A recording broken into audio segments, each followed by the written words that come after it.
Democracy in America, Vol. 1. By Alexis De Tocqueville.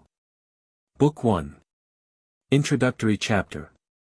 Amongst the novel objects that attracted my attention during my stay in the United States, nothing struck me more forcibly than the general equality of conditions. I readily discovered the prodigious influence which this primary fact exercises on the whole course of society, by giving a certain direction to public opinion, and a certain tenor to the laws. By imparting new maxims to the governing powers, and peculiar habits to the governed. I speedily perceived that the influence of this fact extends far beyond the political character and the laws of the country, and that it has no less empire over civil society than over the government. It creates opinions, engenders sentiments, suggests the ordinary practices of life, and modifies whatever it does not produce. The more I advanced in the study of American society, the more I perceived that the equality of conditions is the fundamental fact from which all others seem to be derived, and the central point at which all my observations constantly terminated. I then turned my thoughts to our own hemisphere, where I imagined that I discerned something analogous to the spectacle which the New World presented to me. I observed that the equality of conditions is daily progressing towards those extreme limits which it seems to have reached in the United States.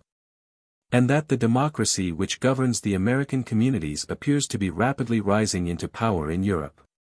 I hence conceived the idea of the book which is now before the reader. It is evident to all alike that a great democratic revolution is going on amongst us, but there are two opinions as to its nature and consequences. To some it appears to be a novel accident, which as such may still be checked, to others it seems irresistible, because it is the most uniform, the most ancient, and the most permanent tendency which is to be found in history. Let us recollect the situation of France 700 years ago, when the territory was divided amongst a small number of families, who were the owners of the soil and the rulers of the inhabitants. The right of governing descended with the family inheritance from generation to generation. Force was the only means by which man could act on man, and landed property was the sole source of power. Soon, however, the political power of the clergy was founded, and began to exert itself. The clergy opened its ranks to all classes, to the poor and the rich, the villain and the lord. Equality penetrated into the government through the church, and the being who as a serf must have vegetated in perpetual bondage took his place as a priest in the midst of nobles, and not infrequently above the heads of kings. The different relations of men became more complicated and more numerous as society gradually became more stable and more civilized. Thence the want of civil laws was felt. And the order of legal functionaries soon rose from the obscurity of the tribunals and their dusty chambers, to appear at the court of the monarch, by the side of the feudal barons in their ermine and their mail. Whilst the kings were ruining themselves by their great enterprises, and the nobles exhausting their resources by private wars, the lower orders were enriching themselves by commerce. The influence of money began to be perceptible in state affairs. The transactions of business opened a new road to power, and the financier rose to a station of political influence in which he was at once flattered and despised. Gradually the spread of mental acquirements, and the increasing taste for literature and art, opened chances of success to talent. Science became a means of government, intelligence led to social power, and the man of letters took a part in the affairs of the state. The value attached to the privileges of birth decreased in the exact proportion in which new paths were struck out to advancement. In the 11th century nobility was beyond all price, in the 13th it might be purchased. It was conferred for the first time in 1270, and equality was thus introduced into the government by the aristocracy itself. In the course of these 700 years it sometimes happened that in order to resist the authority of the crown, or to diminish the power of their rivals, the nobles granted a certain share of political rights to the people. Or, more frequently, the king permitted the lower orders to enjoy a degree of power, with the intention of repressing the aristocracy. In France the kings have always been the most active and the most constant of levelers. When they were strong and ambitious they spared no pains to raise the people to the level of the nobles, when they were temperate or weak they allowed the people to rise above themselves. Some assisted the democracy by their talents, others by their vices. Louis XI and Louis XIV reduced every rank beneath the throne to the same subjection. Louis XV descended, himself and all his court, into the dust. As soon as land was held on any other than a feudal tenure, and personal property began in its turn to confer influence and power, every improvement which was introduced in commerce or manufacture was a fresh element of the equality of conditions. Henceforward every new discovery, every new want which it engendered, and every new desire which craved satisfaction, was a step towards the universal level. The taste for luxury, the love of war, the sway of fashion, and the most superficial as well as the deepest passions of the human heart, cooperated to enrich the poor and to impoverish the rich. From the time when the exercise of the intellect became the source of strength and of wealth, it is impossible not to consider every addition to science, every fresh truth, and every new idea as a germ of power placed within the reach of the people. Poetry, eloquence, and memory, the grace of wit, the glow of imagination, the depth of thought, and all the gifts which are bestowed by Providence with an equal hand, turned to the advantage of the democracy. And even when they were in the possession of its adversaries they still served its cause by throwing into relief the natural greatness of man. Its conquests spread, therefore, with those of civilization and knowledge, and literature became an arsenal where the poorest and the weakest could always find weapons to their hand. In perusing the pages of our history, we shall scarcely meet with a single great event, in the lapse of 700 years, which has not turned to the advantage of equality. The Crusades and the wars of the English decimated the nobles and divided their possessions. The erection of communities introduced an element of democratic liberty into the bosom of feudal monarchy. The invention of firearms equalized the villain and the noble on the field of battle. Printing opened the same resources to the minds of all classes. The post was organized so as to bring the same information to the door of the poor man's cottage and to the gate of the palace, and Protestantism proclaimed that all men are alike able to find the road to heaven. The discovery of America offered 1,000 new paths to fortune, and placed riches and power within the reach of the adventurous and the obscure. If we examine what has happened in France at intervals of 50 years, beginning with the 11th century, we shall invariably perceive that a twofold revolution has taken place in the state of society. The noble has gone down on the social ladder, and the roturier has gone up. The one descends as the other rises. Every half-century brings them nearer to each other, and they will very shortly meet. Nor is this phenomenon at all peculiar to France. Whithersoever we turn our eyes we shall witness the same continual revolution throughout the whole of Christendom. The various occurrences of national existence have everywhere turned to the advantage of democracy. All men have aided it by their exertions, those who have intentionally labored in its cause, and those who have served it unwittingly. Those who have fought for it and those who have declared themselves its opponents, have all been driven along in the same track, have all labored to one end, some ignorantly and some unwillingly, all have been blind instruments in the hands of God. The gradual development of the equality of conditions is therefore a providential fact, and it possesses all the characteristics of a divine decree. It is universal, it is durable, it constantly eludes all human interference. And all events as well as all men contribute to its progress. Would it, then, be wise to imagine that a social impulse which dates from so far back can be checked by the efforts of a generation? Is it credible that the democracy which has annihilated the feudal system and vanquished kings will respect the citizen and the capitalist? Will it stop now that it has grown so strong and its adversaries so weak? None can say which way we are going, for all terms of comparison are wanting. The equality of conditions is more complete in the Christian countries of the present day than it has been at any time or in any part of the world. So that the extent of what already exists prevents us from foreseeing what may be yet to come. The whole book which is here offered to the public has been written under the impression of a kind of religious dread produced in the author's mind by the contemplation of so irresistible a revolution, which has advanced for centuries in spite of such amazing obstacles, and which is still proceeding in the midst of the ruins it has made. It is not necessary that God himself should speak in order to disclose to us the unquestionable signs of his will. We can discern them in the habitual course of nature, and in the invariable tendency of events. I know, without a special revelation, that the planets move in the orbits traced by the Creator's finger.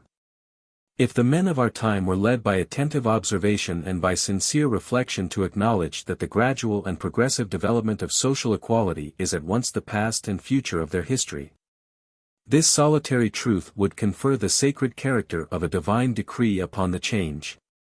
To attempt to check democracy would be in that case to resist the will of God, and the nations would then be constrained to make the best of the social lot awarded to them by Providence.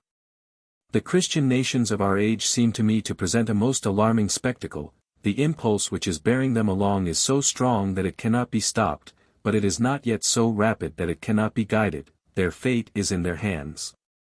Yet a little while and it may be so no longer. The first duty which is at this time imposed upon those who direct our affairs is to educate the democracy, to warm its faith, if that be possible, to purify its morals, to direct its energies. To substitute a knowledge of business for its inexperience, and an acquaintance with its true interests for its blind propensities. To adapt its government to time and place, and to modify it in compliance with the occurrences and the actors of the age. A new science of politics is indispensable to a new world. This, however, is what we think of least. Launched in the middle of a rapid stream, we obstinately fix our eyes on the ruins which may still be described upon the shore we have left, whilst the current sweeps us along, and drives us backwards towards the gulf. In no country in Europe has the great social revolution which I have been describing made such rapid progress as in France, but it has always been borne on by chance. The heads of the state have never had any forethought for its exigencies, and its victories have been obtained without their consent or without their knowledge. The most powerful, the most intelligent, and the most moral classes of the nation have never attempted to connect themselves with it in order to guide it. The people has consequently been abandoned to its wild propensities, and it has grown up like those outcasts who receive their education in the public streets, and who are unacquainted with aught but the vices and wretchedness of society. The existence of a democracy was seemingly unknown, when on a sudden it took possession of the supreme power. Everything was then submitted to its caprices, it was worshipped as the idol of strength. Until, when it was enfeebled by its own excesses, the legislator conceived the rash project of annihilating its power, instead of instructing it and correcting its vices.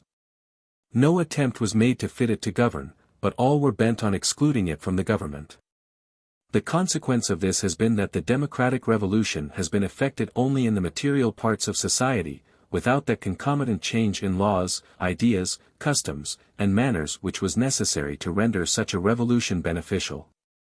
We have gotten a democracy, but without the conditions which lessen its vices and render its natural advantages more prominent, and although we already perceive the evils it brings, we are ignorant of the benefits it may confer. While the power of the crown, supported by the aristocracy, peaceably governed the nations of Europe, society possessed, in the midst of its wretchedness, several different advantages which can now scarcely be appreciated or conceived. The power of a part of his subjects was an insurmountable barrier to the tyranny of the prince. And the monarch, who felt the almost divine character which he enjoyed in the eyes of the multitude, derived a motive for the just use of his power from the respect which he inspired. High as they were placed above the people, the nobles could not but take that calm and benevolent interest in its fate which the shepherd feels towards his flock. And without acknowledging the poor as their equals, they watched over the destiny of those whose welfare Providence had entrusted to their care. The people never having conceived the idea of a social condition different from its own, and entertaining no expectation of ever ranking with its chiefs, received benefits from them without discussing their rights. It grew attached to them when they were clement and just, and it submitted without resistance or servility to their exactions, as to the inevitable visitations of the arm of God. Custom, and the manners of the time, had moreover created a species of law in the midst of violence, and established certain limits to oppression. As the noble never suspected that anyone would attempt to deprive him of the privileges which he believed to be legitimate, and as the serf looked upon his own inferiority as a consequence of the immutable order of nature, it is easy to imagine that a mutual exchange of goodwill took place between two classes so differently gifted by fate. Inequality and wretchedness were then to be found in society, but the souls of neither rank of men were degraded. Men are not corrupted by the exercise of power or debased by the habit of obedience, but by the exercise of a power which they believe to be illegal and by obedience to a rule which they consider to be usurped and oppressive. On one side was wealth, strength, and leisure, accompanied by the refinements of luxury, the elegance of taste, the pleasures of wit, and the religion of art. On the other was labor and a rude ignorance. But in the midst of this coarse and ignorant multitude it was not uncommon to meet with energetic passions, generous sentiments, profound religious convictions, and independent virtues. The body of a state thus organized might boast of its stability, its power, and, above all, of its glory. But the scene is now changed, and gradually the two ranks mingle. The divisions which once severed mankind are lowered, property is divided, power is held in common, the light of intelligence spreads, and the capacities of all classes are equally cultivated. The state becomes democratic, and the empire of democracy is slowly and peaceably introduced into the institutions and the manners of the nation. I can conceive a society in which all men would profess an equal attachment and respect for the laws of which they are the common authors, in which the authority of the state would be respected as necessary, though not as divine. And the loyalty of the subject to its chief magistrate would not be a passion, but a quiet and rational persuasion.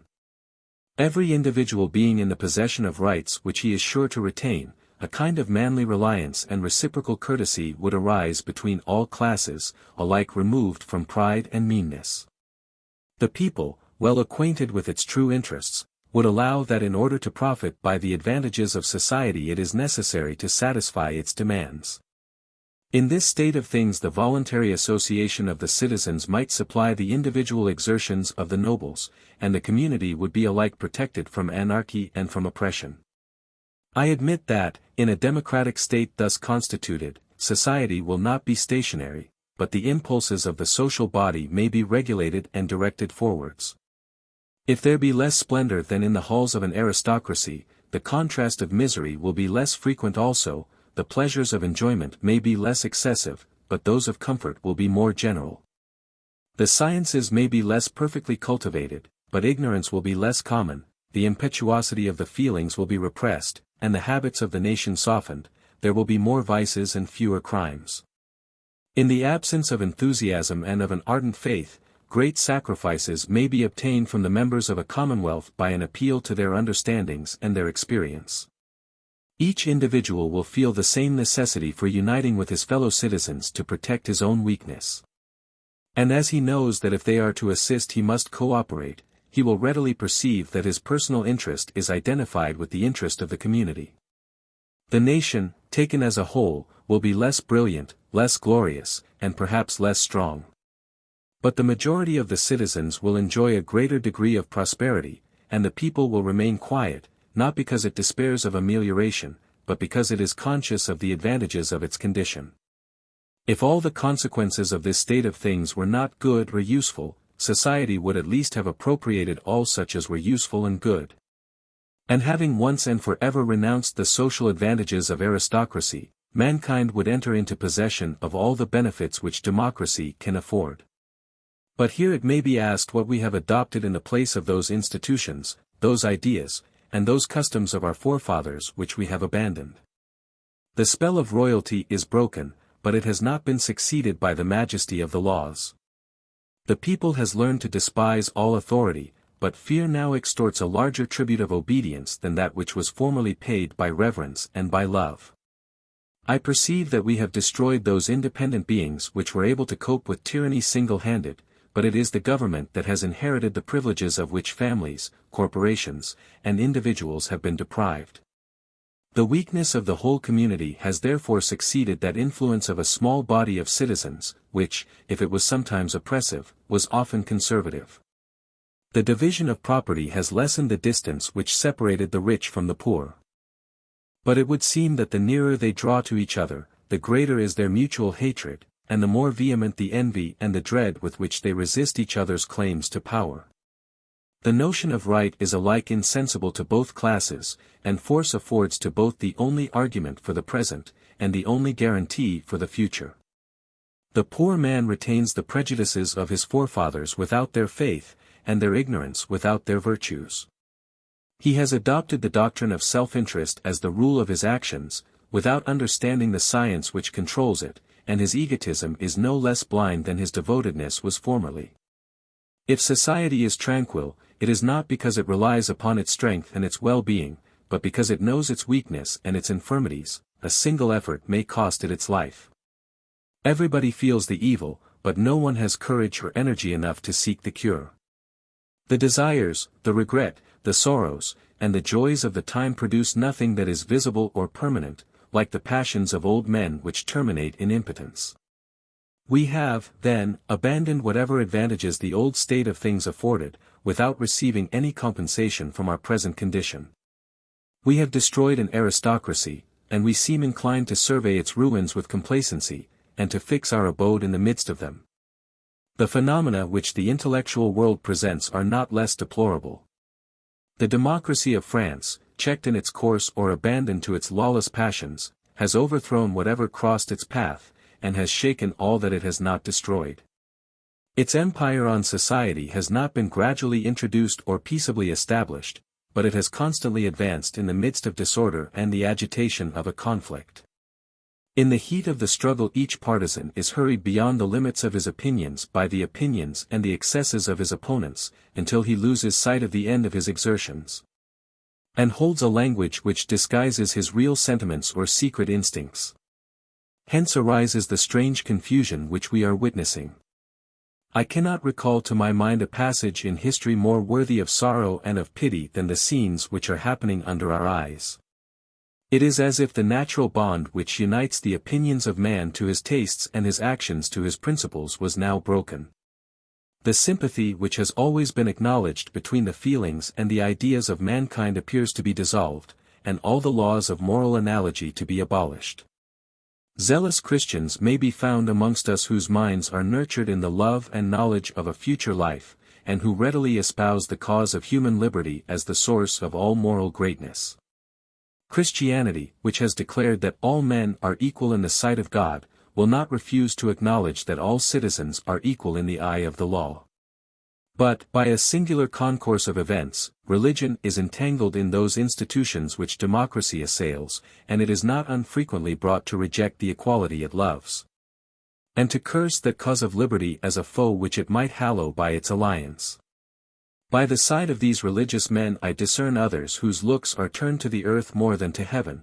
They are the partisans of liberty, not only as the source of the noblest virtues, but more especially as the root of all solid advantages.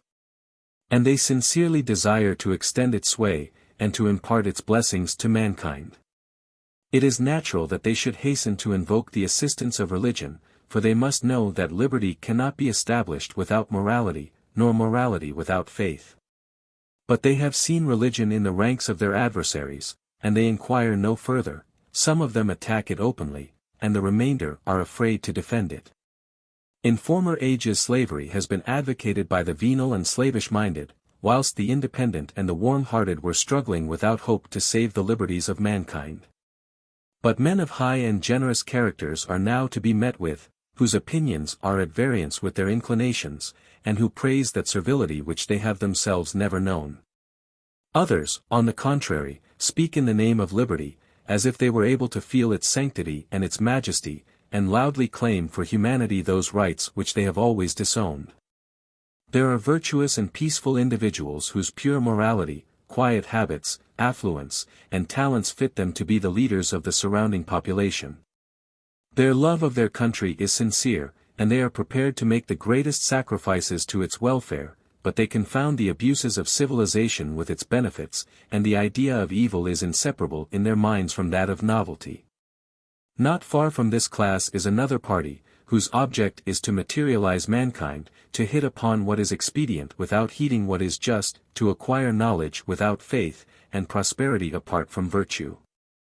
Assuming the title of the champions of modern civilization, and placing themselves in a station which they usurp with insolence, and from which they are driven by their own unworthiness. Where are we then? The religionists are the enemies of liberty, and the friends of liberty attack religion. The high-minded and the noble advocate subjection, and the meanest and most servile minds preach independence.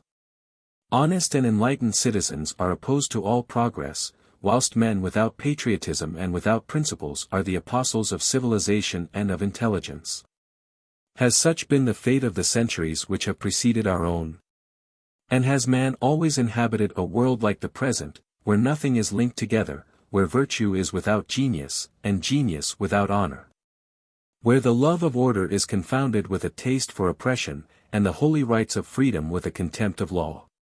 Where the light thrown by conscience on human actions is dim, and where nothing seems to be any longer forbidden or allowed, honorable or shameful, false or true? I cannot, however, believe that the Creator made man to leave him in an endless struggle with the intellectual miseries which surround us. God destines a calmer and a more certain future to the communities of Europe.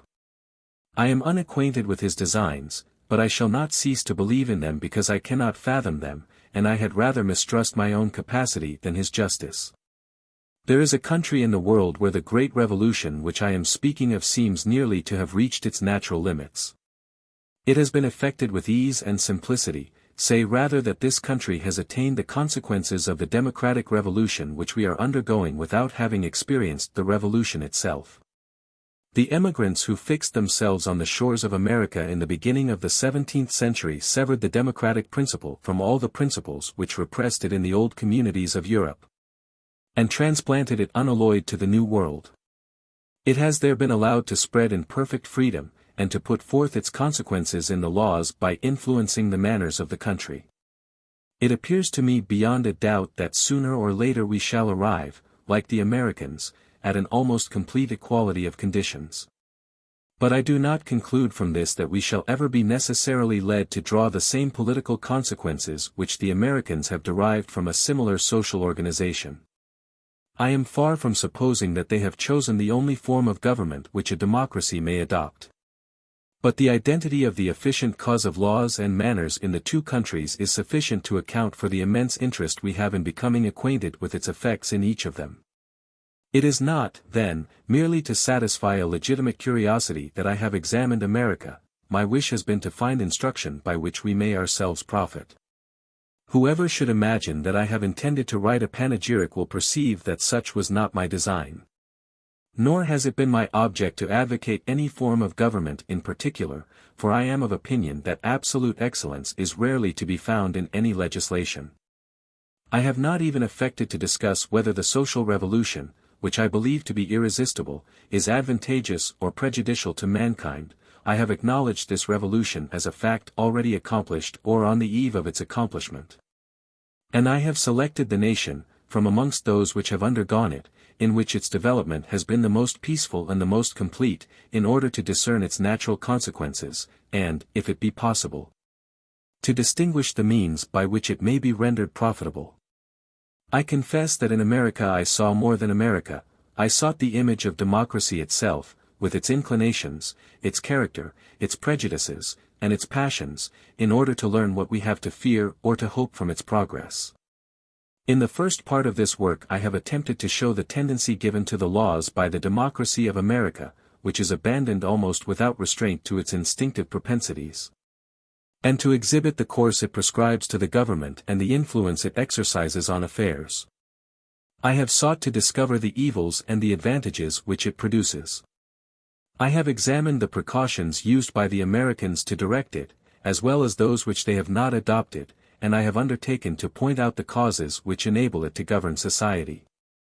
I do not know whether I have succeeded in making known what I saw in America, but I am certain that such has been my sincere desire, and that I have never, knowingly, molded facts to ideas, instead of ideas to facts. Whenever a point could be established by the aid of written documents, I have had recourse to the original text, and to the most authentic and approved works. I have cited my authorities in the notes, and anyone may refer to them. Whenever an opinion, a political custom, or a remark on the manners of the country was concerned, I endeavored to consult the most enlightened men I met with. If the point in question was important or doubtful, I was not satisfied with one testimony, but I formed my opinion on the evidence of several witnesses. Here the reader must necessarily believe me upon my word. I could frequently have quoted names which are either known to him, or which deserve to be so, in proof of what I advance, but I have carefully abstained from this practice. A stranger frequently hears important truths at the fireside of his host, which the latter would perhaps conceal from the ear of friendship. He consoles himself with his guest for the silence to which he is restricted, and the shortness of the traveler's stay takes away all fear of his indiscretion. I carefully noted every conversation of this nature as soon as it occurred, but these notes will never leave my writing case. I had rather injure the success of my statements than add my name to the list of those strangers who repay the generous hospitality they have received by subsequent chagrin and annoyance. I am aware that, notwithstanding my care, nothing will be easier than to criticize this book, if anyone ever chooses to criticize it.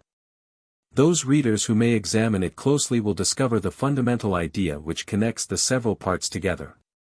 But the diversity of the subjects I have had to treat is exceedingly great, and it will not be difficult to oppose an isolated fact to the body of facts which I quote, or an isolated idea to the body of ideas I put forth. I hope to be read in the spirit which has guided my labors, and that my book may be judged by the general impression it leaves, as I have formed my own judgment not on any single reason, but upon the mass of evidence. It must not be forgotten that the author who wishes to be understood is obliged to push all his ideas to their utmost theoretical consequences, and often to the verge of what is false or impracticable. For if it be necessary sometimes to quit the rules of logic in active life, such is not the case in discourse, and a man finds that almost as many difficulties spring from inconsistency of language as usually arise from inconsistency of conduct.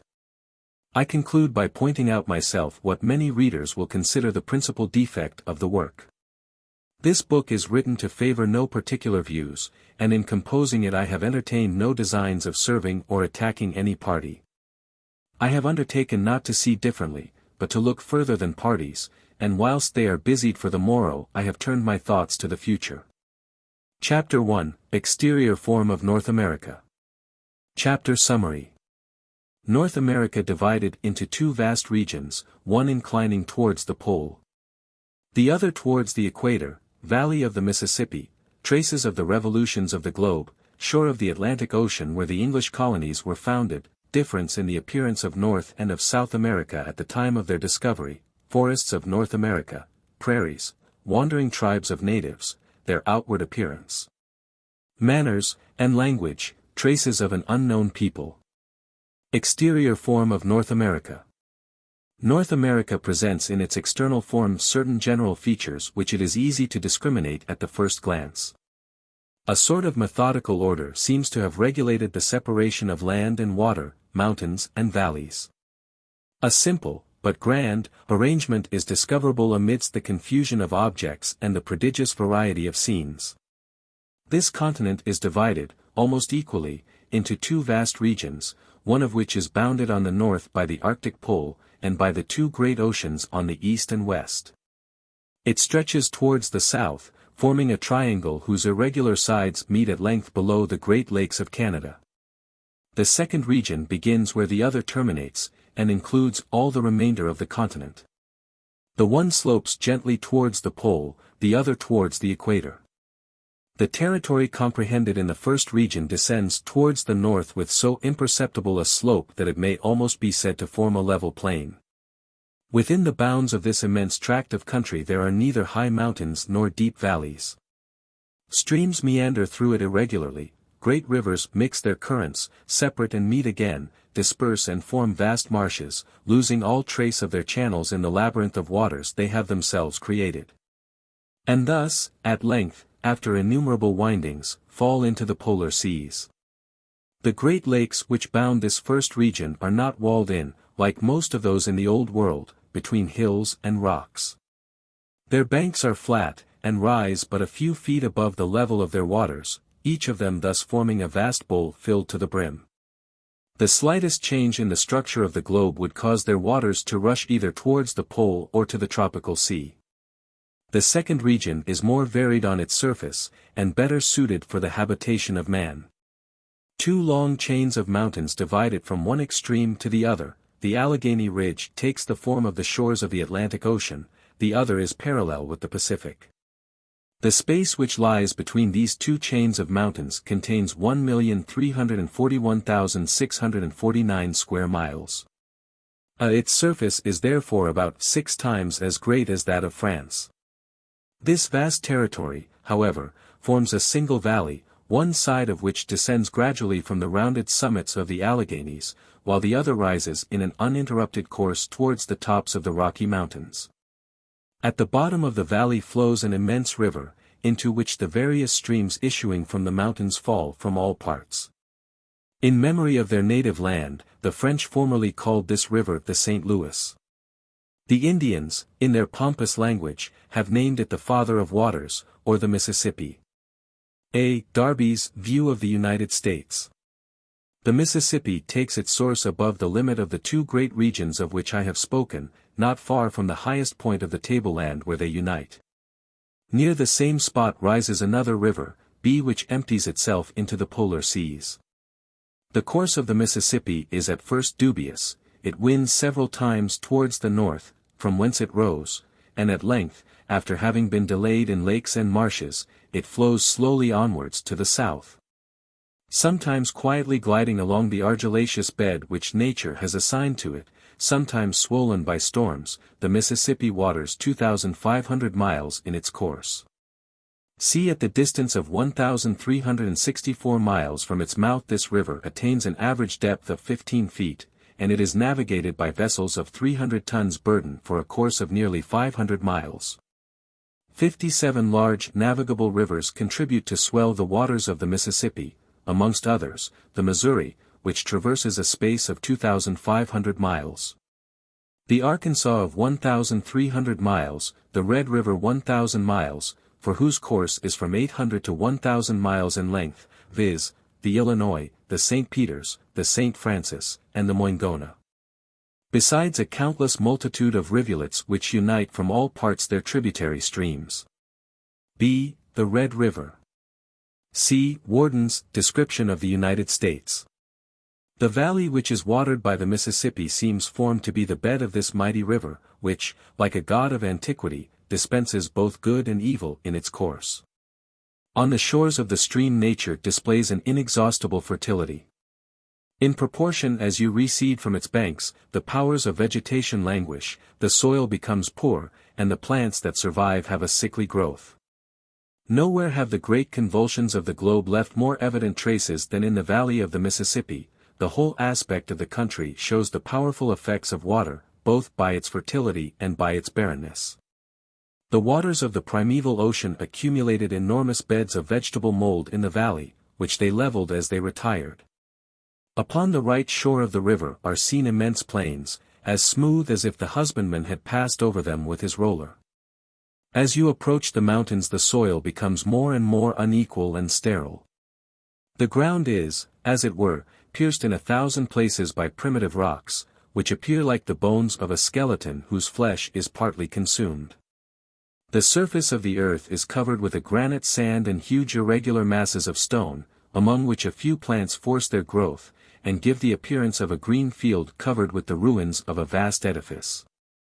These stones and this sand discover, on examination, a perfect analogy with those which compose the arid and broken summits of the Rocky Mountains. The flood of waters which washed the soil to the bottom of the valley afterwards carried away portions of the rocks themselves, and these, dashed and bruised against the neighboring cliffs, were left scattered like wrecks at their feet. The valley of the Mississippi is, upon the whole, the most magnificent dwelling place prepared by God for man's abode, and yet it may be said that at present it is but a mighty desert. See Appendix, A. On the eastern side of the Alleghanies, between the base of these mountains and the Atlantic Ocean, there lies a long ridge of rocks and sand, which the sea appears to have left behind as it retired. The mean breadth of this territory does not exceed 100 miles, but it is about 900 miles in length. This part of the American continent has a soil which offers every obstacle to the husbandman, and its vegetation is scanty and unvaried. Upon this inhospitable coast the first united efforts of human industry were made. The tongue of arid land was the cradle of those English colonies which were destined one day to become the United States of America. The center of power still remains here. Whilst in the backwoods the true elements of the great people to whom the future control of the continent belongs are gathering almost in secrecy together. When the Europeans first landed on the shores of the West Indies, and afterwards on the coast of South America, they thought themselves transported into those fabulous regions of which poets had sung. The sea sparkled with phosphoric light, and the extraordinary transparency of its waters discovered to the view of the navigator all that had hitherto been hidden in the deep abyss.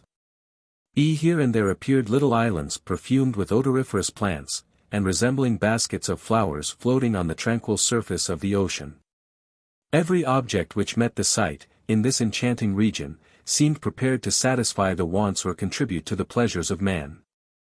Almost all the trees were loaded with nourishing fruits, and those which were useless as food delighted the eye by the brilliancy and variety of their colors. In groves of fragrant lemon trees, wild figs, flowering myrtles, acacias, and oleanders, which were hung with festoons of various climbing plants, covered with flowers, a multitude of birds unknown in Europe displayed their bright plumage. Glittering with purple and azure, and mingled their warbling with the harmony of a world teeming with life and motion. Underneath this brilliant exterior death was concealed. But the air of these climates had so enervating an influence that man, absorbed by present enjoyment, was rendered regardless of the future. Maltebrun tells us, Volume 5, p. 726, that the water of the Caribbean Sea is so transparent that corals and fish are discernible at a depth of 60 fathoms. The ship seemed to float in air, the navigator became giddy as his eye penetrated through the crystal flood, and beheld submarine gardens, or beds of shells, or gilded fishes gliding among tufts and thickets of seaweed. See Appendix, B. North America appeared under a very different aspect. There everything was grave, serious, and solemn. It seemed created to be the domain of intelligence, as the South was that of sensual delight. A turbulent and foggy ocean washed its shores. It was girt round by a belt of granite rocks, or by wide tracts of sand. The foliage of its woods was dark and gloomy, for they were composed of firs, larches, evergreen oaks, wild olive trees, and laurels. Beyond this outer belt lay the thick shades of the central forest, where the largest trees which are produced in the two hemispheres grow side by side. The plane, the catalpa, the sugar maple, and the Virginian poplar mingled their branches with those of the oak, the beech, and the lime. In these, as in the forests of the Old World, destruction was perpetually going on. The ruins of vegetation were heaped upon each other, but there was no laboring hand to remove them, and their decay was not rapid enough to make room for the continual work of reproduction. Climbing plants, grasses, and other herbs forced their way through the mass of dying trees. They crept along their bending trunks, found nourishment in their dusty cavities, and a passage beneath the lifeless bark. Thus decay gave its assistance to life, and their respective productions were mingled together. The depths of these forests were gloomy and obscure, and 1,000 rivulets, undirected in their course by human industry, preserved in them a constant moisture. It was rare to meet with flowers, wild fruits, or birds beneath their shades.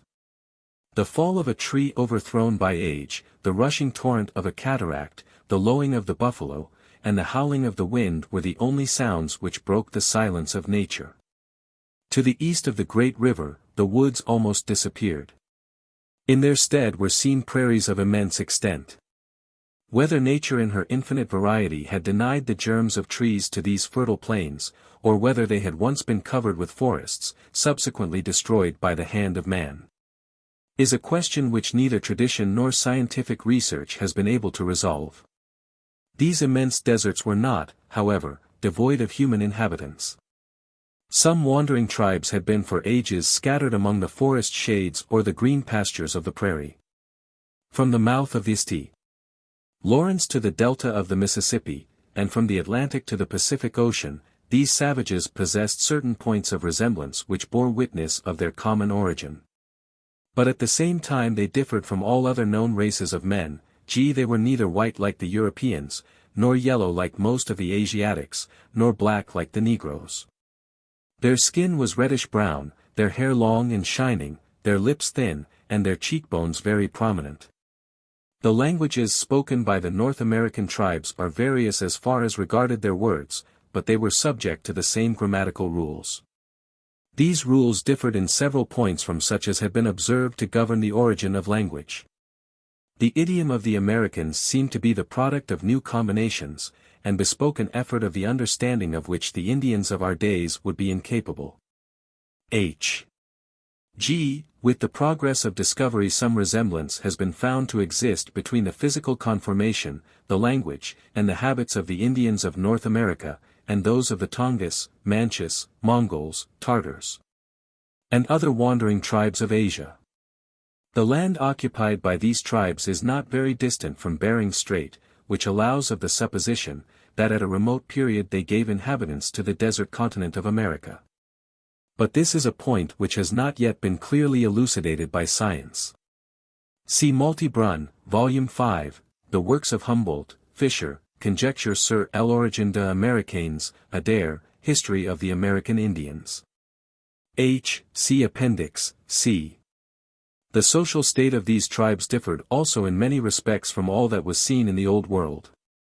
They seem to have multiplied freely in the midst of their deserts without coming in contact with other races more civilized than their own. Accordingly, they exhibited none of those indistinct, incoherent notions of right and wrong, none of that deep corruption of manners, which is usually joined with ignorance and rudeness among nations which, after advancing to civilization, have relapsed into a state of barbarism. The Indian was indebted to no one but himself. His virtues, his vices, and his prejudices were his own work. He had grown up in the wild independence of his nature. If, in polished countries, the lowest of the people are rude and uncivil, it is not merely because they are poor and ignorant, but that, being so, they are in daily contact with rich and enlightened men. The sight of their own hard lot and of their weakness, which is daily contrasted with the happiness and power of some of their fellow creatures, excites in their hearts at the same time the sentiments of anger and of fear. The consciousness of their inferiority and of their dependence irritates while it humiliates them. This state of mind displays itself in their manners and language. They are at once insolent and servile. The truth of this is easily proved by observation. The people are more rude in aristocratic countries than elsewhere, in opulent cities than in rural districts. In those places where the rich and powerful are assembled together, the weak and the indigent feel themselves oppressed by their inferior condition. Unable to perceive a single chance of regaining their equality, they give up to despair, and allow themselves to fall below the dignity of human nature. This unfortunate effect of the disparity of conditions is not observable in savage life. The Indians, although they are ignorant and poor, are equal and free. At the period when Europeans first came among them, the natives of North America were ignorant of the value of riches, and indifferent to the enjoyments which civilized man procures to himself by their means. Nevertheless, there was nothing coarse in their demeanor. They practiced an habitual reserve and a kind of aristocratic politeness. Mild and hospitable when at peace, though merciless in war beyond any known degree of human ferocity, the Indian would expose himself to die of hunger in order to succor the stranger who asked admittance by night at the door of his hut. Yet he could tear in pieces with his hands the still quivering limbs of his prisoner. The famous republics of antiquity never gave examples of more unshaken courage, more haughty spirits, or more intractable love of independence than were hidden in former times among the wild forests of the New World. The Europeans produced no great impression when they landed upon the shores of North America. Their presence engendered neither envy nor fear. What influence could they possess over such men as we have described? The Indian could live without wants, suffer without complaint, and pour out his death song at the stake. Like all the other members of the great human family, these savages believed in the existence of a better world, and adored under different names, God, the creator of the universe. Their notions on the great intellectual truths were in general simple and philosophical. We learn from President Jefferson's Notes upon Virginia, p. 148, that among the Iroquois, when attacked by a superior force, aged men refused to fly or to survive the destruction of their country, and they braved death like the ancient Romans when their capital was sacked by the Gauls. Further on, p. 150, He tells us that there is no example of an Indian who, having fallen into the hands of his enemies, begged for his life. On the contrary, the captive sought to obtain death at the hands of his conquerors by the use of insult and provocation. J. C. Histoire de la Louisiane, by Lepage Duprats, Charlevoix, Histoire de la Nouvelle France, Lettres du Reverend G. Heckwelder, Transactions of the American Philosophical Society, v. I. Jefferson's Notes on Virginia, pages 135 to 190. What is said by Jefferson is of a special weight, on account of the personal merit of the writer, of his peculiar position, and of the matter-of-fact age in which he lived.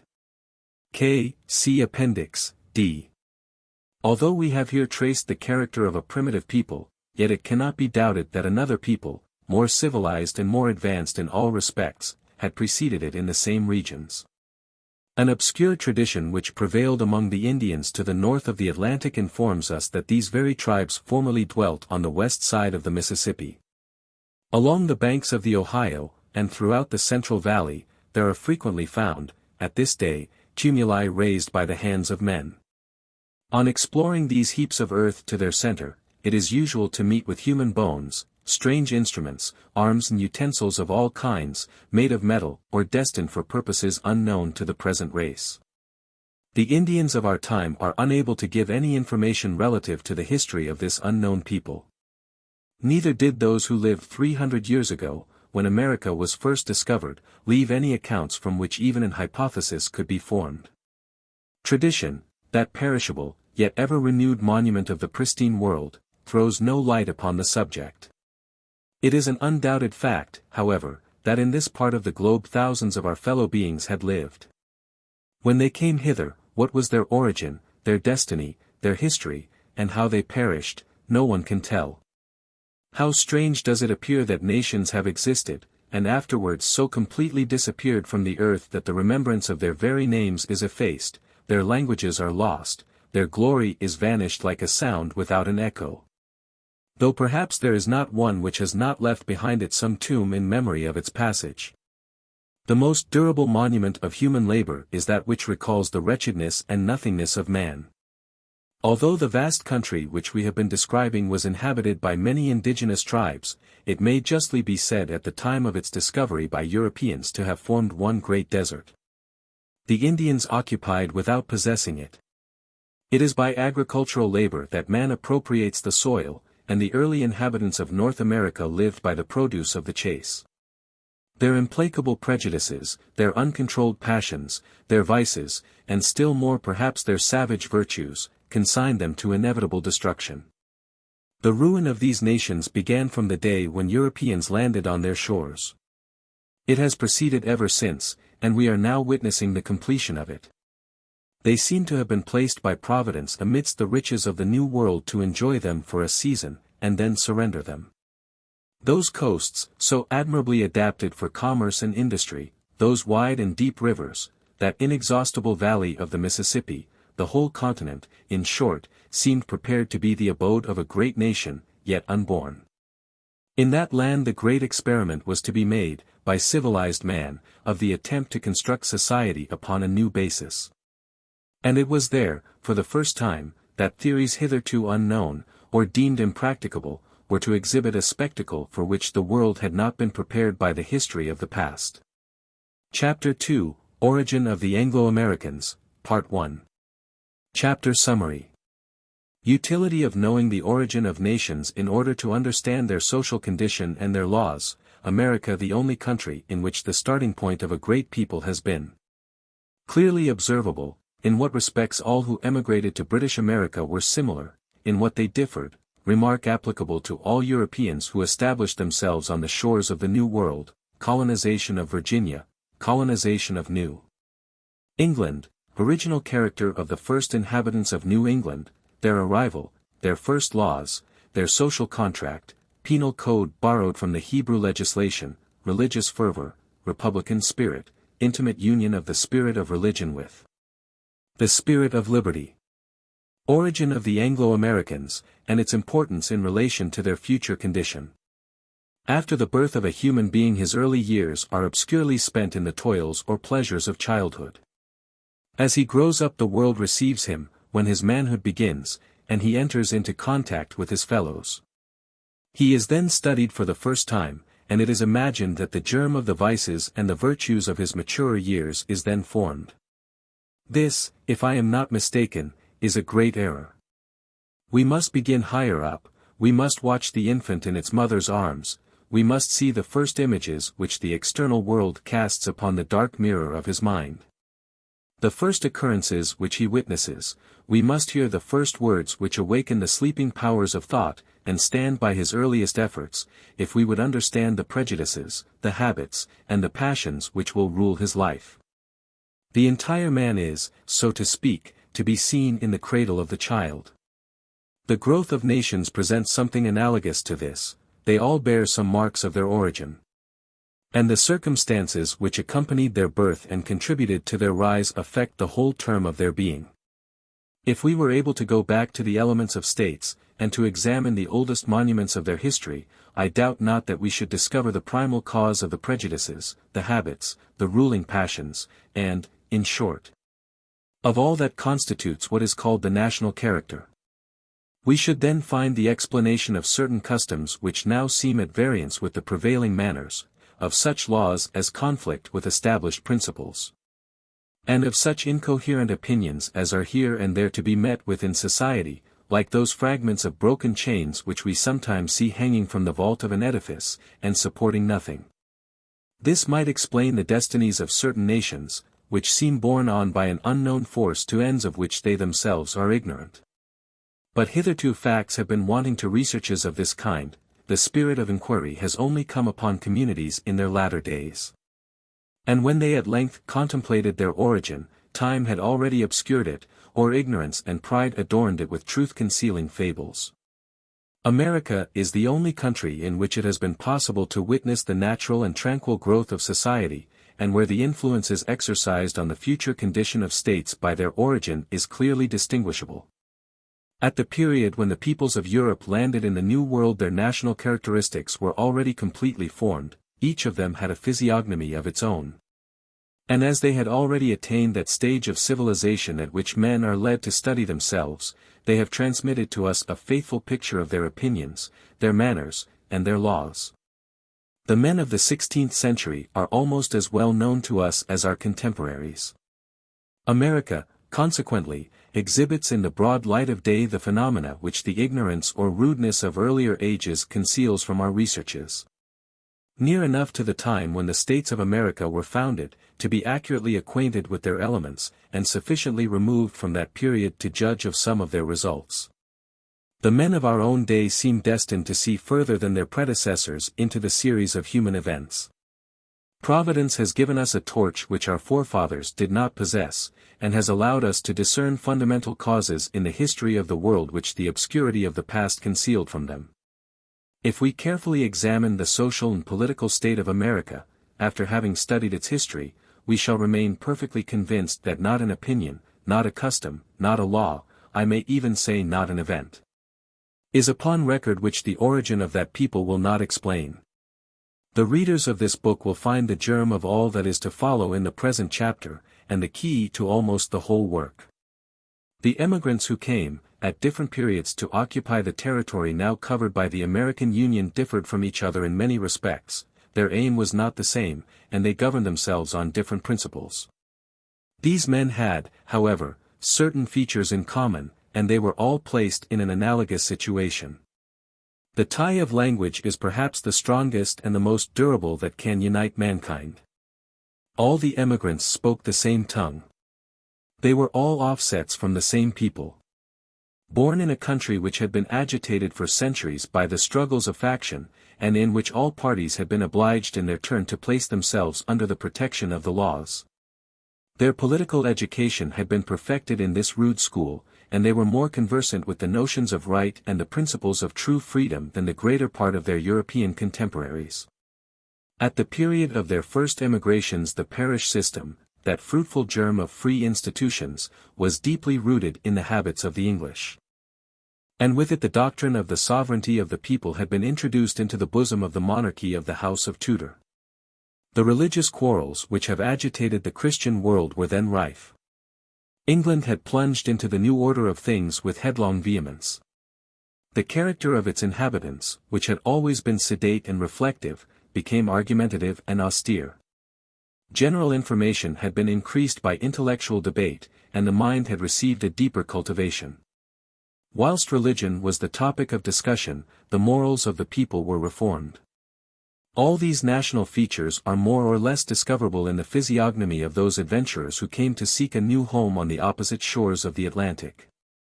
Another remark, to which we shall hereafter have occasion to recur, is applicable not only to the English, but to the French, the Spaniards, and all the Europeans who successively established themselves in the New World. All these European colonies contained the elements, if not the development, of a complete democracy. Two causes led to this result. It may safely be advanced, that on leaving the mother country the emigrants had in general no notion of superiority over one another. The happy and the powerful do not go into exile, and there are no surer guarantees of equality among men than poverty and misfortune. It happened, however, on several occasions, that persons of rank were driven to America by political and religious quarrels. Laws were made to establish a gradation of ranks. But it was soon found that the soil of America was opposed to a territorial aristocracy. To bring that refractory land into cultivation, the constant and interested exertions of the owner himself were necessary. And when the ground was prepared, its produce was found to be insufficient to enrich a master and a farmer at the same time. The land was then naturally broken up into small portions, which the proprietor cultivated for himself. Land is the basis of an aristocracy, which clings to the soil that supports it, for it is not by privileges alone, nor by birth, but by landed property handed down from generation to generation, that an aristocracy is constituted. A nation may present immense fortunes and extreme wretchedness, but unless those fortunes are territorial there is no aristocracy, but simply the class of the rich and that of the poor. All the British colonies had then a great degree of similarity at the epoch of their settlement. All of them, from their first beginning, seemed destined to witness the growth, not of the aristocratic liberty of their mother country, but of that freedom of the middle and lower orders of which the history of the world had as yet furnished no complete example. In this general uniformity several striking differences were however discernible, which it is necessary to point out. Two branches may be distinguished in the Anglo-American family, which have hitherto grown up without entirely commingling. The one in the south, the other in the north. Virginia received the first English colony, the emigrants took possession of it in 1607. The idea that mines of gold and silver are the sources of national wealth was at that time singularly prevalent in Europe.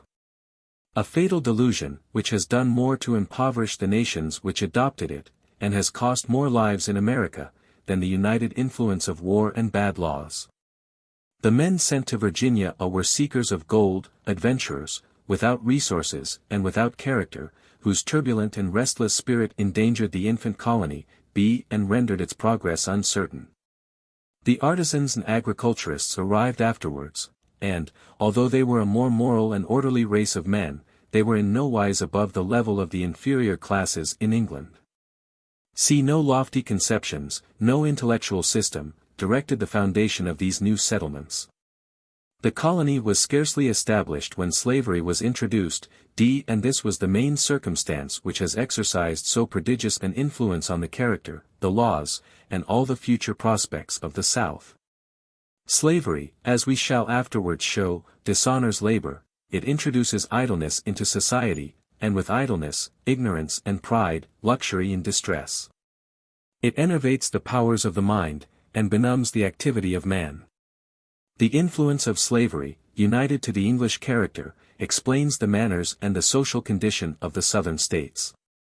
The charter granted by the Crown of England in 1609 stipulated, amongst other conditions, that the adventurers should pay to the Crown a fifth of the produce of all gold and silver mines. See Marshall's Life of Washington, Volume 1, pages 18 to 66. Footnote B. A large portion of the adventurers, says Stith, History of Virginia, were unprincipled young men of family, whom their parents were glad to ship off, discharged servants, fraudulent bankrupts, or debauches. And others of the same class, people more apt to pillage and destroy than to assist the settlement, were the seditious chiefs, who easily led this band into every kind of extravagance and excess. See for the history of Virginia the following works. History of Virginia, from the first settlements in the year 1624, by Smith. History of Virginia, by William Stith. History of Virginia, from the earliest period, by Beverley. C. It was not till some time later that a certain number of rich English capitalists came to fix themselves in the colony. D. Slavery was introduced about the year 1620 by a Dutch vessel which landed 20 Negroes on the banks of the River James. C. Chalmer. In the North, the same English foundation was modified by the most opposite shades of character. And here I may be allowed to enter into some details. The 2 or 3 main ideas which constitute the basis of the social theory of the United States were first combined in the northern English colonies, more generally denominated the States of New England. The principles of New England spread at first to the neighboring states, they then passed successively to the more distant ones, and at length they imbued the whole confederation. They now extend their influence beyond its limits over the whole American world. The civilization of New England has been like a beacon lit upon a hill, which, after it has diffused its warmth around, tinges the distant horizon with its glow. The states of New England are those situated to the east of the Hudson. They are now 6 in number: 1. Connecticut, 2. Rhode Island, 3. Massachusetts, 4. Vermont, 5. New Hampshire, 6. Maine. The foundation of New England was a novel spectacle, and all the circumstances attending it were singular and original. The large majority of colonies have been first inhabited either by men without education and without resources, driven by their poverty and their misconduct from the land which gave them birth, or by speculators and adventurers greedy of gain. Some settlements cannot even boast so honorable an origin. Street Domingo was founded by buccaneers, and the criminal courts of England originally supplied the population of Australia. The settlers who established themselves on the shores of New England all belonged to the more independent classes of their native country. Their union on the soil of America at once presented the singular phenomenon of a society containing neither lords nor common people, neither rich nor poor.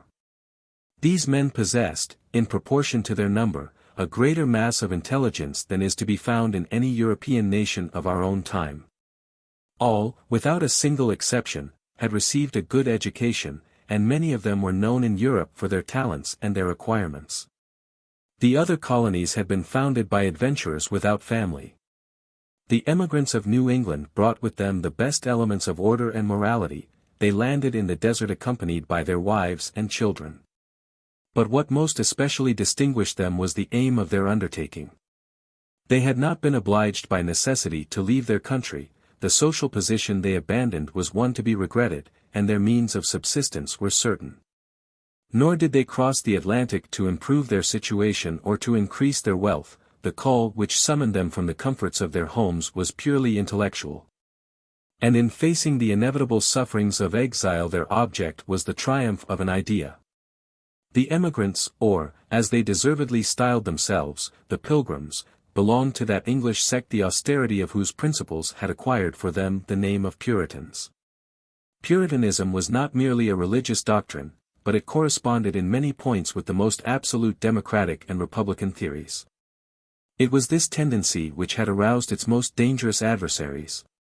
Persecuted by the government of the mother country, and disgusted by the habits of a society opposed to the rigor of their own principles, the Puritans went forth to seek some rude and unfrequented part of the world, where they could live according to their own opinions, and worship God in freedom. A few quotations will throw more light upon the spirit of these pious adventures than all we can say of them. Nathaniel Morton, the historian of the first years of the settlement, thus opens his subject. New England's Memorial, page 13. Boston, 1826. See also, Hutchinson's History, Volume 2. Page 440. Gentle reader, I have for some length of time looked upon it as a duty incumbent, especially on the immediate successors of those that have had so large experience of those many memorable and signal demonstrations of God's goodness, viz. the first beginners of this plantation in New England, to commit to writing his gracious dispensations on that behalf. Having so many inducements thereunto, not onely otherwise but so plentifully in the sacred scriptures, that so, what we have seen, and what our fathers have told us, Psalm 78.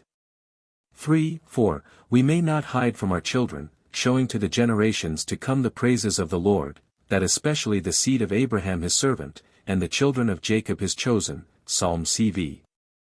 5:6, may remember his marvelous works in the beginning and progress of the planting of New England, his wonders and the judgments of his mouth, how that God brought a vine into this wilderness, that he cast out the heathen, and planted it.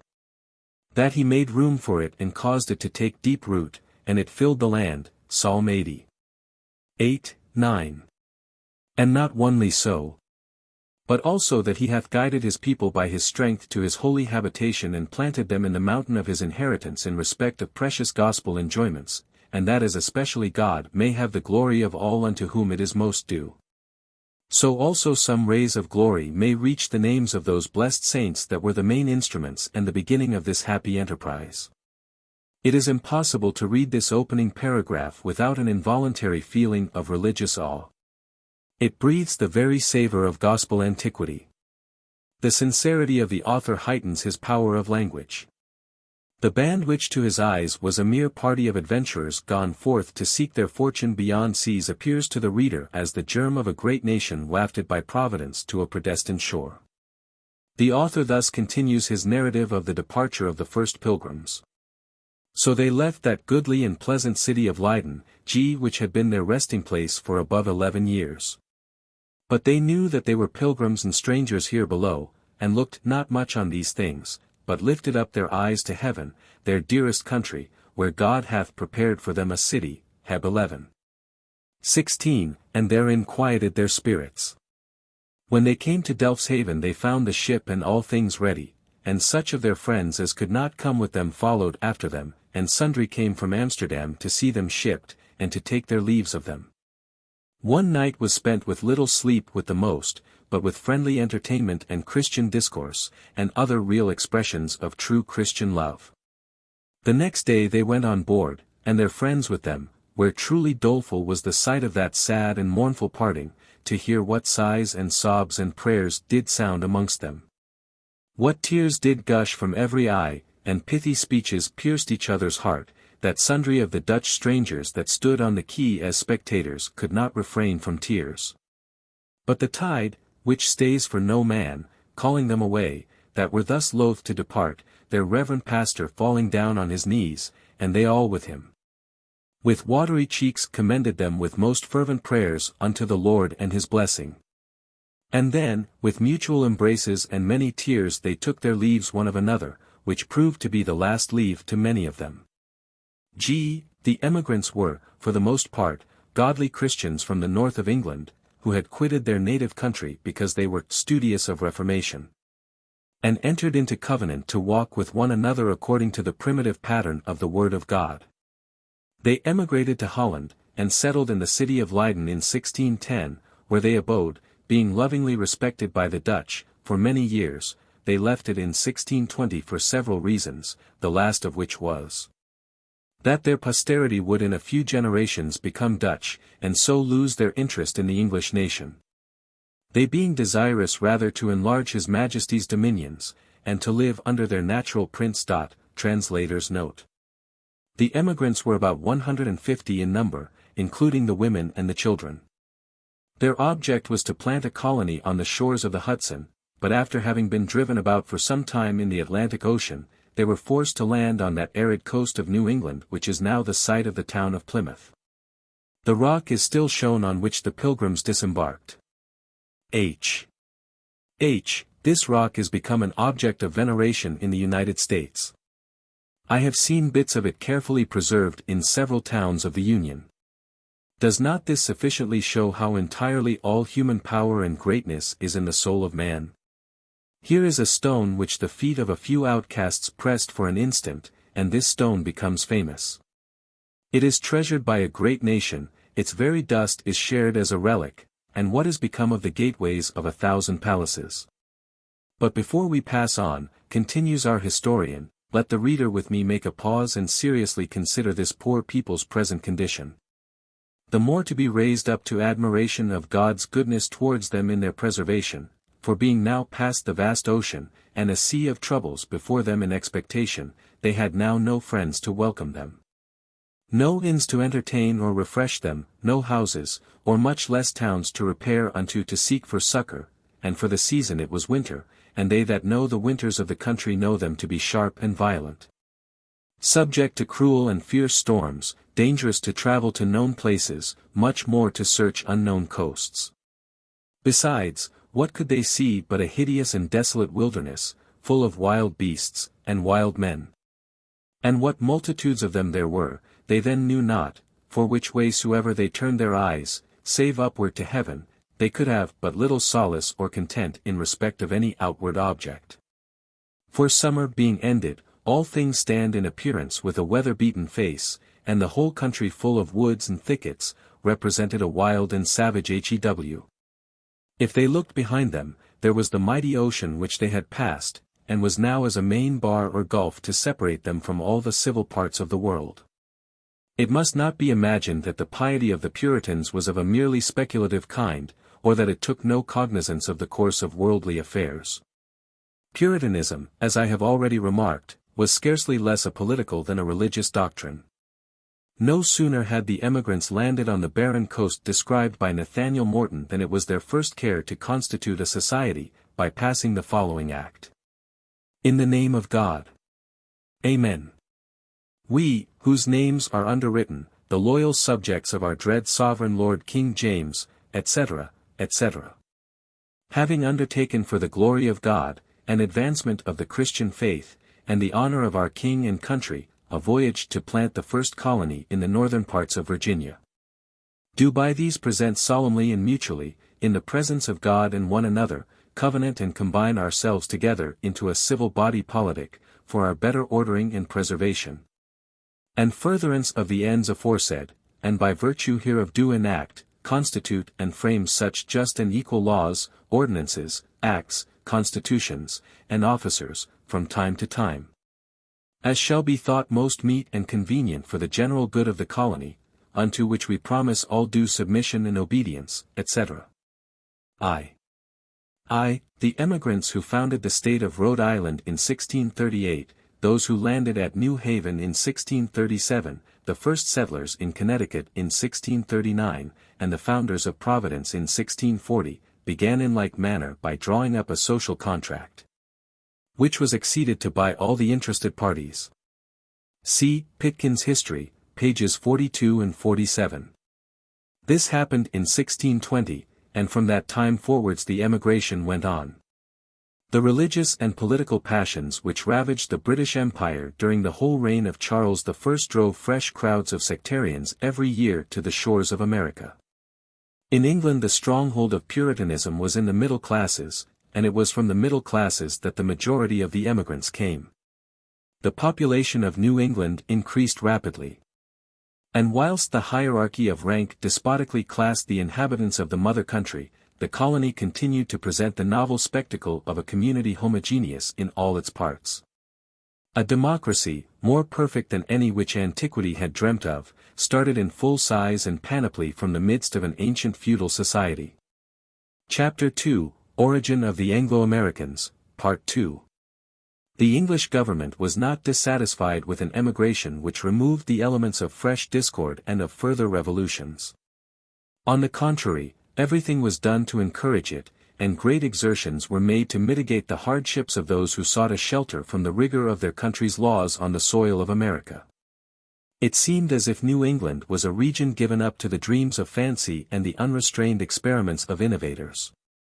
The English colonies, and this is one of the main causes of their prosperity, have always enjoyed more internal freedom and more political independence than the colonies of other nations. But this principle of liberty was nowhere more extensively applied than in the states of New England. It was generally allowed at that period that the territories of the New World belonged to that European nation which had been the first to discover them. Nearly the whole coast of North America thus became a British possession towards the end of the 16th century. The means used by the English government to people these new domains were of several kinds. The king sometimes appointed a governor of his own choice, who ruled a portion of the New World in the name and under the immediate orders of the crown. This is the colonial system adopted by other countries of Europe. Sometimes grants of certain tracts were made by the crown to an individual or to a company, in which case all the civil and political power fell into the hands of one or more persons, who, under the inspection and control of the crown, sold the lands and governed the inhabitants. Lastly, a third system consisted in allowing a certain number of emigrants to constitute a political society under the protection of the mother country, and to govern themselves in whatever was not contrary to her laws. This mode of colonization, so remarkably favorable to liberty, was only adopted in New England. This was the case in the state of New York.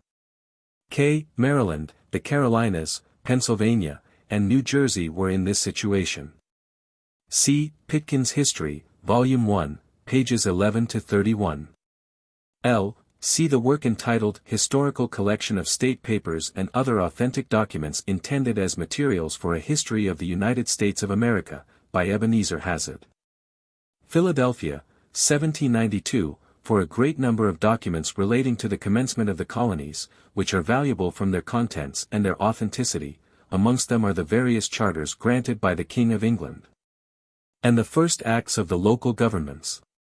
See also the analysis of all these charters given by Mr. Story, Judge of the Supreme Court of the United States, in the introduction to his Commentary on the Constitution of the United States. It results from these documents that the principles of representative government and the external forms of political liberty were introduced into all the colonies at their origin. These principles were more fully acted upon in the North than in the South, but they existed everywhere. In 1628 a charter of this kind was granted by Charles I to the emigrants who went to form the colony of Massachusetts. But, in general, charters were not given to the colonies of New England till they had acquired a certain existence. Plymouth, Providence, New Haven, the state of Connecticut, and that of Rhode Island were founded without the cooperation and almost without the knowledge of the mother country. The new settlers did not derive their incorporation from the seat of the empire, although they did not deny its supremacy. They constituted a society of their own accord, and it was not till 30 or 40 years afterwards, under Charles II, that their existence was legally recognized by a royal charter. See Pitkin's History, p. 35. See the History of the Colony of Massachusetts Bay, by Hutchinson, Volume 1, page 9. Footnote N, see Pitkin's History, pages 42, 47. This frequently renders it difficult to detect the link which connected the emigrants with the land of their forefathers in studying the earliest historical and legislative records of New England. They exercised the rights of sovereignty. They named their magistrates, concluded peace or declared war, made police regulations, and enacted laws as if their allegiance was due only to God. Oh, nothing can be more curious and, at the same time more instructive, than the legislation of that period. It is there that the solution of the great social problem which the United States now present to the world is to be found. Oh, the inhabitants of Massachusetts had deviated from the forms which are preserved in the criminal and civil procedure of England. In 1650 the decrees of justice were not yet headed by the royal style. See Hutchinson, Volume 1, page 452. Amongst these documents we shall notice, as especially characteristic, the Code of Laws promulgated by the little state of Connecticut in 1650. The legislators of Connecticut begin with the penal laws, and, strange to say, they borrow their provisions from the text of Holy Writ. Whosoever shall worship any other god than the Lord, says the preamble of the code, shall surely be put to death. This is followed by 10 or 12 enactments of the same kind, copied verbatim from the books of Exodus, Leviticus, and Deuteronomy. Blasphemy, sorcery, adultery, and rape were punished with death. An outrage offered by a son to his parents was to be expiated by the same penalty. The legislation of a rude and half-civilized people was thus applied to an enlightened and moral community. The consequence was that the punishment of death was never more frequently prescribed by the statute, and never more rarely enforced towards the guilty. P. Code of 1650, page 28, Hartford, 1830. Q. See also in Hutchinson's History, Volume 1, pp. 435, 456, the analysis of the penal code adopted in 1648 by the colony of Massachusetts. This code is drawn up on the same principles as that of Connecticut. R. Adultery was also punished with death by the law of Massachusetts, and Hutchinson, Volume 1, page 441, says that several persons actually suffered for this crime. He quotes a curious anecdote on this subject, which occurred in the year 1663. A married woman had had criminal intercourse with a young man, her husband died, and she married the lover. Several years had elapsed, when the public began to suspect the previous intercourse of this couple. They were thrown into prison, put upon trial, and very narrowly escaped capital punishment. The chief care of the legislators, in this body of penal laws, was the maintenance of orderly conduct and good morals in the community. They constantly invaded the domain of conscience. And there was scarcely a sin which was not subject to magisterial censure. The reader is aware of the rigor with which these laws punished rape and adultery. Intercourse between unmarried persons was likewise severely repressed. The judge was empowered to inflict a pecuniary penalty, a whipping, or marriages on the misdemeanants, and if the records of the old courts of New Haven may be believed, prosecutions of this kind were not unfrequent. We find a sentence bearing date the 1st of May, 1660, inflicting a fine and reprimand on a young woman who was accused of using improper language, and of allowing herself to be kissed. The Code of 1650 abounds in preventive measures. It punishes idleness and drunkenness with severity. You innkeepers are forbidden to furnish more than a certain quantity of liquor to each consumer, and simple lying, whenever it may be injurious, is checked by a fine or a flogging. In other places, the legislator, entirely forgetting the great principles of religious toleration which he had himself upheld in Europe, renders attendance on divine service compulsory, and goes so far as to visit with severe punishment.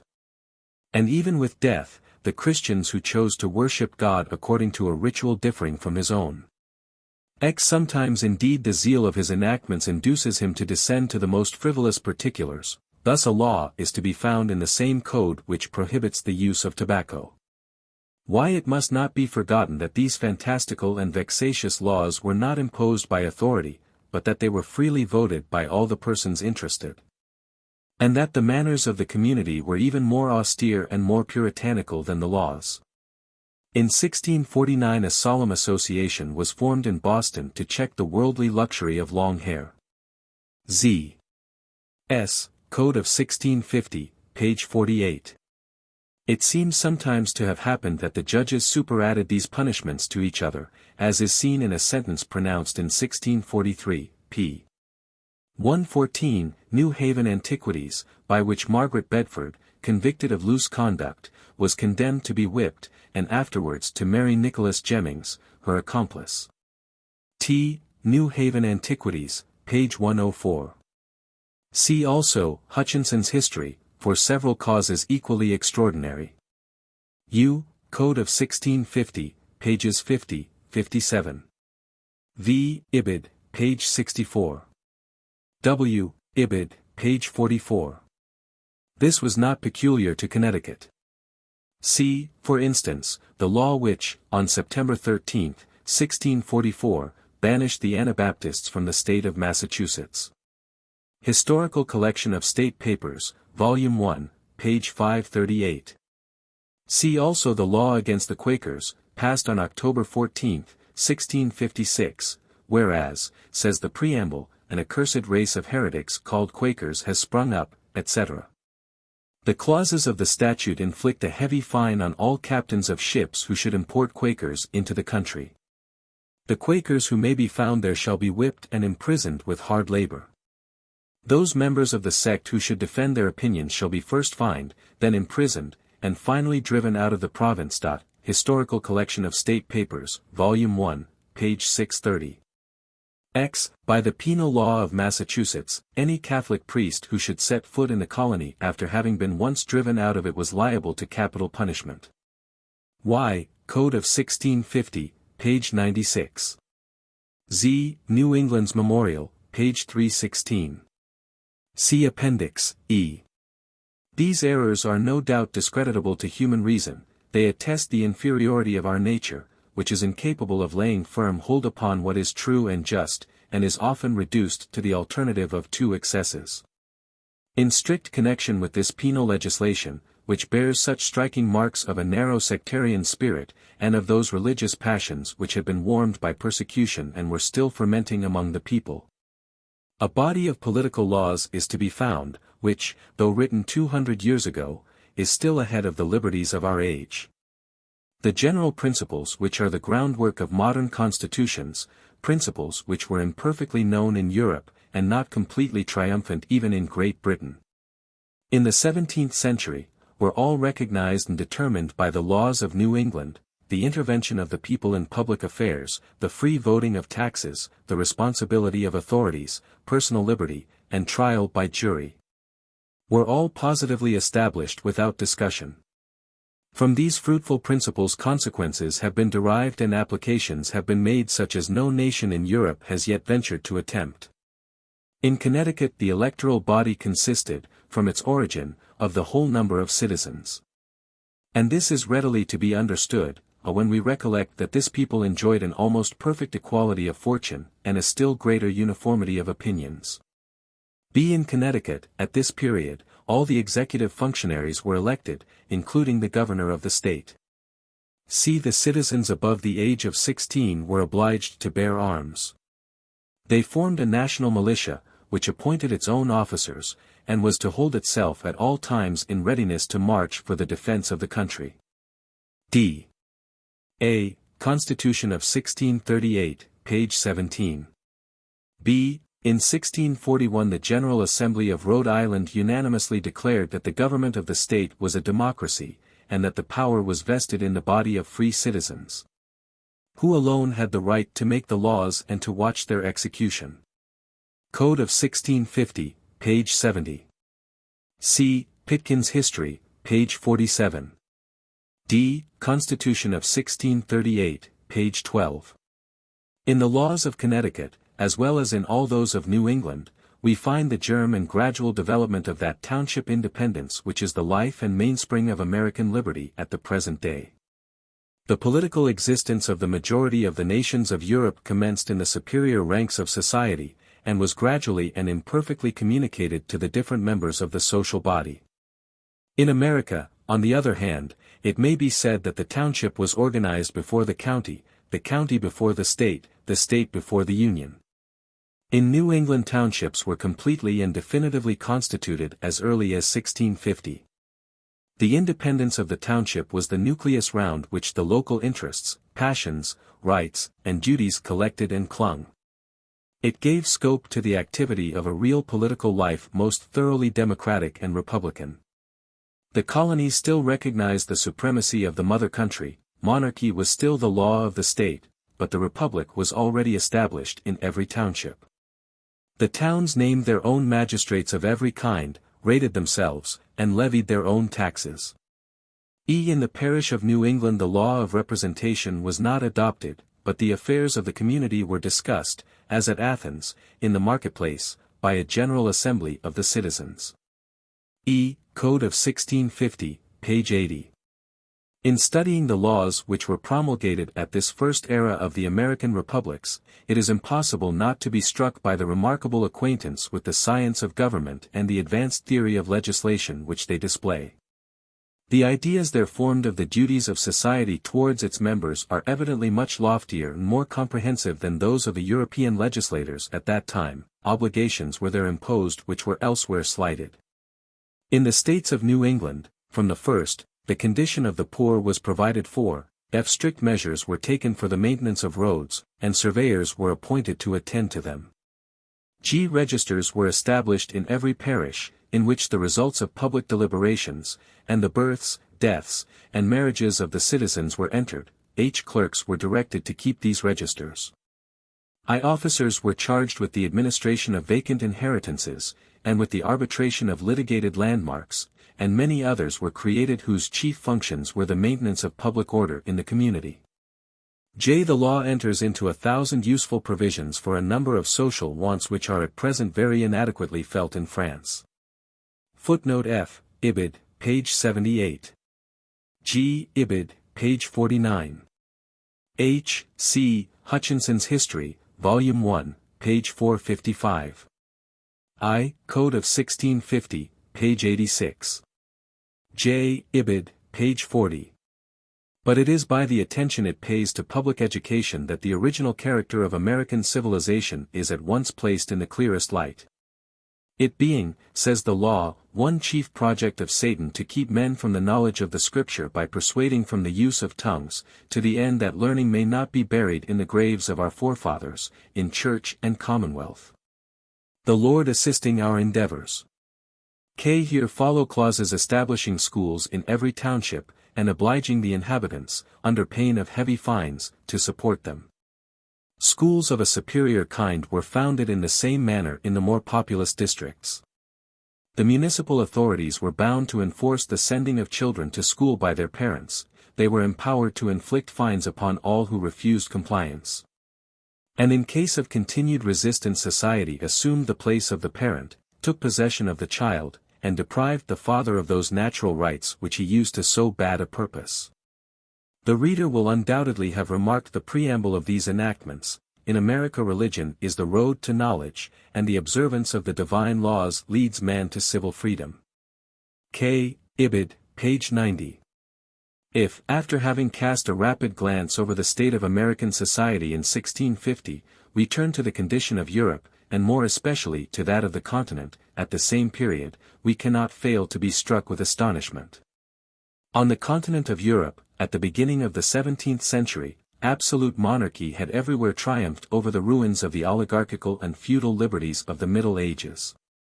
Never were the notions of right more completely confounded than in the midst of the splendor and literature of Europe, never was there less political activity among the people, never were the principles of true freedom less widely circulated. And at that very time those principles, which were scorned or unknown by the nations of Europe, were proclaimed in the deserts of the New World, and were accepted as the future creed of a great people. The boldest theories of the human reason were put into practice by a community so humble that not a statesman condescended to attend to it, and a legislation without a precedent was produced offhand by the imagination of the citizens. In the bosom of this obscure democracy, which had as yet brought forth neither generals, nor philosophers, nor authors, a man might stand up in the face of a free people and pronounce the following fine definition of liberty. L. Mathers, Magnalia Christi Americana, Volume 2. Page 13. This speech was made by Winthrop. He was accused of having committed arbitrary actions during his magistracy, but after having made the speech of which the above is a fragment, he was acquitted by acclamation. And from that time forwards he was always re-elected governor of the state. See Marshall, Volume 1, page 166. Nor would I have you to mistake in the point of your own liberty. There is a liberty of a corrupt nature which is affected both by men and beasts to do what they list, and this liberty is inconsistent with authority, impatient of all restraint. By this liberty summus omnes deteriors, 'tis the grand enemy of truth and peace, and all the ordinances of God are bent against it. But there is a civil, a moral, a federal liberty which is the proper end and object of authority. It is a liberty for that only which is just and good, for this liberty you are to stand with the hazard of your very lives, and whatsoever crosses it is not authority, but a distemper thereof. This liberty is maintained in a way of subjection to authority. And the authority set over you will, in all administrations for your good, be quietly submitted unto by all but such as have a disposition to shake off the yoke and lose their true liberty, by their murmuring at the honor and power of authority. The remarks I have made will suffice to display the character of Anglo-American civilization in its true light. It is the result, and this should be constantly present to the mind, of two distinct elements, which in other places have been in frequent hostility, but which in America have been admirably incorporated and combined with one another. I allude to the spirit of religion and the spirit of liberty. The settlers of New England were at the same time ardent sectarians and daring innovators. Narrow as the limits of some of their religious opinions were, they were entirely free from political prejudices. Hence arose two tendencies, distinct but not opposite, which are constantly discernible in the manners as well as in the laws of the country. It might be imagined that men who sacrificed their friends, their family, and their native land to a religious conviction were absorbed in the pursuit of the intellectual advantages which they purchased at so dear a rate. The energy, however, with which they strove for the acquirement of wealth, moral enjoyment, and the comforts as well as liberties of the world, is scarcely inferior to that with which they devoted themselves to heaven. Political principles and all human laws and institutions were molded and altered at their pleasure, the barriers of the society in which they were born were broken down before them. The old principles which had governed the world for ages were no more. A path without a turn and a field without an horizon were open to the exploring and ardent curiosity of man, but at the limits of the political world he checks his researches, he discreetly lays aside the use of his most formidable faculties. He no longer consents to doubt or to innovate, but carefully abstaining from raising the curtain of the sanctuary, he yields with submissive respect to truths which he will not discuss. Thus, in the moral world everything is classed, adapted, decided, and foreseen; in the political world everything is agitated, uncertain, and disputed; in the one is a passive, though a voluntary, obedience. In the other an independence scornful of experience and jealous of authority. These two tendencies, apparently so discrepant, are far from conflicting, they advance together, and mutually support each other. Religion perceives that civil liberty affords a noble exercise to the faculties of man, and that the political world is a field prepared by the Creator for the efforts of the intelligence.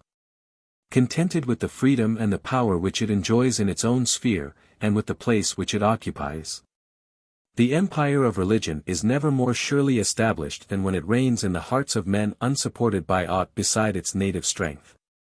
Religion is no less the companion of liberty in all its battles and its triumphs, the cradle of its infancy, and the divine source of its claims.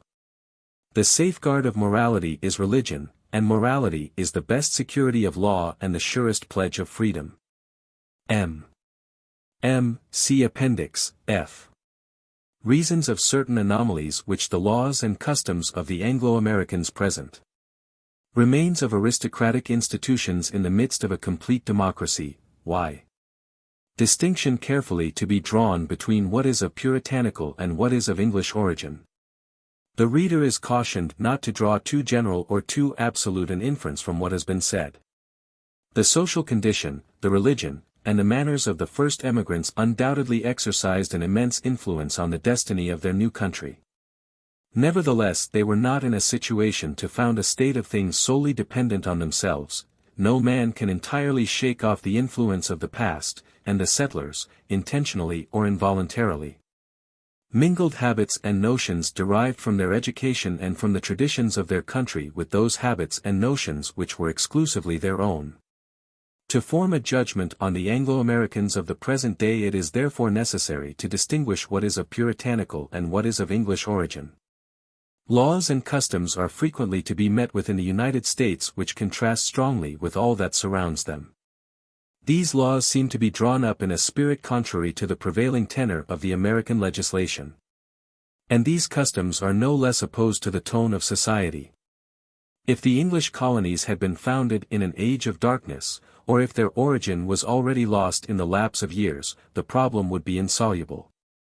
I shall quote a single example to illustrate what I advance. The civil and criminal procedure of the Americans has only two means of action, committal and bail. The first measure taken by the magistrate is to exact security from the defendant, or, in case of refusal, to incarcerate him. The ground of the accusation and the importance of the charges against him are then discussed. It is evident that a legislation of this kind is hostile to the poor man, and favorable only to the rich. The poor man has not always a security to produce, even in a civil cause. And if he is obliged to wait for justice in prison, he is speedily reduced to distress. The wealthy individual, on the contrary, always escapes imprisonment in civil causes. Nay, more, he may readily elude the punishment which awaits him for a delinquency by breaking his bail. So that all the penalties of the law are, for him, reducible to fines. And nothing can be more aristocratic than this system of legislation. Yet in America it is the poor who make the law, and they usually reserve the greatest social advantages to themselves. The explanation of the phenomenon is to be found in England. The laws of which I speak are English, and the Americans have retained them, however repugnant they may be to the tenor of their legislation and the mass of their ideas. Next to its habits, the thing which a nation is least apt to change is its civil legislation. Civil laws are only familiarly known to legal men, whose direct interest it is to maintain them as they are, whether good or bad, simply because they themselves are conversant with them. The body of the nation is scarcely acquainted with them. It merely perceives their action in particular cases, but it has some difficulty in seizing their tendency, and obeys them without premeditation. I have quoted one instance where it would have been easy to adduce a great number of others. The surface of American society is, if I may use the expression, covered with a layer of democracy, from beneath which the old aristocratic colors sometimes peep. Crimes no doubt exist for which bail is inadmissible, but they are few in number. See Blackstone, and Delhomme, Book I Chapter 10. Chapter 3, Social Conditions of the Anglo-Americans. Chapter Summary. A social condition is commonly the result of circumstances, sometimes of laws, oftener still of these two causes united. But wherever it exists, it may justly be considered as the source of almost all the laws, the usages, and the ideas which regulate the conduct of nations. Whatever it does not produce it modifies. It is therefore necessary, if we would become acquainted with the legislation and the manners of a nation, to begin by the study of its social condition. The striking characteristic of the social condition of the Anglo-Americans in its essential democracy. The first emigrants of New England, their equality, aristocratic laws introduced in the South, period of the Revolution, change in the law of descent, effects produced by this change, democracy carried to its utmost limits in the new states of the West, equality of education. Many important observations suggest themselves upon the social condition of the Anglo-Americans, but there is one which takes precedence of all the rest. The social condition of the Americans is eminently democratic. This was its character at the foundation of the colonies, and is still more strongly marked at the present day. I have stated in the preceding chapter that great equality existed among the emigrants who settled on the shores of New England. The germ of aristocracy was never planted in that part of the Union. The only influence which obtained there was that of intellect. The people were used to reverence certain names as the emblems of knowledge and virtue. Some of their fellow citizens acquired a power over the rest which might truly have been called aristocratic, if it had been capable of transmission from father to son. This was the state of things to the east of the Hudson, to the southwest of that river, and in the direction of the Floridas, the case was different.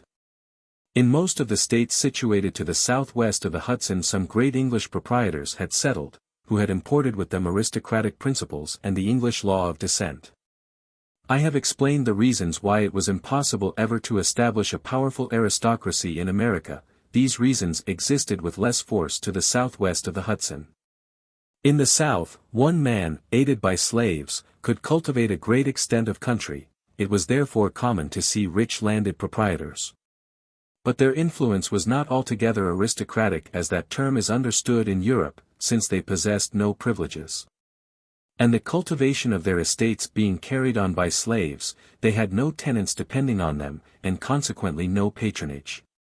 Still, the great proprietors south of the Hudson constituted a superior class, having ideas and tastes of its own, and forming the center of political action.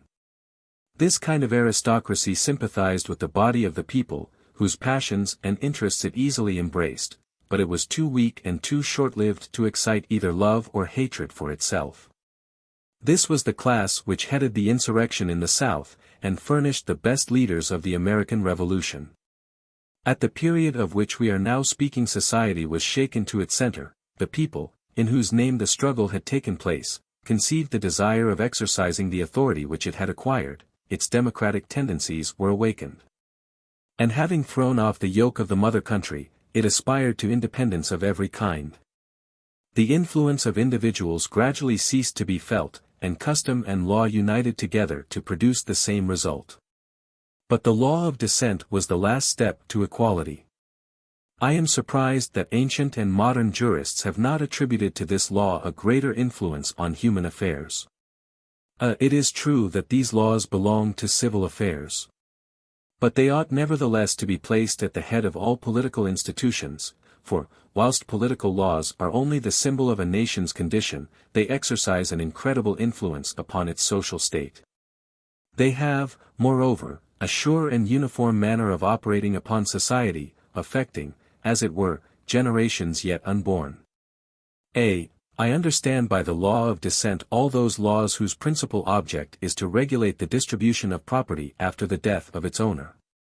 The law of entail is of this number. It certainly prevents the owner from disposing of his possessions before his death, but this is solely with the view of preserving them entire for the heir. The principal object, therefore, of the law of entail is to regulate the descent of property after the death of its owner. Its other provisions are merely means to this end. Through their means man acquires a kind of preternatural power over the future lot of his fellow creatures. When the legislator has regulated the law of inheritance, he may rest from his labor. The machine once put in motion will go on for ages, and advance, as if self-guided, towards a given point.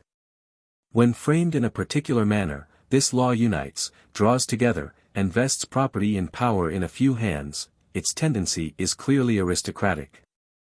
On opposite principles its action is still more rapid. It divides, distributes, and disperses both property and power. Alarmed by the rapidity of its progress, those who despair of arresting its motion endeavor to obstruct it by difficulties and impediments. They vainly seek to counteract its effect by contrary efforts. But it gradually reduces or destroys every obstacle, until by its incessant activity the bulwarks of the influence of wealth are ground down to the fine and shifting sand which is the basis of democracy. When the law of inheritance permits, still more when it decrees, the equal division of a father's property amongst all his children, its effects are of two kinds. It is important to distinguish them from each other, although they tend to the same end. In virtue of the law of partible inheritance, the death of every proprietor brings about a kind of revolution in property. Not only do his possessions change hands, but their very nature is altered, since they are parceled into shares, which become smaller and smaller at each division. This is the direct and, as it were, the physical effect of the law. It follows, then, that in countries where equality of inheritance is established by law, property, and especially landed property, must have a tendency to perpetual diminution. The effects, however, of such legislation would only be perceptible after a lapse of time, if the law was abandoned to its own working. For supposing the family to consist of 2 children, and in a country people as France is the average number is not above 3, these children, sharing amongst them the fortune of both parents, would not be poorer than their father or mother. But the law of equal division exercises its influence not merely upon the property itself, but it affects the minds of the heirs, and brings their passions into play. These indirect consequences tend powerfully to the destruction of large fortunes, and especially of large domains. Among nations whose law of descent is founded upon the right of primogeniture, landed estates often pass from generation to generation without undergoing division. The consequence of which is that family feeling is to a certain degree incorporated with the estate. The family represents the estate the family, whose name, together with its origin, its glory, its power, and its virtues, is thus perpetuated in an imperishable memorial of the past and a sure pledge of the future. When the equal partition of property is established by law, the intimate connection is destroyed between family feeling and the preservation of the paternal estate. The property ceases to represent the family. For as it must inevitably be divided after 1 or 2 generations, it has evidently a constant tendency to diminish, and must in the end be completely dispersed. The sons of the great landed proprietor, if they are few in number, or if fortune befriends them, may indeed entertain the hope of being as wealthy as their father, but not that of possessing the same property as he did. The riches must necessarily be composed of elements different from his. Now, from the moment that you divest the landowner of that interest in the preservation of his estate which he derives from association, from tradition, and from family pride, you may be certain that sooner or later he will dispose of it. For there is a strong pecuniary interest in favor of selling, as floating capital produces higher interest than real property, and is more readily available to gratify the passions of the moment. Great landed estates which have once been divided never come together again, for the small proprietor draws from his land a better revenue, in proportion, than the large owner does from his, and of course he sells it at a higher rate. Be the calculations of gain, therefore, which decide the rich man to sell his domain will still more powerfully influence him against buying small estates to unite them into a large one. I do not mean to say that the small proprietor cultivates his land better, but he cultivates it with more ardor and care, so that he makes up by his labor for his want of skill. What is called family pride is often founded upon an illusion of self-love. A man wishes to perpetuate and immortalize himself, as it were, in his great-grandchildren. Where the esprit de famille ceases to act, individual selfishness comes into play. When the idea of family becomes vague, indeterminate, and uncertain, a man thinks of his present convenience, he provides for the establishment of his succeeding generation, and no more. Either a man gives up the idea of perpetuating his family, or at any rate he seeks to accomplish it by other means than that of a landed estate. Thus not only does the law of partible inheritance render it difficult for families to preserve their ancestral domains entire, but it deprives them of the inclination to attempt it, and compels them in some measure to cooperate with the law in their own extinction. The law of equal distribution proceeds by two methods: by acting upon things, it acts upon persons; by influencing persons, it affects things. By these means the law succeeds in striking at the root of landed property, and dispersing rapidly both families and fortunes. Land being the most stable kind of property, we find, from time to time, rich individuals who are disposed to make great sacrifices in order to obtain it, and who willingly forfeit a considerable part of their income to make sure of the rest. But these are accidental cases. The preference for landed property is no longer found habitually in any class but among the poor. The small landowner, who has less information, less imagination, and fewer passions than the great one, is generally occupied with the desire of increasing his estate, and it often happens that by inheritance, by marriage, or by the chances of trade, he is gradually furnished with the means. Thus, to balance the tendency which leads men to divide their estates, there exists another, which incites them to add to them. This tendency, which is sufficient to prevent estates from being divided ad infinitum, is not strong enough to create great territorial possessions, certainly not to keep them up in the same family. Most certainly it is not for us Frenchmen of the 19th century, who daily witness the political and social changes which the law of partition is bringing to pass, to question its influence. It is perpetually conspicuous in our country, overthrowing the walls of our dwellings and removing the landmarks of our fields. But although it has produced great effects in France, much still remains for it to do. Our recollections, opinions, and habits present powerful obstacles to its progress. In the United States it has nearly completed its work of destruction, and there we can best study its results. The English laws concerning the transmission of property were abolished in almost all the states at the time of the Revolution. The law of entail was so modified as not to interrupt the free circulation of property. The first generation having passed away, estates began to be parceled out, and the change became more and more rapid with the progress of time.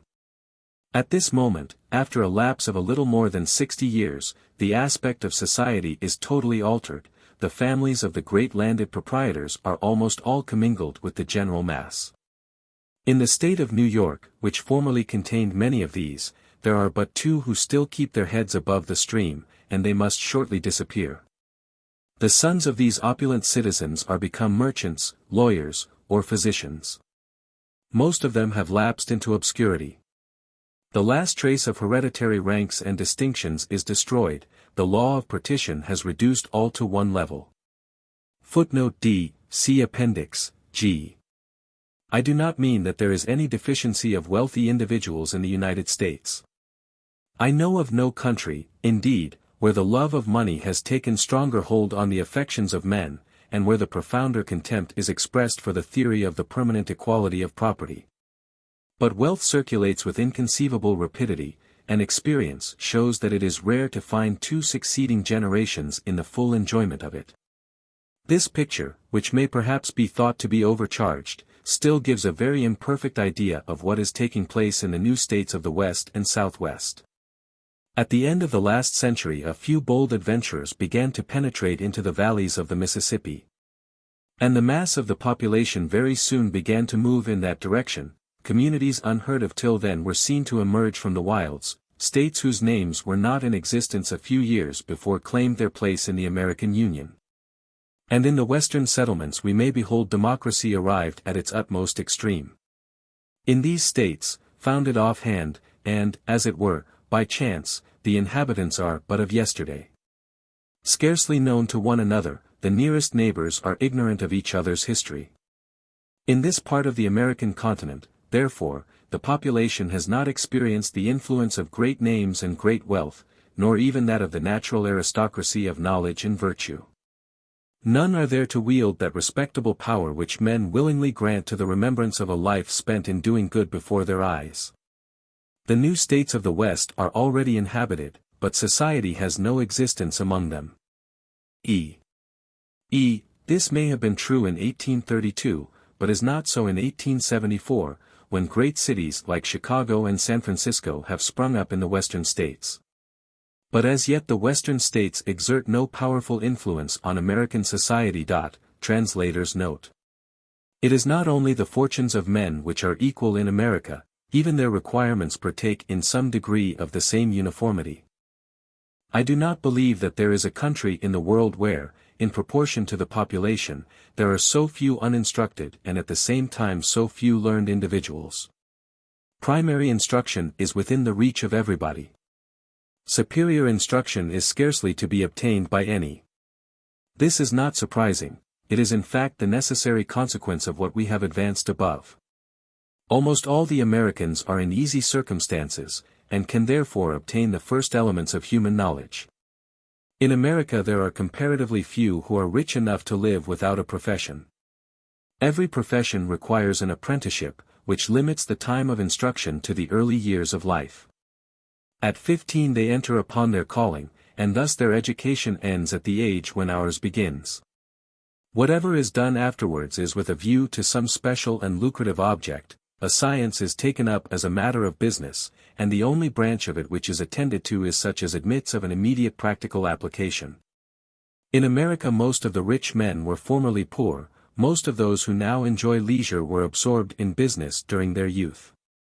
The consequence of which is, that when they might have had a taste for study they had no time for it, and when time is at their disposal they have no longer the inclination.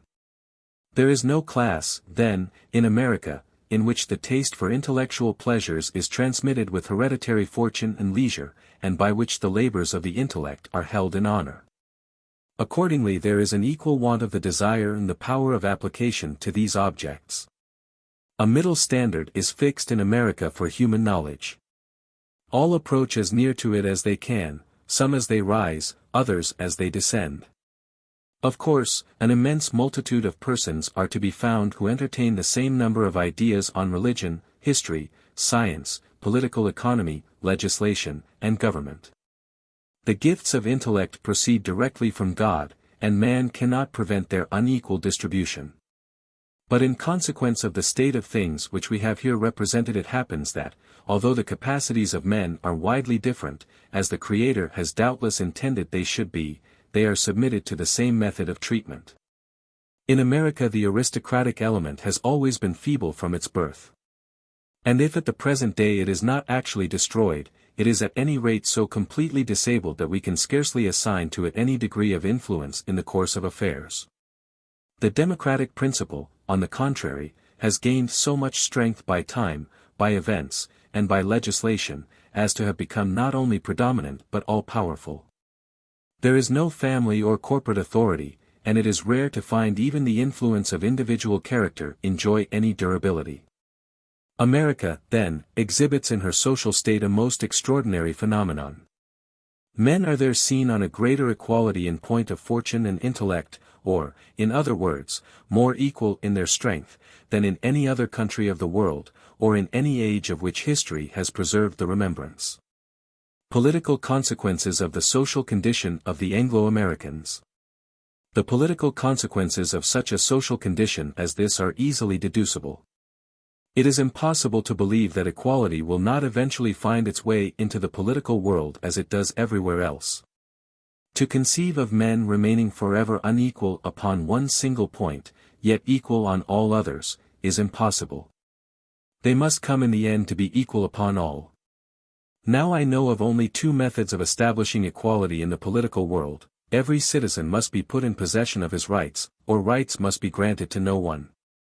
For nations which are arrived at the same stage of social existence as the Anglo-Americans, it is therefore very difficult to discover a medium between the sovereignty of all and the absolute power of one man, and it would be vain to deny that the social condition which I have been describing is equally liable to each of these consequences. There is, in fact, a manly and lawful passion for equality which excites men to wish all to be powerful and honored. This passion tends to elevate the humble to the rank of the great. But there exists also in the human heart a depraved taste for equality, which impels the weak to attempt to lower the powerful to their own level, and reduces men to prefer equality in slavery to inequality with freedom. Not that those nations whose social condition is democratic naturally despise liberty; on the contrary, they have an instinctive love of it. But liberty is not the chief and constant object of their desires. Equality is their idol. They make rapid and sudden efforts to obtain liberty, and if they miss their aim resign themselves to their disappointment, but nothing can satisfy them except equality, and rather than lose it they resolve to perish. On the other hand, in a state where the citizens are nearly on an equality, it becomes difficult for them to preserve their independence against the aggressions of power. No one among them being strong enough to engage in the struggle with advantage, nothing but a general combination can protect their liberty. And such a union is not always to be found. From the same social position, then, nations may derive one or the other of two great political results. These results are extremely different from each other, but they may both proceed from the same cause. The Anglo-Americans are the first nations who, having been exposed to this formidable alternative, have been happy enough to escape the dominion of absolute power. They have been allowed by their circumstances, their origin, their intelligence, and especially by their moral feeling, to establish and maintain the sovereignty of the people.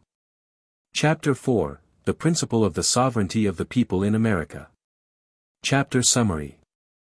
It predominates over the whole of society in America, application made of this principle by the Americans even before their revolution, development given to it by that revolution, gradual and irresistible extension of the elective qualification.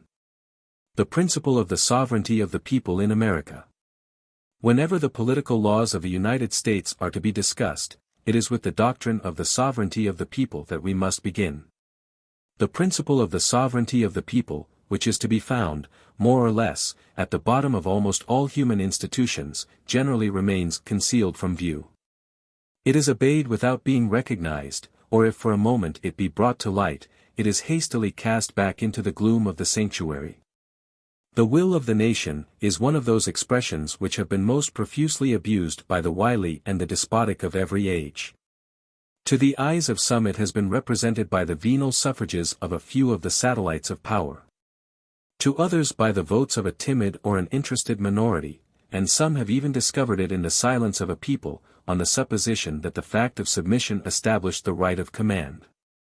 In America the principle of the sovereignty of the people is not either barren or concealed, as it is with some other nations. It is recognized by the customs and proclaimed by the laws. It spreads freely, and arrives without impediment at its most remote consequences. If there be a country in the world where the doctrine of the sovereignty of the people can be fairly appreciated, where it can be studied in its application to the affairs of society, and where its dangers and its advantages may be foreseen, that country is assuredly America. I have already observed that, from their origin, the sovereignty of the people was the fundamental principle of the greater number of British colonies in America. It was far, however, from then exercising as much influence on the government of society as it now does. Two obstacles, the one external, the other internal, checked its invasive progress. It could not ostensibly disclose itself in the laws of colonies which were still constrained to obey the mother country. It was therefore obliged to spread secretly, and to gain ground in the provincial assemblies, and especially in the townships. American society was not yet prepared to adopt it with all its consequences. The intelligence of New England, and the wealth of the country to the south of the Hudson, as I have shown in the preceding chapter, long exercised a sort of aristocratic influence, which tended to retain the exercise of social authority in the hands of a few. The public functionaries were not universally elected, and the citizens were not all of them electors. The electoral franchise was everywhere placed within certain limits, and made dependent on a certain qualification, which was exceedingly low in the North and more considerable in the South. The American Revolution broke out, and the doctrine of the sovereignty of the people, which had been nurtured in the townships and municipalities, took possession of the state. Every class was enlisted in its cause. Battles were fought, and victories obtained for it, until it became the law of laws. A no less rapid change was effected in the interior of society, where the law of descent completed the abolition of local influences. At the very time when this consequence of the laws and of the revolution was apparent to every eye, victory was irrevocably pronounced in favor of the democratic cause. All power was, in fact, in its hands, and resistance was no longer possible. The higher orders submitted without a murmur and without a struggle to an evil which was thenceforth inevitable. The ordinary fate of falling powers awaited them, each of their several members followed his own interests. And as it was impossible to wring the power from the hands of a people which they did not detest sufficiently to brave, their only aim was to secure its goodwill at any price.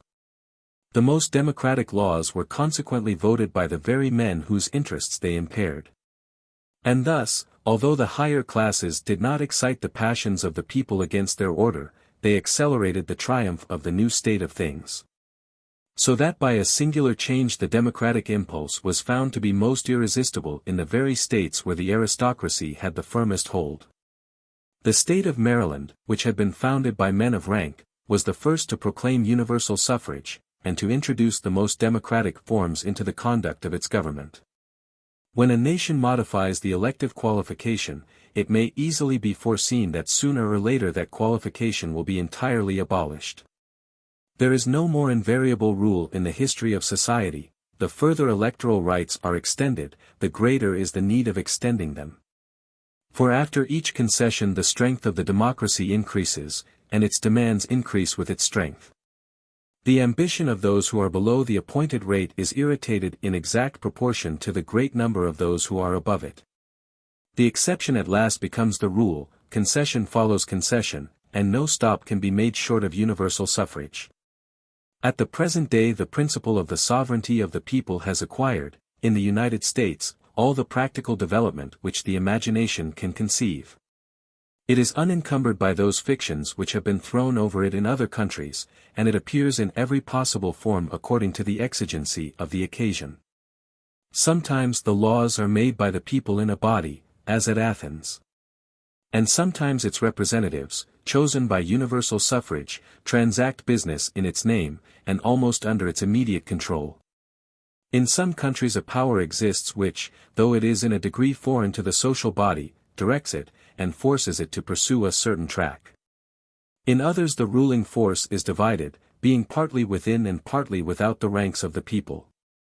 But nothing of the kind is to be seen in the United States. Their society governs itself for itself. All power centers in its bosom. And scarcely an individual is to be met with who would venture to conceive, or, still less, to express, the idea of seeking it elsewhere. The nation participates in the making of its laws by the choice of its legislators, and in the execution of them by the choice of the agents of the executive government. It may almost be said to govern itself, so feeble and so restricted is the share left to the administration, so little do the authorities forget their popular origin and the power from which they emanate. Footnote A, see Appendix, H. Chapter 5, Necessity of Examining the Condition of the States, Part 1. Necessity of examining the condition of the states before that of the Union at large. It is proposed to examine in the following chapter what is the form of government established in America on the principle of the sovereignty of the people, what are its resources, its hindrances, its advantages, and its dangers. The first difficulty which presents itself arises from the complex nature of the Constitution of the United States, which consists of two distinct social structures, connected and, as it were, encased one within the other. Two governments, completely separate and almost independent, the one fulfilling the ordinary duties and responding to the daily and indefinite calls of a community, the other circumscribed within certain limits, and only exercising an exceptional authority over the general interests of the country. In short, there are 24 small sovereign nations, whose agglomeration constitutes the body of the Union. To examine the Union before we have studied the states would be to adopt a method filled with obstacles. The form of the federal government of the United States was the last which was adopted. And it is in fact nothing more than a modification or a summary of those republican principles which were current in the whole community before it existed, and independently of its existence. Moreover, the federal government is, as I have just observed, the exception, the government of the states is the rule. The author who should attempt to exhibit the picture as a whole before he had explained its details would necessarily fall into obscurity and repetition. The great political principles which govern American society at this day undoubtedly took their origin and their growth in the state. It is therefore necessary to become acquainted with the state in order to possess a clue to the remainder.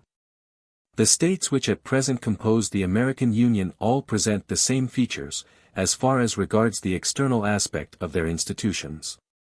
Their political or administrative existence is centered in three focuses of action, which may not inaptly be compared to the different nervous centers which convey motion to the human body. The township is the lowest in order, then the county, and lastly the state, and I propose to devote the following chapter to the examination of these three divisions. The American system of townships and municipal bodies. Why the author begins the examination of the political institutions with the township, its existence in all nations, difficulty of establishing and preserving municipal independence, its importance, why the author has selected the township system of New England as the main topic of his discussion. It is not undesignedly that I begin this subject with the township. The village or township is the only association which is so perfectly natural that wherever a number of men are collected it seems to constitute itself. The town, or tithing, as the smallest division of a community, must necessarily exist in all nations, whatever their laws and customs may be, if man makes monarchies and establishes republics. The first association of mankind seems constituted by the hand of God. But although the existence of the township is coeval with that of man, its liberties are not the less rarely respected and easily destroyed. A nation is always able to establish great political assemblies, because it habitually contains a certain number of individuals fitted by their talents, if not by their habits, for the direction of affairs. The township is, on the contrary, composed of coarser materials, which are less easily fashioned by the legislator. The difficulties which attend the consolidation of its independence rather augment than diminish with the increasing enlightenment of the people. A highly civilized community spurns the attempts of a local independence, is disgusted at its numerous blunders, and is apt to despair of success before the experiment is completed. Again, no immunities are so ill protected from the encroachments of the supreme power as those of municipal bodies in general. They are unable to struggle, single-handed, against a strong or an enterprising government. And they cannot defend their cause with success unless it be identified with the customs of the nation and supported by public opinion. Thus until the independence of townships is amalgamated with the manners of a people it is easily destroyed, and it is only after a long existence in the laws that it can be thus amalgamated. Municipal freedom is not the fruit of human device. It is rarely created, but it is, as it were, secretly and spontaneously engendered in the midst of a semi-barbarous state of society. The constant action of the laws and the national habits, peculiar circumstances, and above all time, may consolidate it, but there is certainly no nation on the continent of Europe which has experienced its advantages. Nevertheless, local assemblies of citizens constitute the strength of free nations. Town meetings are to liberty what primary schools are to science, they bring it within the people's reach, they teach men how to use and how to enjoy it. A nation may establish a system of free government, but without the spirit of municipal institutions it cannot have the spirit of liberty. The transient passions and the interests of an hour, or the chance of circumstances, may have created the external forms of independence, but the despotic tendency which has been repelled will, sooner or later, inevitably reappear on the surface. In order to explain to the reader the general principles on which the political organization of the counties and townships of the United States rests, I have thought it expedient to choose one of the states of New England as an example. To examine the mechanism of its constitution, and then to cast a general glance over the country. The township and the county are not organized in the same manner in every part of the Union. It is, however, easy to perceive that the same principles have guided the formation of both of them throughout the Union. I am inclined to believe that these principles have been carried further in New England than elsewhere, and consequently that they offer greater facilities to the observations of a stranger. The institutions of New England form a complete and regular whole.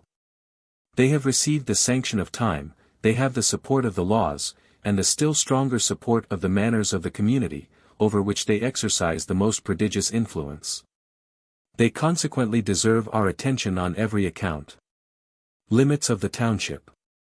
The township of New England is a division which stands between the commune and the canton of France, and which corresponds in general to the English tithing, or town. Its average population is from 2 to 3,000. So that, on the one hand, the interests of its inhabitants are not likely to conflict, and, on the other, men capable of conducting its affairs are always to be found among its citizens.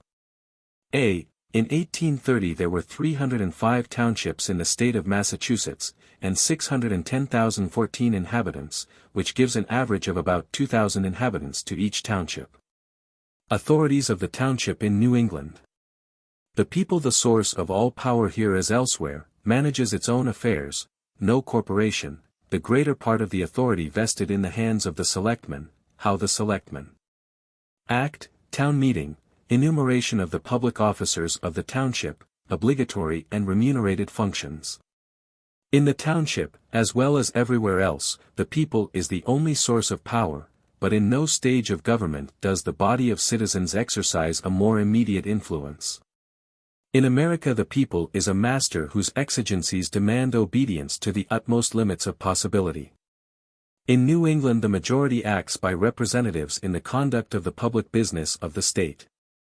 But if such an arrangement be necessary in general affairs, in the townships, where the legislative and administrative action of the government is in more immediate contact with the subject, the system of representation is not adopted. There is no corporation, but the body of electors, after having designated its magistrates, directs them in everything that exceeds the simple and ordinary executive business of the state. The same rules are not applicable to the great towns, which generally have a mayor, and a corporation divided into two bodies. This, however, is an exception which requires the sanction of a law. See the Act of February 22, 1822, for appointing the authorities of the city of Boston. It frequently happens that small towns as well as cities are subject to a peculiar administration. In 1832, 104 townships in the state of New York were governed in this manner. Williams Register.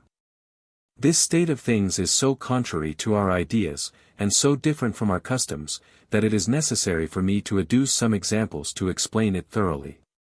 The public duties in the township are extremely numerous and minutely divided, as we shall see further on, but the larger proportion of administrative power is vested in the hands of a small number of individuals, called the selectmen. See the general laws of the state impose a certain number of obligations on the selectmen, which they may fulfill without the authorization of the body they represent, but which they can only neglect on their own responsibility. The law of the state obliges them, for instance, to draw up the list of electors in their townships, and if they omit this part of their functions, they are guilty of a misdemeanor. In all the affairs, however, which are determined by the town meeting, the selectmen are the organs of the popular mandate, as in France the mayor executes the decree of the municipal council. They usually act upon their own responsibility, and merely put in practice principles which have been previously recognized by the majority. But if any change is to be introduced in the existing state of things, or if they wish to undertake any new enterprise, they are obliged to refer to the source of their power. If, for instance, a school is to be established, the selectmen convoke the whole body of the electors on a certain day at an appointed place. They explain the urgency of the case.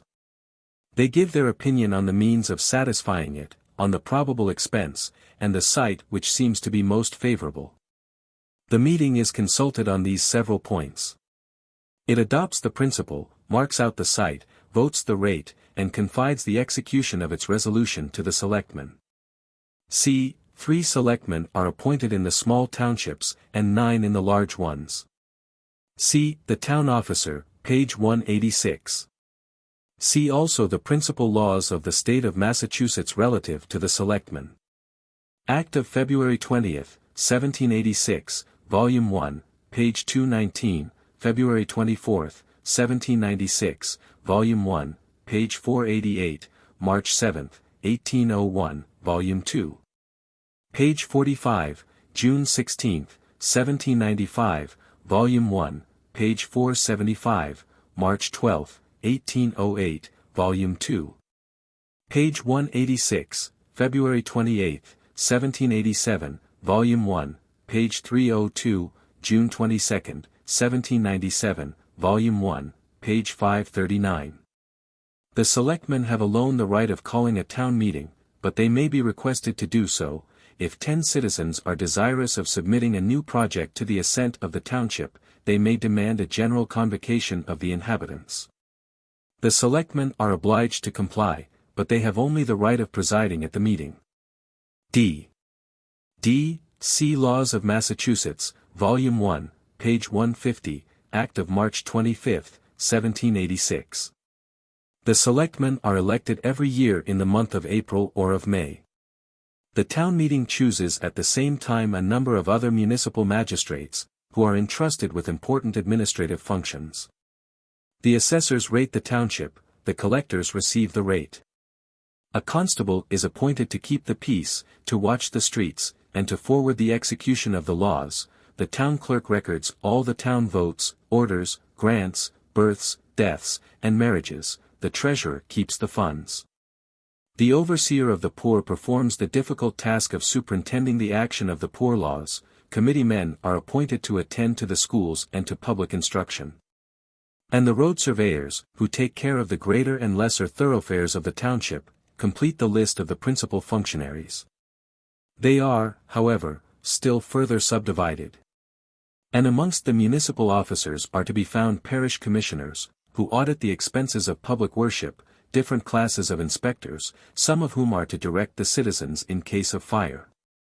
Tithing men, listers, haywoods, chimney viewers, fence viewers to maintain the bounds of property, timber measurers, and sealers of weights and measures. All these magistrates actually exist. Their different functions are all detailed in a book called The Town Officer, by Isaac Goodwin, Worcester, 1827, and in the Collection of the General Laws of Massachusetts, 3 volumes, Boston, 1823. There are 19 principal officers in a township. Every inhabitant is constrained, on the pain of being fined, to undertake these different functions. Which, however, are almost all paid, in order that the poorer citizens may be able to give up their time without loss. In general, the American system is not to grant a fixed salary to its functionaries. Every service has its price, and they are remunerated in proportion to what they have done. Existence of the township. Every one the best judge of his own interest, corollary of the principle of the sovereignty of the people, application of those doctrines in the townships of America. The township of New England is sovereign in all that concerns itself alone, subject to the state in all other matters, bond of the township and the state. In France the government lends its agent to the commune, in America the reverse occurs. I have already observed that the principle of the sovereignty of the people governs the whole political system of the Anglo-Americans. Every page of this book will afford new instances of the same doctrine. In the nations by which the sovereignty of the people is recognized, every individual possesses an equal share of power, and participates alike in the government of the state. Every individual is, therefore, supposed to be as well informed, as virtuous, and as strong as any of his fellow citizens. He obeys the government, not because he is inferior to the authorities which conduct it, or that he is less capable than his neighbor of governing himself, but because he acknowledges the utility of an association with his fellow men. And because he knows that no such association can exist without a regulating force. If he be a subject in all that concerns the mutual relations of citizens, he is free and responsible to God alone for all that concerns himself. Hence arises the maxim that every one is the best and the sole judge of his own private interest, and that society has no right to control a man's actions, unless they are prejudicial to the common weal. Or unless the commonweal demands his cooperation. This doctrine is universally admitted in the United States. I shall hereafter examine the general influence which it exercises on the ordinary actions of life. I am now speaking of the nature of municipal bodies. The township, taken as a whole, and in relation to the government of the country, may be looked upon as an individual to whom the theory I have just alluded to is applied. Municipal independence is therefore a natural consequence of the principle of the sovereignty of the people in the United States. All the American republics recognize it more or less. But circumstances have peculiarly favored its growth in New England. In this part of the Union the impulsion of political activity was given in the townships, and it may almost be said that each of them originally formed an independent nation. When the kings of England asserted their supremacy, they were contented to assume the central power of the state. The townships of New England remained as they were before. And although they are now subject to the state, they were at first scarcely dependent upon it. It is important to remember that they have not been invested with privileges, but that they have, on the contrary, forfeited a portion of their independence to the state.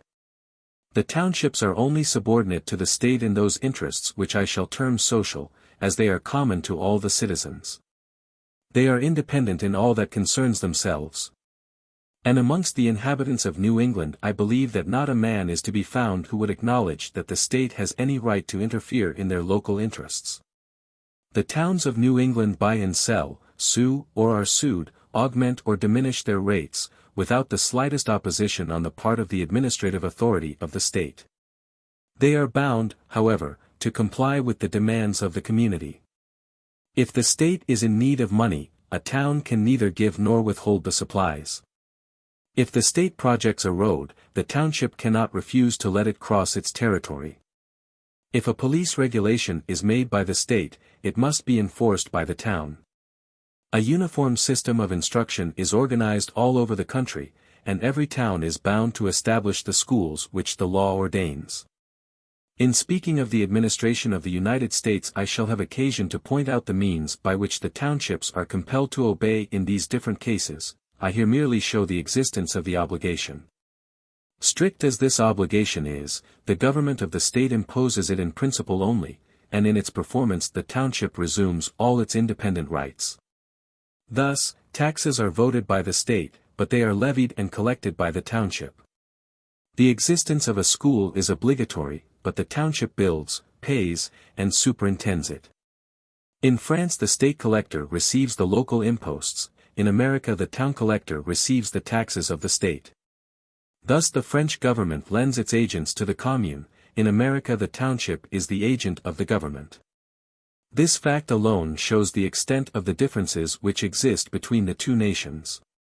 Public spirit of the townships of New England. How the township of New England wins the affections of its inhabitants, difficulty of creating local public spirit in Europe, the rights and duties of the American township favorable to it, characteristics of home in the United States, manifestations of public spirit in New England, its happy effects. In America, not only do municipal bodies exist, but they are kept alive and supported by public spirit. The township of New England possesses two advantages which infallibly secure the attentive interest of mankind, namely, independence and authority. Its sphere is indeed small and limited, but within that sphere its action is unrestrained. And its independence gives to it a real importance which its extent and population may not always ensure. It is to be remembered that the affections of men generally lie on the side of authority. Patriotism is not durable in a conquered nation. The New Englander is attached to his township, not only because he was born in it, but because it constitutes a social body of which he is a member, and whose government claims and deserves the exercise of his sagacity. In Europe the absence of local public spirit is a frequent subject of regret to those who are in power. Everyone agrees that there is no surer guarantee of order and tranquility, and yet nothing is more difficult to create. If the municipal bodies were made powerful and independent, the authorities of the nation might be disunited and the peace of the country endangered. Yet, without power and independence, a town may contain good subjects, but it can have no active citizens. Another important fact is that the township of New England is so constituted as to excite the warmest of human affections, without arousing the ambitious passions of the heart of man. The officers of the country are not elected, and their authority is very limited. Even the state is only a second-rate community, whose tranquil and obscure administration offers no inducement sufficient to draw men away from the circle of their interests into the turmoil of public affairs. The federal government confers power and honor on the men who conduct it, but these individuals can never be very numerous. The high station of the presidency can only be reached at an advanced period of life, and the other federal functionaries are generally men who have been favored by fortune, or distinguished in some other career. Such cannot be the permanent aim of the ambitious.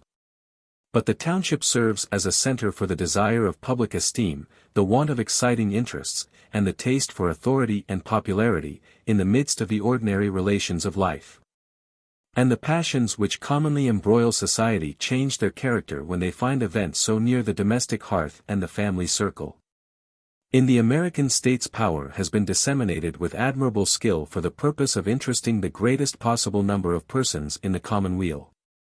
Independently of the electors who are from time to time called into action, the body politic is divided into innumerable functionaries and officers, who all, in their several spheres, represent the same powerful whole in whose name they act. The local administration thus affords an unfailing source of profit and interest to a vast number of individuals. The American system, which divides the local authority among so many citizens, does not scruple to multiply the functions of the town officers. For in the United States it is believed, and with truth, that patriotism is a kind of devotion which is strengthened by ritual observance. In this manner the activity of the township is continually perceptible. It is daily manifested in the fulfillment of a duty or the exercise of a right, and a constant though gentle motion is thus kept up in society which animates without disturbing it. The American attaches himself to his home as the mountaineer clings to his hills, because the characteristic features of his country are there more distinctly marked than elsewhere. The existence of the townships of New England is in general a happy one. Their government is suited to their tastes, and chosen by themselves. In the midst of the profound peace and general comfort which reign in America the commotions of municipal discord are unfrequent.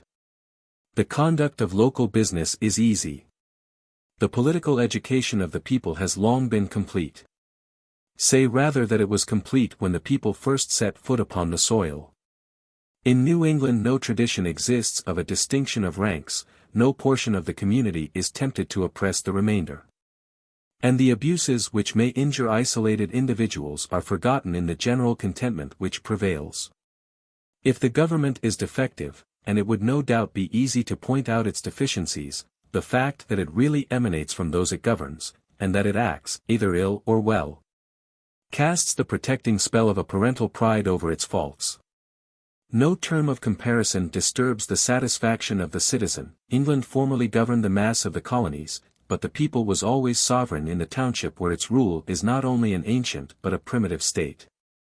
The native of New England is attached to his township because it is independent and free, his cooperation in its affairs ensures his attachment to its interest, the well-being it affords him secures his affection. And its welfare is the aim of his ambition and of his future exertions. He takes a part in every occurrence in the place, he practices the art of government in the small sphere within his reach. He accustoms himself to those forms which can alone ensure the steady progress of liberty, he imbibes their spirit. He acquires a taste for order, comprehends the union or the balance of powers, and collects clear practical notions on the nature of his duties and the extent of his rights. The counties of New England. The division of the countries in America has considerable analogy with that of the arrondissements of France. The limits of the counties are arbitrarily laid down, and the various districts which they contain have no necessary connection, no common tradition or natural sympathy. Their object is simply to facilitate the administration of justice. The extent of the township was too small to contain a system of judicial institutions. Each county has, however, a court of justice, a sheriff to execute its decrees, and a prison for criminals. There are certain wants which are felt alike by all the townships of a county. It is therefore natural that they should be satisfied by a central authority. In the state of Massachusetts this authority is vested in the hands of several magistrates, who are appointed by the governor of the state, with the advice of his council. The officers of the county have only a limited and occasional authority, which is applicable to certain predetermined cases. The state and the townships possess all the power requisite to conduct public business. The budget of the county is drawn up by its officers, and is voted by the legislature, but there is no assembly which directly or indirectly represents the county. It has, therefore, properly speaking, no political existence. See the Act of February 14, 1821, Laws of Massachusetts, Volume 1, page 551. See the Act of February 20, 1819, Laws of Massachusetts, Volume 2. Page 494. The Council of the Governor is an elective body. A twofold tendency may be discerned in the American constitutions, which impels the legislator to centralize the legislative and to disperse the executive power. The township of New England has in itself an indestructible element of independence. And this distinct existence could only be fictitiously introduced into the county, where its utility has not been felt. But all the townships united have but one representation, which is the state, the center of the national authority. Beyond the action of the township and that of the nation, nothing can be said to exist but the influence of individual exertion. Administration in New England. Administration not perceived in America. Why? The Europeans believe that liberty is promoted by depriving the social authority of some of its rights. The Americans, by dividing its exercise, almost all the administration confined to the township, and divided amongst the town officers, no trace of an administrative body to be perceived.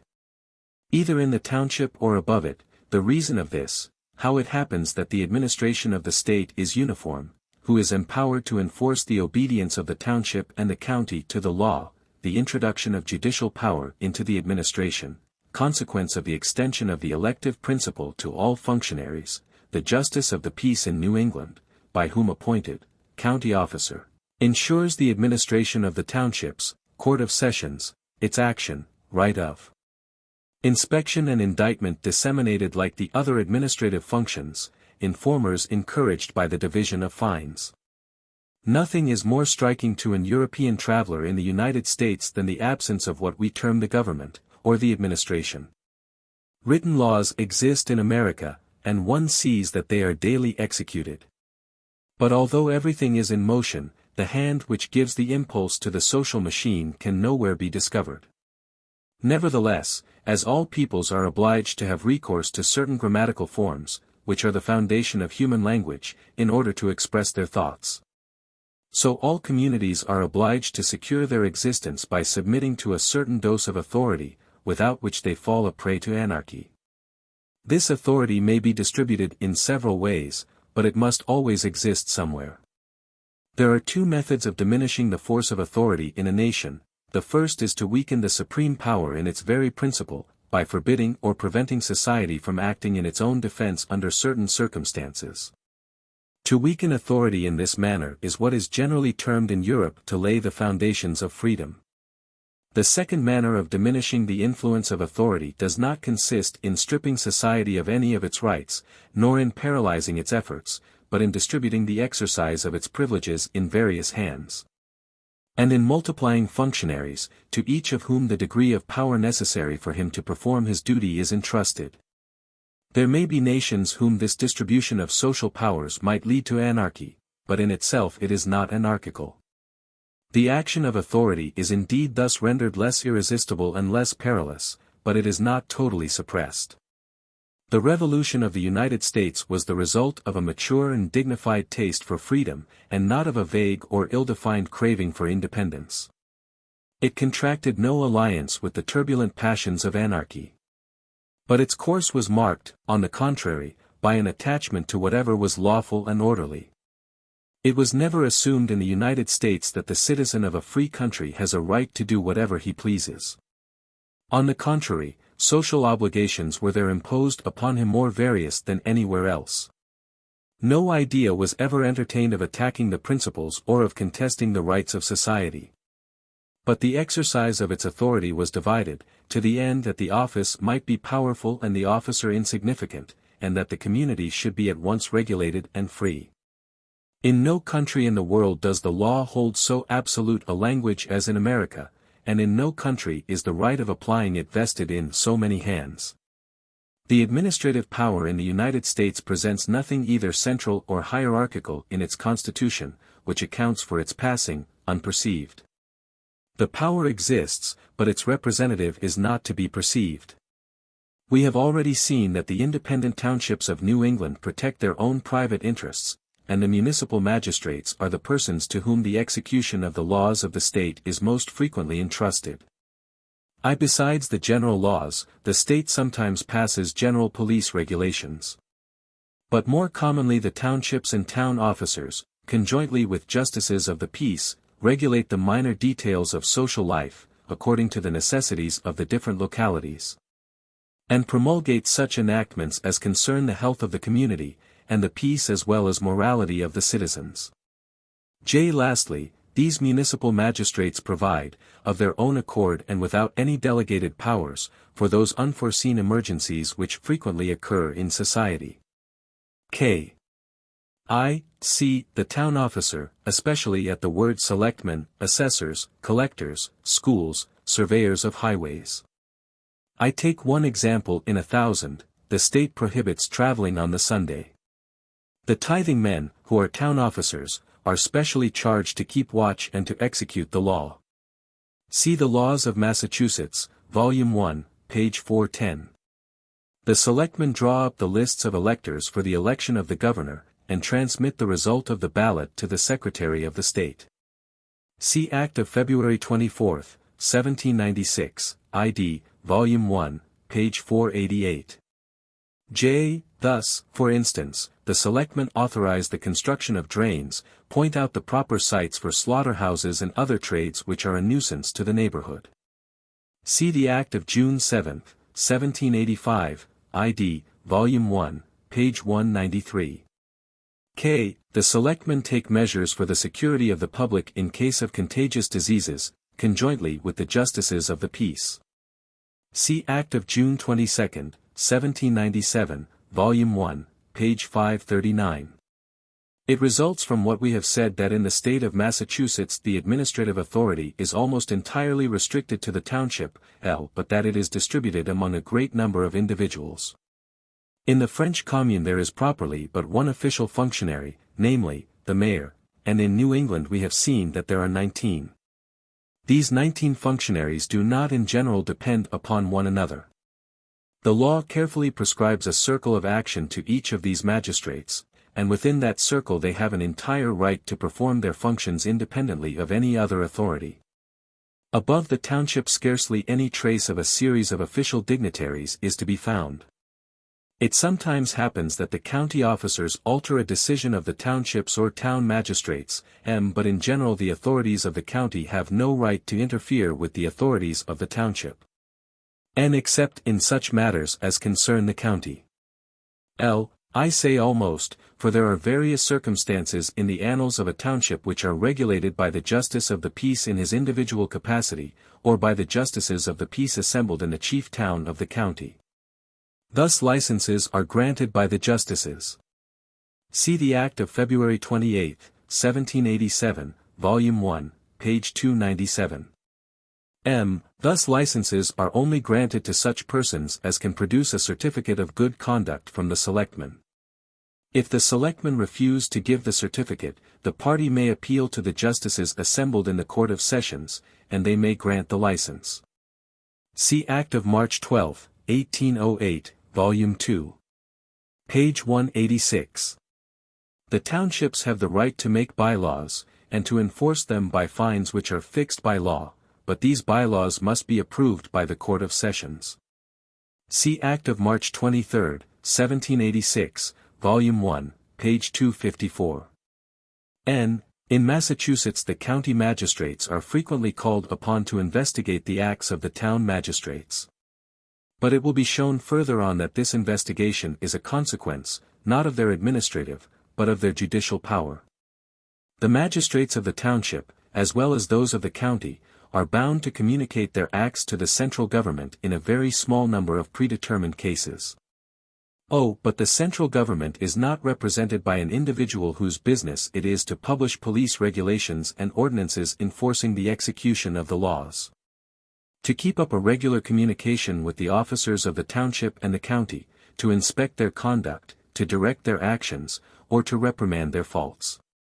There is no point which serves as a center to the radii of the administration. The town committees of schools are obliged to make an annual report to the Secretary of the State on the condition of the school. See Act of March 10, 1827, Volume 3. Page 183. Chapter 5, Necessity of Examining the Condition of the States, Part 2.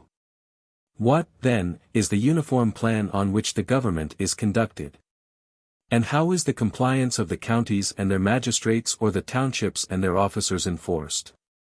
In the states of New England the legislative authority embraces more subjects than it does in France, the legislator penetrates to the very core of the administration, the law descends to the most minute details. The same enactment prescribes the principle and the method of its application, and thus imposes a multitude of strict and rigorously defined obligations on the secondary functionaries of the state. The consequence of this is that if all the secondary functionaries of the administration conform to the law, society in all its branches proceeds with the greatest uniformity.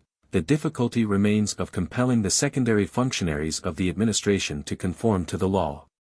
It may be affirmed that, in general, society has only two methods of enforcing the execution of the laws at its disposal. A discretionary power may be entrusted to a superior functionary of directing all the others, and of cashiering them in case of disobedience. Or the courts of justice may be authorized to inflict judicial penalties on the offender, but these two methods are not always available. The right of directing a civil officer presupposes that of cashiering him if he does not obey orders, and of rewarding him by promotion if he fulfills his duties with propriety. But an elected magistrate can neither be cashiered nor promoted. All elective functions are inalienable until their term is expired. In fact, the elected magistrate has nothing either to expect or to fear from his constituents. And when all public offices are filled by ballot there can be no series of official dignities, because the double right of commanding and of enforcing obedience can never be vested in the same individual. And because the power of issuing an order can never be joined to that of inflicting a punishment or bestowing a reward. The communities therefore in which the secondary functionaries of the government are elected are perforce obliged to make great use of judicial penalties as a means of administration. This is not evident at first sight. For those in power are apt to look upon the institution of elective functionaries as one concession, and the subjection of the elected magistrate to the judges of the land as another. They are equally averse to both these innovations.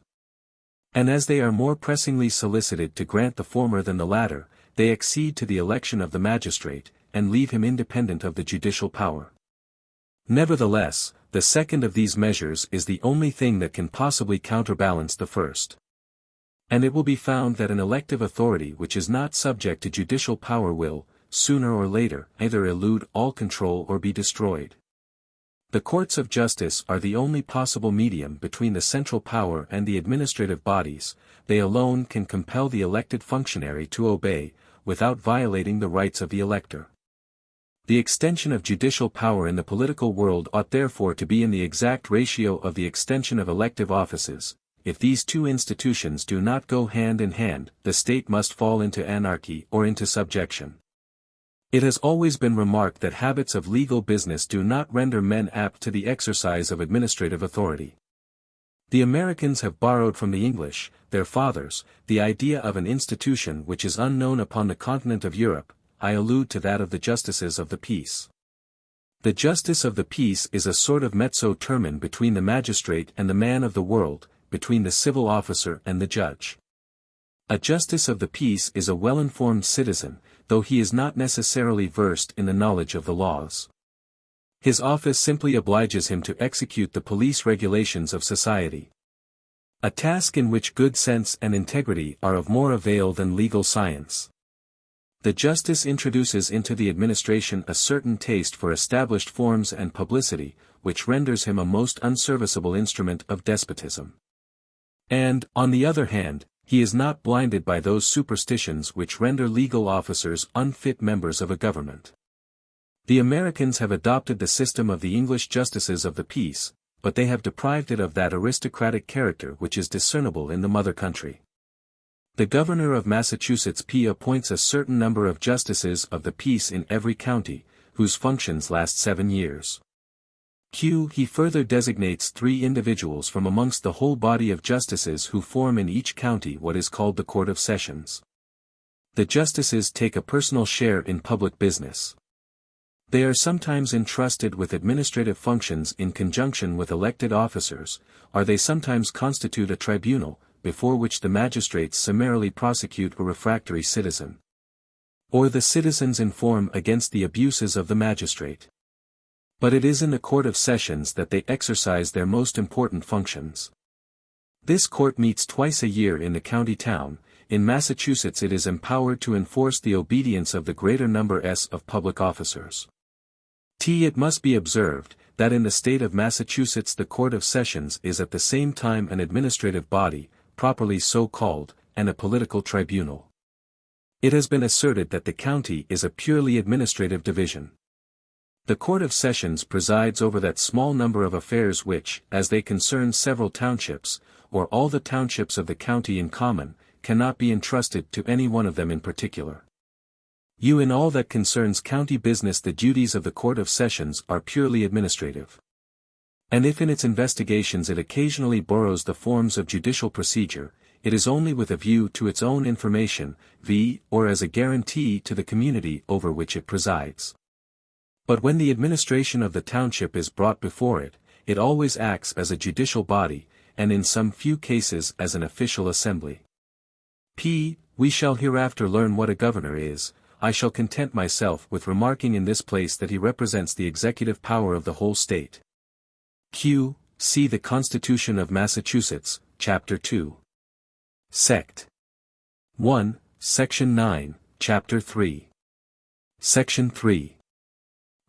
Thus, for example, a stranger arrives in a township from a country where a contagious disease prevails, and he falls ill. 2 justices of the peace can, with the assent of the selectmen, order the sheriff of the county to remove and take care of him. Act of June 22, 1797, Volume 1, page 540. In general the justices interfere in all the important acts of the administration, and give them a semi-judicial character. Footnote S. I say the greater number, because certain administrative misdemeanors are brought before ordinary tribunals. If, for instance, a township refuses to make the necessary expenditure for its schools or to name a school committee, it is liable to a heavy fine. But this penalty is pronounced by the Supreme Judicial Court or the Court of Common Pleas. See Act of March 10, 1827, Laws of Massachusetts, Volume 3. Page 190. Or when a township neglects to provide the necessary war stores. Act of February 21, 1822, ID, Volume 2. Page 570. In their individual capacity the justices of the peace take a part in the business of the counties and townships. Footnote U. These affairs may be brought under the following heads. 1. The erection of prisons and courts of justice. 2. The county budget, which is afterwards voted by the state. 3. The distribution of the taxes so voted. 4. Grants of certain patents. 5. The laying down and repairs of the country roads. Thus, when a road is under consideration, almost all difficulties are disposed of by the aid of the jury. The first difficulty is to procure the obedience of an authority as entirely independent of the general laws of the state as the township is. We have stated that assessors are annually named by the town meetings to levy the taxes.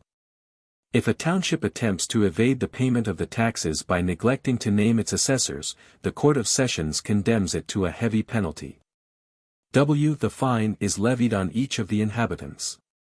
And the sheriff of the county, who is the officer of justice, executes the mandate. Thus it is that in the United States the authority of the government is mysteriously concealed under the forms of a judicial sentence. And its influence is at the same time fortified by that irresistible power with which men have invested the formalities of law. See Act of February 20, 1786, Laws of Massachusetts, Volume 1, page 217. These proceedings are easy to follow and to understand. The demands made upon a township are in general plain and accurately defined. They consist in a simple fact without any complication, or in a principle without its application in detail. But the difficulty increases when it is not the obedience of the township, but that of the town officers which is to be enforced. All the reprehensible actions of which a public functionary may be guilty are reducible to the following heads. There is an indirect method of enforcing the obedience of a township.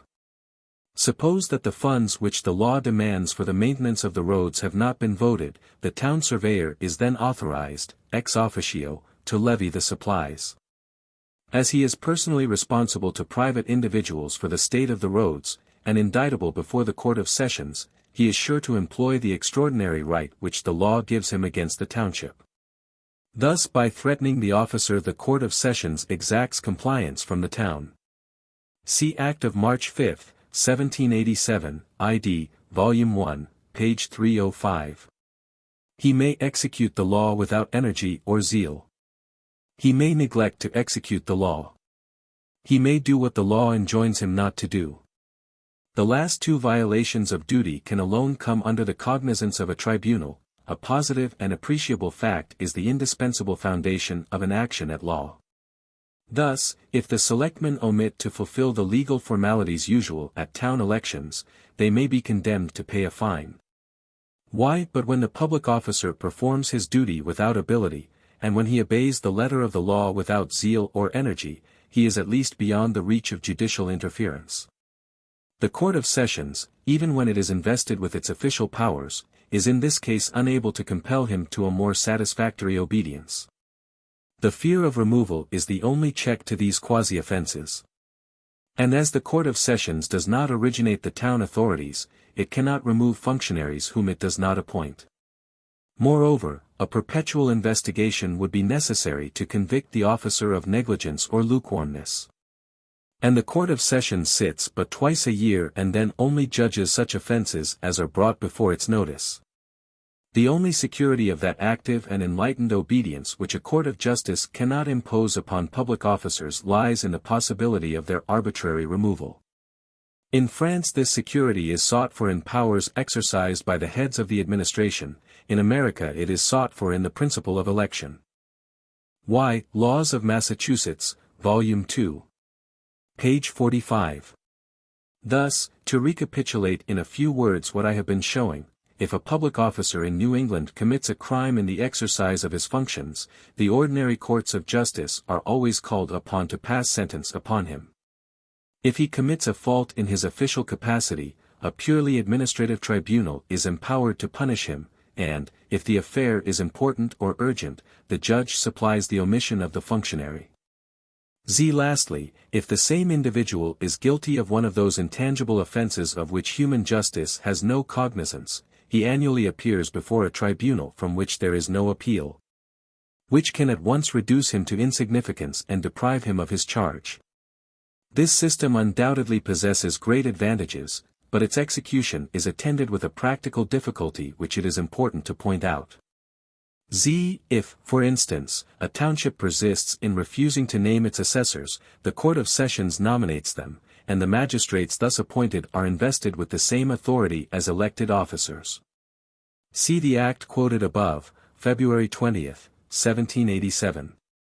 I have already observed that the administrative tribunal, which is called the Court of Sessions, has no right of inspection over the town officers. It can only interfere when the conduct of a magistrate is specially brought under its notice, and this is the delicate part of the system. The Americans of New England are unacquainted with the office of public prosecutor in the Court of Sessions, and it may readily be perceived that it could not have been established without difficulty.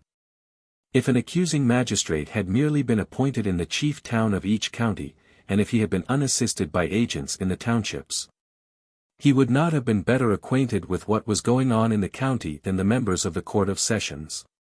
But to appoint agents in each township would have been to center in his person the most formidable of powers, that of a judicial administration.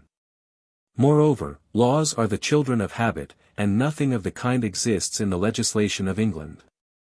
The Americans have therefore divided the offices of inspection and of prosecution, as well as all the other functions of the administration.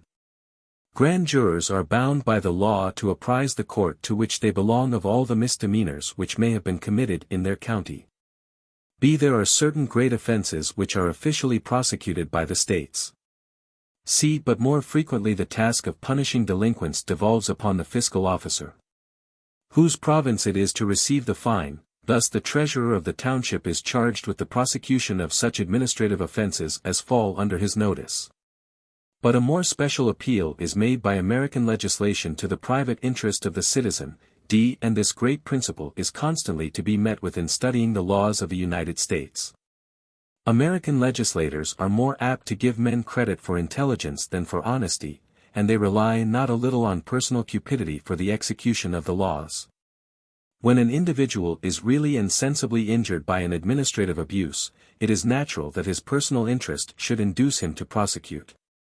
But if a legal formality be required, which, however advantageous to the community, is of small importance to individuals, plaintiffs may be less easily found, and thus, by a tacit agreement, the laws may fall into disuse. Reduced by their system to this extremity, the Americans are obliged to encourage informers by bestowing on them a portion of the penalty in certain cases. And to ensure the execution of the laws by the dangerous expedient of degrading the morals of the people. The only administrative authority above the county magistrates is, properly speaking, that of the government. I say the Court of Sessions, because in common courts there is a magistrate who exercises some of the functions of a public prosecutor. B. The grand jurors are, for instance, bound to inform the court of the bad state of the roads. Laws of Massachusetts, Volume 1, page 308. C. If, for instance, the treasurer of the county holds back his accounts. Laws of Massachusetts, Volume 1, page 406. Footnote D. Thus, if a private individual breaks down or is wounded in consequence of the badness of a road, he can sue the township or the county for damages at the Sessions. Laws of Massachusetts, Volume 1, page 309. In cases of invasion or insurrection, if the town officers neglect to furnish the necessary stores and ammunition for the militia, the township may be condemned to a fine of from $200 to $500. It may readily be imagined that in such a case it might happen that no one cared to prosecute, hence the law adds that all the citizens may indict offenses of this kind, and that half of the fine shall belong to the plaintiff. See Act of March 6, 1810, Volume 2. Page 236. The same clause is frequently to be met with in the law of Massachusetts. Not only are private individuals thus incited to prosecute the public officers, but the public officers are encouraged in the same manner to bring the disobedience of private individuals to justice. If a citizen refuses to perform the work which has been assigned to him upon a road, the road surveyor may prosecute him, and he receives half the penalty for himself. See the laws above quoted, Volume 1, page 308. General remarks on the administration of the United States. Differences of the states of the Union in their system of administration, activity and perfection of the local authorities decrease towards the South, power of the magistrate increases. That of the elector diminishes, administration passes from the township to the county, states of New York, Ohio, Pennsylvania, principles of administration applicable to the whole Union, election of public officers. And inalienability of their functions, absence of gradation of ranks, introduction of judicial resources into the administration. I have already premised that, after having examined the constitution of the township and the county of New England in detail, I should take a general view of the remainder of the Union. Townships and a local activity exist in every state. But in no part of the Confederation is a township to be met with precisely similar to those of New England. The more we descend towards the south, the less active does the business of the township or parish become. The number of magistrates, of functions, and of rights decreases, the population exercises a less immediate influence on affairs, town meetings are less frequent, and the subjects of debate less numerous. The power of the elected magistrate is augmented and that of the elector diminished, whilst the public spirit of the local communities is less awakened and less influential. If these differences may be perceived to a certain extent in the state of New York, they are very sensible in Pennsylvania, but they become less striking as we advance to the northwest. The majority of the emigrants who settle in the northwestern states are natives of New England, and they carry the habits of their mother country with them into that which they adopt. A township in Ohio is by no means dissimilar from a township in Massachusetts. For details see the Revised Statutes of the State of New York, Part 1, Chapter 11. Volume 1, pages 336 to 364, entitled, Of the Powers, Duties, and Privileges of Towns. See in the Digest of the Laws of Pennsylvania, the words assessors, collector, constables, overseer of the poor, supervisors of highways. And in the Acts of a General Nature of the State of Ohio, the Act of February 25, 1834, relating to townships, page 412. Besides the peculiar dispositions relating to divers town officers, such as township's clerk, trustees, overseers of the poor, fence viewers, appraisers of property, township's treasurer, constables, supervisors of highways. We have seen that in Massachusetts the mainspring of public administration lies in the township. It forms the common center of the interests and affections of the citizens.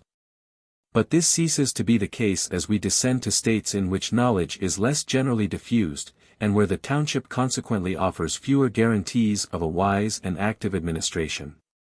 As we leave New England, therefore, we find that the importance of the town is gradually transferred to the county, which becomes the center of administration, and the intermediate power between the government and the citizen. In Massachusetts the business of the county is conducted by the Court of Sessions, which is composed of a quorum named by the governor and his council. But the county has no representative assembly, and its expenditure is voted by the national legislature. In the great state of New York, on the contrary, and in those of Ohio and Pennsylvania, the inhabitants of each county choose a certain number of representatives, who constitute the assembly of the county. The county assembly has the right of taxing the inhabitants to a certain extent. And in this respect it enjoys the privileges of a real legislative body, at the same time it exercises an executive power in the county, frequently directs the administration of the townships, and restricts their authority within much narrower bounds than in Massachusetts. See the Revised Statutes of the State of New York, Part 1, Chapter 11. Volume 1, page 340. ID Chapter 12. Page 366, also in the Acts of the State of Ohio, an act relating to county commissioners, February 25, 1824, page 263. See the Digest of the Laws of Pennsylvania, at the words county rates and levies, page 170. In the state of New York each township elects a representative, who has a share in the administration of the county as well as in that of the township. Such are the principal differences which the systems of county and town administration present in the federal states. Were it my intention to examine the provisions of American law minutely, I should have to point out still further differences in the executive details of the several communities. But what I have already said may suffice to show the general principles on which the administration of the United States rests. These principles are differently applied, their consequences are more or less numerous in various localities. But they are always substantially the same. The laws differ, and their outward features change, but their character does not vary.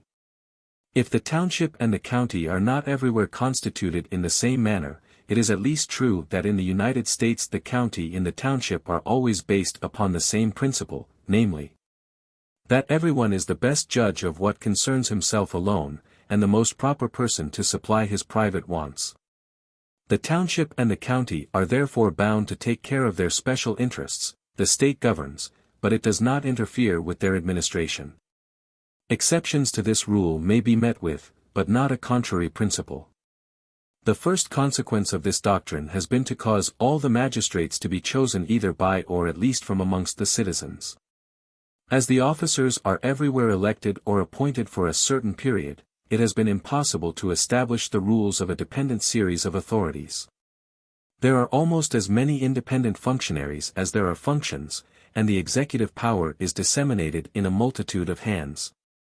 Hence arose the indispensable necessity of introducing the control of the courts of justice over the administration, and the system of pecuniary penalties, by which the secondary bodies and their representatives are constrained to obey the laws. This system obtains from one end of the Union to the other. The power of punishing the misconduct of public officers, or of performing the part of the executive in urgent cases, has not, however, been bestowed on the same judges in all the states. The Anglo-Americans derived the institution of justices of the peace from a common source, but although it exists in all the states, it is not always turned to the same use. The justices of the peace everywhere participate in the administration of the townships and the counties, either as public officers or as the judges of public misdemeanors. But in most of the states the more important classes of public offenses come under the cognizance of the ordinary tribunals. In some of the southern states the county courts are charged with all the details of the administration. See the statutes of the state of Tennessee, arts, judiciary, taxes, etc. The election of public officers, or the inalienability of their functions, the absence of a gradation of powers, and the introduction of a judicial control over the secondary branches of the administration, are the universal characteristics of the American system from Maine to the Floridas. In some states, and that of New York has advanced most in this direction, traces of a centralized administration begin to be discernible. In the state of New York the officers of the central government exercise, in certain cases, a sort of inspection or control over the secondary bodies. For instance, the direction of public instruction centers in the hands of the government. The legislature names the members of the university, who are denominated regents. The governor and lieutenant governor of the state are necessarily of the number. Revised Statutes, Volume 1, page 455. The regents of the university annually visit the colleges and academies, and make their report to the legislature. Their superintendence is not inefficient, for several reasons. The colleges in order to become corporations stand in need of a charter, which is only granted on the recommendation of the regents. Every year funds are distributed by the state for the encouragement of learning, and the regents are the distributors of this money. See Chapter 15. Instruction, Revised Statutes, Volume 1, page 455. The school commissioners are obliged to send an annual report to the superintendent of the Republic. ID page 488.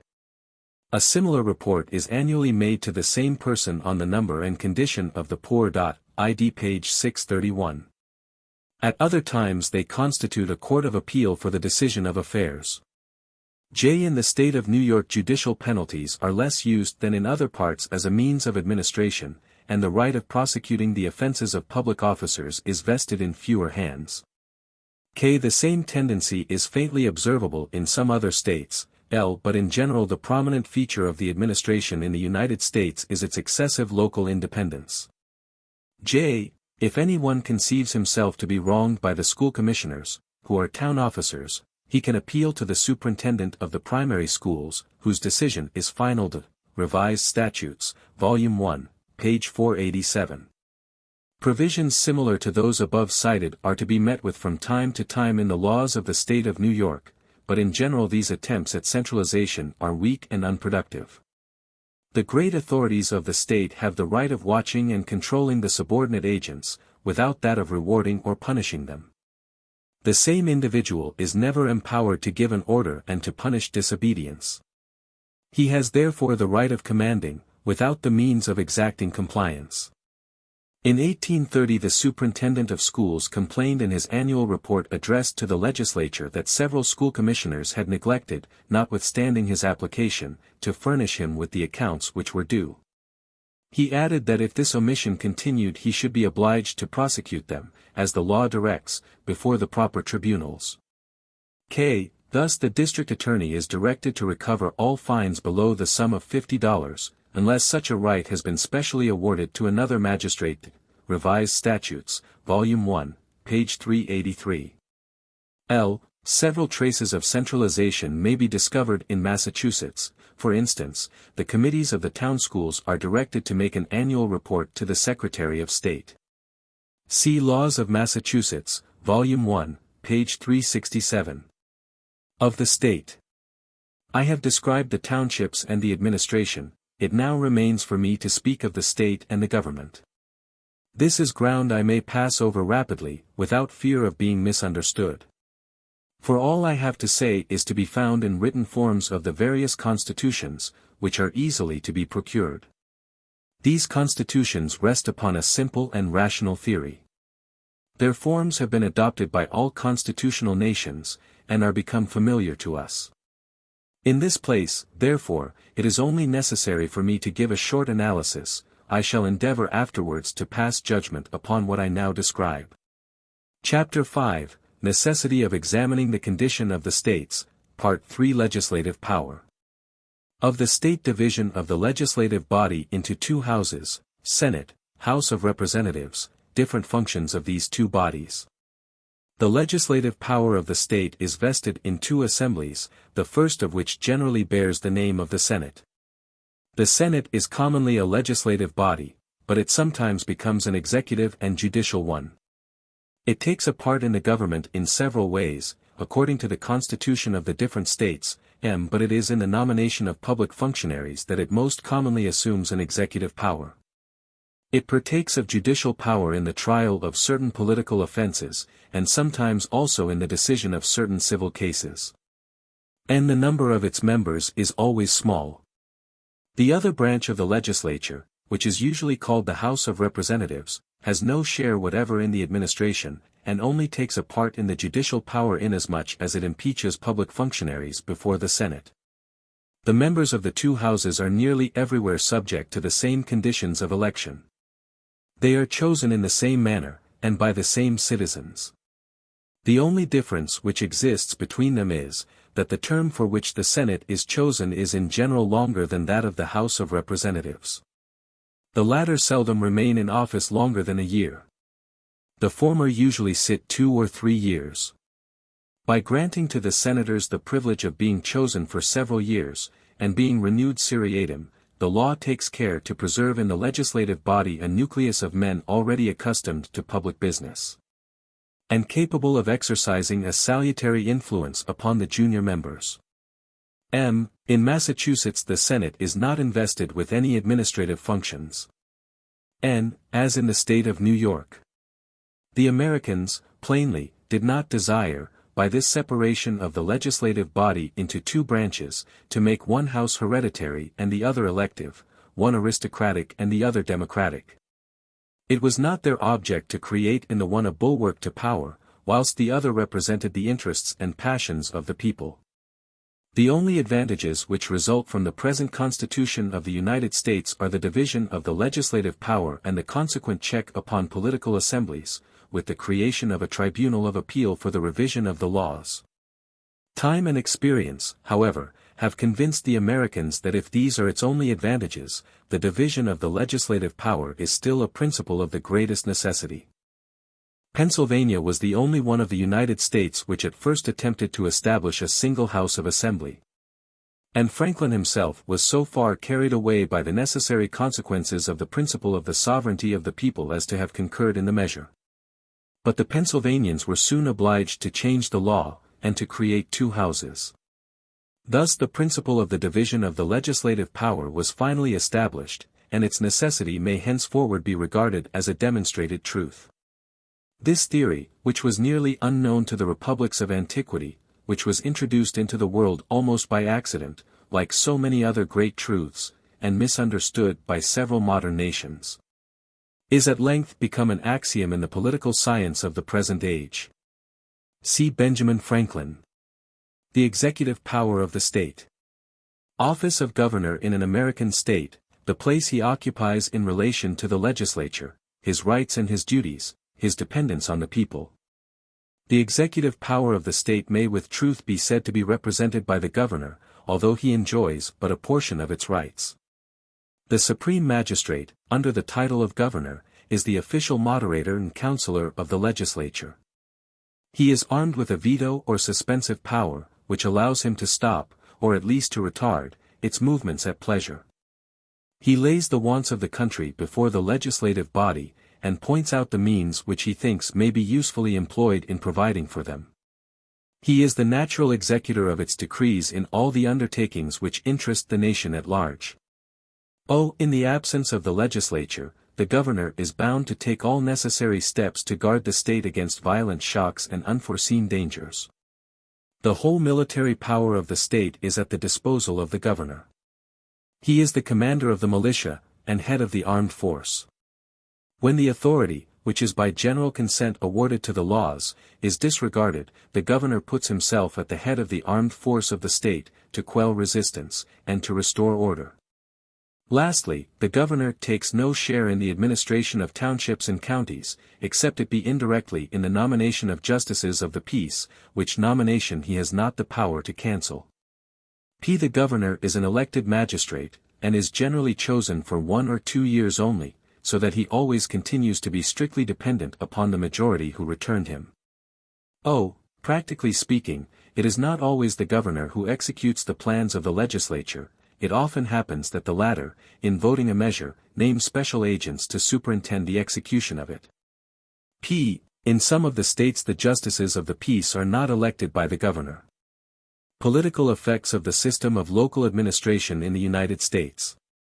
Necessary distinction between the general centralization of government and the centralization of the local administration not centralized in the United States, great general centralization of the government, some bad consequences resulting to the United States from the local administration, administrative advantages attending this order of things. The power which conducts the government is less regular, less enlightened, less learned, but much greater than in Europe. Political advantages of this order of things. In the United States the interests of the country are everywhere kept in view, support given to the government by the community, provincial institutions more necessary in proportion as the social condition becomes more democratic. Reason of this centralization is become a word of general and daily use, without any precise meaning being attached to it. Nevertheless, there exist two distinct kinds of centralization, which it is necessary to discriminate with accuracy.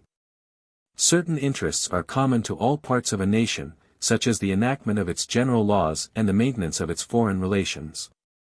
Other interests are peculiar to certain parts of the nation. Such, for instance, as the business of different townships. When the power which directs the general interests is centered in one place, or vested in the same persons, it constitutes a central government. In like manner the power of directing partial or local interests, when brought together into one place, constitutes what may be termed a central administration. Upon some points these two kinds of centralization coalesce. But by classifying the objects which fall more particularly within the province of each of them, they may easily be distinguished. It is evident that a central government acquires immense power when united to administrative centralization. Thus combined, it accustoms men to set their own will habitually and completely aside, to submit, not only for once, or upon one point, but in every respect, and at all times. Not only, therefore, does this union of power subdue them compulsorily, but it affects them in the ordinary habits of life, and influences each individual, first separately and then collectively. These two kinds of centralization mutually assist and attract each other, but they must not be supposed to be inseparable. It is impossible to imagine a more completely central government than that which existed in France under Louis XIV. When the same individual was the author and the interpreter of the laws, and the representative of France at home and abroad, he was justified in asserting that the state was identified with his person.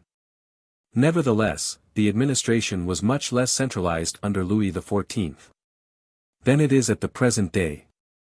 In England the centralization of the government is carried to great perfection.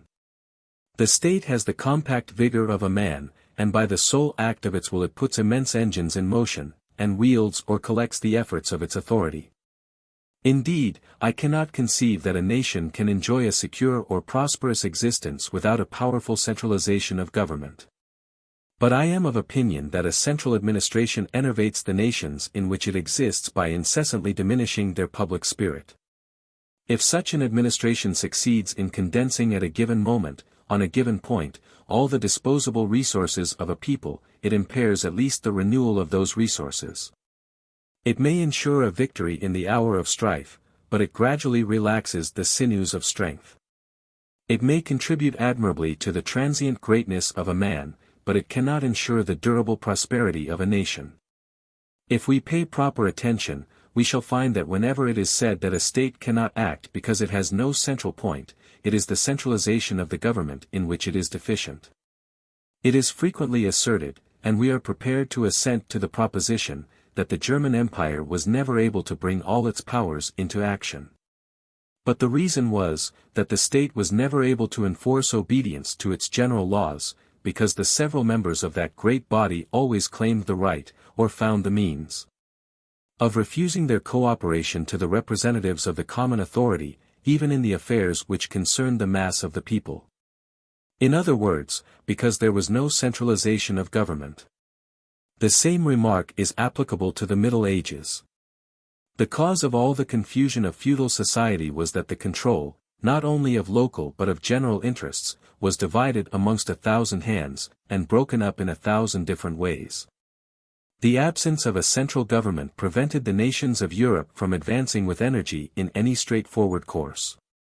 We have shown that in the United States no central administration and no dependent series of public functionaries exist.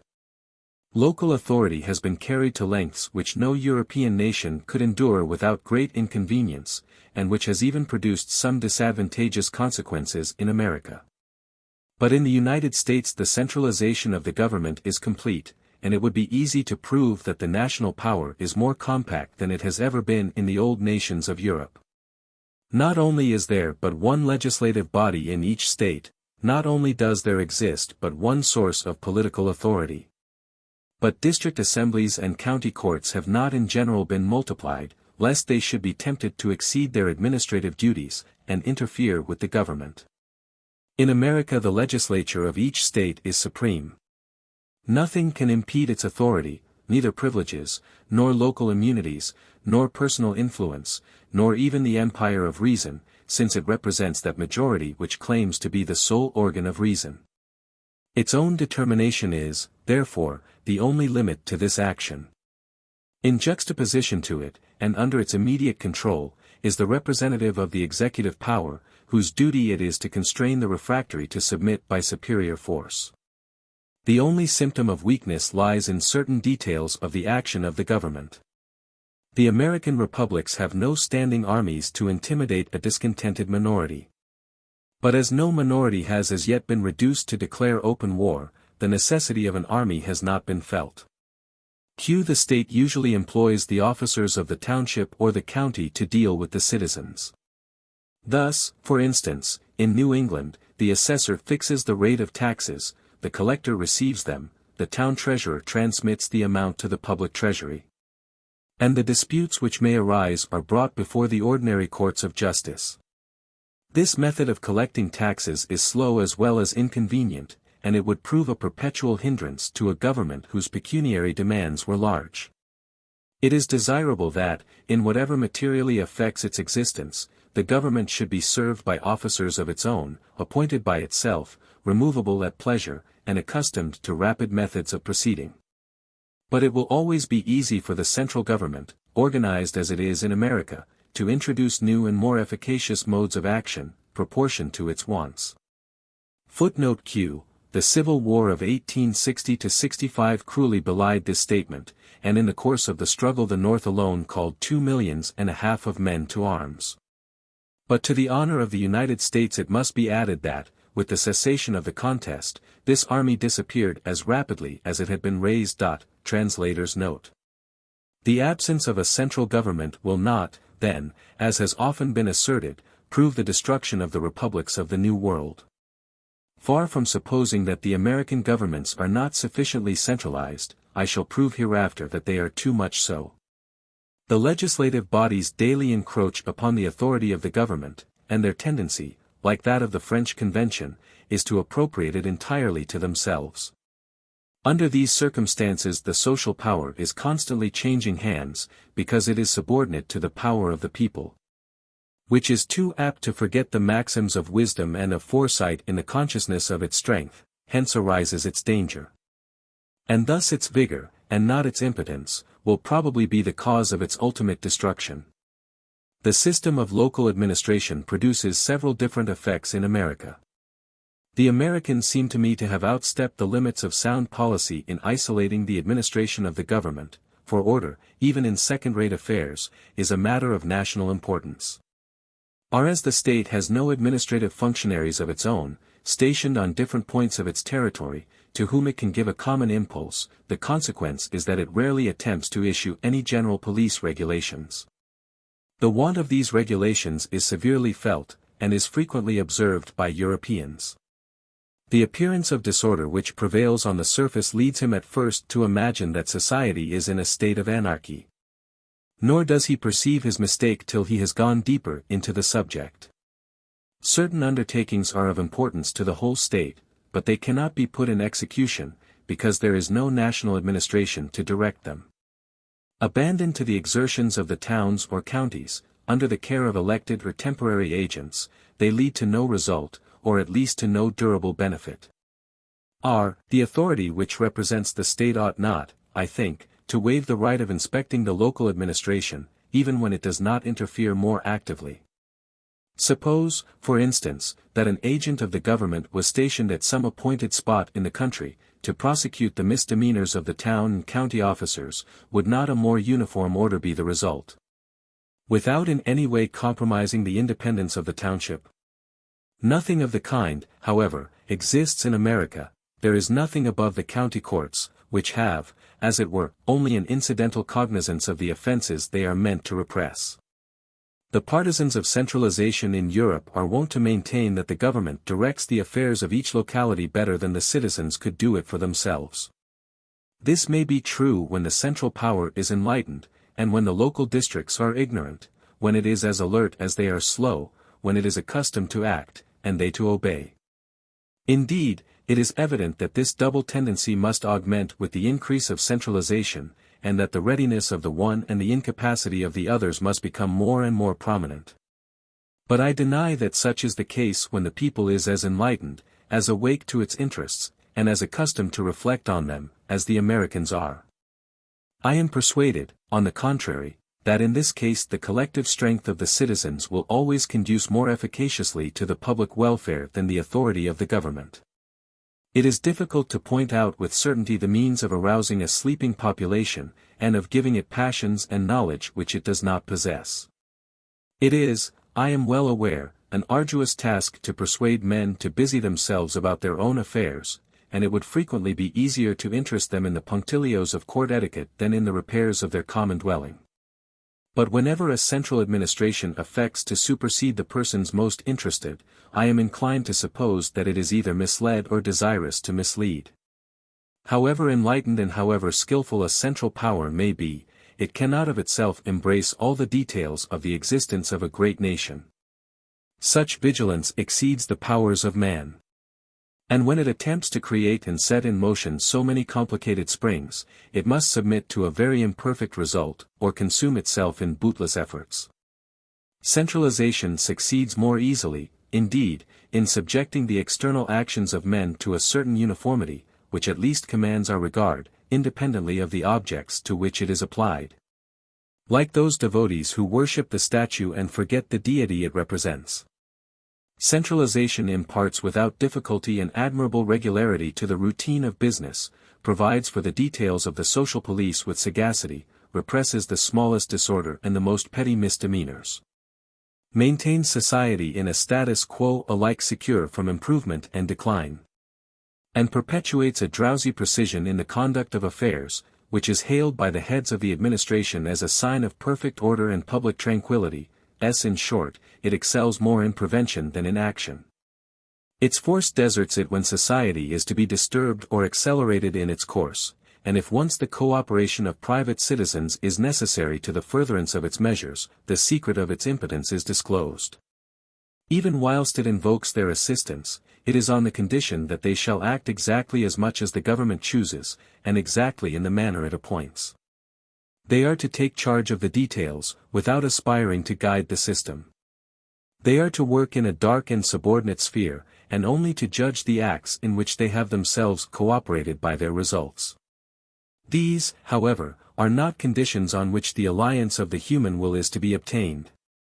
Its carriage must be free and its actions responsible, or, such is the constitution of man, the citizen had rather remain a passive spectator than a dependent actor in schemes with which he is unacquainted. China appears to me to present the most perfect instance of that species of well-being which a completely central administration may furnish to the nations among which it exists. Travelers assure us that the Chinese have peace without happiness, industry without improvement, stability without strength, and public order without public morality. The condition of society is always tolerable, never excellent. I am convinced that, when China is open to European observation, it will be found to contain the most perfect model of a central administration which exists in the universe. It is undeniable that the want of those uniform regulations which control the conduct of every inhabitant of France is not unfrequently felt in the United States. Gross instances of social indifference and neglect are to be met with, and from time to time disgraceful blemishes are seen in complete contrast with the surrounding civilization. Useful undertakings which cannot succeed without perpetual attention and rigorous exactitude are very frequently abandoned in the end, for in America, as well as in other countries, the people is subject to sudden impulses and momentary exertions. The European who is accustomed to find a functionary always at hand to interfere with all he undertakes has some difficulty in accustoming himself to the complex mechanism of the administration of the townships. In general it may be affirmed that the lesser details of the police, which render life easy and comfortable, are neglected in America, but that the essential guarantees of man in society are as strong there as elsewhere. In America the power which conducts the government is far less regular, less enlightened, and less learned, but 100-fold more authoritative than in Europe. In no country in the world do the citizens make such exertions for the common weal. And I am acquainted with no people which has established schools as numerous and as efficacious, places of public worship better suited to the wants of the inhabitants, or roads kept in better repair. Uniformity or permanence of design, the minute arrangement of details, and the perfection of an ingenious administration, must not be sought for in the United States. But it will be easy to find, on the other hand, the symptoms of a power which, if it is somewhat barbarous, is at least robust, and of an existence which is checkered with accidents indeed, but cheered at the same time by animation and effort. A writer of talent, who, in the comparison which he has drawn between the finances of France and those of the United States, has proved that ingenuity cannot always supply the place of a knowledge of facts, very justly reproaches the Americans for the sort of confusion which exists in the accounts of the expenditure in the townships. And after giving the model of a departmental budget in France, he adds, "We are indebted to centralization, that admirable invention of a great man, for the uniform order and method which prevail alike in all the municipal budgets, from the largest town to the humblest commune." Whatever may be my admiration of this result, when I see the communes of France, with their excellent system of accounts, plunged into the grossest ignorance of their true interests, and abandoned to so incorrigible an apathy that they seem to vegetate rather than to live. When, on the other hand, I observe the activity, the information, and the spirit of enterprise which keep society in perpetual labor, in those American townships whose budgets are drawn up with small method and with still less uniformity, I am struck by the spectacle. For to my mind the end of a good government is to ensure the welfare of a people, and not to establish order and regularity in the midst of its misery and its distress. I am therefore led to suppose that the prosperity of the American townships and the apparent confusion of their accounts, the distress of the French communes and the perfection of their budget, may be attributable to the same cause. At any rate I am suspicious of a benefit which is united to so many evils, and I am not averse to an evil which is compensated by so many benefits. Granting for an instant that the villages and counties of the United States would be more usefully governed by a remote authority which they had never seen than by functionaries taken from the midst of them, admitting, for the sake of argument, that the country would be more secure, and the resources of society better employed, if the whole administration centered in a single arm, still the political advantages which the Americans derive from their system would induce me to prefer it to the contrary plan. It profits me but little, after all, that a vigilant authority should protect the tranquility of my pleasures and constantly avert all dangers from my path, without my care or my concern. If this same authority is the absolute mistress of my liberty and of my life, and if it so monopolizes all the energy of existence that when it languishes everything languishes around it, that when it sleeps everything must sleep, that when it dies the state itself must perish. In certain countries of Europe the natives consider themselves as a kind of settlers, indifferent to the fate of the spot upon which they live. The greatest changes are effected without their concurrence and, unless chance may have apprised them of the event, without their knowledge.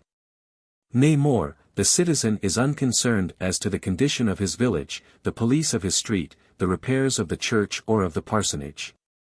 For he looks upon all these things as unconnected with himself, and as the property of a powerful stranger whom he calls the government. He has only a life interest in these possessions, and he entertains no notions of ownership or of improvement. This want of interest in his own affairs goes so far that, if his own safety or that of his children is endangered, instead of trying to avert the peril, he will fold his arms, and wait till the nation comes to his assistance. This same individual, who has so completely sacrificed his own free will, has no natural propensity to obedience. He cowers, it is true, before the pettiest officer. But he braves the law with the spirit of a conquered foe as soon as its superior force is removed. His oscillations between servitude and license are perpetual. When a nation has arrived at this state it must either change its customs and its laws or perish. The source of public virtue is dry, and, though it may contain subjects, the race of citizens is extinct. Such communities are a natural prey to foreign conquests, and if they do not disappear from the scene of life, it is because they are surrounded by other nations similar or inferior to themselves. It is because the instinctive feeling of their country's claim still exists in their hearts, and because an involuntary pride in the name it bears, or a vague reminiscence of its bygone fame, suffices to give them the impulse of self-preservation. Nor can the prodigious exertions made by tribes in the defense of a country to which they did not belong be adduced in favor of such a system, for it will be found that in these cases their main incitement was religion. The permanence, the glory, or the prosperity of the nation were become parts of their faith, and in defending the country they inhabited they defended that holy city of which they were all citizens. The Turkish tribes have never taken an active share in the conduct of the affairs of society, but they accomplished stupendous enterprises as long as the victories of the Sultan were the triumphs of the Mohammedan faith. In the present age they are in rapid decay, because their religion is departing, and despotism only remains. Montesquieu, who attributed to absolute power an authority peculiar to itself, did it, as I conceive, an undeserved honor. For despotism, taken by itself, can produce no durable results. On close inspection we shall find that religion, and not fear, has ever been the cause of the long-lived prosperity of an absolute government. Whatever exertions may be made, no true power can be founded among men which does not depend upon the free union of their inclinations. And patriotism and religion are the only two motives in the world which can permanently direct the whole of a body politic to one end. Laws cannot succeed in rekindling the ardor of an extinguished faith, but men may be interested in the fate of their country by the laws. By this influence the vague impulse of patriotism, which never abandons the human heart, may be directed and revived. And if it be connected with the thoughts, the passions, and the daily habits of life, it may be consolidated into a durable and rational sentiment. Let it not be said that the time for the experiment is already past. For the old age of nations is not like the old age of men, and every fresh generation is a new people ready for the care of the legislator. It is not the administrative but the political effects of the local system that I most admire in America. In the United States the interests of the country are everywhere kept in view, they are an object of solicitude to the people of the whole Union, and every citizen is as warmly attached to them as if they were his own. He takes pride in the glory of his nation, he boasts of its success, to which he conceives himself to have contributed, and he rejoices in the general prosperity by which he profits. The feeling he entertains towards the state is analogous to that which unites him to his family, and it is by a kind of egotism that he interests himself in the welfare of his country. The European generally submits to a public officer because he represents a superior force, but to an American he represents a right. In America it may be said that no one renders obedience to man, but to justice and to law. If the opinion which the citizen entertains of himself is exaggerated, it is at least salutary, he unhesitatingly confides in his own powers, which appear to him to be all-sufficient. When a private individual meditates an undertaking, however directly connected it may be with the welfare of society, he never thinks of soliciting the cooperation of the government, but he publishes his plan, offers to execute it himself, courts the assistance of other individuals, and struggles manfully against all obstacles. Undoubtedly he is often less successful than the state might have been in his position, but in the end the sum of these private undertakings far exceeds all that the government could have done. As the administrative authority is within the reach of the citizens, whom it in some degree represents, it excites neither their jealousy nor their hatred. As its resources are limited, every one feels that he must not rely solely on its assistance. Thus, when the administration thinks fit to interfere, it is not abandoned to itself as in Europe. The duties of the private citizens are not supposed to have lapsed because the state assists in their fulfillment, but every one is ready, on the contrary, to guide and to support it. This action of individual exertions, joined to that of the public authorities, frequently performs what the most energetic central administration would be unable to execute. It would be easy to adduce several facts in proof of what I advance, but I had rather give only one, with which I am more thoroughly acquainted. In America the means which the authorities have at their disposal for the discovery of crimes and the arrest of criminals are few. The state police does not exist, and passports are unknown. The criminal police of the United States cannot be compared to that of France, the magistrates and public prosecutors are not numerous, and the examinations of prisoners are rapid and oral. Nevertheless in no country does crime more rarely elude punishment. The reason is, that every one conceives himself to be interested in furnishing evidence of the act committed, and in stopping the delinquent. During my stay in the United States I witnessed the spontaneous formation of committees for the pursuit and prosecution of a man who had committed a great crime in a certain county. In Europe a criminal is an unhappy being who is struggling for his life against the ministers of justice, whilst the population is merely a spectator of the conflict. In America he is looked upon as an enemy of the human race, and the whole of mankind is against him. See Appendix I. I believe that provincial institutions are useful to all nations, but nowhere do they appear to me to be more indispensable than amongst a democratic people. In an aristocracy order can always be maintained in the midst of liberty, and as the rulers have a great deal to lose order is to them a first-rate consideration. In like manner an aristocracy protects the people from the excesses of despotism, because it always possesses an organized power ready to resist a despot. But a democracy without provincial institutions has no security against these evils. How can a populace, unaccustomed to freedom in small concerns, learn to use it temperately in great affairs? What resistance can be offered to tyranny in a country where every private individual is impotent, and where the citizens are united by no common tie? Those who dread the license of the mob, and those who fear the rule of absolute power, ought alike to desire the progressive growth of provincial liberties.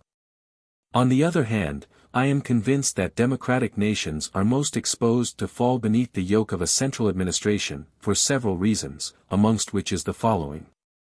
The constant tendency of these nations is to concentrate all the strength of the government in the hands of the only power which directly represents the people. Because beyond the people nothing is to be perceived but a mass of equal individuals confounded together. But when the same power is already in possession of all the attributes of the government, it can scarcely refrain from penetrating into the details of the administration, and an opportunity of doing so is sure to present itself in the end. As was the case in France. In the French Revolution there were two impulses in opposite directions, which must never be confounded, the one was favorable to liberty, the other to despotism. Under the ancient monarchy the king was the sole author of the laws, and below the power of the sovereign certain vestiges of provincial institutions, half destroyed, were still distinguishable. These provincial institutions were incoherent, ill-compacted, and frequently absurd. In the hands of the aristocracy they had sometimes been converted into instruments of oppression. The Revolution declared itself the enemy of royalty and of provincial institutions at the same time. It confounded all that had preceded it, despotic power and the checks to its abuses, in indiscriminate hatred, and its tendency was at once to overthrow and to centralize. This double character of the French Revolution is a fact which has been adroitly handled by the friends of absolute power. Can they be accused of laboring in the cause of despotism when they are defending that central administration which was one of the great innovations of the Revolution? In this manner popularity may be conciliated with hostility to the rights of the people, and the secret slave of tyranny may be the professed admirer of freedom. See Appendix K. I have visited the two nations in which the system of provincial liberty has been most perfectly established, and I have listened to the opinions of different parties in those countries. In America I met with men who secretly aspired to destroy the democratic institutions of the Union. In England I found others who attacked the aristocracy openly, but I know of no one who does not regard provincial independence as a great benefit. In both countries I have heard 1,000 different causes assigned for the evils of the state, but the local system was never mentioned amongst them. I have heard citizens attribute the power and prosperity of their country to a multitude of reasons, but they all placed the advantages of local institutions in the foremost rank. Am I to suppose that when men who are naturally so divided on religious opinions and on political theories agree on one point, and that one of which they have daily experience, they are all in error? The only nations which deny the utility of provincial liberties are those which have fewest of them. In other words, those who are unacquainted with the institution are the only persons who pass a censure upon it. Chapter 6, Judicial Power in the United States. Chapter Summary. The Anglo-Americans have retained the characteristics of judicial power which are common to all nations. They have, however, made it a powerful political organ. How, in what the judicial system of the Anglo-Americans differs from that of all other nations, why the American judges have the right of declaring the laws to be unconstitutional, how they use this right, precautions taken by the legislator to prevent its abuse. Judicial power in the United States and its influence on political society. I have thought it essential to devote a separate chapter to the judicial authorities of the United States, lest their great political importance should be lessened in the reader's eyes by a merely incidental mention of them. Confederations have existed in other countries beside America, and republics have not been established upon the shores of the New World alone. The representative system of government has been adopted in several states of Europe, but I am not aware that any nation of the globe has hitherto organized a judicial power on the principle now adopted by the Americans. The judicial organization of the United States is the institution which a stranger has the greatest difficulty in understanding. He hears the authority of a judge invoked in the political occurrences of every day, and he naturally concludes that in the United States the judges are important political functionaries. Nevertheless, when he examines the nature of the tribunals, they offer nothing which is contrary to the usual habits and privileges of those bodies, and the magistrates seem to him to interfere in public affairs of chance. But by a chance which recurs every day. When the Parliament of Paris remonstrated, or refused to enregister an edict, or when it summoned a functionary accused of malversation to its bar, its political influence as a judicial body was clearly visible. But nothing of the kind is to be seen in the United States. The Americans have retained all the ordinary characteristics of judicial authority, and have carefully restricted its action to the ordinary circle of its functions. The first characteristic of judicial power in all nations is the duty of arbitration. But rights must be contested in order to warrant the interference of a tribunal, and an action must be brought to obtain the decision of a judge. As long, therefore, as the law is uncontested, the judicial authority is not called upon to discuss it, and it may exist without being perceived. When a judge in a given case attacks a law relating to that case, he extends the circle of his customary duties, without however stepping beyond it, since he is in some measure obliged to decide upon the law in order to decide the case. But if he pronounces upon a law without resting upon a case, he clearly steps beyond his sphere, and invades that of the legislative authority. The second characteristic of judicial power is that it pronounces on special cases, and not upon general principles. If a judge in deciding a particular point destroys a general principle, by passing a judgment which tends to reject all the inferences from that principle, and consequently to annul it, he remains within the ordinary limits of his functions. But if he directly attacks a general principle without having a particular case in view, he leaves the circle in which all nations have agreed to confine his authority, he assumes a more important, and perhaps a more useful, influence than that of the magistrate, but he ceases to be a representative of the judicial power. The third characteristic of the judicial power is its inability to act unless it is appealed to, or until it has taken cognizance of an affair. This characteristic is less general than the other two. But, notwithstanding the exceptions, I think it may be regarded as essential. The judicial power is by its nature devoid of action, it must be put in motion in order to produce a result. When it is called upon to repress a crime, it punishes the criminal; when a wrong is to be redressed, it is ready to redress it; when an act requires interpretation, it is prepared to interpret it. But it does not pursue criminals, hunt out wrongs, or examine into evidence of its own accord. A judicial functionary who should open proceedings, and usurp the censorship of the laws, would in some measure do violence to the passive nature of his authority. The Americans have retained these three distinguishing characteristics of the judicial power. An American judge can only pronounce a decision when litigation has arisen, he is only conversant with special cases, and he cannot act until the cause has been duly brought before the court. His position is therefore perfectly similar to that of the magistrate of other nations, and he is nevertheless invested with immense political power. If the sphere of his authority and his means of action are the same as those of other judges, it may be asked whence he derives a power which they do not possess. The cause of this difference lies in the simple fact that the Americans have acknowledged the right of the judges to found their decisions on the Constitution rather than on the laws. In other words, they have left them at liberty not to apply such laws as may appear to them to be unconstitutional. I am aware that a similar right has been claimed, but claimed in vain, by courts of justice in other countries. But in America it is recognized by all authorities, and not a party, nor so much as an individual, is found to contest it. This fact can only be explained by the principles of the American Constitution. In France the Constitution is, or at least is supposed to be, immutable, and the received theory is that no power has the right of changing any part of it. In England the Parliament has an acknowledged right to modify the Constitution. As, therefore, the Constitution may undergo perpetual changes, it does not in reality exist. The Parliament is at once a legislative and a constituent assembly. The political theories of America are more simple and more rational.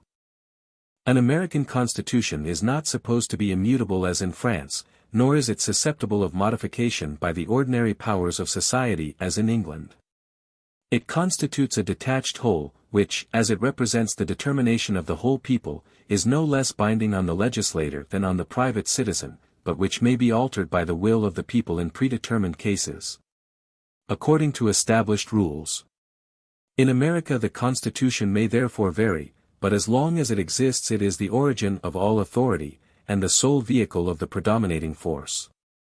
The fifth article of the original Constitution of the United States provides the mode in which amendments of the Constitution may be made. Amendments must be proposed by 2/3 of both houses of Congress, and ratified by the legislatures of 3/4 of the several states. 15 amendments of the Constitution have been made at different times since 1789, the most important of which are the 13th, 14th, and 15th, framed and ratified after the Civil War. The original Constitution of the United States, followed by these 15 amendments, is printed at the end of this edition. Translator's Note, 1874. It is easy to perceive in what manner these differences must act upon the position and the rights of the judicial bodies in the three countries I have cited. If in France the tribunals were authorized to disobey the laws on the ground of their being opposed to the Constitution, the supreme power would in fact be placed in their hands, since they alone would have the right of interpreting a constitution, the clauses of which can be modified by no authority. They would therefore take the place of the nation, and exercise as absolute a sway over society as the inherent weakness of judicial power would allow them to do. Undoubtedly, as the French judges are incompetent to declare a law to be unconstitutional, the power of changing the constitution is indirectly given to the legislative body, since no legal barrier would oppose the alterations which it might prescribe. But it is better to grant the power of changing the constitution of the people to men who represent, however imperfectly, the will of the people, than to men who represent no one but themselves. It would be still more unreasonable to invest the English judges with the right of resisting the decisions of the legislative body, since the Parliament which makes the laws also makes the Constitution. And consequently a law emanating from the three powers of the state can in no case be unconstitutional. But neither of these remarks is applicable to America. In the United States the Constitution governs the legislator as much as the private citizen. As it is the first of laws it cannot be modified by a law, and it is therefore just that the tribunal should obey the Constitution in preference to any law. This condition is essential to the power of the judicature, for to select that legal obligation by which he is most strictly bound is the natural right of every magistrate. In France the Constitution is also the first of laws, and the judges have the same right to take it as the ground of their decisions, but were they to exercise this right they must perforce encroach on rights more sacred than their own, namely, on those of society, in whose name they are acting. In this case the state motive clearly prevails over the motives of an individual. In America, where the nation can always reduce its magistrates to obedience by changing its constitution, no danger of this kind is to be feared. Upon this point, therefore, the political and the logical reasons agree, and the people as well as the judges preserve their privileges. Whenever a law which the judge holds to be unconstitutional is argued in a tribunal of the United States he may refuse to admit it as a rule. This power is the only one which is peculiar to the American magistrate, but it gives rise to immense political influence. Few laws can escape the searching analysis of the judicial power for any length of time, for there are few which are not prejudicial to some private interest or other, and none which may not be brought before a court of justice by the choice of parties, or by the necessity of the case. But from the time that a judge has refused to apply any given law in a case, that law loses a portion of its moral cogency. The persons to whose interests it is prejudicial learn that means exist of evading its authority, and similar suits are multiplied, until it becomes powerless. One of two alternatives must then be resorted to: the people must alter the Constitution, or the legislature must repeal the law. The political power which the Americans have entrusted to their courts of justice is therefore immense. But the evils of this power are considerably diminished by the obligation which has been imposed of attacking the laws through the courts of justice alone.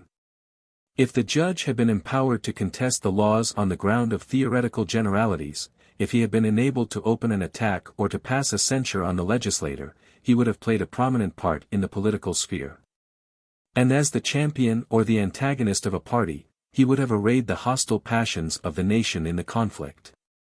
But when a judge contests a law applied to some particular case in an obscure proceeding, the importance of his attack is concealed from the public gaze, his decision bears upon the interest of an individual. And if the law is slighted, it is only collaterally. Moreover, although it is censured, it is not abolished, its moral force may be diminished, but its cogency is by no means suspended, and its final destruction can only be accomplished by the reiterated attacks of judicial functionaries. It will readily be understood that by connecting the censorship of the laws with the private interests of members of the community, and by intimately uniting the prosecution of the law with the prosecution of an individual, legislation is protected from wanton assailants, and from the daily aggressions of party spirit. The errors of the legislator are exposed whenever their evil consequences are most felt, and it is always a positive and appreciable fact which serves as the basis of a prosecution. I am inclined to believe this practice of the American courts to be at once the most favorable to liberty as well as to public order. If the judge could only attack the legislator openly and directly, he would sometimes be afraid to oppose any resistance to his will, and at other moments party spirit might encourage him to brave it at every turn. The laws would consequently be attacked, and the power from which they emanate is weak, and obeyed when it is strong. That is to say, when it would be useful to respect them they would be contested, and when it would be easy to convert them into an instrument of oppression they would be respected. But the American judge is brought into the political arena independently of his own will. He only judges the law because he is obliged to judge a case.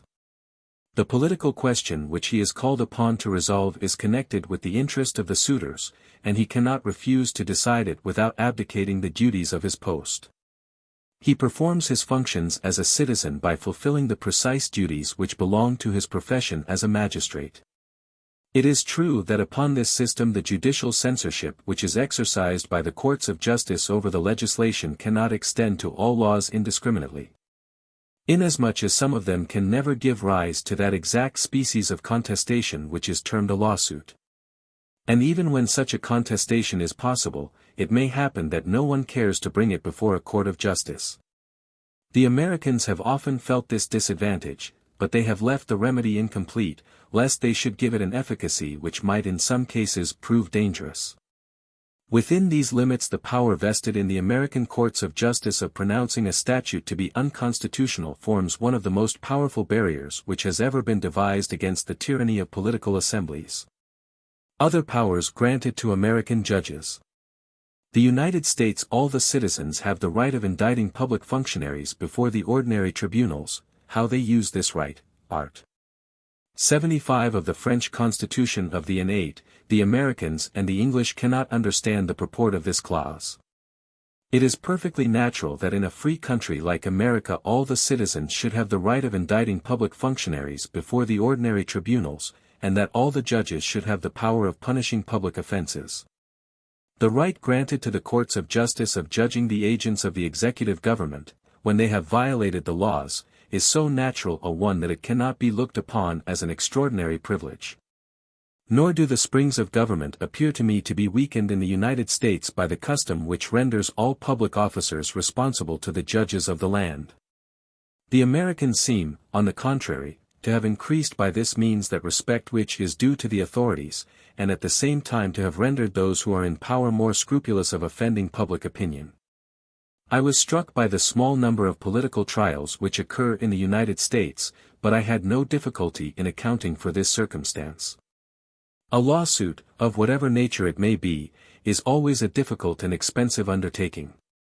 It is easy to attack a public man in a journal, but the motives which can warrant an action at law must be serious. A solid ground of complaint must therefore exist to induce an individual to prosecute a public officer, and public officers are careful not to furnish these grounds of complaint when they are afraid of being prosecuted. This does not depend upon the republican form of American institutions, for the same facts present themselves in England. These two nations do not regard the impeachment of the principal officers of state as a sufficient guarantee of their independence. But they hold that the right of minor prosecutions, which are within the reach of the whole community, is a better pledge of freedom than those great judicial actions which are rarely employed until it is too late. In the Middle Ages, when it was very difficult to overtake offenders, the judges inflicted the most dreadful tortures on the few who were arrested, which by no means diminished the number of crimes. It has since been discovered that when justice is more certain and more mild, it is at the same time more efficacious. The English and the Americans hold that tyranny and oppression are to be treated like any other crime, by lessening the penalty and facilitating conviction. In the year VIII of the French Republic a constitution was drawn up in which the following clause was introduced, art. 75.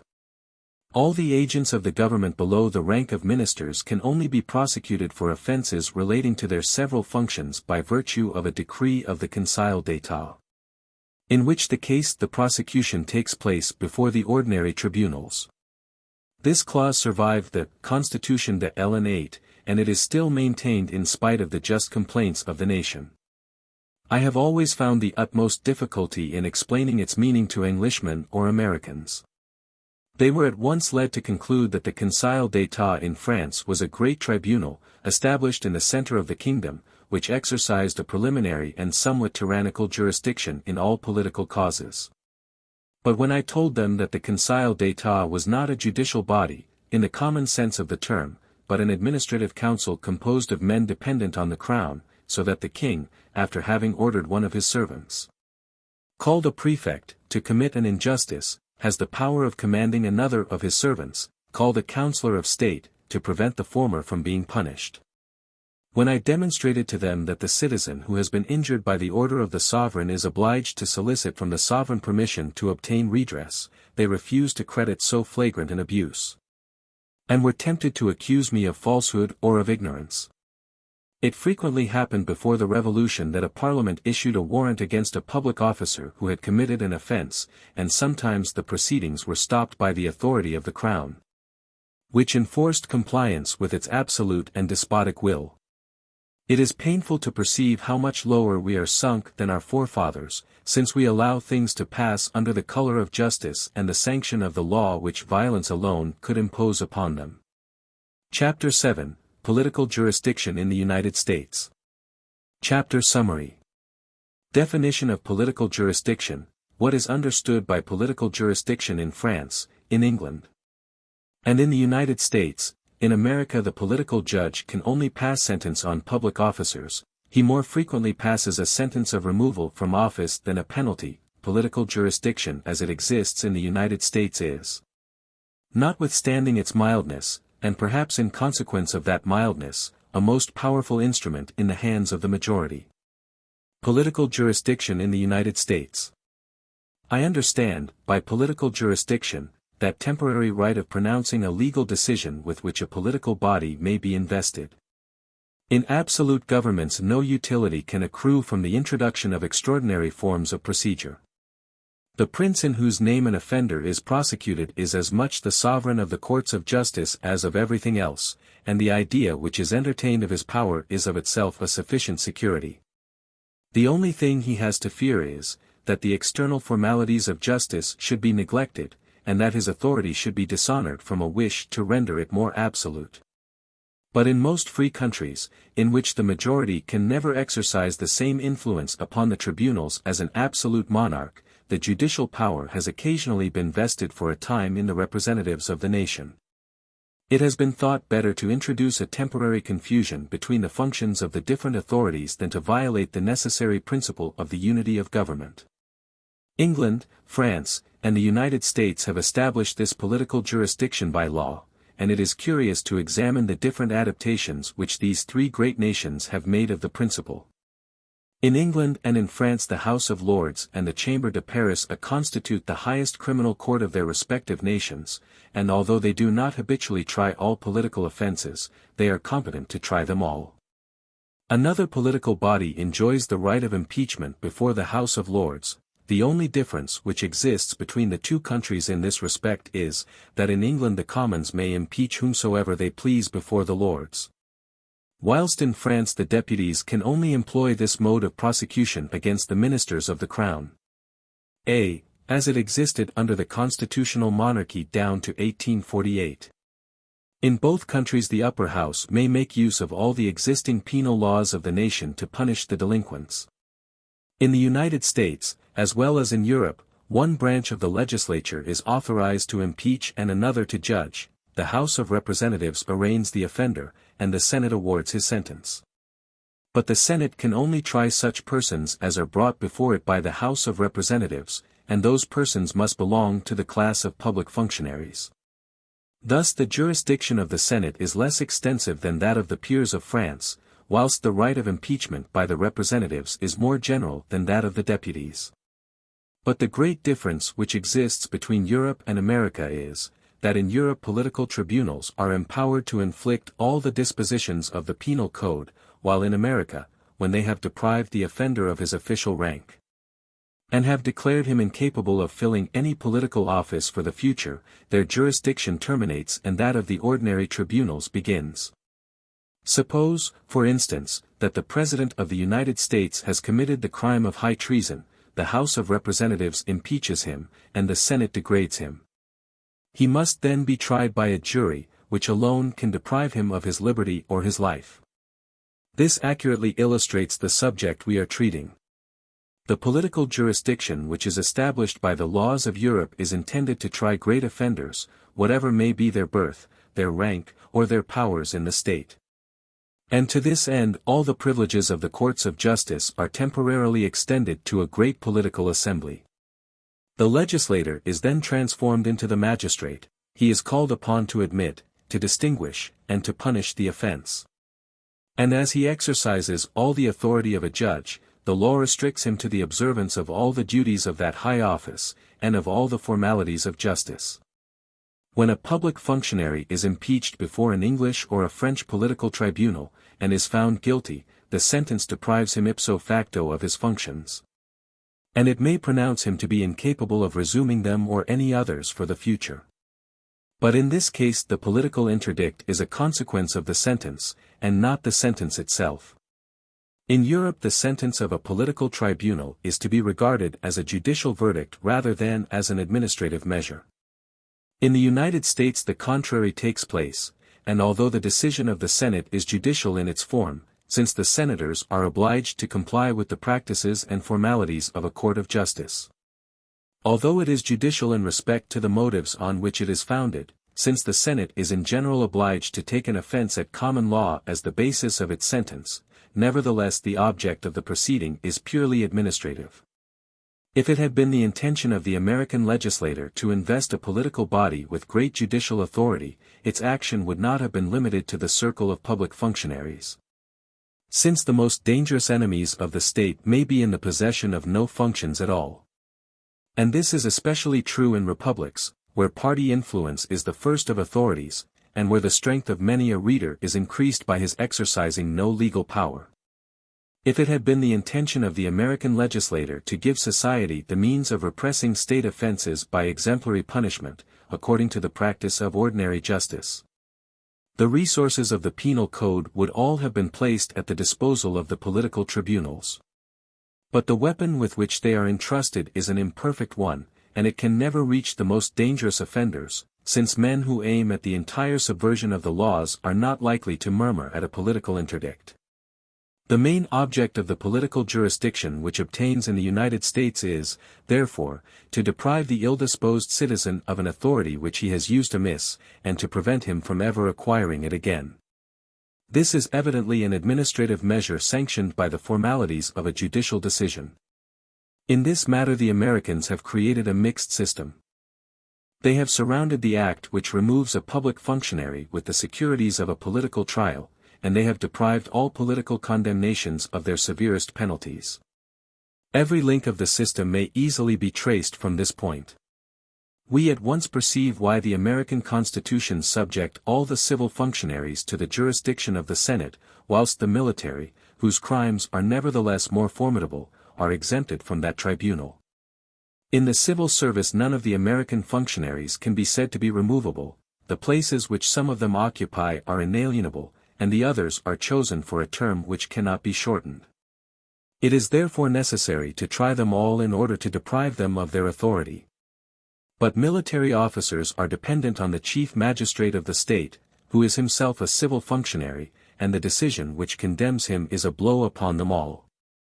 If we now compare the American and the European systems, we shall meet with differences no less striking in the different effects which each of them produces or may produce. In France and in England the jurisdiction of political bodies is looked upon as an extraordinary resource, which is only to be employed in order to rescue society from unwanted dangers. It is not to be denied that these tribunals, as they are constituted in Europe, are apt to violate the conservative principle of the balance of power in the state, and to threaten incessantly the lives and liberties of the subject. The same political jurisdiction in the United States is only indirectly hostile to the balance of power. It cannot menace the lives of the citizens, and it does not hover, as in Europe, over the heads of the community, since those only who have submitted to its authority on accepting office are exposed to the severity of its investigations. It is at the same time less formidable and less efficacious. Indeed, it has not been considered by the legislators of the United States as a remedy for the more violent evils of society, but as an ordinary means of conducting the government. In this respect it probably exercises more real influence on the social body in America than in Europe. We must not be misled by the apparent mildness of the American legislation in all that relates to political jurisdiction. It is to be observed, in the first place, that in the United States the tribunal which passes sentence is composed of the same elements, and subject to the same influences, as the body which impeaches the offender. And that this uniformity gives an almost irresistible impulse to the vindictive passions of parties. If political judges in the United States cannot inflict such heavy penalties as those of Europe, there is the less chance of their acquitting a prisoner, and the conviction, if it is less formidable, is more certain. The principal object of the political tribunals of Europe is to punish the offender, the purpose of those in America is to deprive him of his authority. A political condemnation in the United States may, therefore, be looked upon as a preventive measure, and there is no reason for restricting the judges to the exact definitions of criminal law. Nothing can be more alarming than the excessive latitude with which political offenses are described in the laws of America. Article 2. Section 4, of the Constitution of the United States runs thus: the President, Vice President, and all civil officers of the United States shall be removed from office on impeachment for, and conviction of, treason, bribery, or other high crimes and misdemeanors. Many of the constitutions of the states are even less explicit. Public officers, says the Constitution of Massachusetts, shall be impeached for misconduct or maladministration. The Constitution of Virginia declares that all the civil officers who shall have offended against the state, by maladministration, corruption, or other high crimes, may be impeached by the House of Delegates. In some constitutions no offenses are specified, in order to subject the public functionaries to an unlimited responsibility.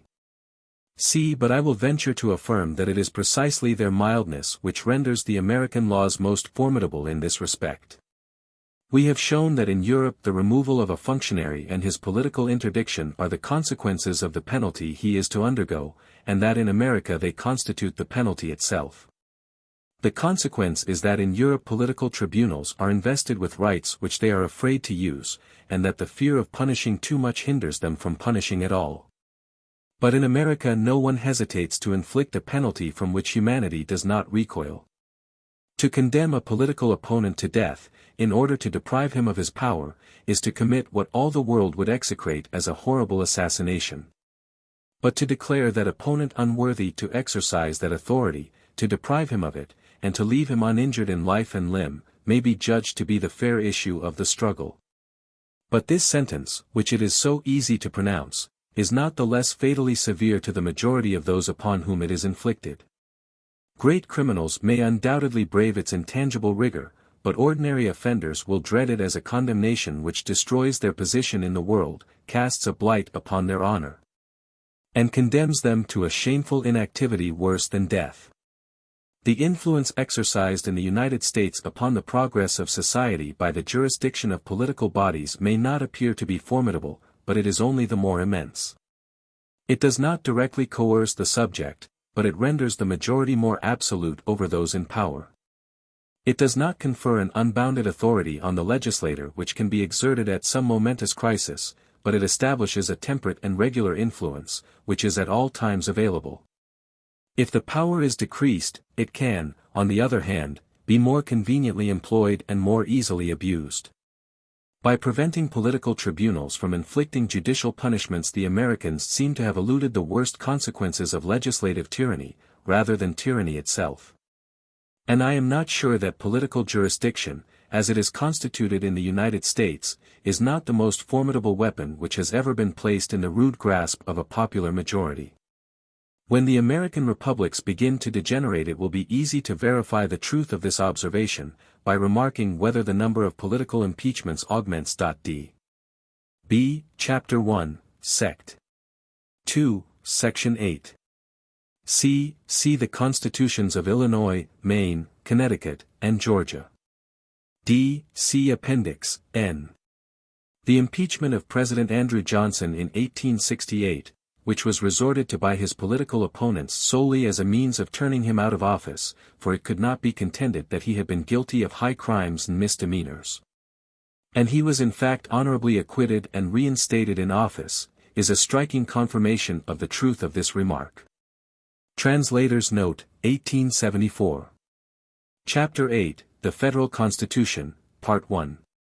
I have hitherto considered each state as a separate whole, and I have explained the different springs which the people sets in motion, and the different means of action which it employs. But all the states which I have considered as independent are forced to submit, in certain cases, to the supreme authority of the Union. The time is now come for me to examine separately the supremacy with which the Union has been invested, and to cast a rapid glance over the Federal Constitution. Chapter Summary. Origin of the First Union, its weakness, Congress appeals to the constituent authority, interval of 2 years between this appeal and the promulgation of the new Constitution. History of the Federal Constitution. The 13 colonies which simultaneously threw off the yoke of England towards the end of the last century professed, as I have already observed, the same religion, the same language, the same customs, and almost the same laws. They were struggling against a common enemy, and these reasons were sufficiently strong to unite them one to another, and to consolidate them into one nation.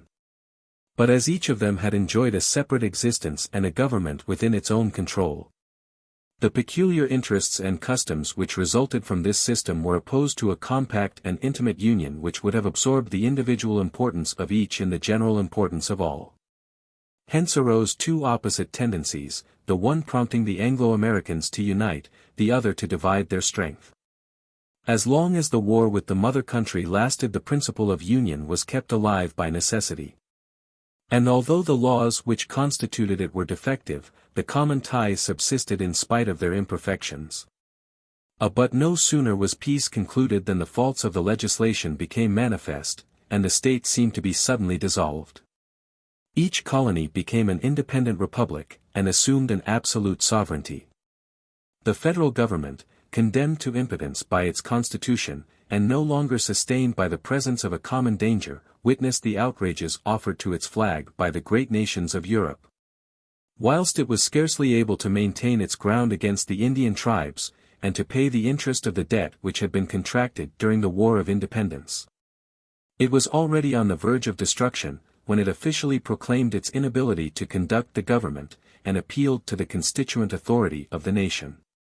If America ever approached, for however brief a time, that lofty pinnacle of glory to which the fancy of its inhabitants is wont to point, it was at the solemn moment at which the power of the nation abdicated, as it were, the empire of the land. All ages have furnished the spectacle of a people struggling with energy to win its independence, and the efforts of the Americans in throwing off the English yoke have been considerably exaggerated. Separated from their enemies by 3,000 miles of ocean, and backed by a powerful ally, the success of the United States may be more justly attributed to their geographical position than to the valor of their armies or the patriotism of their citizens.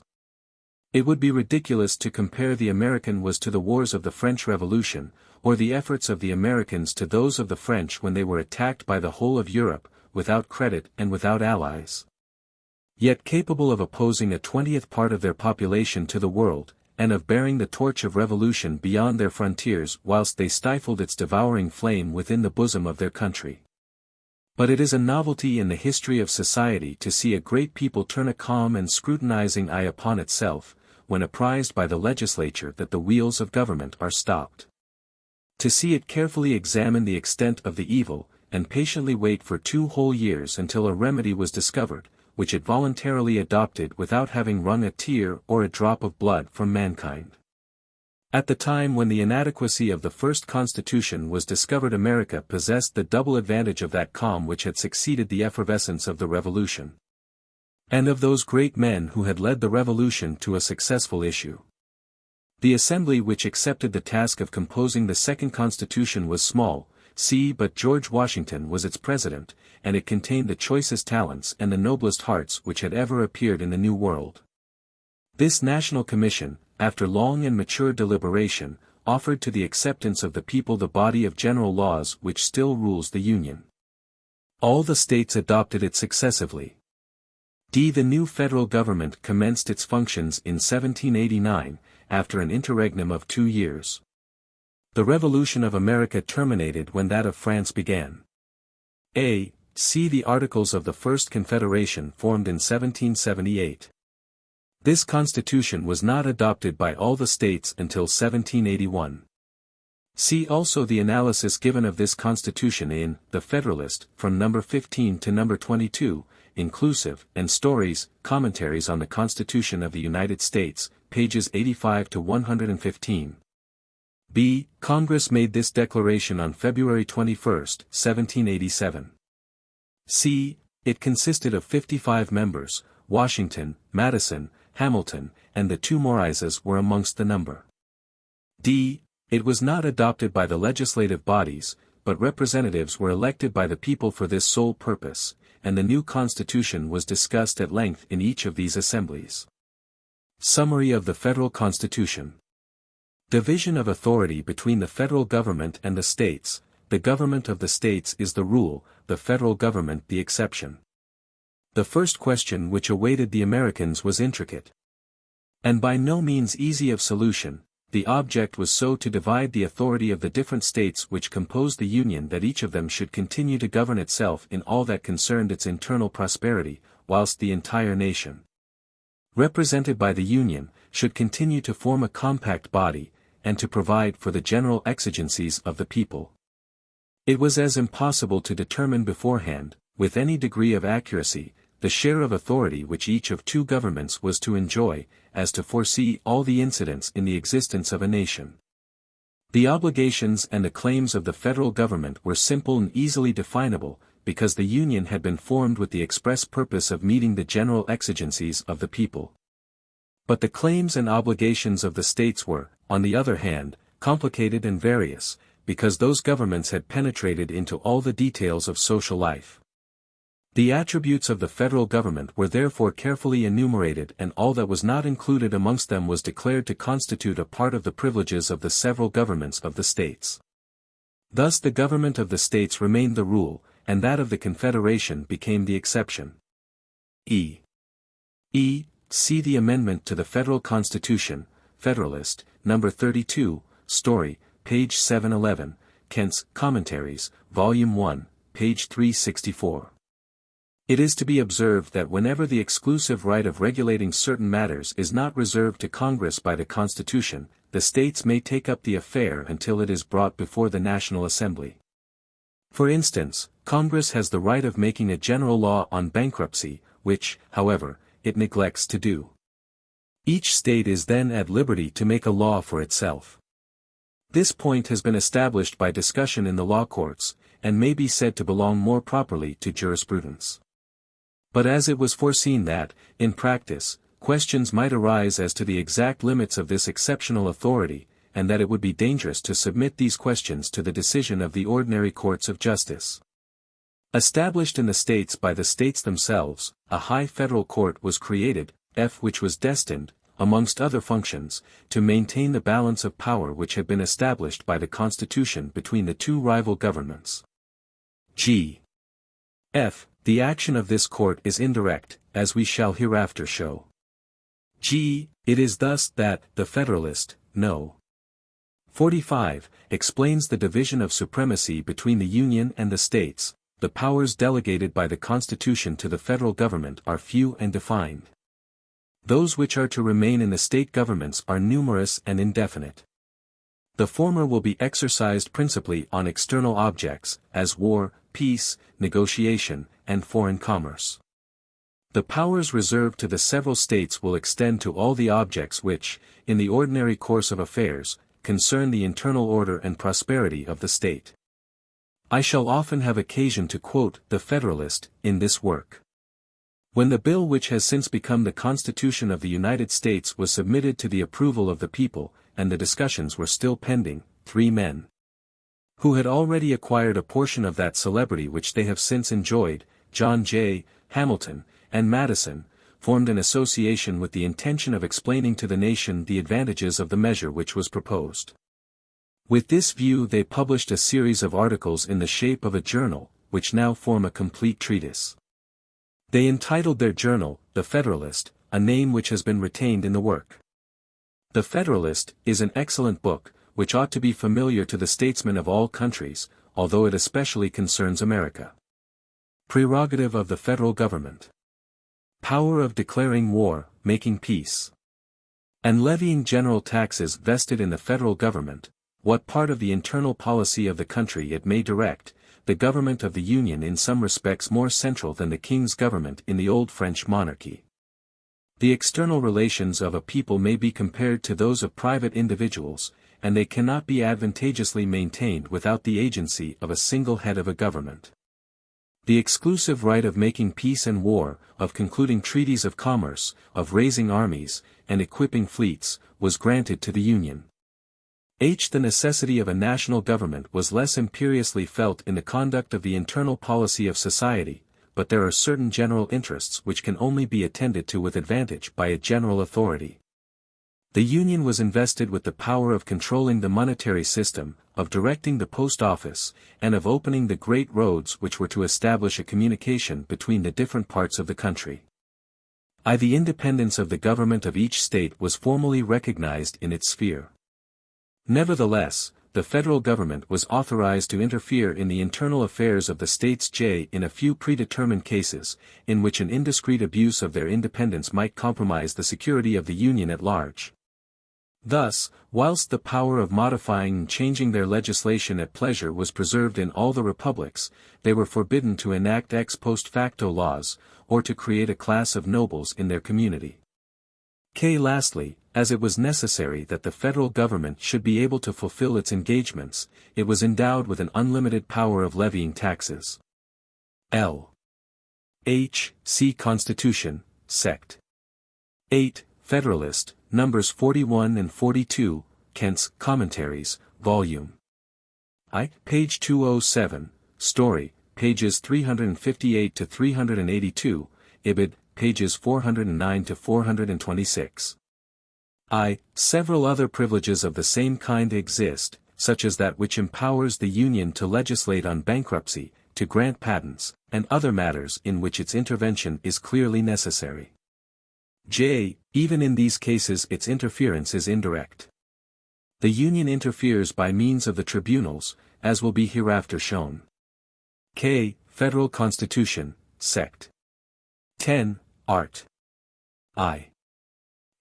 Constitution, Sections 8, 9, and 10, Federalist, Nos. 30 to 36, inclusive, and 41 to 44, Kent's Commentaries, Volume 1, pages 207 and 381, Story, pages 329 and 514. In examining the balance of power as established by the Federal Constitution. In remarking on the one hand the portion of sovereignty which has been reserved to the several states, and on the other the share of power which the Union has assumed. It is evident that the federal legislators entertained the clearest and most accurate notions on the nature of the centralization of government. The United States form not only a republic, but a confederation. Nevertheless, the authority of the nation is more central than it was in several of the monarchies of Europe when the American Constitution was formed. Take, for instance, the two following examples. 13 Supreme Courts of Justice existed in France, which, generally speaking, had the right of interpreting the law without appeal. And those provinces which were styled pays d'états were authorized to refuse their assent to an impost which had been levied by the sovereign who represented the nation. In the Union there is but one tribunal to interpret, as there is one legislature to make the laws, and an impost voted by the representatives of the nation is binding upon all the citizens. In these two essential points, therefore, the Union exercises more central authority than the French monarchy possessed, although the Union is only an assemblage of confederate republics. In Spain certain provinces had the right of establishing a system of custom-house duties peculiar to themselves, although that privilege belongs, by its very nature, to the national sovereignty. In America the Congress alone has the right of regulating the commercial relations of the states. The government of the Confederation is therefore more centralized in this respect than the Kingdom of Spain. It is true that the power of the Crown in France or in Spain was always able to obtain by force whatever the constitution of the country denied, and that the ultimate result was consequently the same. But I am here discussing the theory of the Constitution. Federal powers. After having settled the limits within which the federal government was to act, the next point was to determine the powers which it was to exert. Legislative powers M. In this chapter the author points out the essence of the conflict between the seceding states and the Union which caused the Civil War of 1861. Division of the legislative body into two branches, difference in the manner of forming the two houses, the principle of the independence of the states predominates in the formation of the Senate, the principle of the sovereignty of the nation in the composition of the House of Representatives, singular effects of the fact that a constitution can only be logical in the early stages of a nation.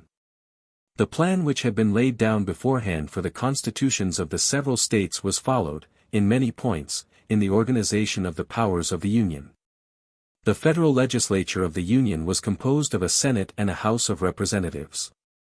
A spirit of conciliation prescribed the observance of distinct principles in the formation of these two assemblies. I have already shown that two contrary interests were opposed to each other in the establishment of the federal constitution. These two interests had given rise to two opinions. It was the wish of one party to convert the Union into a league of independent states, or a sort of Congress, at which the representatives of the several peoples would meet to discuss certain points of their common interests. The other party desired to unite the inhabitants of the American colonies into one sole nation, and to establish a government which should act as the sole representative of the nation, as far as the limited sphere of its authority would permit. The practical consequences of these two theories were exceedingly different. The question was, whether a league was to be established instead of a national government. Whether the majority of the state, instead of the majority of the inhabitants of the Union, was to give the law, for every state, the small as well as the great, would then remain in the full enjoyment of its independence, and enter the Union upon a footing of perfect equality. If, however, the inhabitants of the United States were to be considered as belonging to one and the same nation, it would be just that the majority of the citizens of the Union should prescribe the law. Of course the lesser states could not subscribe to the application of this doctrine without, in fact, abdicating their existence in relation to the sovereignty of the Confederation. Since they would have passed from the condition of a co-equal and co-legislative authority to that of an insignificant fraction of a great people. But if the former system would have invested them with an excessive authority, the latter would have annulled their influence altogether. Under these circumstances the result was, that the strict rules of logic were evaded, as is usually the case when interests are opposed to arguments. A middle course was hit upon by the legislators, which brought together by force two systems theoretically irreconcilable. The principle of the independence of the states prevailed in the formation of the Senate, and that of the sovereignty of the nation predominated in the composition of the House of Representatives. It was decided that each state should send 2 senators to Congress, and a number of representatives proportioned to its population. And it results from this arrangement that the state of New York has at the present day 40 representatives and only 2 senators, the state of Delaware has 2 senators and only 1 representative. The state of Delaware is therefore equal to the state of New York in the Senate, whilst the latter has 40 times the influence of the former in the House of Representatives. Thus, if the minority of the nation preponderates in the Senate, it may paralyze the decisions of the majority represented in the other house, which is contrary to the spirit of constitutional government. Every 10 years Congress fixes anew the number of representatives which each state is to furnish. The total number was 69 in 1789, and 240 in 1833. See, American Almanac, 1834, page 194. The Constitution decided that there should not be more than one representative for every 30,000 persons, but no minimum was fixed on. The Congress has not thought fit to augment the number of representatives in proportion to the increase of population. The first act which was passed on the subject, April 14, 1792, see Laws of the United States, by Story, Volume 1, p. 235, decided that there should be one representative for every 33,000 inhabitants. The last act, which was passed in 1832, fixes the proportion at 1 for 48,000. The population represented is composed of all the free men and of 3/5 of the slaves. The last act of apportionment, passed February 2, 1872, fixes the representation at 1 to 134,684 inhabitants. There are now, 1875, 283 members of the lower house of Congress, and 9 for the states at large, making in all 292 members. The old states have of course lost the representatives which the new states have gained. Translator's note. These facts show how rare and how difficult it is rationally and logically to combine all the several parts of legislation. In the course of time different interests arise, and different principles are sanctioned by the same people. And when a general constitution is to be established, these interests and principles are so many natural obstacles to the rigorous application of any political system, with all its consequences. The early stages of national existence are the only periods at which it is possible to maintain the complete logic of legislation. And when we perceive a nation in the enjoyment of this advantage, before we hasten to conclude that it is wise, we should do well to remember that it is young. When the federal constitution was formed, the interests of independence for the separate states, and the interest of union for the whole people, were the only two conflicting interests which existed amongst the Anglo-Americans. And a compromise was necessarily made between them. It is, however, just to acknowledge that this part of the Constitution has not hitherto produced those evils which might have been feared. All the states are young and contiguous, their customs, their ideas, and their exigencies are not dissimilar. And the differences which result from their size or inferiority do not suffice to set their interests at variance. The small states have consequently never been induced to league themselves together in the Senate to oppose the designs of the larger ones. And indeed there is so irresistible an authority in the legitimate expression of the will of a people that the Senate could offer but a feeble opposition to the vote of the majority of the House of Representatives. It must not be forgotten, on the other hand, that it was not in the power of the American legislators to reduce to a single nation the people for whom they were making laws. The object of the federal constitution was not to destroy the independence of the states, but to restrain it. By acknowledging the real authority of these secondary communities, and it was impossible to deprive them of it, they disavowed beforehand the habitual use of constraint in enforcing the decisions of the majority. Upon this principle the introduction of the influence of the states into the mechanism of the federal government was by no means to be wondered at, since it only attested the existence of an acknowledged power, which was to be humored and not forcibly checked. A further difference between the Senate and the House of Representatives. The Senate named by the provincial legislators, the representatives by the people, double election of the former. Single election of the latter, term of the different offices, peculiar functions of each house. The Senate not only differs from the other house in the principle which it represents, but also in the mode of its election, in the term for which it is chosen, and in the nature of its functions. The House of Representatives is named by the people, the Senate by the legislators of each state, the former is directly elected, the latter is elected by an elected body. The term for which the representatives are chosen is only 2 years, that of the senators is 6. The functions of the House of Representatives are purely legislative, and the only share it takes in the judicial power is in the impeachment of public officers. The Senate cooperates in the work of legislation, and tries those political offenses which the House of Representatives submits to its decision.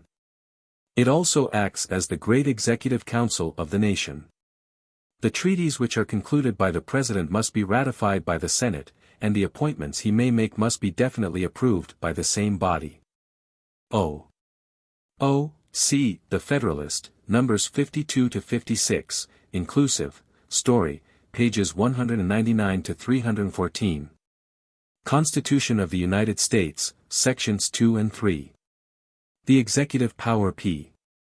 The Federalist, numbers 67-77, Constitution of the United States, Art. 2, story, page 315, pages 615 to 780, Kent's Commentaries, page 255. Dependence of the President, he is elective and responsible, he is free to act in his own sphere under the inspection, but not under the direction, of the Senate, his salary fixed at his entry into office, suspensive veto. The American legislators undertook a difficult task in attempting to create an executive power dependent on the majority of the people, and nevertheless sufficiently strong to act without restraint in its own sphere. It was indispensable to the maintenance of the republican form of government that the representative of the executive power should be subject to the will of the nation. The President is an elective magistrate. His honor, his property, his liberty, and his life are the securities which the people has for the temperate use of his power. But in the exercise of his authority he cannot be said to be perfectly independent. The Senate takes cognizance of his relations with foreign powers, and of the distribution of public appointments, so that he can neither be bribed nor can he employ the means of corruption. The legislators of the Union acknowledged that the executive power would be incompetent to fulfill its task with dignity and utility, unless it enjoyed a greater degree of stability and of strength than had been granted to it in the separate states. The President is chosen for 4 years, and he may be re-elected, so that the chances of a prolonged administration may inspire him with hopeful undertakings for the public good, and with the means of carrying them into execution. The President was made the sole representative of the executive power of the Union, and care was taken not to render his decisions subordinate to the vote of a council, a dangerous measure, which tends at the same time to clog the action of the government and to diminish its responsibility. The Senate has the right of annulling certain acts of the President, but it cannot compel him to take any steps, nor does it participate in the exercise of the executive power. The action of the legislature on the executive power may be direct. And we have just shown that the Americans carefully obviated this influence, but it may, on the other hand, be indirect. Public assemblies which have the power of depriving an officer of state of his salary encroach upon his independence. And as they are free to make the laws, it is to be feared lest they should gradually appropriate to themselves a portion of that authority which the Constitution had vested in his hands. This dependence of the executive power is one of the defects inherent in republican constitutions. The Americans have not been able to counteract the tendency which legislative assemblies have to get possession of the government, but they have rendered this propensity less irresistible. The salary of the President is fixed, at the time of his entering upon office, for the whole period of his magistracy. The President is, moreover, provided with a suspensive veto, which allows him to oppose the passing of such laws as might destroy the portion of independence which the Constitution awards him. The struggle between the President and the legislature must always be an unequal one, since the latter is certain of bearing down all resistance by persevering in its plans. But the suspensive veto forces it at least to reconsider the matter, and, if the motion be persisted in, it must then be backed by a majority of 2/3 of the whole House. The veto is, in fact, a sort of appeal to the people. The executive power, which, without this security, might have been secretly oppressed, adopts this means of pleading its cause and stating its motives. But if the legislature is certain of overpowering all resistance by persevering in its plans, I reply, that in the constitutions of all nations, of whatever kind they may be, A certain point exists at which the legislator is obliged to have recourse to the good sense and the virtue of his fellow citizens. This point is more prominent and more discoverable in republics, whilst it is more remote and more carefully concealed in monarchies, but it always exists somewhere. There is no country in the world in which everything can be provided for by the laws, or in which political institutions can prove a substitute for common sense and public morality. Differences between the position of the President of the United States and that of a constitutional King of France. Executive power in the northern states as limited and as partial as the supremacy which it represents, executive power in France as universal as the supremacy it represents, the king a branch of the legislature, the president the mere executor of the law, other differences resulting from the duration of the two powers, the president checked in the exercise of the executive authority, the king independent in its exercise. Notwithstanding these discrepancies, France is more akin to a republic than the Union to a monarchy. Comparison of the number of public officers depending upon the executive power in the two countries.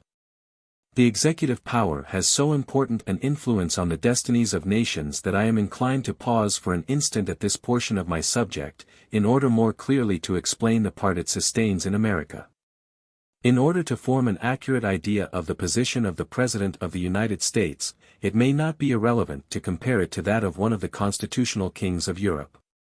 In this comparison I shall pay but little attention to the external signs of power, which are more apt to deceive the eye of the observer than to guide his researches.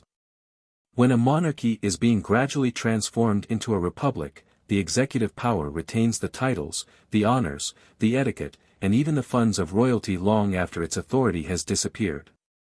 The English, after having cut off the head of one king and expelled another from his throne, were accustomed to accost the successor of those princes upon their knees. On the other hand, when a republic falls under the sway of a single individual, the demeanor of the sovereign is simple and unpretending, as if his authority was not yet paramount. When the emperors exercised an unlimited control over the fortunes and the lives of their fellow citizens, it was customary to call them Caesar in conversation, and they were in the habit of supping without formality at their friends' houses. It is therefore necessary to look below the surface. The sovereignty of the United States is shared between the Union and the states. Whilst in France it is undivided and compact, hence arises the first and the most notable difference which exists between the President of the United States and the King of France. In the United States the executive power is as limited and partial as the sovereignty of the Union in whose name it acts. In France it is as universal as the authority of the state. The Americans have a federal and the French a national government. Chapter 8, The Federal Constitution, Part 2. This cause of inferiority results from the nature of things, but it is not the only one. The second in importance is as follows: sovereignty may be defined to be the right of making laws. In France, the king really exercises a portion of the sovereign power, since the laws have no weight till he has given his assent to them. He is, moreover, the executor of all they ordain. The president is also the executor of the laws, but he does not really cooperate in their formation, since the refusal of his assent does not annul them. He is therefore merely to be considered as the agent of the sovereign power. But not only does the King of France exercise a portion of the sovereign power, he also contributes to the nomination of the legislature, which exercises the other portion. He has the privilege of appointing the members of one chamber, and of dissolving the other at his pleasure, whereas the President of the United States has no share in the formation of the legislative body, and cannot dissolve any part of it. The king has the same right of bringing forward measures as the chambers, a right which the president does not possess. The king is represented in each assembly by his ministers, who explain his intentions, support his opinions, and maintain the principles of the government. The president and his ministers are alike excluded from Congress, so that his influence and his opinions can only penetrate indirectly into that great body. The King of France is therefore on an equal footing with the legislature, which can no more act without him than he can without it. The President exercises an authority inferior to, and depending upon, that of the legislature. Even in the exercise of the executive power, properly so called, the point upon which his position seems to be most analogous to that of the King of France, the president labors under several causes of inferiority. The authority of the king, in France, has, in the first place, the advantage of duration over that of the president, and durability is one of the chief elements of strength. Nothing is either loved or feared but what is likely to endure. The President of the United States is a magistrate elected for 4 years. The king, in France, is an hereditary sovereign. In the exercise of the executive power, the President of the United States is constantly subject to a jealous scrutiny. He may make, but he cannot conclude, a treaty; he may designate, but he cannot appoint, a public officer. The King of France is absolute within the limits of his authority. The President of the United States is responsible for his actions. But the person of the king is declared inviolable by the French Charter. The Constitution had left it doubtful whether the President was obliged to consult the Senate in the removal as well as in the appointment of federal officers. The Federalist, No. 77, seemed to establish the affirmative, but in 1789 Congress formally decided that, as the President was responsible for his actions, he ought not to be forced to employ agents who had forfeited his esteem. See Kent's Commentaries, Volume 1, page 289.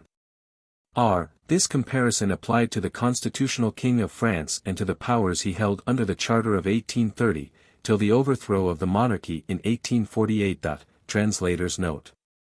Nevertheless, the supremacy of public opinion is no less above the head of the one than of the other. This power is less definite, less evident, and less sanctioned by the laws in France than in America, but in fact it exists. In America, it acts by elections and decrees; in France it proceeds by revolutions, but notwithstanding the different constitutions of these two countries, public opinion is the predominant authority in both of them. The fundamental principle of legislation, a principle essentially republican, is the same in both countries, although its consequences may be different, and its results more or less extensive. Whence I am led to conclude that France with its king is nearer akin to a republic than the Union with its president is to a monarchy. In what I have been saying I have only touched upon the main points of distinction. And if I could have entered into details, the contrast would have been rendered still more striking. I have remarked that the authority of the President in the United States is only exercised within the limits of a partial sovereignty, whilst that of the King in France is undivided. I might have gone on to show that the power of the King's government in France exceeds its natural limits, however extensive they may be, and penetrates in 1,000 different ways into the administration of private interests. Amongst the examples of this influence may be quoted that which results from the great number of public functionaries, who all derive their appointments from the government. This number now exceeds all previous limits. It amounts to 138,000 nominations, each of which may be considered as an element of power. The President of the United States has not the exclusive right of making any public appointments, and their whole number scarcely exceeds 12,000. The sums annually paid by the state to these officers amount to 200 million Fr. $40 million. This number is extracted from the National Calendar, for 1833. The National Calendar is an American almanac which contains the names of all the federal officers. It results from this comparison that the King of France has 11 times as many places at his disposal as the President, although the population of France is not much more than double that of the Union. I have not the means of ascertaining the number of appointments now at the disposal of the President of the United States, but his patronage and the abuse of it have largely increased since 1833. Translator's note, 1875. Accidental causes which may increase the influence of the executive government. External security of the Union, army of 6,000 men, few ships. The President has no opportunity of exercising his great prerogatives. In the prerogatives he exercises, he is weak. If the executive government is feebler in America than in France, the cause is more attributable to the circumstances than to the laws of the country. It is chiefly in its foreign relations that the executive power of a nation is called upon to exert its skill and its vigor. If the existence of the Union were perpetually threatened, and if its chief interests were in daily connection with those of other powerful nations, The executive government would assume an increased importance in proportion to the measures expected of it, and those which it would carry into effect. The President of the United States is the Commander-in-Chief of the Army, but of an army composed of only 6,000 men. He commands the fleet, but the fleet reckons but few sail. He conducts the foreign relations of the Union, but the United States are a nation without neighbors. Separated from the rest of the world by the ocean, and too weak as yet to aim at the dominion of the seas, they have no enemies, and their interests rarely come into contact with those of any other nation of the globe.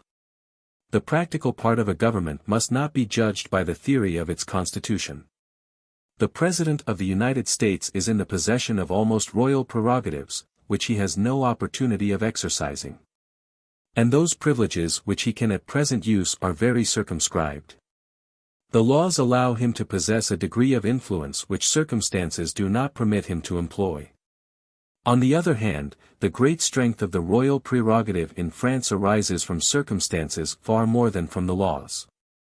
There the executive government is constantly struggling against prodigious obstacles, and exerting all its energies to repress them. So that it increases by the extent of its achievements, and by the importance of the events it controls, without modifying its constitution.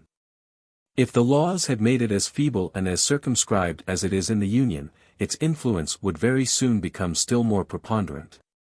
Why the President of the United States does not require the majority of the two houses in order to carry on the government? It is an established axiom in Europe that a constitutional king cannot persevere in a system of government which is opposed by the two other branches of the legislature. But several presidents of the United States have been known to lose the majority in the legislative body without being obliged to abandon the supreme power, and without inflicting a serious evil upon society. I have heard this fact quoted as an instance of the independence and the power of the executive government in America. A moment's reflection will convince us, on the contrary, that it is a proof of its extreme weakness. A king in Europe requires the support of the legislature to enable him to perform the duties imposed upon him by the Constitution, because those duties are enormous. A constitutional king in Europe is not merely the executor of the law, but the execution of its provisions devolves so completely upon him that he has the power of paralyzing its influence if it opposes his designs. He requires the assistance of the legislative assemblies to make the law, but those assemblies stand in need of his aid to execute it. These two authorities cannot subsist without each other. And the mechanism of government is stopped as soon as they are at variance. In America the President cannot prevent any law from being passed, nor can he evade the obligation of enforcing it. His sincere and zealous cooperation is no doubt useful, but it is not indispensable, in the carrying on of public affairs. All his important acts are directly or indirectly submitted to the legislature, and of his own free authority he can do but little. It is therefore his weakness, and not his power, which enables him to remain in opposition to Congress. In Europe, harmony must reign between the Crown and the other branches of the legislature, because a collision between them may prove serious. In America, this harmony is not indispensable, because such a collision is impossible. Election of the President. Dangers of the elective system increase in proportion to the extent of the prerogative, this system possible in America because no powerful executive authority is required. What circumstances are favorable to the elective system? Why the election of the President does not cause a deviation from the principles of the government. Influence of the election of the President on secondary functionaries. The dangers of the system of election applied to the head of the executive government of a great people have been sufficiently exemplified by experience and by history, and the remarks I am about to make refer to America alone. These dangers may be more or less formidable in proportion to the place which the executive power occupies, and to the importance it possesses in the state. And they may vary according to the mode of election and the circumstances in which the electors are placed. The most weighty argument against the election of a chief magistrate is, that it offers so splendid a lure to private ambition, and is so apt to inflame men in the pursuit of power. That when legitimate means are wanting force may not unfrequently seize what right denied. It is clear that the greater the privileges of the executive authority are, the greater is the temptation. The more the ambition of the candidates is excited, the more warmly are their interests espoused by a throng of partisans who hope to share the power when their patron has won the prize. The dangers of the elective system increase, therefore, in the exact ratio of the influence exercised by the executive power in the affairs of state. The revolutions of Poland were not solely attributable to the elective system in general, but to the fact that the elected monarch was the sovereign of a powerful kingdom. Before we can discuss the absolute advantages of the elective system, we must make preliminary inquiries as to whether the geographical position, the laws, the habits, the manners, and the opinions of the people amongst whom it is to be introduced will admit of the establishment of a weak and dependent executive government. For to attempt to render the representative of the state a powerful sovereign, and at the same time elective, is, in my opinion, to entertain two incompatible designs. To reduce hereditary royalty to the condition of an elective authority, the only means that I am acquainted with are to circumscribe its sphere of action beforehand, gradually to diminish its prerogatives, and to accustom the people to live without its protection. Nothing, however, is further from the designs of the republicans of Europe than this course, as many of them owe their hatred of tyranny to the sufferings which they have personally undergone. It is oppression, and not the extent of the executive power, which excites their hostility, and they attack the former without perceiving how nearly it is connected with the latter. Hitherto no citizen has shown any disposition to expose his honor and his life in order to become the President of the United States, because the power of that office is temporary, limited, and subordinate.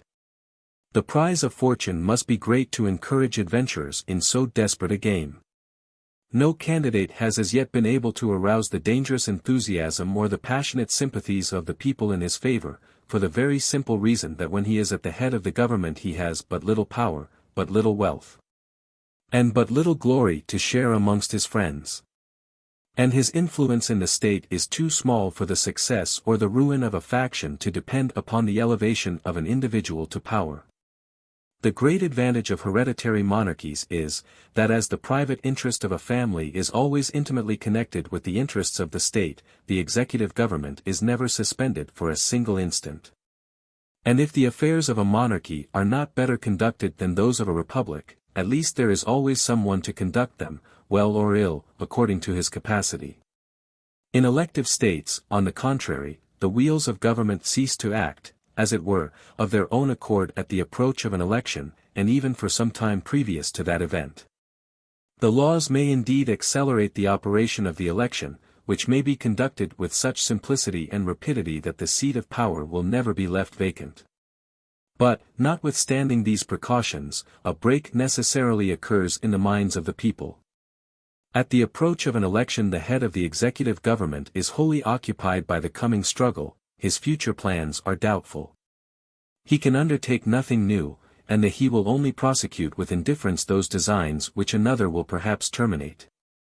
"I am so near the time of my retirement from office," said President Jefferson on the 21st of January, 1809, 6 weeks before the election, "that I feel no passion, I take no part, I express no sentiment. It appears to me just to leave to my successor the commencement of those measures which he will have to prosecute, and for which he will be responsible."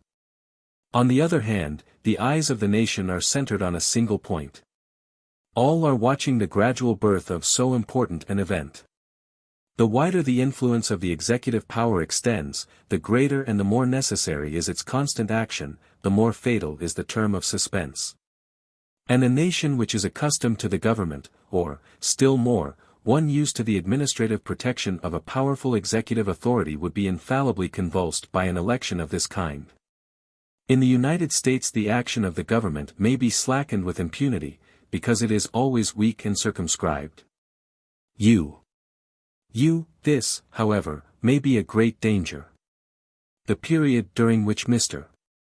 Buchanan retained office, after the election of Mr. Lincoln, from November, 1860, to March, 1861, was that which enabled the seceding states of the South to complete their preparations for the Civil War, and the executive government was paralyzed. No greater evil could befall a nation. Translators note. One of the principal vices of the elective system is that it always introduces a certain degree of instability into the internal and external policy of the state. But this disadvantage is less sensibly felt if the share of power vested in the elected magistrate is small.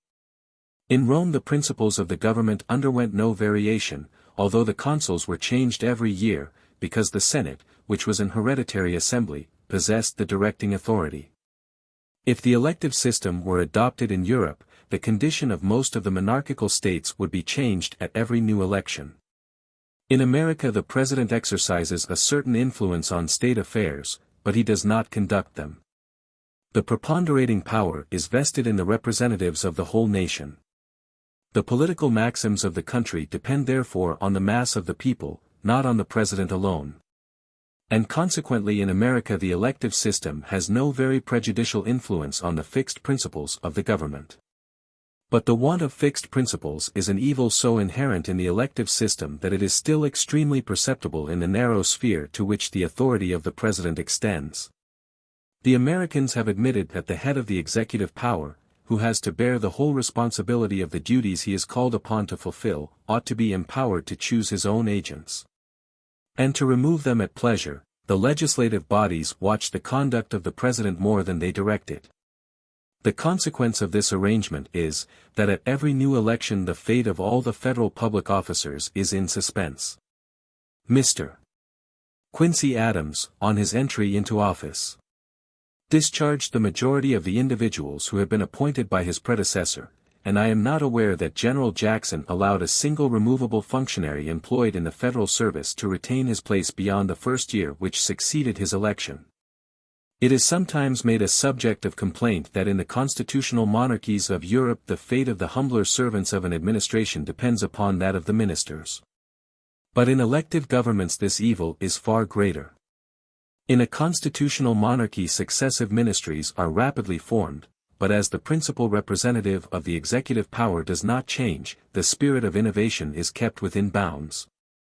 The changes which take place are in the details rather than in the principles of the administrative system, but to substitute one system for another, as is done in America every 4 years, by law, is to cause a sort of revolution. As to the misfortunes which may fall upon individuals in consequence of this state of things, it must be allowed that the uncertain situation of the public officers is less fraught with evil consequences in America than elsewhere.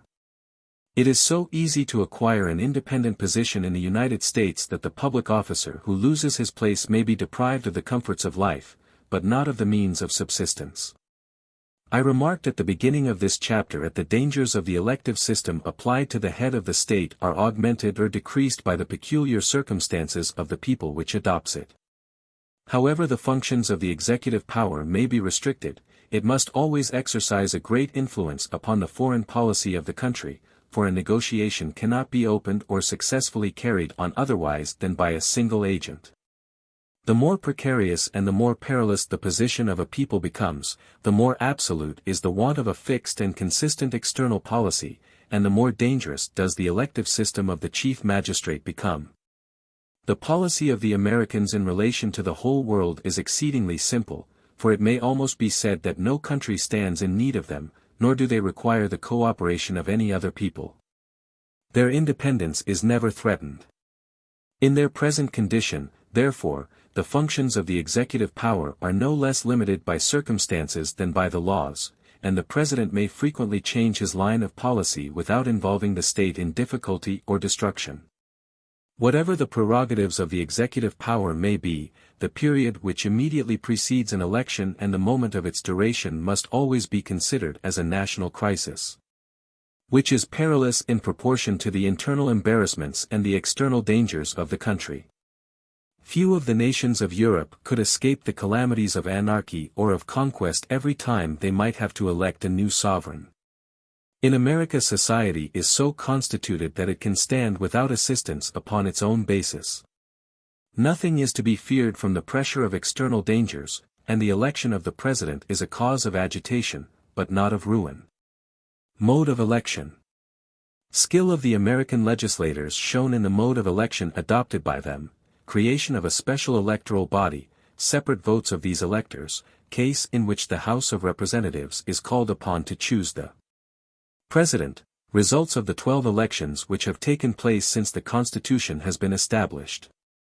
Besides the dangers which are inherent in the system, many other difficulties may arise from the mode of election, which may be obviated by the precaution of the legislator. When a people met in arms on some public spot to choose its head, it was exposed to all the chances of civil war resulting from so martial a mode of proceeding, besides the dangers of the elective system in itself. The Polish laws, which subjected the election of the sovereign to the veto of a single individual, suggested the murder of that individual or prepared the way to anarchy. In the examination of the institutions and the political as well as social condition of the United States, we are struck by the admirable harmony of the gifts of fortune and the efforts of man. The nation possessed two of the main causes of internal peace. It was a new country, but it was inhabited by a people grown old in the exercise of freedom. America had no hostile neighbors to dread. And the American legislators, profiting by these favorable circumstances, created a weak and subordinate executive power which could without danger be made elective. It then only remained for them to choose the least dangerous of the various modes of election. And the rules which they laid down upon this point admirably correspond to the securities which the physical and political constitution of the country already afforded. Their object was to find the mode of election which would best express the choice of the people with the least possible excitement and suspense. It was admitted in the first place that the simple majority should be decisive. But the difficulty was to obtain this majority without an interval of delay which it was most important to avoid. It rarely happens that an individual can at once collect the majority of the suffrages of a great people. And this difficulty is enhanced in a republic of confederate states, where local influences are apt to preponderate. The means by which it was proposed to obviate this second obstacle was to delegate the electoral powers of the nation to a body of representatives. This mode of election rendered a majority more probable.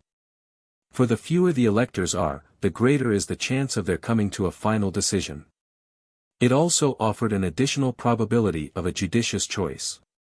It then remained to be decided whether this right of election was to be entrusted to a legislative body, the habitual representative assembly of the nation, or whether an electoral assembly should be formed for the express purpose of proceeding to the nomination of a president. The Americans chose the latter alternative, from a belief that the individuals who were returned to make the laws were incompetent to represent the wishes of the nation in the election of its chief magistrate. And that, as they are chosen for more than a year, the constituency they represent might have changed its opinion in that time.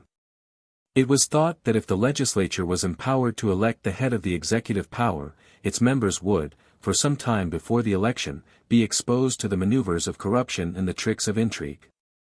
Whereas the special electors would, like a jury, remain mixed up with the crowd till the day of action, when they would appear for the sole purpose of giving their votes. It was therefore established that every state should name a certain number of electors, who in their turn should elect the president. And as it had been observed that the assemblies to which the choice of a chief magistrate had been entrusted in elective countries inevitably became the centers of passion and of cabal, that they sometimes usurped an authority which did not belong to them, and that their proceedings, or the uncertainty which resulted from them, were sometimes prolonged so much as to endanger the welfare of the state, it was determined that the electors should all vote upon the same day, without being convoked to the same place. This double election rendered a majority probable, though not certain, for it was possible that as many differences might exist between the electors as between their constituents. In this case it was necessary to have recourse to one of three measures, either to appoint new electors, or to consult a second time those already appointed, or to defer the election to another authority. The first two of these alternatives, independently of the uncertainty of their results, were likely to delay the final decision, and to perpetuate an agitation which must always be accompanied with danger. The third expedient was therefore adopted, and it was agreed that the votes should be transmitted sealed to the President of the Senate, and that they should be opened and counted in the presence of the Senate and the House of Representatives. If none of the candidates has a majority, the House of Representatives then proceeds immediately to elect a president, but with the condition that it must fix upon one of the three candidates who have the highest numbers. XIII, as many as it sends members to Congress. The number of electors at the election of 1833 was 288. See, the National Calendar, 1833. W. The electors of the same state assemble, but they transmit to the central government the list of their individual votes, and not the mere result of the vote of the majority. Footnote X. In this case it is the majority of the states, and not the majority of the members, which decides the question, so that New York has not more influence in the debate than Rhode Island. Thus the citizens of the Union are first consulted as members of one and the same community, and, if they cannot agree, recourse is had to the division of the states, each of which has a separate and independent vote. This is one of the singularities of the federal constitution which can only be explained by the jar of conflicting interests. Thus it is only in case of an event which cannot often happen, and which can never be foreseen, that the election is entrusted to the ordinary representatives of the nation. And even then they are obliged to choose a citizen who has already been designated by a powerful minority of the special electors. It is by this happy expedient that the respect which is due to the popular voice is combined with the utmost celerity of execution and those precautions which the peace of the country demands. But the decision of the question by the House of Representatives does not necessarily offer an immediate solution of the difficulty, for the majority of that assembly may still be doubtful, and in this case the Constitution prescribes no remedy. Nevertheless, by restricting the number of candidates to 3, and by referring the matter to the judgment of an enlightened public body, it has smoothed all the obstacles which are not inherent in the elective system. Jefferson, in 1801, was not elected until the 36th time of balloting. In the 44 years which have elapsed since the promulgation of the federal Constitution, the United States have 12 times chosen a president. 10 of these elections took place simultaneously by the votes of the special electors in the different states. The House of Representatives has only twice exercised its conditional privilege of deciding in cases of uncertainty. The first time was at the election of Mr. Jefferson in 1801, the second was in 1825, when Mr. Quincy Adams was named. General Grant is now, 1874, the 18th President of the United States. Crises of the election. The election may be considered as a national crisis. Passions of the people, anxiety of the President, calm which succeeds the agitation of the election. I have shown what the circumstances are which favored the adoption of the elective system in the United States, and what precautions were taken by the legislators to obviate its dangers. The Americans are habitually accustomed to all kinds of elections, and they know by experience the utmost degree of excitement which is compatible with security. The vast extent of the country and the dissemination of the inhabitants render a collision between parties less probable and less dangerous there than elsewhere. The political circumstances under which the elections have hitherto been carried on have presented no real embarrassments to the nation. Nevertheless, the epoch of the election of a President of the United States may be considered as a crisis in the affairs of the nation. The influence which he exercises on public business is no doubt feeble and indirect. But the choice of the President, which is of small importance to each individual citizen, concerns the citizens collectively, and however trifling an interest may be, it assumes a great degree of importance as soon as it becomes general. The President possesses but few means of rewarding his supporters in comparison to the kings of Europe, but the places which are at his disposal are sufficiently numerous to interest, directly or indirectly, several thousand electors in his success. Political parties in the United States are led to rally round an individual, in order to acquire a more tangible shape in the eyes of the crowd. And the name of the candidate for the presidency is put forward as the symbol and personification of their theories. For these reasons parties are strongly interested in gaining the election, not so much with a view to the triumph of their principles under the auspices of the President-elect as to show by the majority which returned him the strength of the supporters of those principles. For a long while before the appointed time is at hand the election becomes the most important and the all-engrossing topic of discussion. The ardor of faction is redoubled. And all the artificial passions which the imagination can create in the bosom of a happy and peaceful land are agitated and brought to light. The President, on the other hand, is absorbed by the cares of self-defense. He no longer governs for the interest of the state, but for that of his re-election. He does homage to the majority, and instead of checking its passions, as his duty commands him to do, he frequently courts its worst caprices. As the election draws near, the activity of intrigue and the agitation of the populace increase. The citizens are divided into hostile camps, each of which assumes the name of its favorite candidate. The whole nation glows with feverish excitement. The election is the daily theme of the public papers, the subject of private conversation, the end of every thought and every action, the sole interest of the present. As soon as the choice is determined, this ardor is dispelled. And as a calmer season returns, the current of the state, which had nearly broken its banks, sinks to its usual level. But who can refrain from astonishment at the causes of the storm? Not always. The election of President Lincoln was the signal of civil war. Translator's note. Chapter 8, The Federal Constitution, Part 3. Re-election of the President when the head of the executive power is re-eligible. It is the state which is the source of intrigue and corruption, the desire of being re-elected the chief aim of a President of the United States. Disadvantage of the system peculiar to America. The natural evil of democracy is that it subordinates all authority to the slightest desires of the majority. The re-election of the President encourages this evil. It may be asked whether the legislators of the United States did right or wrong in allowing the re-election of the President. It seems at first sight contrary to all reason to prevent the head of the executive power from being elected a second time. The influence which the talents and the character of a single individual may exercise upon the fate of a whole people, in critical circumstances or arduous times, is well known. A law preventing the re-election of the chief magistrate would deprive the citizens of the surest pledge of the prosperity and the security of the Commonwealth. And, by a singular inconsistency, a man would be excluded from the government at the very time when he had shown his ability in conducting its affairs. But if these arguments are strong, perhaps still more powerful reasons may be advanced against them. Intrigue and corruption are the natural defects of elective government. But when the head of the state can be re-elected, these evils rise to a great height, and compromise the very existence of the country.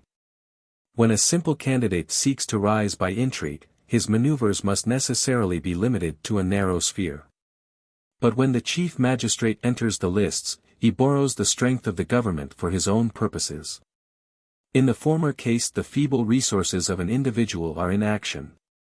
In the latter, the state itself, with all its immense influence, is busied in the work of corruption and cabal. The private citizen, who employs the most immoral practices to acquire power, can only act in a manner indirectly prejudicial to the public prosperity. But if the representative of the executive descends into the combat, the cares of government dwindle into second-rate importance, and the success of his election is his first concern. All laws and all the negotiations he undertakes are to him nothing more than electioneering schemes. Places become the reward of services rendered, not to the nation, but to its chief. And the influence of the government, if not injurious to the country, is at least no longer beneficial to the community for which it was created. It is impossible to consider the ordinary course of affairs in the United States without perceiving that the desire of being re-elected is the chief aim of the President. That his whole administration, and even his most indifferent measures, tend to this object, and that, as the crisis approaches, his personal interest takes the place of his interest in the public good. The principle of re-eligibility renders the corrupt influence of elective government still more extensive and pernicious. In America it exercises a peculiarly fatal influence on the sources of national existence. Every government seems to be afflicted by some evil which is inherent in its nature, and the genius of the legislator is shown in eluding its attacks. A state may survive the influence of a host of bad laws, and the mischief they cause is frequently exaggerated. But a law which encourages the growth of the canker within must prove fatal in the end, although its bad consequences may not be immediately perceived. The principle of destruction in absolute monarchies lies in the excessive and unreasonable extension of the prerogative of the crown. And a measure tending to remove the constitutional provisions which counterbalance this influence would be radically bad, even if its immediate consequences were unattended with evil. By a parity of reasoning, in countries governed by a democracy, where the people is perpetually drawing all authority to itself, the laws which increase or accelerate its action are the direct assailants of the very principle of the government. The greatest proof of the ability of the American legislators is, that they clearly discerned this truth, and that they had the courage to act up to it. They conceived that a certain authority above the body of the people was necessary, which should enjoy a degree of independence, without, however, being entirely beyond the popular control. An authority which would be forced to comply with the permanent determinations of the majority, but which would be able to resist its caprices, and to refuse its most dangerous demands. To this end they centered the whole executive power of the nation in a single arm, they granted extensive prerogatives to the president, and they armed him with the veto to resist the encroachments of the legislature. But by introducing the principle of re-election they partly destroyed their work, and they rendered the president but little inclined to exert the great power they had vested in his hands. If ineligible a second time, the president would be far from independent of the people, for his responsibility would not be lessened, but the favor of the people would not be so necessary to him as to induce him to court it by humoring its desires.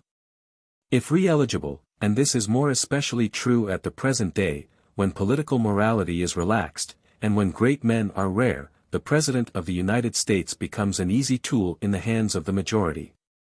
He adopts its likings and its animosities, he hastens to anticipate its wishes, he forestalls its complaints, he yields to its idlest cravings, and instead of guiding it, as the legislature intended that he should do, he is ever ready to follow its bidding. Thus, in order not to deprive the state of the talents of an individual, those talents have been rendered almost useless, and to reserve an expedient for extraordinary perils, the country has been exposed to daily dangers. Federal Courts B. See Chapter 6, entitled Judicial Power in the United States. This chapter explains the general principles of the American theory of judicial institutions. See also the Federal Constitution, Art. 3, see the Federalists, Nos. 78-83, inclusive, and a work entitled Constitutional Law, being a view of the practice and jurisdiction of the Courts of the United States, by Thomas Sargent. See Story, pages 134, 162, 489, 511, 581, 668. And the Organic Law of September 24, 1789, in the Collection of the Laws of the United States, by Story, Volume 1, page 53. Political importance of the judiciary in the United States, difficulty of treating this subject, utility of judicial power in confederations, what tribunals could be introduced into the Union, necessity of establishing federal courts of justice, organization of the national judiciary, the Supreme Court, in what it differs from all known tribunals. I have inquired into the legislative and executive power of the Union, and the judicial power now remains to be examined, but in this place I cannot conceal my fears from the reader. Their judicial institutions exercise a great influence on the condition of the Anglo-Americans. And they occupy a prominent place amongst what are probably called political institutions. In this respect they are peculiarly deserving of our attention. But I am at a loss to explain the political action of the American tribunals without entering into some technical details of their constitution and their forms of proceeding. And I know not how to descend to these minutiae without wearying the curiosity of the reader by the natural aridity of the subject, or without risking to fall into obscurity through a desire to be succinct. I can scarcely hope to escape these various evils, for if I appear too lengthy to a man of the world, a lawyer may on the other hand complain of my brevity. But these are the natural disadvantages of my subject, and more especially of the point which I am about to discuss. The great difficulty was, not to devise the Constitution to the federal government, but to find out a method of enforcing its laws. Governments have in general but two means of overcoming the opposition of the people they govern, viz., the physical force which is at their own disposal, and the moral force which they derive from the decisions of the courts of justice. A government which should have no other means of exacting obedience than open war must be very near its ruin, for one of two alternatives would then probably occur, if its authority was small and its character temperate. It would not resort to violence till the last extremity, and it would connive at a number of partial acts of insubordination, in which case the state would gradually fall into anarchy. If it was enterprising and powerful, it would perpetually have recourse to its physical strength, and would speedily degenerate into a military despotism. So that its activity would not be less prejudicial to the community than its inaction. The great end of justice is to substitute the notion of right for that of violence, and to place a legal barrier between the power of the government and the use of physical force. The authority which is awarded to the intervention of a court of justice by the general opinion of mankind is so surprisingly great that it clings to the mere formalities of justice, and gives a bodily influence to the shadow of the law. The moral force which courts of justice possess renders the introduction of physical force exceedingly rare, and is very frequently substituted for it. But if the latter proves to be indispensable, its power is doubled by the association of the idea of law. A federal government stands in greater need of the support of judicial institutions than any other, because it is naturally weak and exposed to formidable opposition. See, if it were always obliged to resort to violence in the first instance, it could not fulfill its task. The Union, therefore, required a national judiciary to enforce the obedience of the citizens to the laws, and to repeal the attacks which might be directed against them. The question then remained as to what tribunals were to exercise these privileges. Were they to be entrusted to the courts of justice which were already organized in every state? Or was it necessary to create federal courts? It may easily be proved that the Union could not adapt the judicial power of the states to its wants. The separation of the judiciary from the administrative power of the state no doubt affects the security of every citizen and the liberty of all. But it is no less important to the existence of the nation that these several powers should have the same origin, should follow the same principles, and act in the same sphere, in a word, that they should be correlative and homogeneous. No one, I presume, ever suggested the advantage of trying offences committed in France by a foreign court of justice, in order to secure the impartiality of the judges. The Americans form one people in relation to their federal government. But in the bosom of this people divers political bodies have been allowed to subsist which are dependent on the national government in a few points, and independent in all the rest. Which have all a distinct origin, maxims peculiar to themselves, and special means of carrying on their affairs. To entrust the execution of the laws of the Union to tribunals instituted by these political bodies would be to allow foreign judges to preside over the nation. Nay, more. Not only is each state foreign to the Union at large, but it is in perpetual opposition to the common interests, since whatever authority the Union loses turns to the advantage of the states. Thus to enforce the laws of the Union by means of the tribunals of the states would be to allow not only foreign but partial judges to preside over the nation. See, federal laws are those which most require courts of justice, and those at the same time which have most rarely established them. The reason is that confederations have usually been formed by independent states, which entertained no real intention of obeying the central government, and which very readily ceded the right of command to the federal executive, and very prudently reserved the right of non-compliance to themselves. But the number, still more than the mere character, of the tribunals of the states rendered them unfit for the service of the nation. When the federal Constitution was formed there were already 13 courts of justice in the United States which decided causes without appeal. That number is now increased to 24. To suppose that a state can subsist and its fundamental laws may be subjected to 24 different interpretations at the same time is to advance a proposition alike contrary to reason and to experience. The American legislators therefore agreed to create a federal judiciary power to apply the laws of the Union, and to determine certain questions affecting general interests, which were carefully determined beforehand. The entire judicial power of the Union was centered in one tribunal, which was denominated the Supreme Court of the United States. But, to facilitate the expedition of business, inferior courts were appended to it, which were empowered to decide causes of small importance without appeal, and with appeal causes of more magnitude. The members of the Supreme Court are named neither by the people or the legislature, but by the President of the United States, acting with the advice of the Senate. In order to render them independent of the other authorities, their office was made inalienable, and it was determined that their salary, when once fixed, should not be altered by the legislature. It was easy to proclaim the principle of a federal judiciary, but difficulties multiplied when the extent of its jurisdiction was to be determined. The Union was divided into districts, in each of which a resident federal judge was appointed, and the court in which he presided was termed a district court.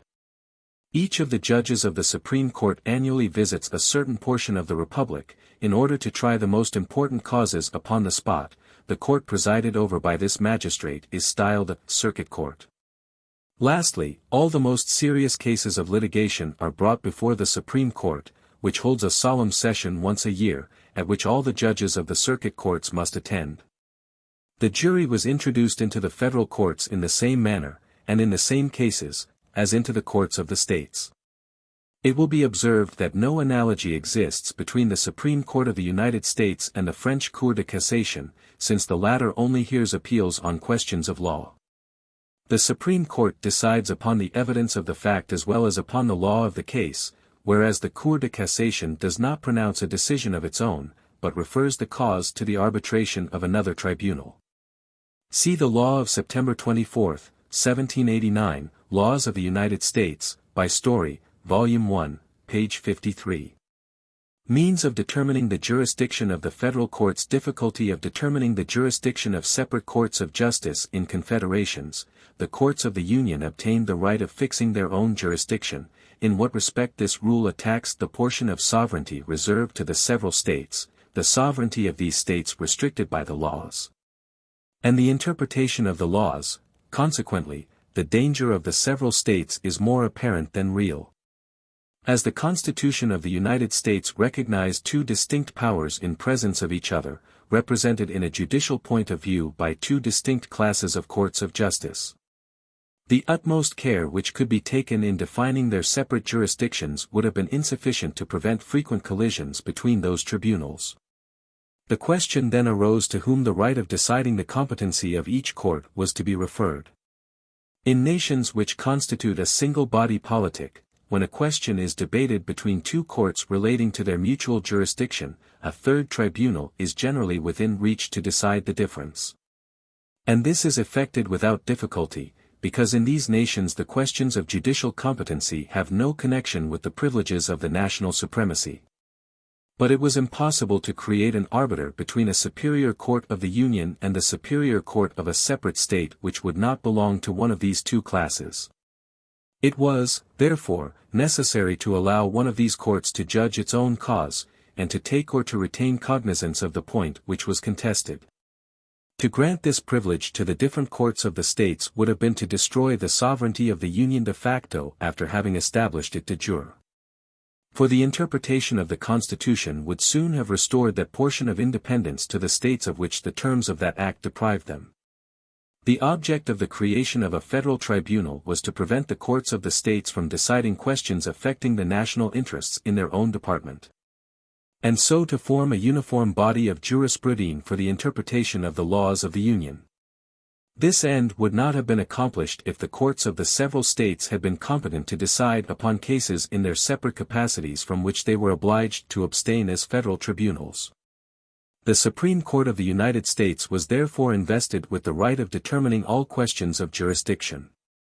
In order to diminish the number of these suits, it was decided that in a great many federal causes the courts of the states should be empowered to decide conjointly with those of the Union, the losing party having then a right of appeal to the Supreme Court of the United States. The Supreme Court of Virginia contested the right of the Supreme Court of the United States to judge and appeal from its decisions, but unsuccessfully. See Kent's Commentaries, Volume 1, page 300, pages 370 seek, Stories, Commentaries, page 646. And The Organic Law of the United States, Volume 1, page 35. This was a severe blow upon the independence of the states, which was thus restricted not only by the laws, but by the interpretation of them. By one limit which was known, and by another which was dubious, by a rule which was certain, and a rule which was arbitrary. It is true the Constitution had laid down the precise limits of the federal supremacy, but whenever this supremacy is contested by one of the states, a federal tribunal decides the question. Nevertheless, the dangers with which the independence of the states was threatened by this mode of proceeding are less serious than they appear to be. We shall see hereafter that in America the real strength of the country is vested in the provincial far more than in the federal government. The federal judges are conscious of the relative weakness of the power in whose name they act.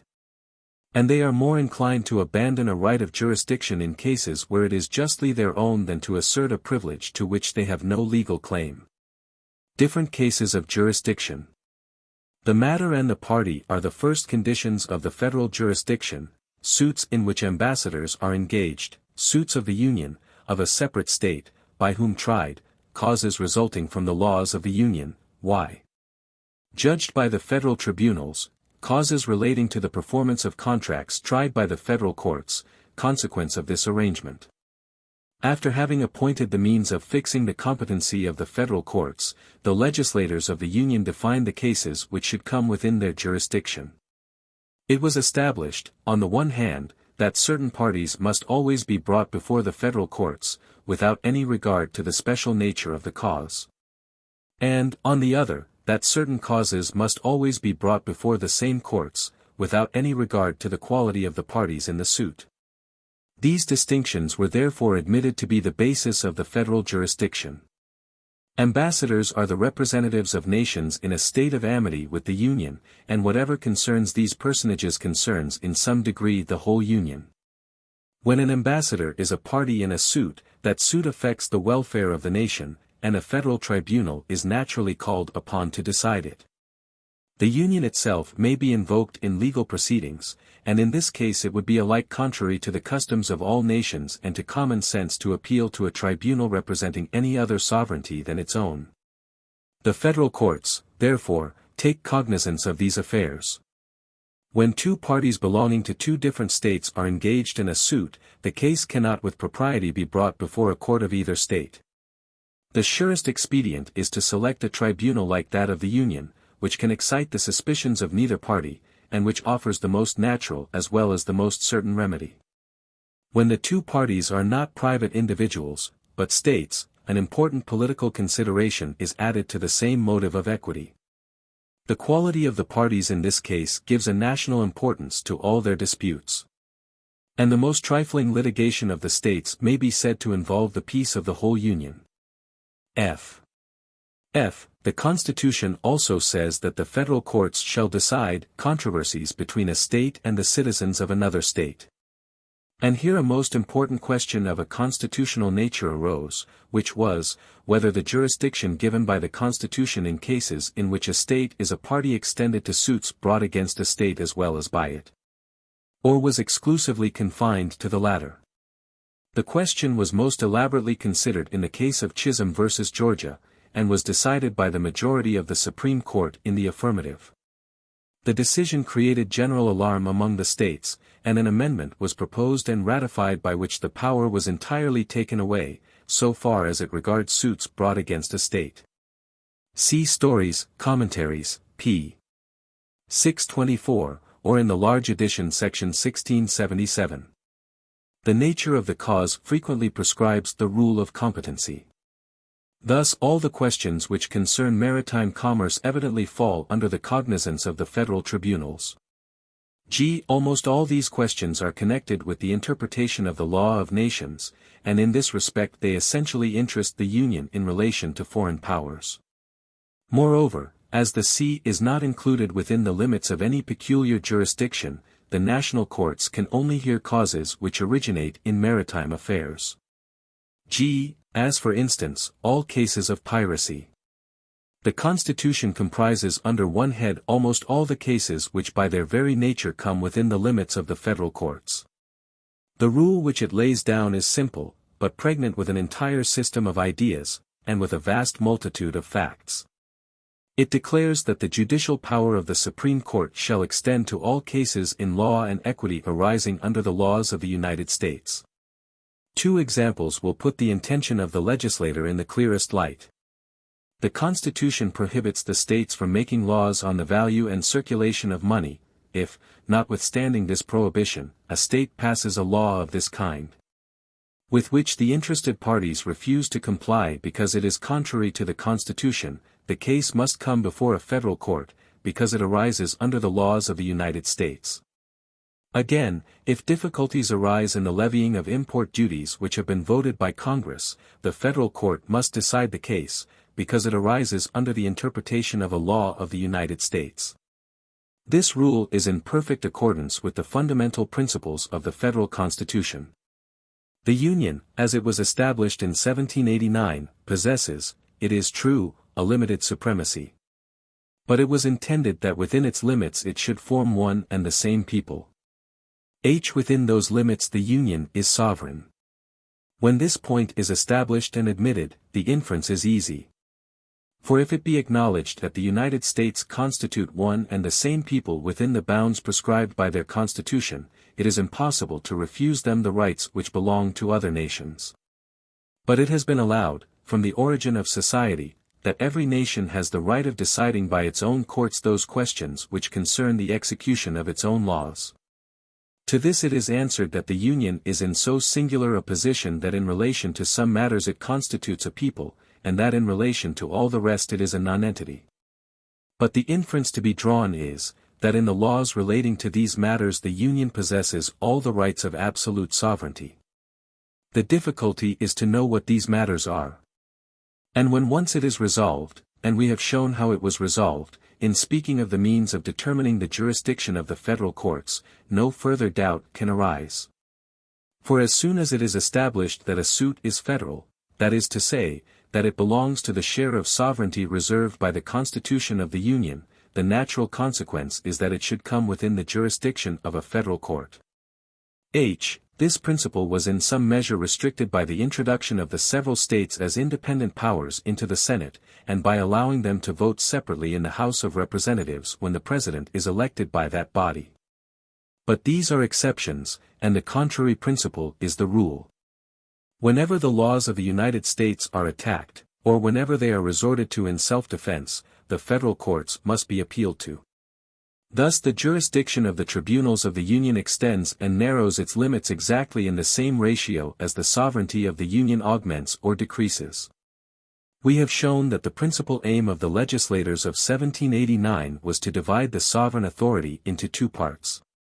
In the one they placed the control of all the general interests of the Union, in the other the control of the special interests of its component states. Their chief solicitude was to arm the federal government with sufficient power to enable it to resist, within its sphere, the encroachments of the several states. As for these communities, the principle of independence within certain limits of their own was adopted in their behalf, and they were concealed from the inspection, and protected from the control, of the central government. In speaking of the division of authority, I observed that this latter principle had not always been held sacred, since the states are prevented from passing certain laws which apparently belong to their own particular sphere of interest. When a state of the Union passes a law of this kind, the citizens who are injured by its execution can appeal to the federal courts. Thus the jurisdiction of the federal courts extends not only to all the cases which arise under the laws of the Union, but also to those which arise under laws made by the several states in opposition to the Constitution. The states are prohibited from making ex post facto laws in criminal cases, and any person condemned by virtue of a law of this kind can appeal to the judicial power of the Union. The states are likewise prohibited from making laws which may have a tendency to impair the obligations of contracts. If a citizen thinks that an obligation of this kind is impaired by a law passed in his state, he may refuse to obey it, and may appeal to the federal courts. It is perfectly clear, says Mr. Story, Commentaries, p. 503, or in the large edition section 1379, that any law which enlarges, abridges, or in any manner changes the intention of the parties, resulting from the stipulations in the contract, necessarily impairs it. He gives in the same place a very long and careful definition of what is understood by a contract in federal jurisprudence.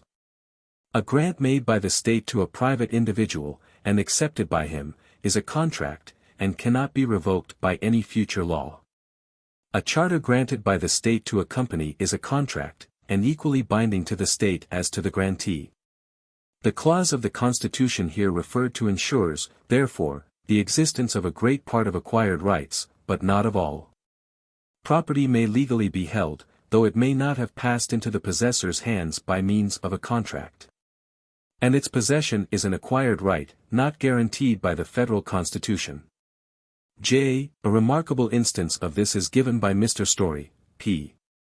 508, or in the large edition section 1388, Dartmouth College in New Hampshire had been founded by a charter granted to certain individuals before the American Revolution, and its trustees formed a corporation under this charter.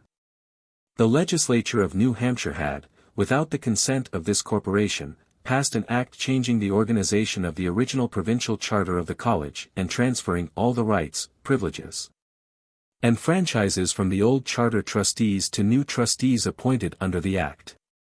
The constitutionality of the act was contested, and, after solemn arguments, it was deliberately held by the Supreme Court that the provincial charter was a contract within the meaning of the Constitution, Art.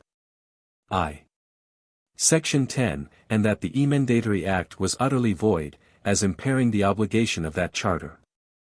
The college was deemed, like other colleges of private foundation, to be a private eleemosynary institution, endowed by its charter with a capacity to take property unconnected with the government. Its funds were bestowed upon the faith of the charter, and those funds consisted entirely of private donations. It is true that the uses were in some sense public, that is, for the general benefit, and not for the mere benefit of the corporators. But this did not make the corporation a public corporation. It was a private institution for general charity. It was not distinguishable in principle from a private donation, vested in private trustees, for a public charity, or for a particular purpose of beneficence. And the state itself, if it had bestowed funds upon a charity of the same nature, could not resume those funds. This provision appears to me to be the most serious attack upon the independence of the states. The rights awarded to the federal government for purposes of obvious national importance are definite and easily comprehensible, but those with which this last clause invests it are not either clearly appreciable or accurately defined. For there are vast numbers of political laws which influence the existence of obligations of contracts, which may thus furnish an easy pretext for the aggressions of the central authority. Chapter 8, The Federal Constitution, Part 4 Procedure of the Federal Courts. Natural weakness of the judiciary power in confederations. Legislators ought to strive as much as possible to bring private individuals, and not states, before the federal courts. How the Americans have succeeded in this: direct prosecution of private individuals in the federal courts, indirect prosecution of the states which violate the laws of the Union. The decrees of the Supreme Court enervate but do not destroy the provincial laws. I have shown what the privileges of the federal courts are, and it is no less important to point out the manner in which they are exercised. The irresistible authority of justice in countries in which the sovereignty in undivided is derived from the fact that the tribunals of those countries represent the entire nation at issue with the individual against whom their decree is directed. And the idea of power is thus introduced to corroborate the idea of right. But this is not always the case in countries in which the sovereignty is divided. In them the judicial power is more frequently opposed to a fraction of the nation than to an isolated individual, and its moral authority and physical strength are consequently diminished. In federal states the power of the judge is naturally decreased, and that of the justiciable parties is augmented.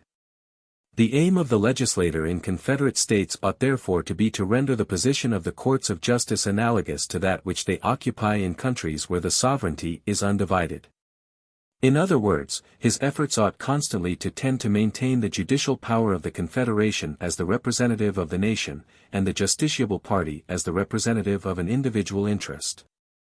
Every government, whatever may be its constitution, requires the means of constraining its subjects to discharge their obligations, and of protecting its privileges from their assaults. As far as the direct action of the government on the community is concerned, the Constitution of the United States contrived, by a masterstroke of policy, that the federal courts, acting in the name of the laws, should only take cognizance of parties in an individual capacity. For, as it had been declared that the Union consisted of one and the same people within the limits laid down by the Constitution, the inference was that the government created by this Constitution, and acting within these limits, was invested with all the privileges of a national government, one of the principal of which is the right of transmitting its injunctions directly to the private citizen. When, for instance, the Union votes an impost, it does not apply to the states for the levying of it, but to every American citizen in proportion to his assessment. The Supreme Court, which is empowered to enforce the execution of this law of the Union, exerts its influence not upon a refractory state, but upon the private taxpayer. And, like the judicial power of other nations, it is opposed to the person of an individual. It is to be observed that the Union chose its own antagonist, and as that antagonist is feeble, he is naturally worsted. But the difficulty increases when the proceedings are not brought forward by but against the Union. The Constitution recognizes the legislative power of the states. And a law so enacted may impair the privileges of the Union, in which case a collision is unavoidable between that body and the state which has passed the law, and it only remains to select the least dangerous remedy, which is very clearly deducible from the general principles I have before established. See Chapter 6. On Judicial Power in America. It may be conceived that, in the case under consideration, the Union might have used the state before a federal court, which would have annulled the act, and by this means it would have adopted a natural course of proceeding. But the judicial power would have been placed in open hostility to the state, and it was desirable to avoid this predicament as much as possible. The Americans hold that it is nearly impossible that a new law should not impair the interests of some private individual by its provisions. These private interests are assumed by the American legislators as the ground of attack against such measures as may be prejudicial to the Union. And it is to these cases that the protection of the Supreme Court is extended. Suppose a state vends a certain portion of its territory to a company, and that a year afterwards it passes a law by which the territory is otherwise disposed of. And that clause of the Constitution which prohibits laws impairing the obligation of contracts violated. When the purchaser under the Second Act appears to take possession, the possessor under the First Act brings his action before the tribunals of the Union, and causes the title of the claimant to be pronounced null and void. Thus, in point of fact, the judicial power of the Union is contesting the claims of the sovereignty of a state. But it only acts indirectly and upon a special application of detail. It attacks the law in its consequences, not in its principle, and it rather weakens than destroys it. C. Kent's Commentaries, Volume 1, page 387. The last hypothesis that remained was that each state formed a corporation enjoying a separate existence and distinct civil rights, and that it could therefore sue or be sued before a tribunal. Thus a state could bring an action against another state. In this instance the Union was not called upon to contest a provincial law, but to try a suit in which a state was a party. This suit was perfectly similar to any other cause, except that the quality of the parties was different, and here the danger pointed out at the beginning of this chapter exists with less chance of being avoided. The inherent disadvantage of the very essence of federal constitutions is that they engender parties in the bosom of the nation which present powerful obstacles to the free course of justice. High rank of the Supreme Court amongst the great powers of state. No nation ever constituted so great a judicial power as the Americans. Extent of its prerogative, its political influence, the tranquility and the very existence of the Union depend on the discretion of the 7 federal judges. When we have successively examined in detail the organization of the Supreme Court, and the entire prerogatives which it exercises, we shall readily admit that a more imposing judicial power was never constituted by any people. The Supreme Court is placed at the head of all known tribunals, both by the nature of its rights and the class of justiciable parties which it controls.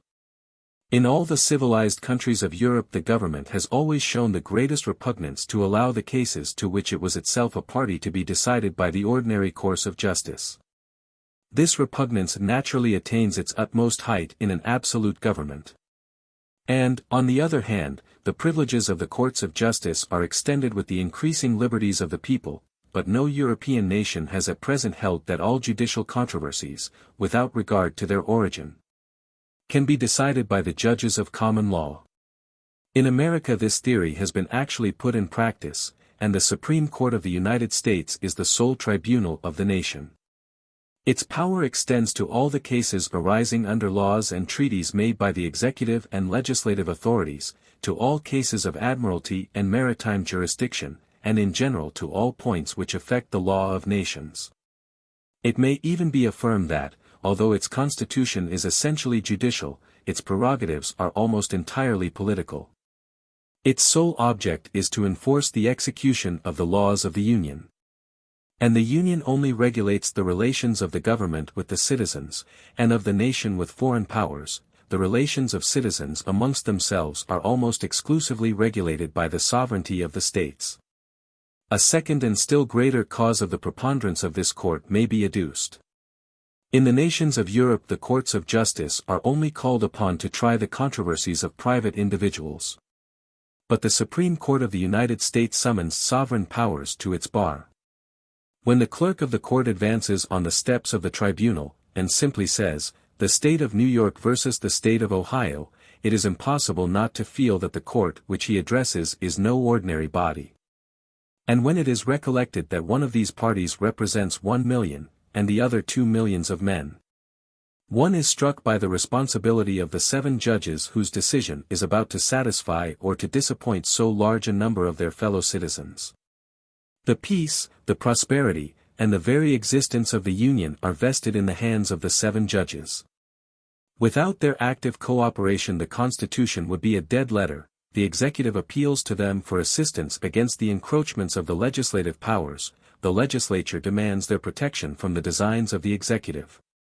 They defend the Union from the disobedience of the states from the exaggerated claims of the Union, the public interest against the interests of private citizens, and the conservative spirit of order against the fleeting innovations of democracy.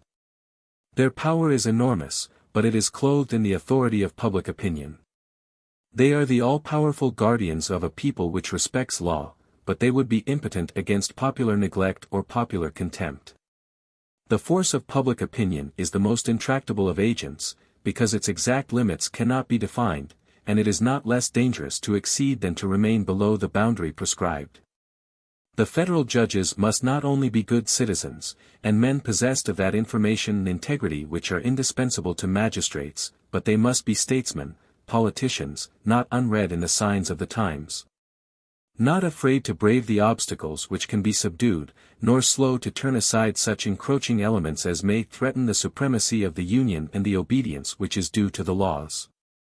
The President, who exercises a limited power, may err without causing great mischief in the state.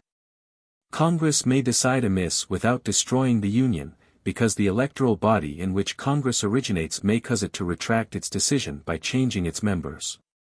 But if the Supreme Court is ever composed of imprudent men or bad citizens, the Union may be plunged into anarchy or civil war.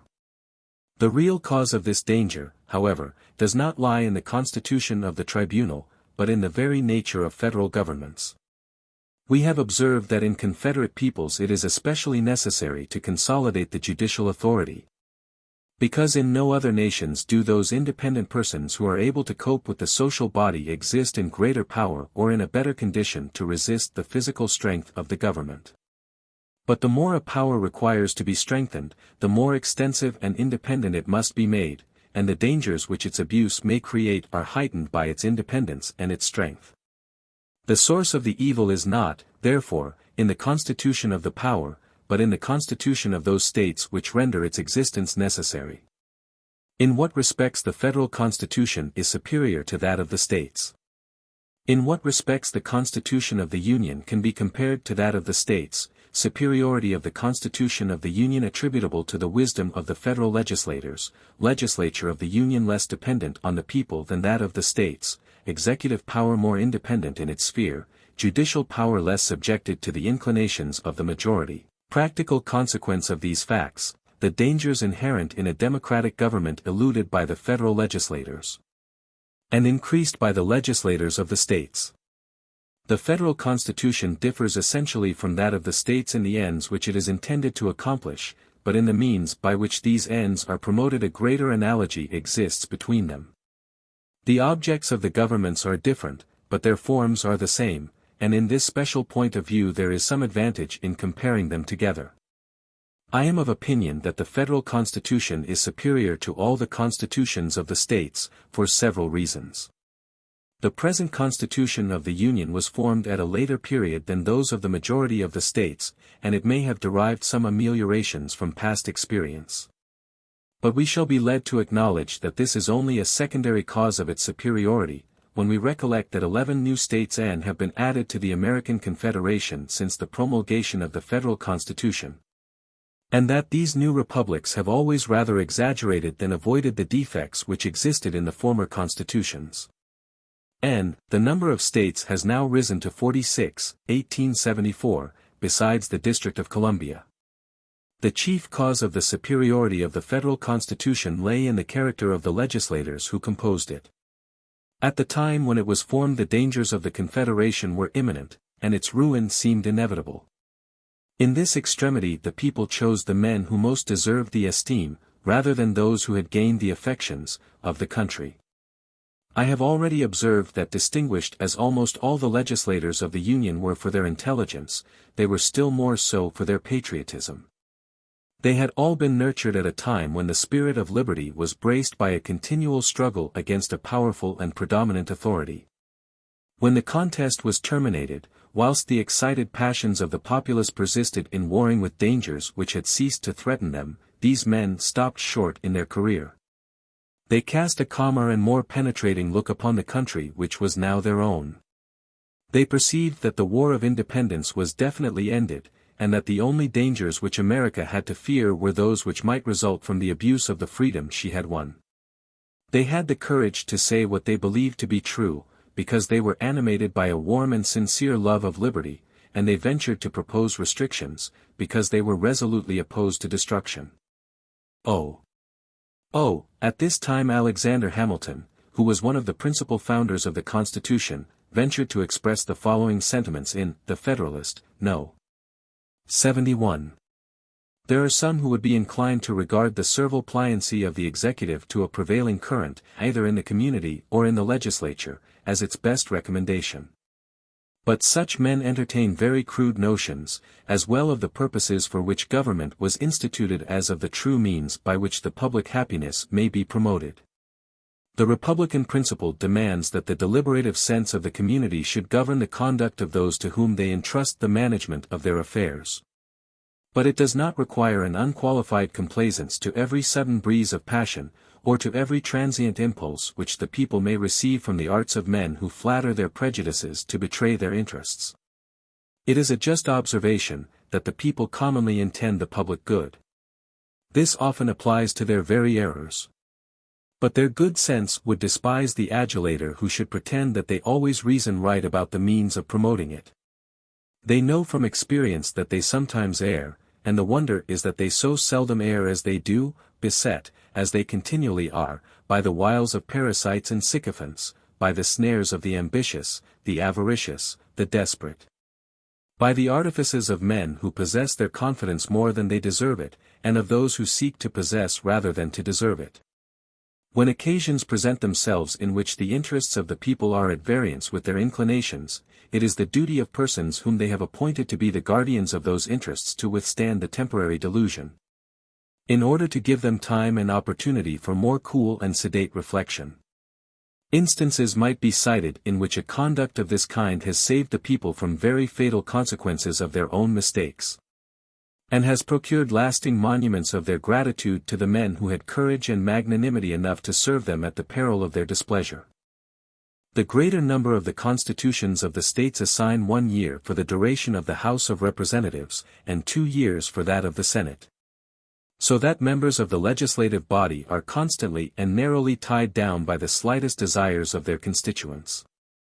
The legislators of the Union were of opinion that this excessive dependence of the legislature tended to alter the nature of the main consequences of the representative system, since it vested the source, not only of authority, but of government, in the people. They increased the length of the time for which the representatives were returned, in order to give them freer scope for the exercise of their own judgment. The federal constitution, as well as the constitutions of the different states, divided the legislative body into two branches. But in the states these two branches were composed of the same elements, and elected in the same manner. The consequence was that the passions and inclinations of the populace were as rapidly and as energetically represented in one chamber as in the other, and that laws were made with all the characteristics of violence and precipitation. By the federal constitution the two houses originate in like manner in the choice of the people. But the conditions of eligibility and the mode of election were changed, to the end that, if, as is the case in certain nations, one branch of the legislature represents the same interests as the other, it may at least represent a superior degree of intelligence and discretion. A mature age was made one of the conditions of the senatorial dignity, and the upper house was chosen by an elected assembly of a limited number of members. To concentrate the whole social force in the hands of the legislative body is the natural tendency of democracies. For as this is the power which emanates the most directly from the people, it is made to participate most fully in the preponderating authority of the multitude, and it is naturally led to monopolize every species of influence. This concentration is at once prejudicial to a well-conducted administration, and favorable to the despotism of the majority. The legislators of the states frequently yielded to these democratic propensities, which were invariably and courageously resisted by the founders of the Union. In the states the executive power is vested in the hands of a magistrate, who is apparently placed upon a level with the legislature, but who is in reality nothing more than the blind agent and the passive instrument of its decisions. He can derive no influence from the duration of his functions, which terminate with the revolving year, or from the exercise of prerogatives which can scarcely be said to exist. The legislature can condemn him to inaction by entrusting the execution of the laws to special committees of its own members, and can annul his temporary dignity by depriving him of his salary. The federal constitution vests all the privileges and all the responsibility of the executive power in a single individual. The duration of the presidency is fixed at 4 years. The salary of the individual who fills that office cannot be altered during the term of his functions. He is protected by a body of official dependents, and armed with a suspensive veto. In short, every effort was made to confer a strong and independent position upon the executive authority within the limits which had been prescribed to it. In the constitutions of all the states the judicial power is that which remains the most independent of the legislative authority. Nevertheless, in all the states the legislature has reserved to itself the right of regulating the emoluments of the judges, a practice which necessarily subjects these magistrates to its immediate influence. In some states the judges are only temporarily appointed, which deprives them of a great portion of their power and their freedom. In others the legislative and judicial powers are entirely confounded. Thus the Senate of New York, for instance, constitutes in certain cases the superior court of the state. The federal constitution, on the other hand, carefully separates the judicial authority from all external influences. And it provides for the independence of the judges, by declaring that their salaries shall not be altered, and that their functions shall be inalienable. The practical consequences of these different systems may easily be perceived. An attentive observer will soon remark that the business of the Union is incomparably better conducted than that of any individual state. The conduct of the federal government is more fair and more temperate than that of the states, its designs are more fraught with wisdom, its projects are more durable and more skillfully combined. Its measures are put into execution with more vigor and consistency. I recapitulate the substance of this chapter in a few words. The existence of democracies is threatened by two dangers, viz. the complete subjection of the legislative body to the caprices of the electoral body, and the concentration of all the powers of the government in the legislative authority. The growth of these evils has been encouraged by the policy of the legislators of the states, but it has been resisted by the legislators of the Union by every means which lay within their control.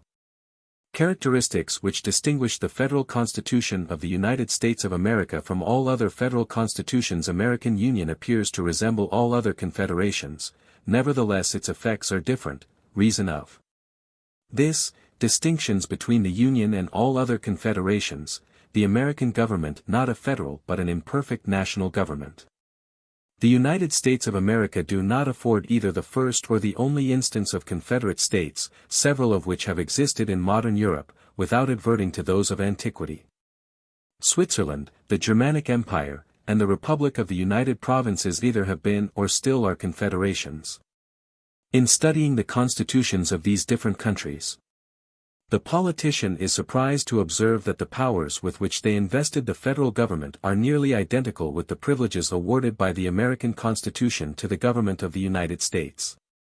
They confer upon the central power the same rights of making peace and war, of raising money and troops, and of providing for the general exigencies and the common interests of the nation. Nevertheless, the federal government of these different peoples has always been as remarkable for its weakness and inefficiency as that of the Union is for its vigorous and enterprising spirit. Again, the first American Confederation perished through the excessive weakness of its government, and this weak government was, notwithstanding, in possession of rights even more extensive than those of the federal government of the present day. But the more recent Constitution of the United States contains certain principles which exercise a most important influence, although they do not at once strike the observer.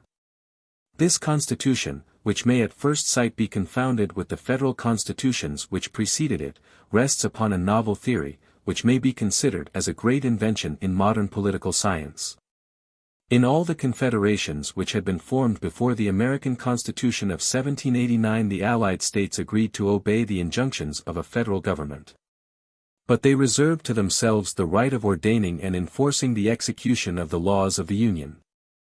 The American states which combined in 1789 agreed that the federal government should not only dictate the laws, but that it should execute its own enactments. In both cases the right is the same, but the exercise of the right is different. And this alteration produced the most momentous consequences. In all the confederations which had been formed before the American Union, the federal government demanded its supplies at the hands of the separate governments. And if the measure it prescribed was onerous to any one of those bodies, means were found to evade its claims. If the state was powerful, it had recourse to arms. If it was weak, it connived at the resistance which the law of the Union, its sovereign, met with, and resorted to inaction under the plea of inability. Under these circumstances one of the two alternatives has invariably occurred. Either the most preponderant of the Allied peoples has assumed the privileges of the federal authority and ruled all the states in its name, or the federal government has been abandoned by its natural supporters. Anarchy has arisen between the Confederates, and the Union has lost all powers of action. This was the case in Greece, when Philip undertook to execute the decree of the Amphictyons, in the Low Countries, where the province of Holland always gave the law.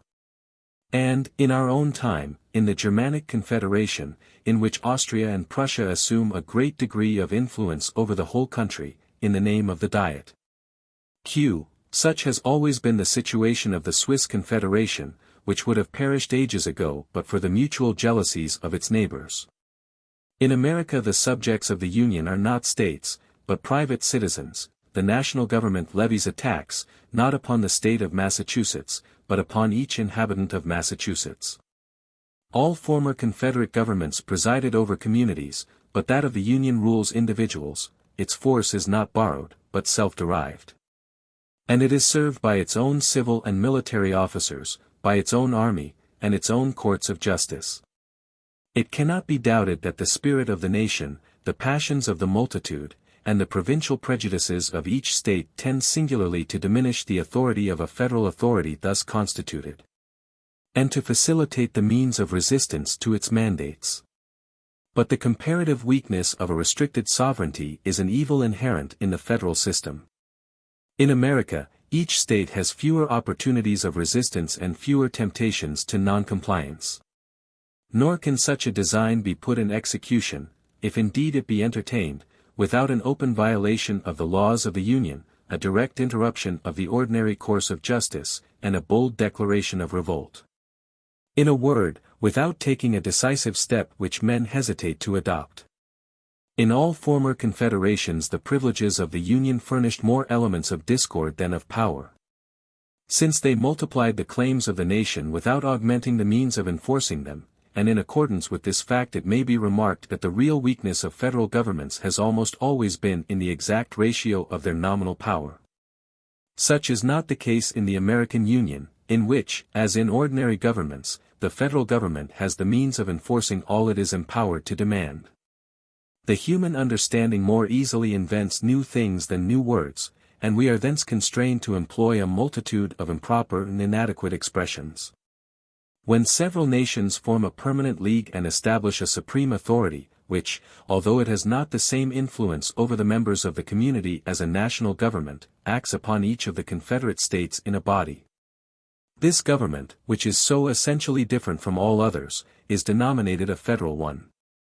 Another form of society is afterwards discovered, in which several peoples are fused into one and the same nation with regard to certain common interests, although they remain distinct, or at least only confederate, with regard to all their other concerns. In this case the central power acts directly upon those whom it governs, whom it rules, and whom it judges, in the same manner, as, but in a more limited circle than, a national government. Here the term federal government is clearly no longer applicable to a state of things which must be styled an incomplete national government. A form of government has been found out which is neither exactly national nor federal. But no further progress has been made, and the new word which will one day designate this novel invention does not yet exist. The absence of this new species of confederation has been the cause which has brought all unions to civil war, to subjection, or to a stagnant apathy, and the peoples which formed these leagues have been either too dull to discern, or too pusillanimous to apply this great remedy. The American Confederation perished by the same defects. But the Confederate States of America had been long accustomed to form a portion of one empire before they had won their independence. They had not contracted the habit of governing themselves, and their national prejudices had not taken deep root in their minds. Superior to the rest of the world in political knowledge, and sharing that knowledge equally amongst themselves, they were little agitated by the passions which generally opposed the extension of federal authority in a nation. And those passions were checked by the wisdom of the chief citizens.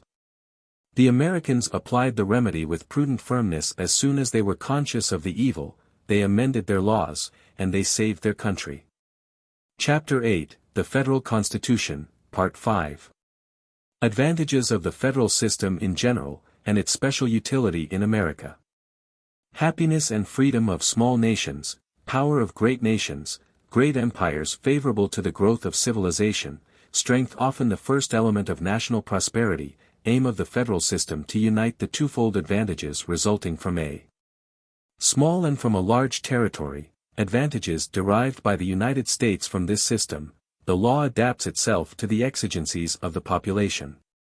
Population does not conform to the exigencies of the law, activity, amelioration.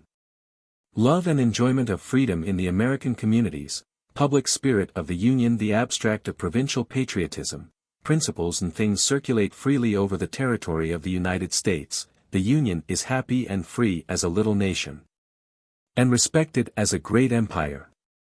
In small nations the scrutiny of society penetrates into every part, and the spirit of improvement enters into the most trifling details. As the ambition of the people is necessarily checked by its weakness, all the efforts and resources of the citizens are turned to the internal benefit of the community, and are not likely to evaporate in the fleeting breath of glory. The desires of every individual are limited, because extraordinary faculties are rarely to be met with. The gifts of an equal fortune render the various conditions of life uniform, and the manners of the inhabitants are orderly and simple. Thus, if one estimate the gradations of popular morality and enlightenment, we shall generally find that in small nations there are more persons in easy circumstances, a more numerous population, and a more tranquil state of society, than in great empires. When tyranny is established in the bosom of a small nation, it is more galling than elsewhere, because, as it acts within a narrow circle, every point of that circle is subject to its direct influence. It supplies the place of those great designs which it cannot entertain by a violent or an exasperating interference in a multitude of minute details. And it leaves the political world, to which it properly belongs, to meddle with the arrangements of domestic life. Tastes as well as actions are to be regulated at its pleasure. And the families of the citizens as well as the affairs of the state are to be governed by its decisions. This invasion of rights occurs, however, but seldom, and freedom is in truth the natural state of small communities. The temptations which the government offers to ambition are too weak, and the resources of private individuals are too slender, for the sovereign power easily to fall within the grasp of a single citizen. And should such an event have occurred, the subjects of the state can without difficulty overthrow the tyrant and his oppression by a simultaneous effort. Small nations have therefore ever been the cradle of political liberty. And the fact that many of them have lost their immunities by extending their dominion shows that the freedom they enjoyed was more a consequence of the inferior size than of the character of the people. The history of the world affords no instance of a great nation retaining the form of republican government for a long series of years, and this has led to the conclusion that such a state of things is impracticable. For my own part, I cannot but censure the imprudence of attempting to limit the possible and to judge the future on the part of a being who is hourly deceived by the most palpable realities of life, and who is constantly taken by surprise in the circumstances with which he is most familiar. But it may be advanced with confidence that the existence of a great republic will always be exposed to far greater perils than that of a small one. I do not speak of a confederation of small republics, but of a great consolidated republic. All the passions which are most fatal to republican institutions spread with an increasing territory, whilst the virtues which maintain their dignity do not augment in the same proportion. The ambition of the citizens increases with the power of the state, the strength of parties with the importance of the ends they have in view. But that devotion to the common weal which is the surest check on destructive passions is not stronger in a large than in a small republic. It might, indeed, be proved without difficulty that it is less powerful and less sincere. The arrogance of wealth and the dejection of wretchedness, capital cities of unwonted extent, a lax morality, a vulgar egotism, and a great confusion of interests, are the dangers which almost invariably arise from the magnitude of states. But several of these evils are scarcely prejudicial to a monarchy, and some of them contribute to maintain its existence. In monarchical states the strength of the government is its own. It may use, but it does not depend on, the community, and the authority of the prince is proportioned to the prosperity of the nation. But the only security which a republican government possesses against these evils lies in the support of the majority. This support is not, however, proportionably greater in a large republic than it is in a small one. And thus, whilst the means of attack perpetually increase both in number and in influence, the power of resistance remains the same, or it may rather be said to diminish. Since the propensities and interests of the people are diversified by the increase of the population, and the difficulty of forming a compact majority is constantly augmented. It has been observed, moreover, that the intensity of human passions is heightened, not only by the importance of the end which they propose to attain, but by the multitude of individuals who are animated by them at the same time. Every one has had occasion to remark that his emotions in the midst of a sympathizing crowd are far greater than those which he would have felt in solitude. In great republics the impetus of political passion is irresistible, not only because it aims at gigantic purposes, but because it is felt and shared by millions of men at the same time. It may therefore be asserted as a general proposition that nothing is more opposed to the well-being and the freedom of man than vast empires. Nevertheless, it is important to acknowledge the peculiar advantages of great states. For the very reason which renders the desire of power more intense in these communities than amongst ordinary men, the love of glory is also more prominent in the hearts of a class of citizens, who regard the applause of a great people as a reward worthy of their exertions, and an elevating encouragement to man. If we would learn why it is that great nations contribute more powerfully to the spread of human improvement than small states, we shall discover an adequate cause in the rapid and energetic circulation of ideas. And in those great cities which are the intellectual centers where all the rays of human genius are reflected and combined. To this it may be added that most important discoveries demand a display of national power which the government of a small state is unable to make. In great nations the government entertains a greater number of general notions, and is more completely disengaged from the routine of precedent and the egotism of local prejudice. Its designs are conceived with more talent, and executed with more boldness.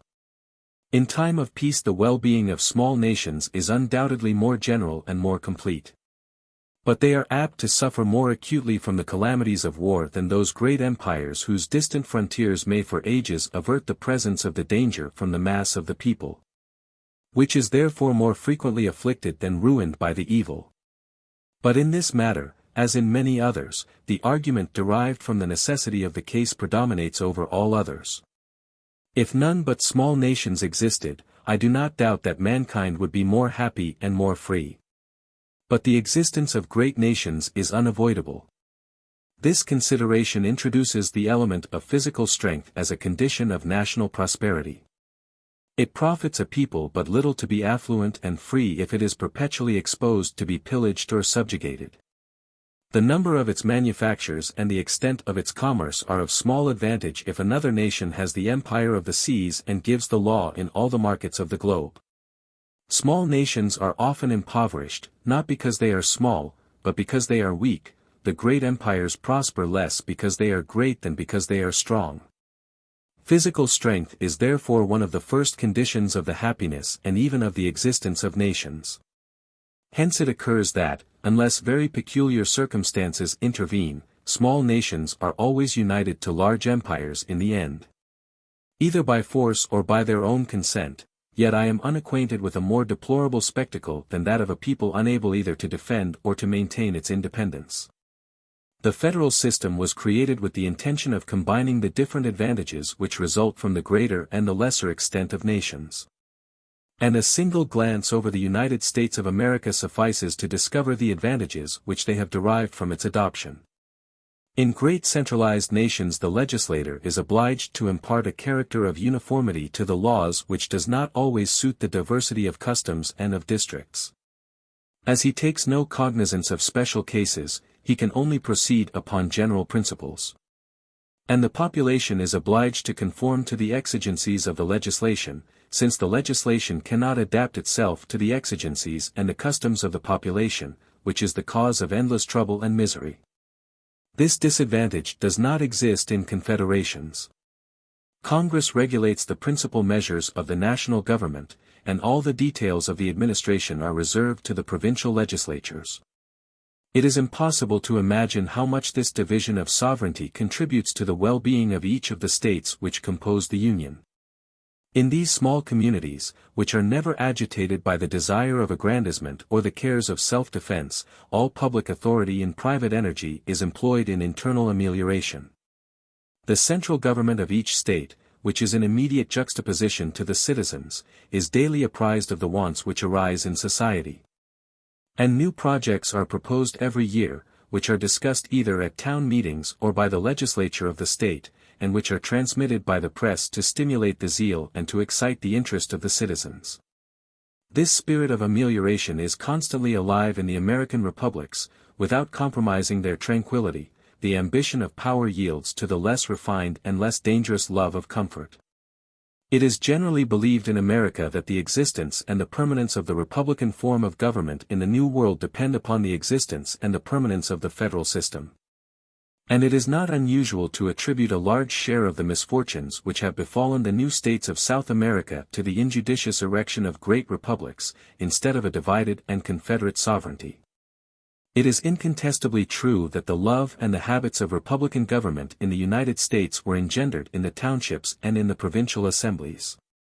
In a small state, like that of Connecticut for instance, where cutting a canal or laying down a road is a momentous political question, where the state has no army to pay and no wars to carry on, and where much wealth and much honor cannot be bestowed upon the chief citizens, no form of government can be more natural or more appropriate than that of a republic. But it is this same republican spirit, it is these manners and customs of a free people, which are engendered and nurtured in the different states, to be afterwards applied to the country at large. The public spirit of the Union is, so to speak, nothing more than an abstract of the patriotic zeal of the provinces. Every citizen of the United States transfuses his attachment to his little republic in the common store of American patriotism. In defending the Union he defends the increasing prosperity of his own district, the right of conducting its affairs, and the hope of causing measures of improvement to be adopted which may be favorable to his own interest. And these are motives which are wont to stir men more readily than the general interests of the country and the glory of the nation. On the other hand, if the temper and the manners of the inhabitants especially fitted them to promote the welfare of a great republic, the federal system smoothed the obstacles which they might have encountered. The confederation of all the American states presents none of the ordinary disadvantages resulting from great agglomerations of men. The Union is a great republic in extent, but the paucity of objects for which its government provides assimilates it to a small state. Its acts are important, but they are rare. As the sovereignty of the Union is limited and incomplete, its exercise is not incompatible with liberty, for it does not excite those insatiable desires of fame and power which have proved so fatal to great republics. As there is no common center to the country, vast capital cities, colossal wealth, abject poverty, and sudden revolutions are alike unknown. And political passion, instead of spreading over the land like a torrent of desolation, spends its strength against the interests and the individual passions of every state. Nevertheless, all commodities and ideas circulate throughout the Union as freely as in a country inhabited by one people. Nothing checks the spirit of enterprise. Government avails itself of the assistance of all who have talents or knowledge to serve it.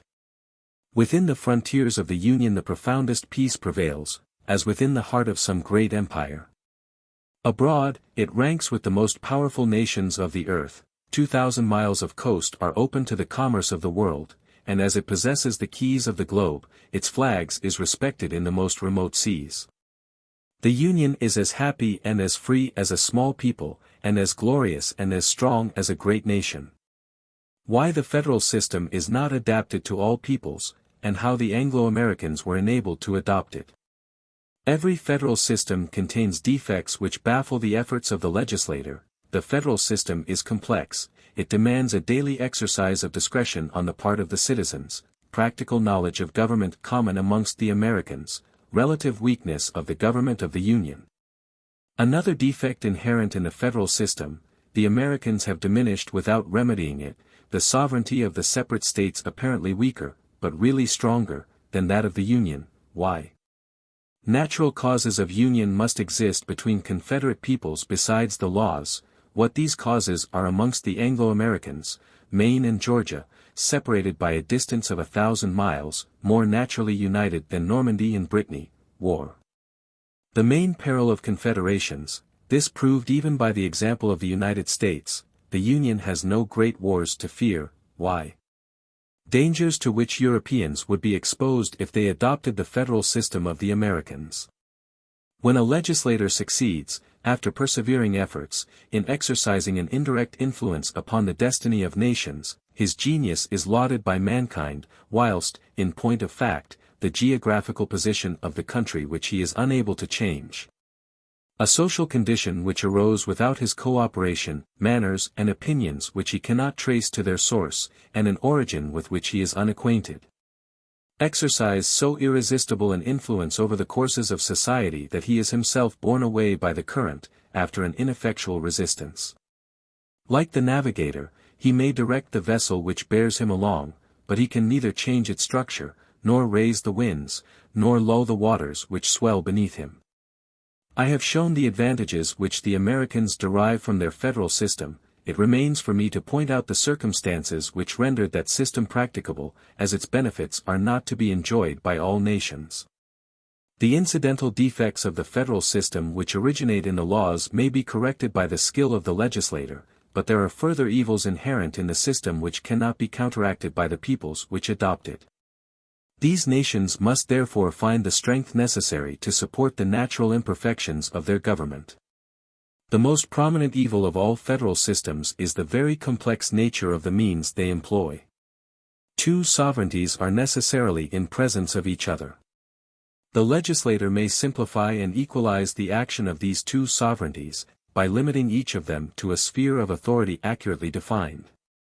But he cannot combine them into one, or prevent them from coming into collision at certain points. The federal system therefore rests upon a theory which is necessarily complicated, and which demands the daily exercise of a considerable share of discretion on the part of those it governs.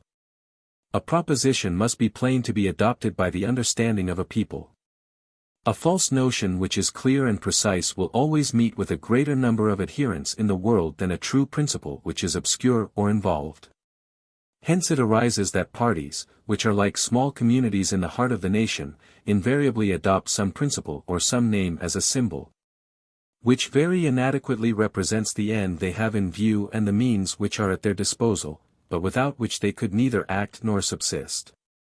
The governments which are founded upon a single principle or a single feeling which is easily defined are perhaps not the best, but they are unquestionably the strongest and the most durable in the world. In examining the Constitution of the United States, which is the most perfect federal constitution that ever existed, one is startled, on the other hand, at the variety of information and the excellence of discretion which it presupposes in the people whom it is meant to govern. The government of the Union depends entirely upon legal fictions. The Union is an ideal nation which only exists in the mind, and whose limits and extent can only be discerned by the understanding. When once the general theory is comprehended, numberless difficulties remain to be solved in its application. For the sovereignty of the Union is so involved in that of the states that it is impossible to distinguish its boundaries at the first glance. The whole structure of the government is artificial and conventional. And it would be ill adapted to a people which has not been long accustomed to conduct its own affairs, or to one in which the science of politics has not descended to the humblest classes of society. I have never been more struck by the good sense and the practical judgment of the Americans than in the ingenious devices by which they elude the numberless difficulties resulting from their federal constitution.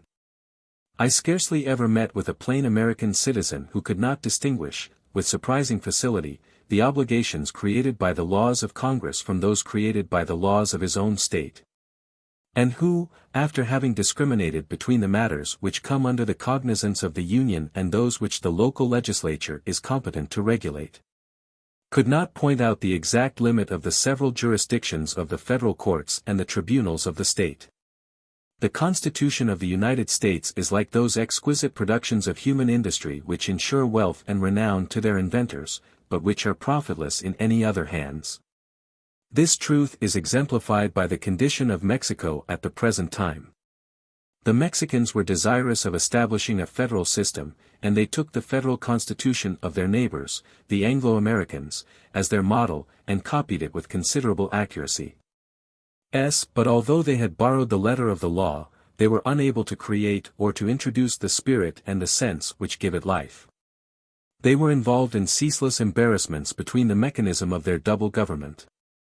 The sovereignty of the states and that of the Union perpetually exceeded their respective privileges, and entered into collision, and to the present day Mexico is alternately the victim of anarchy and the slave of military despotism. See the Mexican Constitution of 1824. The second and the most fatal of all the defects I have alluded to, and that which I believe to be inherent in the federal system, is the relative weakness of the government of the Union. The principle upon which all confederations rest is that of a divided sovereignty. The legislator may render this partition less perceptible, he may even conceal it for a time from the public eye, but he cannot prevent it from existing, and a divided sovereignty must always be less powerful than an entire supremacy. The reader has seen in the remarks I have made on the Constitution of the United States that the Americans have displayed singular ingenuity in combining the restriction of the power of the Union within the narrow limits of a federal government with the semblance and, to a certain extent, with the force of a national government. By this means the legislators of the Union have succeeded in diminishing, though not in counteracting the natural danger of confederations. It has been remarked that the American government does not apply itself to the states, but that it immediately transmits its injunctions to the citizens, and compels them as isolated individuals to comply with its demands.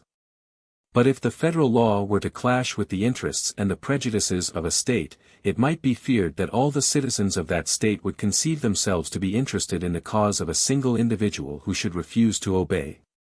If all the citizens of the state were aggrieved at the same time and in the same manner by the authority of the Union, the federal government would vainly attempt to subdue them individually. They would instinctively unite in a common defense, and they would derive a ready-prepared organization from the share of sovereignty which the institution of their state allows them to enjoy. Fiction would give way to reality, and an organized portion of the territory might then contest the central authority. The same observation holds good with regard to the federal jurisdiction. If the courts of the Union violated an important law of a state in a private case, the real, if not the apparent, contest would arise between the aggrieved state represented by a citizen and the Union represented by its courts of justice. This is precisely what occurred in 1862, and the following paragraph describes correctly the feelings and notions of the South. General Lee held that his primary allegiance was due, not to the Union, but to Virginia. For instance, the Union possesses by the Constitution the right of selling unoccupied lands for its own profit. Supposing that the state of Ohio should claim the same right in behalf of certain territories lying within its boundaries. Upon the plea that the Constitution refers to those lands alone which do not belong to the jurisdiction of any particular state, and consequently should choose to dispose of them itself.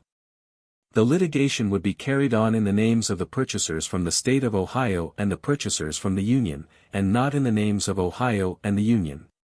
But what would become of this legal fiction if the federal purchaser was confirmed in his right by the courts of the Union, whilst the other competitor was ordered to retain possession by the tribunals of the state of Ohio? He would have but a partial knowledge of the world who should imagine that it is possible, by the aid of legal fictions, to prevent men from finding out and employing those means of gratifying their passions which have been left open to them. And it may be doubted whether the American legislators, when they rendered a collision between the two sovereigns less probable, destroyed the cause of such a misfortune. But it may even be affirmed that they were unable to ensure the preponderance of the federal element in a case of this kind. The Union is possessed of money and of troops, but the affections and the prejudices of the people are in the bosom of the states. The sovereignty of the Union is an abstract being, which is connected with but few external objects. The sovereignty of the states is hourly perceptible, easily understood, constantly active, and if the former is of recent creation, the latter is coeval with the people itself. The sovereignty of the Union is factitious, that of the states is natural, and derives its existence from its own simple influence, like the authority of a parent. The supreme power of the nation only affects a few of the chief interests of society. It represents an immense but remote country, and claims a feeling of patriotism which is vague and ill-defined, but the authority of the states controls every individual citizen at every hour and in all circumstances. It protects his property, his freedom, and his life.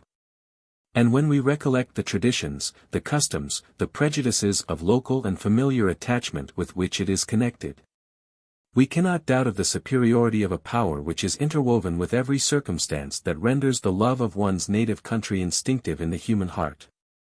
Since legislators are unable to obviate such dangerous collisions as occur between the two sovereignties which coexist in the federal system, their first object must be, not only to dissuade the Confederate States from warfare, but to encourage such institutions as may promote the maintenance of peace.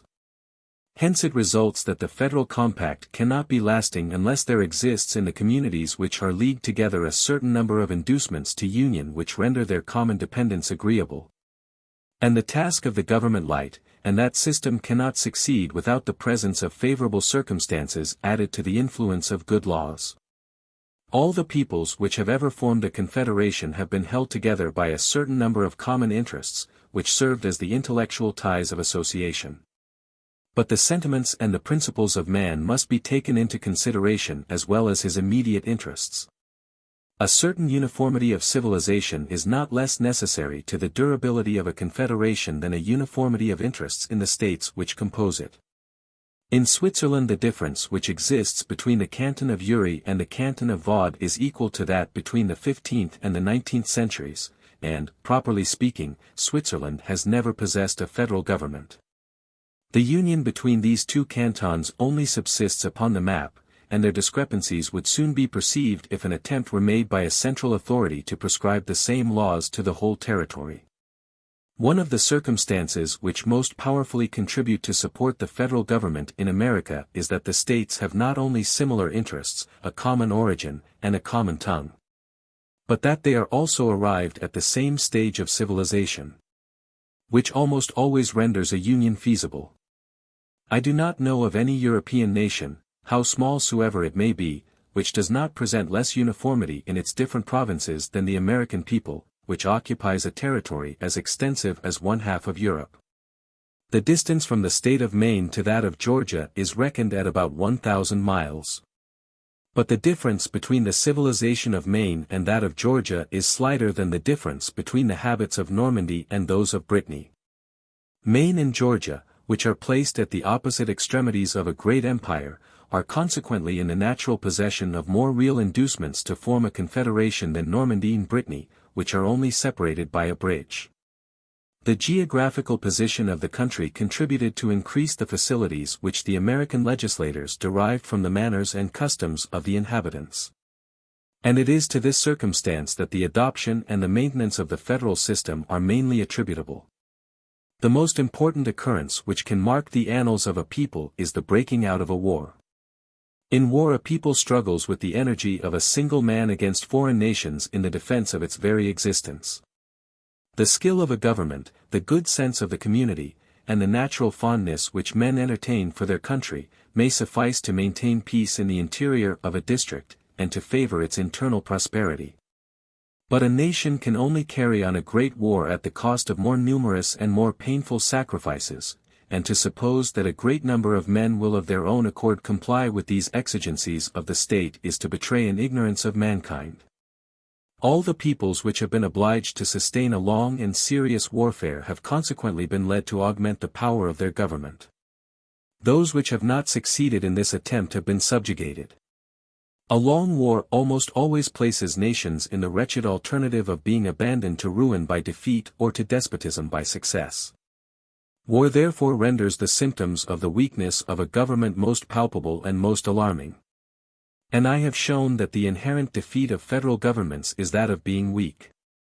The federal system is not only deficient in every kind of centralized administration, but the central government itself is imperfectly organized, which is invariably an influential cause of inferiority when the nation is opposed to other countries which are themselves governed by a single authority.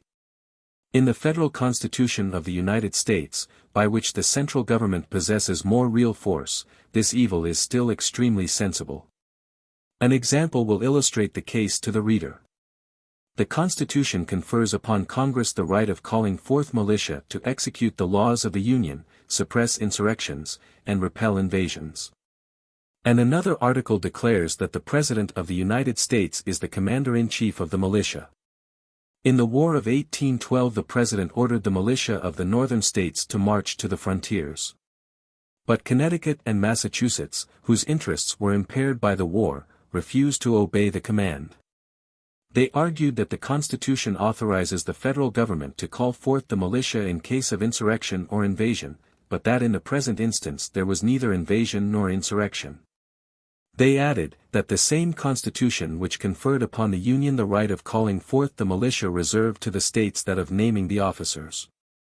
And that consequently, as they understood the clause, no officer of the Union had any right to command the militia, even during war, except the President in person, and in this case they were ordered to join an army commanded by another individual.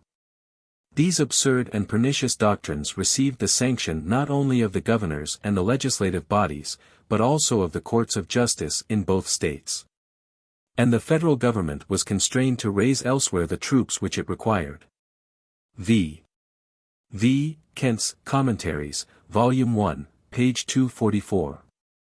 I have selected an example which relates to a time posterior to the promulgation of the present Constitution.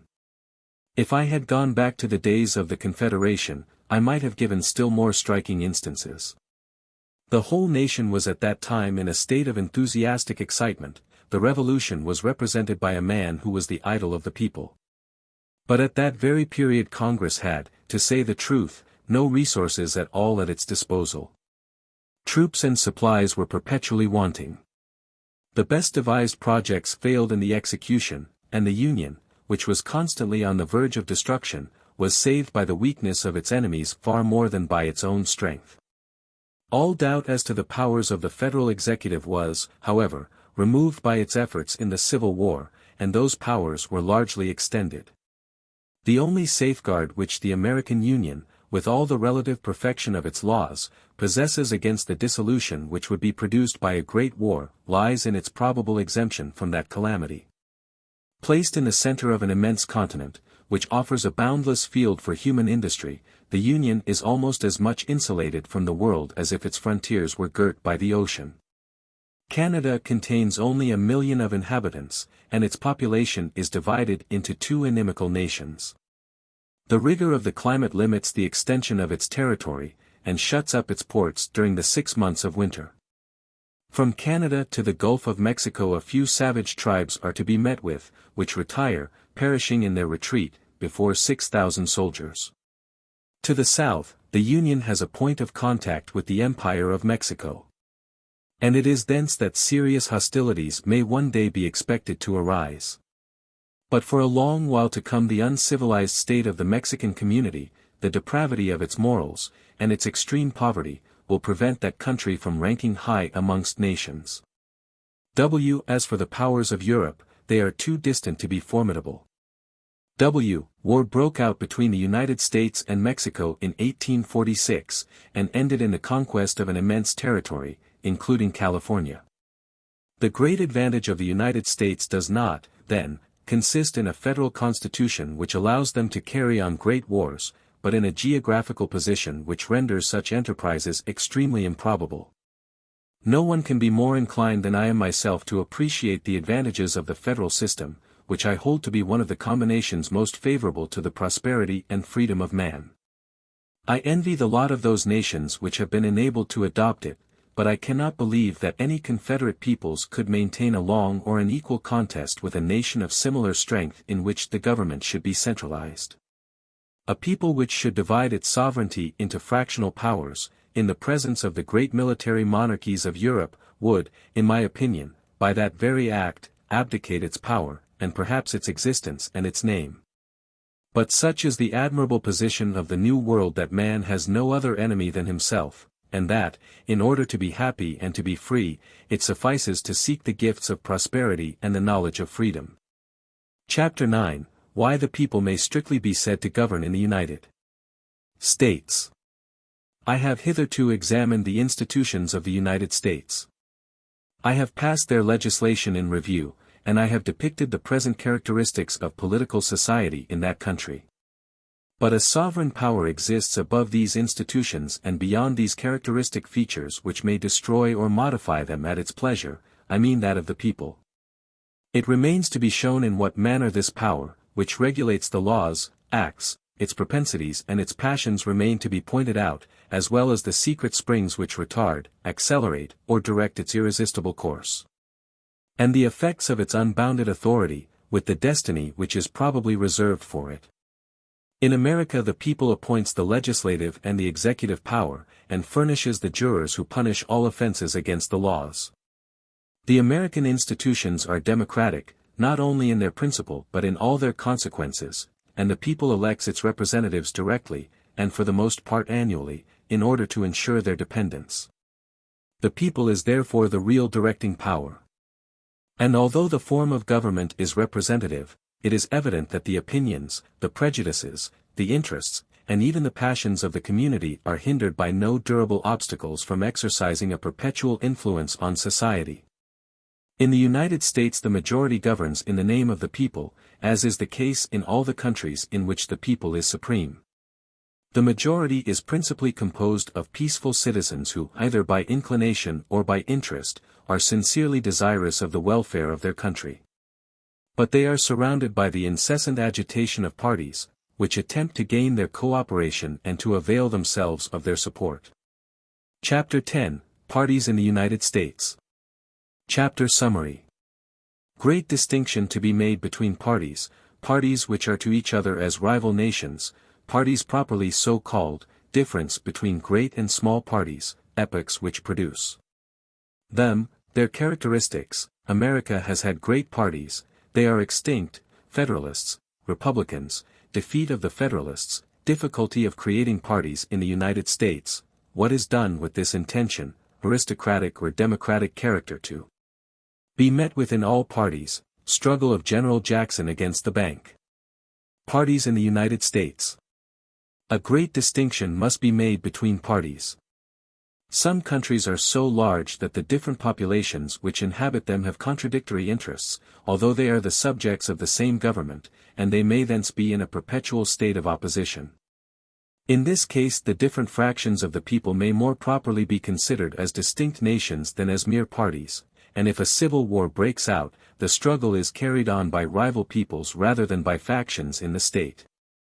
But when the citizens entertain different opinions upon subjects which affect the whole country alike, such, for instance, as the principles upon which the government is to be conducted, then distinctions arise which may correctly be styled parties. Parties are a necessary evil in free governments, but they have not at all times the same character and the same propensities. At certain periods a nation may be oppressed by such insupportable evils as to conceive the design of effecting a total change in its political constitution. At other times the mischief lies still deeper, and the existence of society itself is endangered. Such are the times of great revolutions and of great parties. But between these epochs of misery and of confusion there are periods during which human society seems to rest, and mankind to make a pause. This pause is, indeed, only apparent, for time does not stop its course for nations any more than for men. They are all advancing towards a goal with which they are unacquainted, and we only imagine them to be stationary when their progress escapes our observation, as men who are going at a foot pace seem to be standing still to those who run. But however this may be, there are certain epochs at which the changes that take place in the social and political constitution of nations are so slow and so insensible that men imagine their present condition to be a final state. And the human mind, believing itself to be firmly based upon certain foundations, does not extend its researches beyond the horizon which it descries. These are the times of small parties and of intrigue. The political parties which I style great are those which cling to principles more than to their consequences, to general, and not to especial cases, to ideas, and not to men.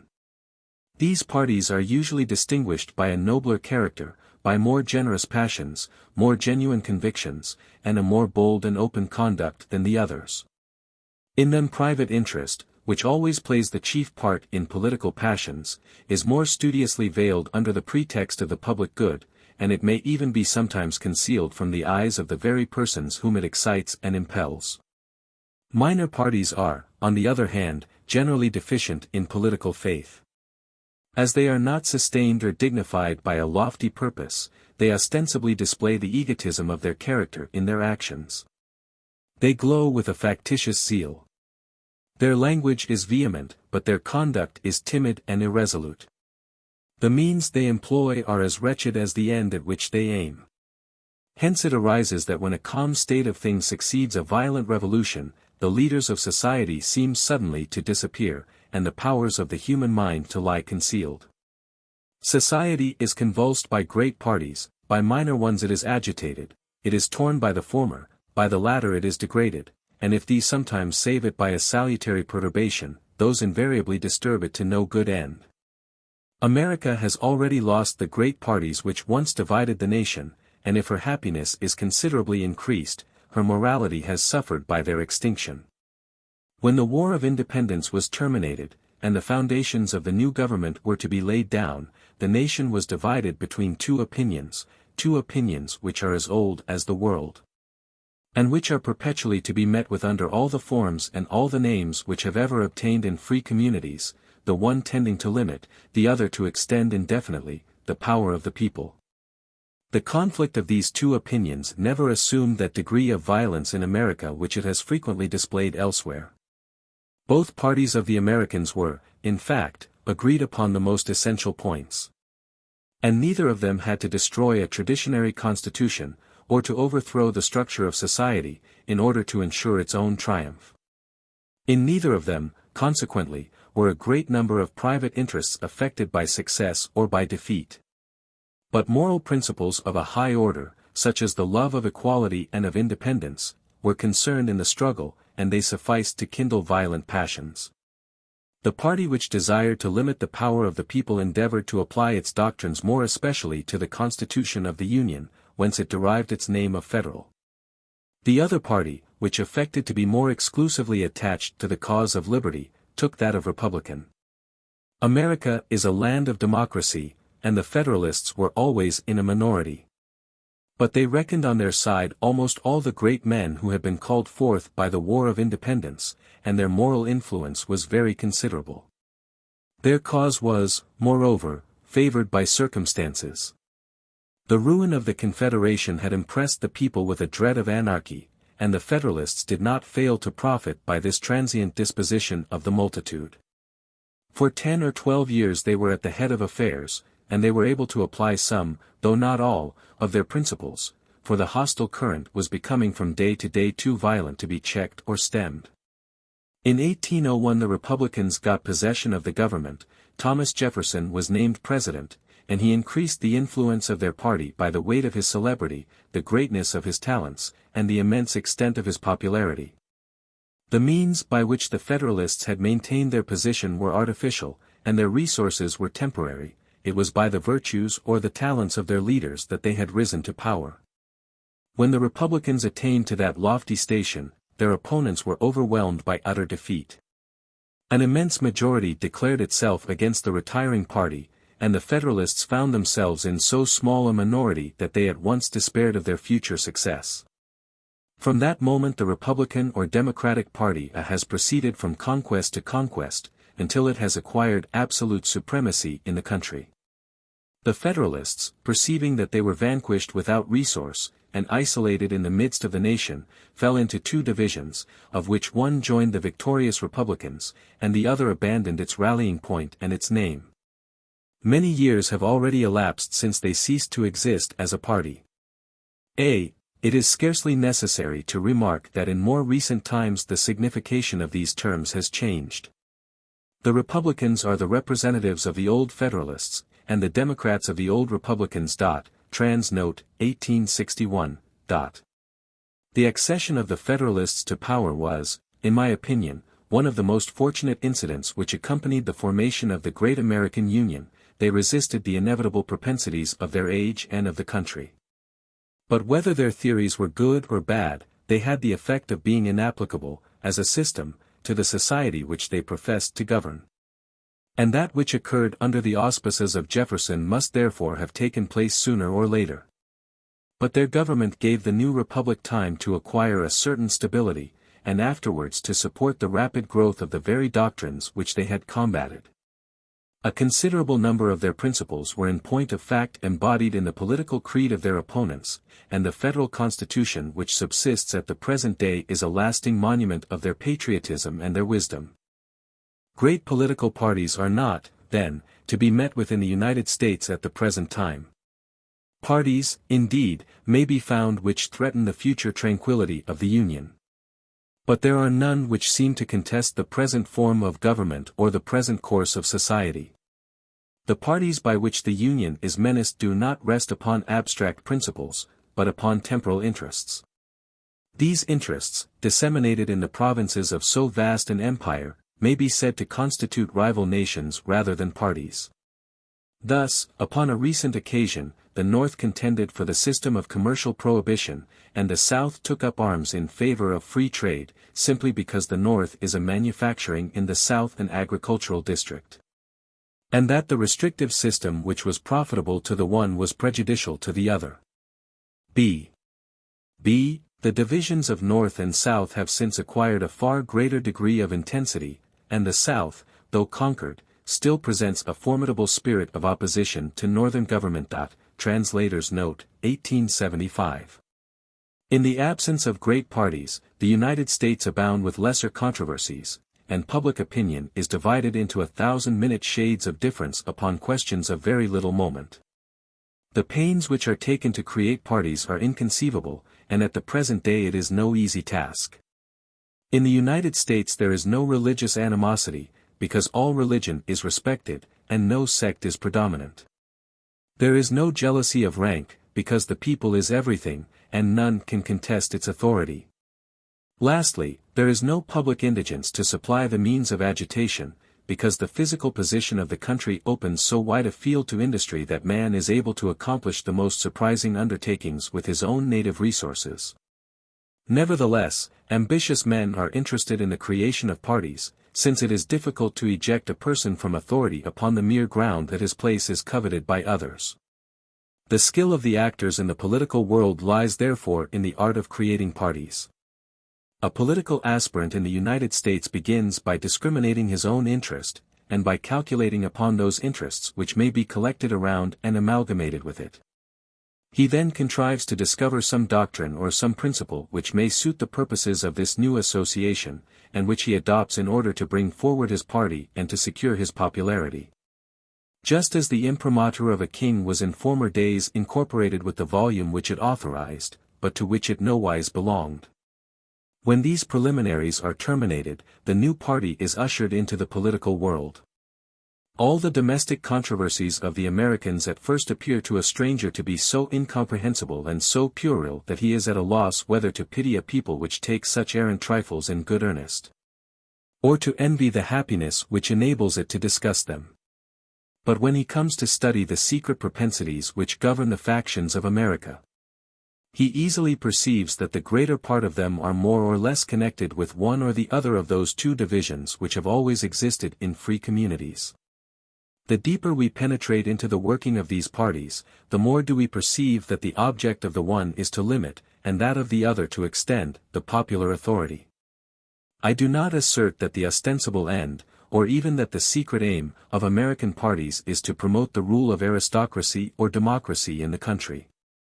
But I affirm that aristocratic or democratic passions may easily be detected at the bottom of all parties, and that, although they escape a superficial observation, they are the main point and the very soul of every faction in the United States. To quote a recent example. When the president attacked the bank, the country was excited and parties were formed, the well-informed classes rallied round the bank, the common people round the president. But it must not be imagined that the people had formed a rational opinion upon a question which offers so many difficulties to the most experienced statesmen. The bank is a great establishment which enjoys an independent existence, and the people, accustomed to make and unmake whatsoever it pleases, is startled to meet with this obstacle to its authority. In the midst of the perpetual fluctuation of society, the community is irritated by so permanent an institution, and is led to attack it in order to see whether it can be shaken and controlled, like all the other institutions of the country. Remains of the aristocratic party in the United States. Secret opposition of wealthy individuals to democracy, their retirement, their taste for exclusive pleasures and for luxury at home, their simplicity abroad, their affected condescension towards the people. It sometimes happens in a people amongst which various opinions prevail that the balance of the several parties is lost, and one of them obtains an irresistible preponderance, overpowers all obstacles, harasses its opponents, and appropriates all the resources of society to its own purposes. The vanquished citizens despair of success and they conceal their dissatisfaction in silence and in general apathy. The nation seems to be governed by a single principle, and the prevailing party assumes the credit of having restored peace and unanimity to the country. But this apparent unanimity is merely a cloak to alarming dissensions and perpetual opposition. This is precisely what occurred in America. When the Democratic Party got the upper hand, it took exclusive possession of the conduct of affairs, and from that time the laws and the customs of society have been adapted to its caprices. At the present day the more affluent classes of society are so entirely removed from the direction of political affairs in the United States that wealth, far from conferring a right to the exercise of power, is rather an obstacle than a means of attaining to it. The wealthy members of the community abandon the lists, through unwillingness to contend, and frequently to contend in vain, against the poorest classes of their fellow citizens. They concentrate all their enjoyments in the privacy of their homes, where they occupy a rank which cannot be assumed in public, and they constitute a private society in the state, which has its own tastes and its own pleasures. They submit to this state of things as an irremediable evil, but they are careful not to show that they are galled by its continuance. It is even not uncommon to hear them laud the delights of a republican government, and the advantages of democratic institutions when they are in public. Next to hating their enemies, men are most inclined to flatter them. Mark, for instance, that opulent citizen, who is as anxious as a Jew of the Middle Ages to conceal his wealth. His dress is plain, his demeanor unassuming. But the interior of his dwelling glitters with luxury, and none but a few chosen guests whom he haughtily styles his equals are allowed to penetrate into this sanctuary. No European noble is more exclusive in his pleasures, or more jealous of the smallest advantages which his privileged station confers upon him. But the very same individual crosses the city to reach a dark counting-house in the center of traffic, where every one may accost him who pleases. If he meets his cobbler upon the way, they stop and converse. The two citizens discuss the affairs of the state in which they have an equal interest, and they shake hands before they part. But beneath this artificial enthusiasm, and these obsequious attentions to the preponderating power, it is easy to perceive that the wealthy members of the community entertain a hearty distaste to the democratic institutions of their country. The populace is at once the object of their scorn and of their fears. If the maladministration of the democracy ever brings about a revolutionary crisis, and if monarchical institutions ever become practicable in the United States, the truth of what I advance will become obvious. The two chief weapons which parties use in order to ensure success are the public press and the formation of associations. Chapter 11, Liberty of the Press in the United States. Chapter Summary. Difficulty of restraining the liberty of the press, particular reasons which some nations have to cherish this liberty, the liberty of the press a necessary consequence of the sovereignty of the people as it is understood in America, violent language of the periodical press in the United States, propensities of the periodical press, illustrated by the United States, opinion of the Americans upon the repression of the abuse of the liberty of the press by judicial prosecutions, reasons for which the press is less powerful in America than in France. Liberty of the press in the United States. The influence of the liberty of the press does not affect political opinions alone, but it extends to all the opinions of men, and it modifies customs as well as laws. In another part of this work I shall attempt to determine the degree of influence which the liberty of the press has exercised upon civil society in the United States, and to point out the direction which it has given to the ideas, as well as the tone which it has imparted to the character and the feelings, of the Anglo-Americans, but at present I purpose simply to examine the effects produced by the liberty of the press in the political world. I confess that I do not entertain that firm and complete attachment to the liberty of the press which things that are supremely good in their very nature are wont to excite in the mind. And I approve of it more from a recollection of the evils it prevents than from a consideration of the advantages it ensures. If any one could point out an intermediate and yet a tenable position between the complete independence and the entire subjection of the public expression of opinion, I should perhaps be inclined to adopt it. But the difficulty is to discover this position. If it is your intention to correct the abuses of unlicensed printing and to restore the use of orderly language, you may in the first instance try the offender by a jury. But if the jury acquits him, the opinion which was that of a single individual becomes the opinion of the country at large. Too much and too little has therefore hitherto been done. If you proceed, you must bring the delinquent before a court of permanent judges. But even here the cause must be heard before it can be decided. And the very principles which no book would have ventured to avow are blazoned forth in the pleadings, and what was obscurely hinted at in a single composition is then repeated in a multitude of other publications. The language in which a thought is embodied is the mere carcass of the thought, and not the idea itself. Tribunals may condemn the form, but the sense and spirit of the work is too subtle for their authority. Too much has still been done to recede, too little to attain your end, you must therefore proceed. If you establish a censorship of the press, the tongue of the public speaker will still make itself heard, and you have only increased the mischief. The powers of thought do not rely, like the powers of physical strength, upon the number of their mechanical agents, nor can a host of authors be reckoned like the troops which compose an army. On the contrary, the authority of a principle is often increased by the smallness of the number of men by whom it is expressed. The words of a strong-minded man, which penetrate amidst the passions of a listening assembly, have more power than the vociferations of 1,000 orators. And if it be allowed to speak freely in any public place, the consequence is the same as if free speaking was allowed in every village. The liberty of discourse must therefore be destroyed as well as the liberty of the press. This is the necessary term of your efforts, but if your object was to repress the abuses of liberty, they have brought you to the feet of a despot. You have been led from the extreme of independence to the extreme of subjection without meeting with a single tenable position for shelter or repose. There are certain nations which have peculiar reasons for cherishing the liberty of the press, independently of the general motives which I have just pointed out. For in certain countries which profess to enjoy the privileges of freedom, every individual agent of the government may violate the laws with impunity, since those whom he oppresses cannot prosecute him before the courts of justice. In this case the liberty of the press is not merely a guarantee, but it is the only guarantee, of their liberty and their security which the citizens possess. If the rulers of these nations propose to abolish the independence of the press, the people would be justified in saying, "Give us the right of prosecuting your offenses before the ordinary tribunals." And perhaps we may then waive our right of appeal to the tribunal of public opinion. But in the countries in which the doctrine of the sovereignty of the people ostensibly prevails, the censorship of the press is not only dangerous, but it is absurd.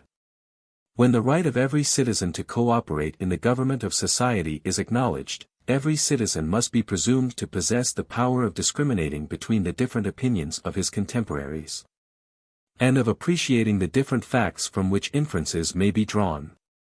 The sovereignty of the people and the liberty of the press may therefore be looked upon as correlative institutions. Just as the censorship of the press and universal suffrage are two things which are irreconcilably opposed, and which cannot long be retained among the institutions of the same people. Not a single individual of the 12 millions who inhabit the territory of the United States has as yet dared to propose any restrictions to the liberty of the press. The first newspaper over which I cast my eyes, upon my arrival in America, contained the following article. In all this affair the language of Jackson has been that of a heartless despot, solely occupied with the preservation of his own authority. Ambition is his crime, and it will be his punishment too. Intrigue is his native element, and intrigue will confound his tricks, and will deprive him of his power. He governs by means of corruption, and his immoral practices will redound to his shame and confusion. His conduct in the political arena has been that of a shameless and lawless gamester. He succeeded at the time, but the hour of retribution approaches, and he will be obliged to disgorge his winnings, to throw aside his false dice, and to end his days in some retirement, where he may curse his madness at his leisure. For repentance is a virtue with which his heart is likely to remain forever unacquainted. It is not uncommonly imagined in France that the virulence of the press originates in the uncertain social condition, in the political excitement, and the general sense of consequent evil which prevail in that country. And it is therefore supposed that as soon as society has resumed a certain degree of composure the press will abandon its present vehemence. I am inclined to think that the above causes explain the reason of the extraordinary ascendancy it has acquired over the nation, but that they do not exercise much influence upon the tone of its language. The periodical press appears to me to be actuated by passions and propensities independent of the circumstances in which it is placed, and the present position of America corroborates this opinion. America is perhaps, at this moment, the country of the whole world which contains the fewest germs of revolution. But the press is not less destructive in its principles than in France, and it displays the same violence without the same reasons for indignation. In America, as in France, it constitutes a singular power, so strangely composed of mingled good and evil that it is at the same time indispensable to the existence of freedom, and nearly incompatible with the maintenance of public order. Its power is certainly much greater in France than in the United States, though nothing is more rare in the latter country than to hear of a prosecution having been instituted against it. The reason of this is perfectly simple: the Americans, having once admitted the doctrine of the sovereignty of the people, apply it with perfect consistency. It was never their intention to found a permanent state of things with elements which undergo daily modifications. And there is consequently nothing criminal in an attack upon the existing laws, provided it be not attended with a violent infraction of them. They are moreover of opinion that courts of justice are unable to check the abuses of the press.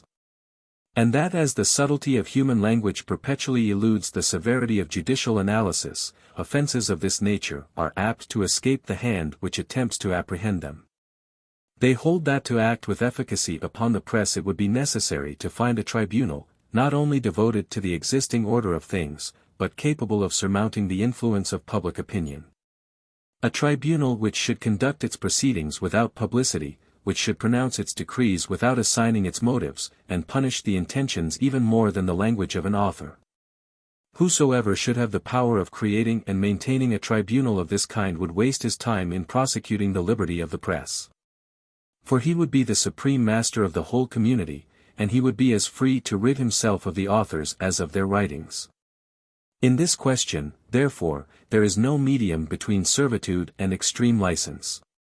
In order to enjoy the inestimable benefits which the liberty of the press ensures, it is necessary to submit to the inevitable evils which it engenders.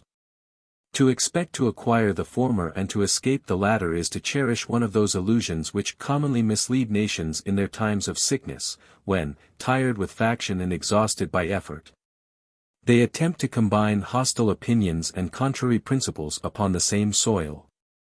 The small influence of the American journals is attributable to several reasons, amongst which are the following. The liberty of writing, like all other liberty, is most formidable when it is a novelty. For a people which has never been accustomed to cooperate in the conduct of state affairs places implicit confidence in the first tribune who arouses its attention. The Anglo-Americans have enjoyed this liberty ever since the foundation of the settlements. Moreover, the press cannot create human passions by its own power, however skillfully it may kindle them where they exist. In America politics are discussed with animation and a varied activity. But they rarely touch those deep passions which are excited whenever the positive interest of a part of the community is impaired, but in the United States the interests of the community are in a most prosperous condition.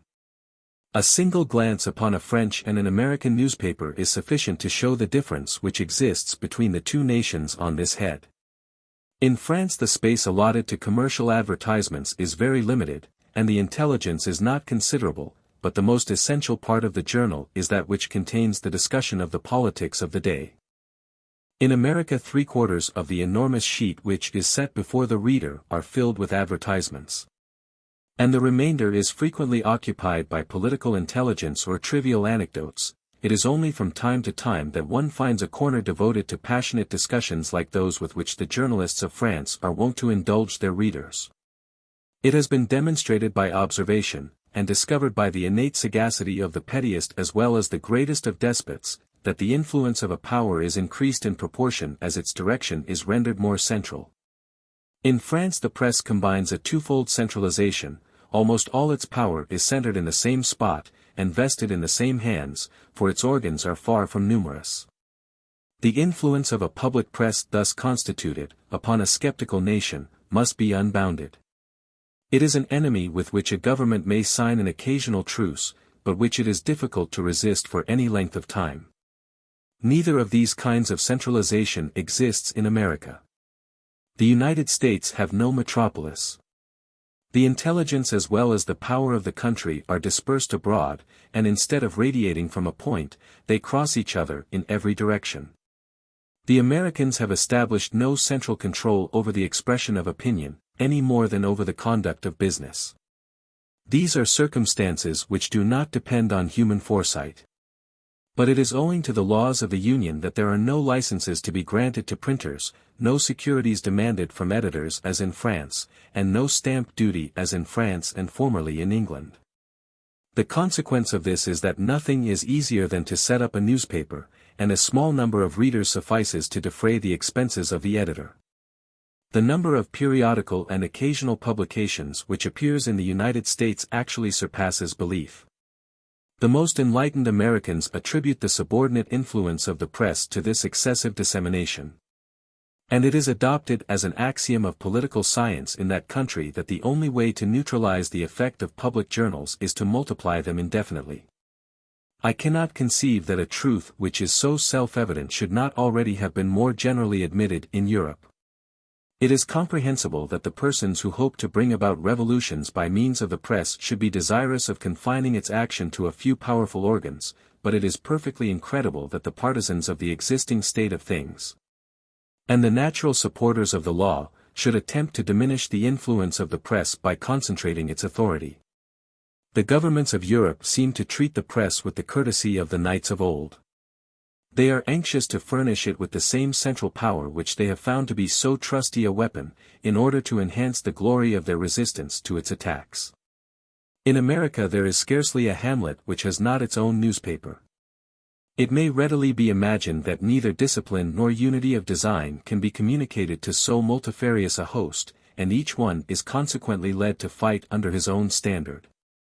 All the political journals of the United States are indeed arrayed on the side of the administration or against it, but they attack and defend in 1,000 different ways. They cannot succeed in forming those great currents of opinion which overwhelm the most solid obstacles. This division of the influence of the press produces a variety of other consequences which are scarcely less remarkable. The facility with which journals can be established induces a multitude of individuals to take a part in them. But as the extent of competition precludes the possibility of considerable profit, the most distinguished classes of society are rarely led to engage in these undertakings. But such is the number of the public prints that, even if they were a source of wealth, writers of ability could not be found to direct them all. The journalists of the United States are usually placed in a very humble position, with a scanty education and a vulgar turn of mind. The will of the majority is the most general of laws, and it establishes certain habits which form the characteristics of each peculiar class of society, thus it dictates the etiquette practiced at courts and the etiquette of the bar. The characteristics of the French journalist consist in a violent, but frequently an eloquent and lofty, manner of discussing the politics of the day, and the exceptions to this habitual practice are only occasional. The characteristics of the American journalist consist in an open and coarse appeal to the passions of the populace. And he habitually abandons the principles of political science to assail the characters of individuals, to track them into private life, and disclose all their weaknesses and errors. Nothing can be more deplorable than this abuse of the powers of thought. I shall have occasion to point out hereafter the influence of the newspapers upon the taste and the morality of the American people, but my present subject exclusively concerns the political world. It cannot be denied that the effects of this extreme license of the press tend indirectly to the maintenance of public order. The individuals who are already in the possession of a high station in the esteem of their fellow citizens are afraid to write in the newspapers.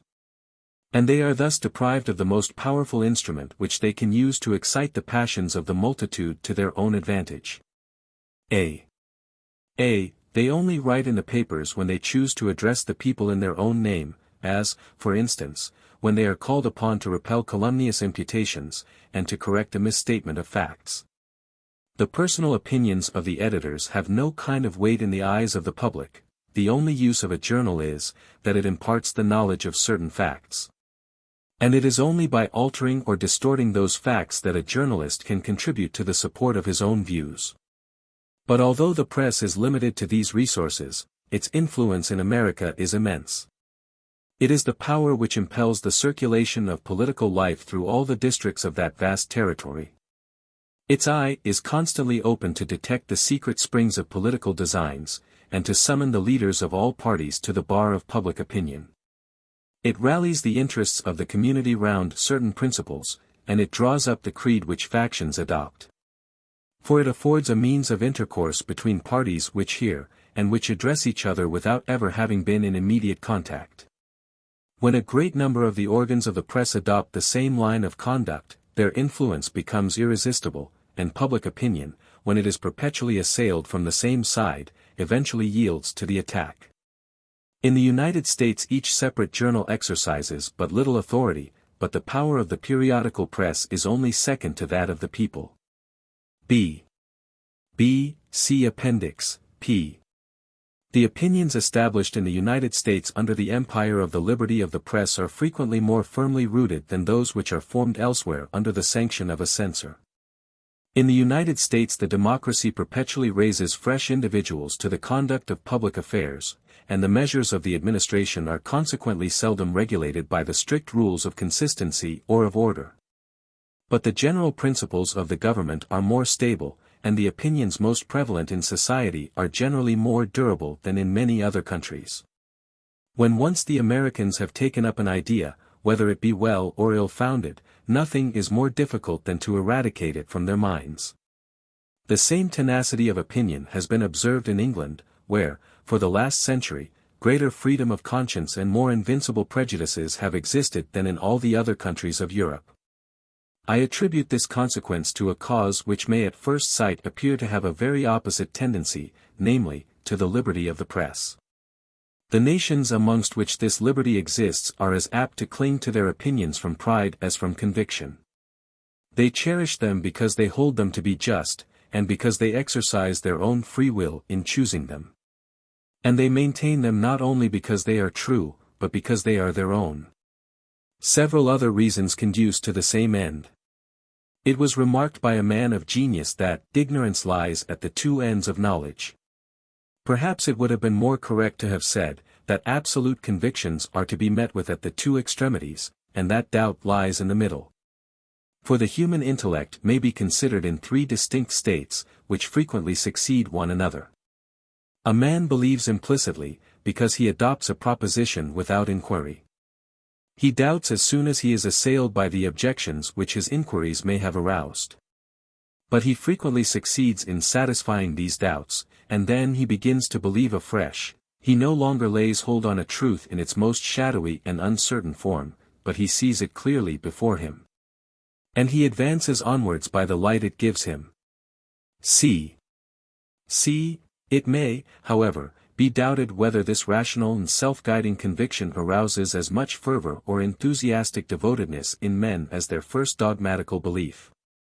When the liberty of the press acts upon men who are in the first of these three states, it does not immediately disturb their habit of believing implicitly without investigation, but it constantly modifies the objects of their intuitive convictions. The human mind continues to discern but one point upon the whole intellectual horizon, and that point is in continual motion. Such are the symptoms of sudden revolutions, and of the misfortunes which are sure to befall those generations which abruptly adopt the unconditional freedom of the press. The circle of novel ideas is, however, soon terminated. The touch of experience is upon them, and the doubt and mistrust which their uncertainty produces become universal. We may rest assured that the majority of mankind will either believe they know not wherefore, or will not know what to believe. Few are the beings who can ever hope to attain to that state of rational and independent conviction which true knowledge can beget in defiance of the attacks of doubt. It has been remarked that in times of great religious fervor men sometimes change their religious opinions, whereas in times of general skepticism everyone clings to his own persuasion. The same thing takes place in politics under the liberty of the press. In countries where all the theories of social science have been contested in their turn, the citizens who have adopted one of them stick to it, not so much because they are assured of its excellence, as because they are not convinced of the superiority of any other. In the present age men are not very ready to die in defense of their opinions, but they are rarely inclined to change them, and there are fewer martyrs as well as fewer apostates. Another still more valid reason may yet be adduced. When no abstract opinions are looked upon as certain, men cling to the mere propensities and external interests of their position, which are naturally more tangible and more permanent than any opinions in the world. It is not a question of easy solution whether aristocracy or democracy is most fit to govern a country. But it is certain that democracy annoys one part of the community, and that aristocracy oppresses another part. When the question is reduced to the simple expression of the struggle between poverty and wealth, the tendency of each side of the dispute becomes perfectly evident without further controversy. Chapter 12, Political Associations in the United States. Chapter Summary. Daily use which the Anglo-Americans make of the right of association. Three kinds of political associations, in what manner the Americans apply the representative system to. Associations, dangers resulting to the state, Great Convention of 1831 relative to the tariff, legislative character of this convention, why the unlimited exercise of the right of association is less dangerous in the United States than elsewhere, why it may be looked upon as necessary, utility of associations in a democratic people. Political associations in the United States. In no country in the world has the principle of association been more successfully used, or more unsparingly applied to a multitude of different objects, than in America. Besides the permanent associations which are established by law under the names of townships, cities, and counties, a vast number of others are formed and maintained by the agency of private individuals. The citizen of the United States is taught from his earliest infancy to rely upon his own exertions in order to resist the evils and the difficulties of life. He looks upon social authority with an eye of mistrust and anxiety, and he only claims its assistance when he is quite unable to shift without it. This habit may even be traced in the schools of the rising generation, where the children in their games are wont to submit to rules which they have themselves established, and to punish misdemeanors which they have themselves defined. The same spirit pervades every act of social life. If a stoppage occurs in a thoroughfare, and the circulation of the public is hindered, the neighbors immediately constitute a deliberative body. And this extemporaneous assembly gives rise to an executive power which remedies the inconvenience before anybody has thought of recurring to an authority superior to that of the persons immediately concerned. If the public pleasures are concerned, an association is formed to provide for the splendor and the regularity of the entertainment. Societies are formed to resist enemies which are exclusively of a moral nature, and to diminish the vice of intemperance. In the United States associations are established to promote public order, commerce, industry, morality, and religion. For there is no end which the human will, seconded by the collective exertions of individuals, despairs of attaining. I shall hereafter have occasion to show the effects of association upon the course of society, and I must confine myself for the present to the political world. When once the right of association is recognized, the citizens may employ it in several different ways. An association consists simply in the public assent which a number of individuals give to certain doctrines, and in the engagement which they contract to promote the spread of those doctrines by their exertions. The right of association with these views is very analogous to the liberty of unlicensed writing, but societies thus formed possess more authority than the press. When an opinion is represented by a society, it necessarily assumes a more exact and explicit form. It numbers its partisans, and compromises their welfare in its cause. They, on the other hand, become acquainted with each other, and their zeal is increased by their number. An association unites the efforts of minds which have a tendency to diverge in one single channel, and urges them vigorously towards one single end which it points out. The second degree in the right of association is the power of meeting. When an association is allowed to establish centers of action at certain important points in the country, its activity is increased and its influence extended. Men have the opportunity of seeing each other. Means of execution are more readily combined, and opinions are maintained with a degree of warmth and energy which written language cannot approach. Lastly, in the exercise of the right of political association, there is a third degree. The partisans of an opinion may unite in electoral bodies, and choose delegates to represent them in a central assembly. This is, properly speaking, the application of the representative system to a party. Thus, in the first instance, a society is formed between individuals professing the same opinion, and the tie which keeps it together is of a purely intellectual nature. In the second case, small assemblies are formed which only represent a fraction of the party. Lastly, in the third case, they constitute a separate nation in the midst of the nation, a government within the government. Their delegates, like the real delegates of the majority, represent the entire collective force of their party, and they enjoy a certain degree of that national dignity and great influence which belong to the chosen representatives of the people. It is true that they have not the right of making the laws, but they have the power of attacking those which are in being, and of drawing up beforehand those which they may afterwards cause to be adopted. If, in a people which is imperfectly accustomed to the exercise of freedom, or which is exposed to violent political passions, a deliberating minority, which confines itself to the contemplation of future laws, be placed in juxtaposition to the legislative majority, I cannot but believe that public tranquility incurs very great risks in that nation. There is doubtless a very wide difference between proving that one law is in itself better than another and proving that the former ought to be substituted for the latter. But the imagination of the populace is very apt to overlook this difference, which is so apparent to the minds of thinking men. It sometimes happens that a nation is divided into two nearly equal parties, each of which affects to represent the majority. If, in immediate contiguity to the directing power, another power be established, which exercises almost as much moral authority as the former, it is not to be believed that it will long be content to speak without acting, or that it will always be restrained by the abstract consideration of the nature of associations which are meant to direct but not to enforce opinions, to suggest but not to make the laws. The more we consider the independence of the press and its principal consequences, the more are we convinced that it is the chief and, so to speak, the constitutive element of freedom in the modern world. A nation which is determined to remain free is therefore right in demanding the unrestrained exercise of this independence. But the unrestrained liberty of political association cannot be entirely assimilated to the liberty of the press. The one is at the same time less necessary and more dangerous than the other. A nation may confine it within certain limits without forfeiting any part of its self-control. And it may sometimes be obliged to do so in order to maintain its own authority. In America the liberty of association for political purposes is unbounded.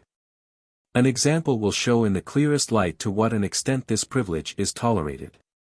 The question of the tariff, or of free trade, produced a great manifestation of party feeling in America. The tariff was not only a subject of debate as a matter of opinion, but it exercised a favorable or a prejudicial influence upon several very powerful interests of the states. The North attributed a great portion of its prosperity, and the South all its sufferings, to this system, insomuch that for a long time the tariff was the sole source of the political animosities which agitated the Union. In 1831, when the dispute was raging with the utmost virulence, a private citizen of Massachusetts proposed to all the enemies of the tariff, by means of the public prince, to send delegates to Philadelphia in order to consult together upon the means which were most fitted to promote freedom of trade. This proposal circulated in a few days from Maine to New Orleans by the power of the printing press. The opponents of the tariff adopted it with enthusiasm, meetings were formed on all sides, and delegates were named. The majority of these individuals were well known, and some of them had earned a considerable degree of celebrity. South Carolina alone, which afterwards took up arms in the same cause, sent 63 delegates. On October 1, 1831, this assembly, which according to the American custom had taken the name of a convention, met at Philadelphia. It consisted of more than 200 members. Its debates were public, and they at once assumed a legislative character. The extent of the powers of Congress, the theories of free trade, and the different clauses of the tariff, were discussed in turn. At the end of 10 days' deliberation the convention broke up, after having published an address to the American people, in which it declared that Congress had not the right of making a tariff, and that the existing tariff was unconstitutional. 2. That the prohibition of free trade was prejudicial to the interests of all nations, and to that of the American people in particular. It must be acknowledged that the unrestrained liberty of political association has not hitherto produced, in the United States, those fatal consequences which might perhaps be expected from it elsewhere. The right of association was imported from England, and it has always existed in America, so that the exercise of this privilege is now amalgamated with the manners and customs of the people. At the present time the liberty of association is become a necessary guarantee against the tyranny of the majority. In the United States, as soon as a party is become preponderant, all public authority passes under its control. Its private supporters occupy all the places, and have all the force of the administration at their disposal.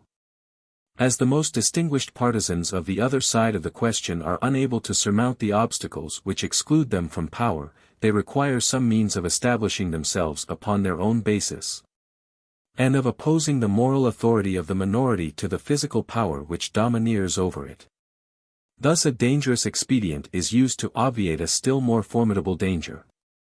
The omnipotence of the majority appears to me to present such extreme perils to the American republics that the dangerous measure which is used to repress it seems to be more advantageous than prejudicial.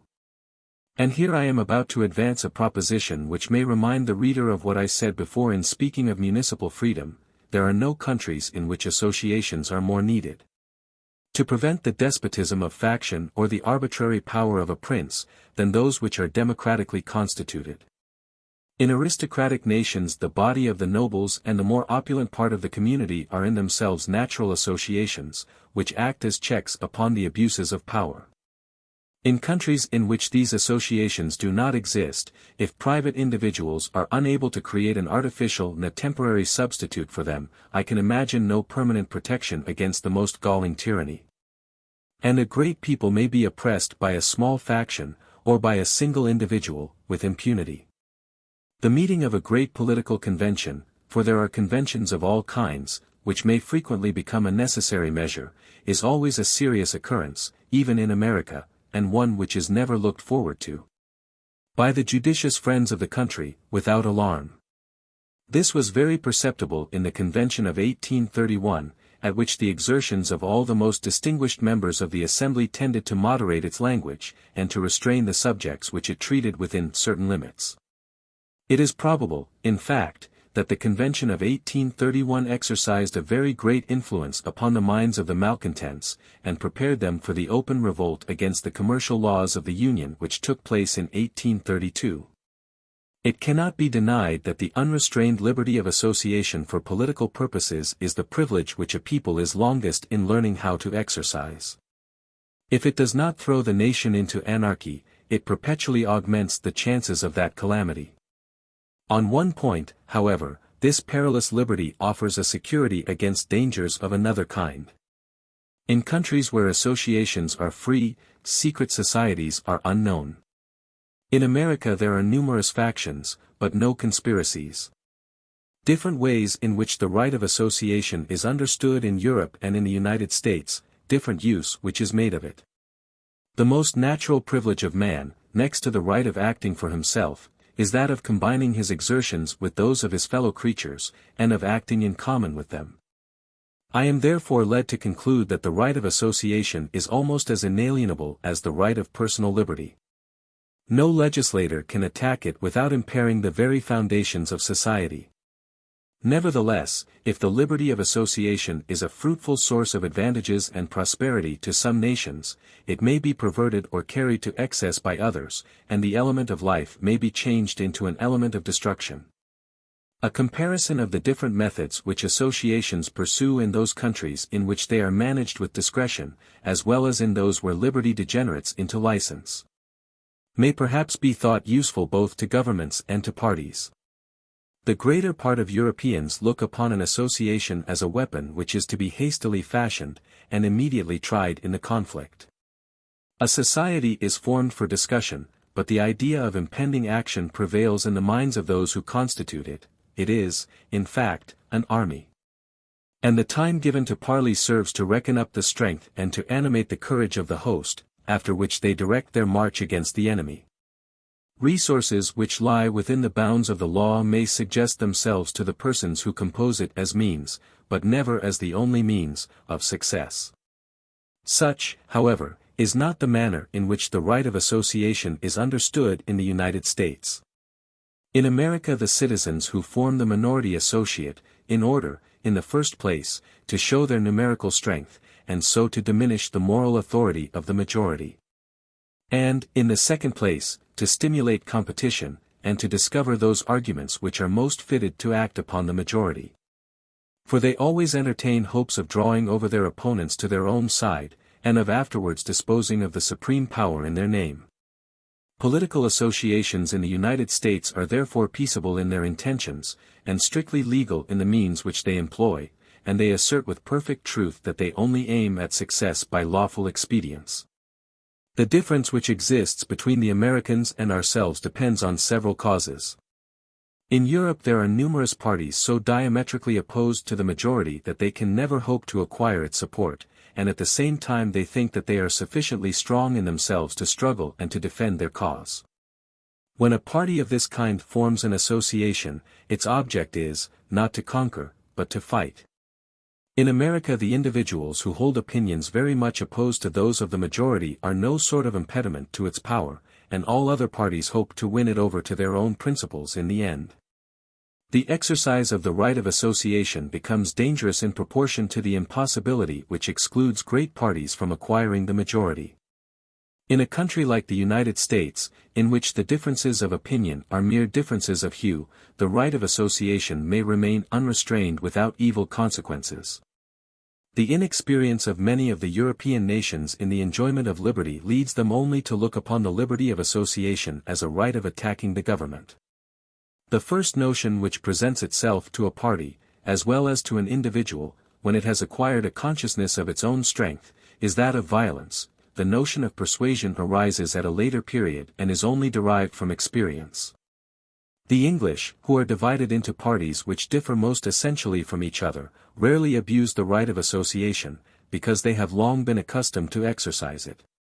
In France the passion for war is so intense that there is no undertaking so mad, or so injurious to the welfare of the state, that a man does not consider himself honored in defending it, at the risk of his life. But perhaps the most powerful of the causes which tend to mitigate the excesses of political association in the United States is universal suffrage. In countries in which universal suffrage exists the majority is never doubtful, because neither party can pretend to represent that portion of the community which has not voted. The associations which are formed are aware, as well as the nation at large, that they do not represent the majority. This is, indeed, a condition inseparable from their existence. For if they did represent the preponderating power, they would change the law instead of soliciting its reform. The consequence of this is that the moral influence of the government which they attack is very much increased, and their own power is very much enfeebled. In Europe there are few associations which do not affect to represent the majority, or which do not believe that they represent it. This conviction or this pretension tends to augment their force amazingly, and contributes no less to legalize their measures. Violence may seem to be excusable in defense of the cause of oppressed right. Thus it is, in the vast labyrinth of human laws, that extreme liberty sometimes corrects the abuses of license, and that extreme democracy obviates the dangers of democratic government. In Europe, associations consider themselves, in some degree, as the legislative and executive councils of the people, which is unable to speak for itself. In America, where they only represent a minority of the nation, they argue and they petition. The means which the associations of Europe employ are in accordance with the end which they propose to obtain. As the principal aim of these bodies is to act, and not to debate, to fight rather than to persuade, they are naturally led to adopt a form of organization which differs from the ordinary customs of civil bodies, and which assumes the habits and the maxims of military life. They centralize the direction of their resources as much as possible, and they entrust the power of the whole party to a very small number of leaders. The members of these associations respond to a watchword, like soldiers on duty. They profess the doctrine of passive obedience, say rather, that in uniting together they at once abjure the exercise of their own judgment and free will. And the tyrannical control which these societies exercise is often far more insupportable than the authority possessed over society by the government which they attack. Their moral force is much diminished by these excesses, and they lose the powerful interest which is always excited by a struggle between oppressors and the oppressed. The man who in given cases consents to obey his fellows with servility, and who submits his activity and even his opinions to their control, can have no claim to rank as a free citizen. The Americans have also established certain forms of government which are applied to their associations, but these are invariably borrowed from the forms of the civil administration. The independence of each individual is formally recognized. The tendency of the members of the association points, as it does in the body of the community, towards the same end, but they are not obliged to follow the same track. No one abjures the exercise of his reason and his free will. But every one exerts that reason and that will for the benefit of a common undertaking. Chapter 13, Government of the Democracy in America, Part 1. I am well aware of the difficulties which attend this part of my subject, but although every expression which I am about to make use of may clash, upon some one point, with the feelings of the different parties which divide my country, I shall speak my opinion with the most perfect openness. In Europe we are at a loss how to judge the true character and the more permanent propensities of democracy, because in Europe two conflicting principles exist, and we do not know what to attribute to the principles themselves, and what to refer to the passions which they bring into collision. Such, however, is not the case in America. There the people reigns without any obstacle, and it has no perils to dread and no injuries to avenge. In America, democracy is swayed by its own free propensities. Its course is natural and its activity is unrestrained. The United States consequently afford the most favorable opportunity of studying its real character. And to no people can this inquiry be more vitally interesting than to the French nation, which is blindly driven onwards by a daily and irresistible impulse towards a state of things which may prove either despotic or republican, but which will assuredly be democratic. Universal suffrage. I have already observed that universal suffrage has been adopted in all the states of the Union. It consequently occurs amongst different populations which occupy very different positions in the scale of society. I have had opportunities of observing its effects in different localities, and amongst races of men who are nearly strangers to each other by their language, their religion, and their manner of life. In Louisiana as well as in New England, in Georgia and in Canada. I have remarked that universal suffrage is far from producing in America either all the good or all the evil consequences which are assigned to it in Europe, and that its effects differ very widely from those which are usually attributed to it. Choice of the people. And instinctive preferences of the American democracy. In the United States the most able men are rarely placed at the head of affairs. Reason of this peculiarity, the envy which prevails in the lower orders of France against the higher classes is not a French, but a purely democratic sentiment. For what reason the most distinguished men in America frequently seclude themselves from public affairs. Many people in Europe are apt to believe without saying it, or to say without believing it, that one of the great advantages of universal suffrage is, that it entrusts the direction of public affairs to men who are worthy of the public confidence. They admit that the people is unable to govern for itself, but they aver that it is always sincerely disposed to promote the welfare of the state, and that it instinctively designates those persons who are animated by the same good wishes, and who are the most fit to wield the supreme authority. I confess that the observations I made in America by no means coincide with these opinions. On my arrival in the United States I was surprised to find so much distinguished talent among the subjects, and so little among the heads of the government. It is a well-authenticated fact, that at the present day the most able men in the United States are very rarely placed at the head of affairs. And it must be acknowledged that such has been the result in proportion as democracy has outstepped all its former limits. The race of American statesmen has evidently dwindled most remarkably in the course of the last 50 years. Several causes may be assigned to this phenomenon. It is impossible, notwithstanding the most strenuous exertions, to raise the intelligence of the people above a certain level. Whatever may be the facilities of acquiring information, whatever may be the profusion of easy methods and of cheap science, the human mind can never be instructed and educated without devoting a considerable space of time to those objects. The greater or the lesser possibility of subsisting without labor is therefore the necessary boundary of intellectual improvement. This boundary is more remote in some countries and more restricted in others. But it must exist somewhere as long as the people is constrained to work in order to procure the means of physical subsistence, that is to say, as long as it retains its popular character.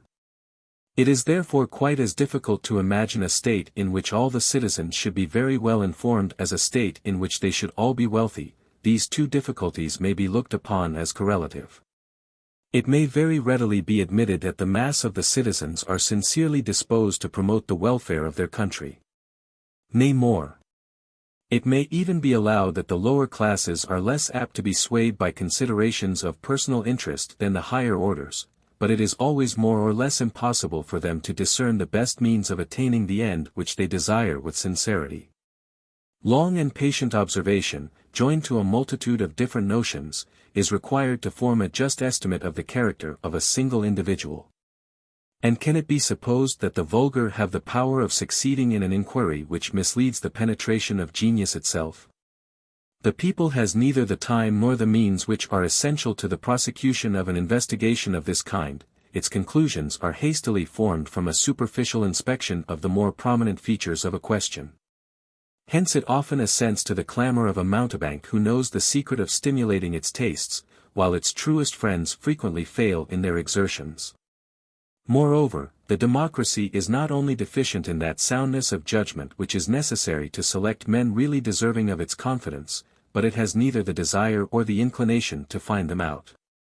It cannot be denied that democratic institutions have a very strong tendency to promote the feeling of envy in the human heart.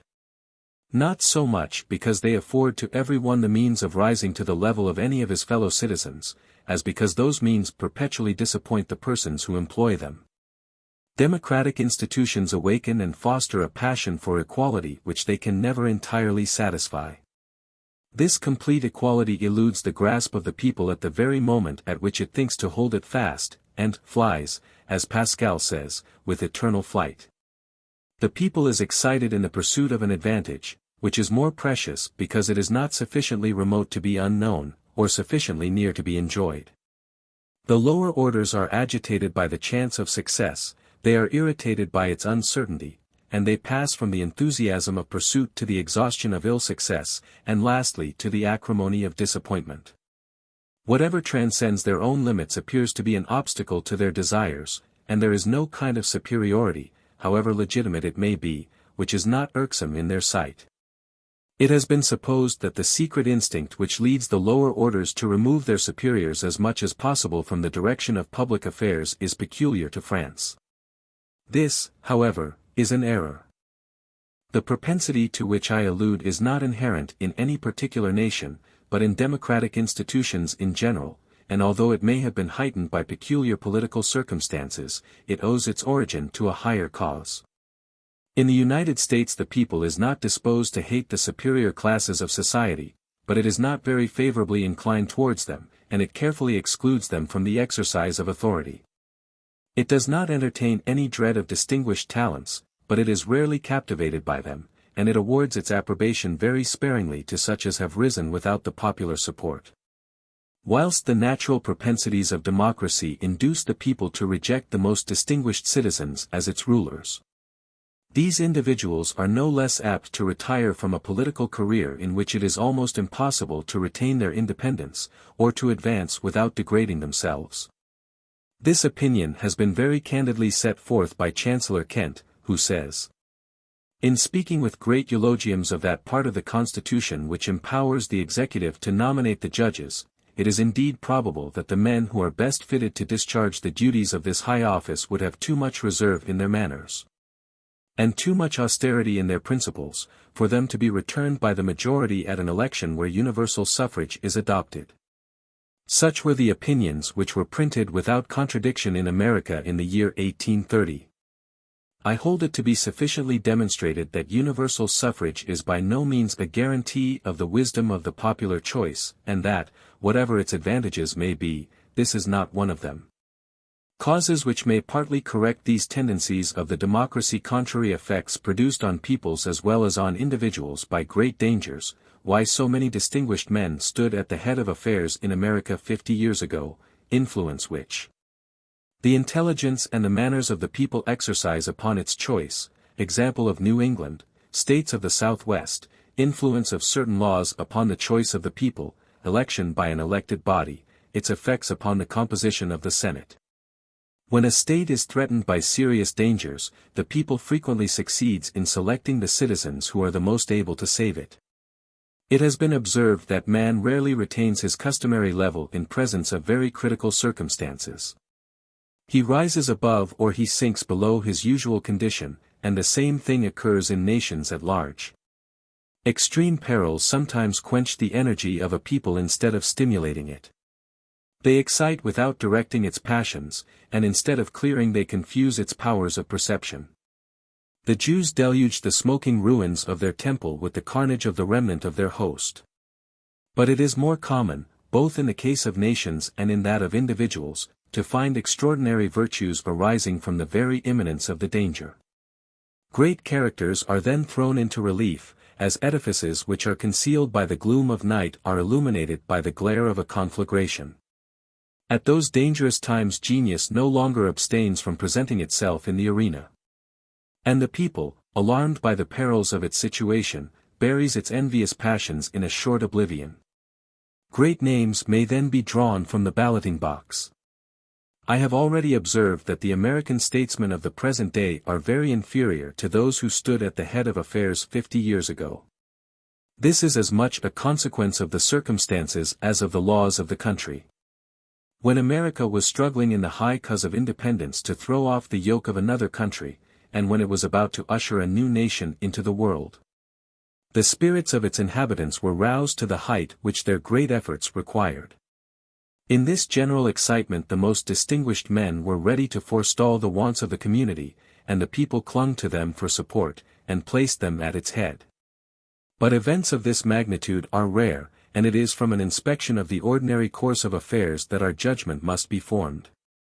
If passing occurrences sometimes act as checks upon the passions of democracy, the intelligence and the manners of the community exercise an influence which is not less powerful and far more permanent. This is extremely perceptible in the United States. In New England the education and the liberties of the communities were engendered by the moral and religious principles of their founders. Where society has acquired a sufficient degree of stability to enable it to hold certain maxims and to retain fixed habits, the lower orders are accustomed to respect intellectual superiority and to submit to it without complaint. Although they set at naught all those privileges which wealth and birth have introduced among mankind.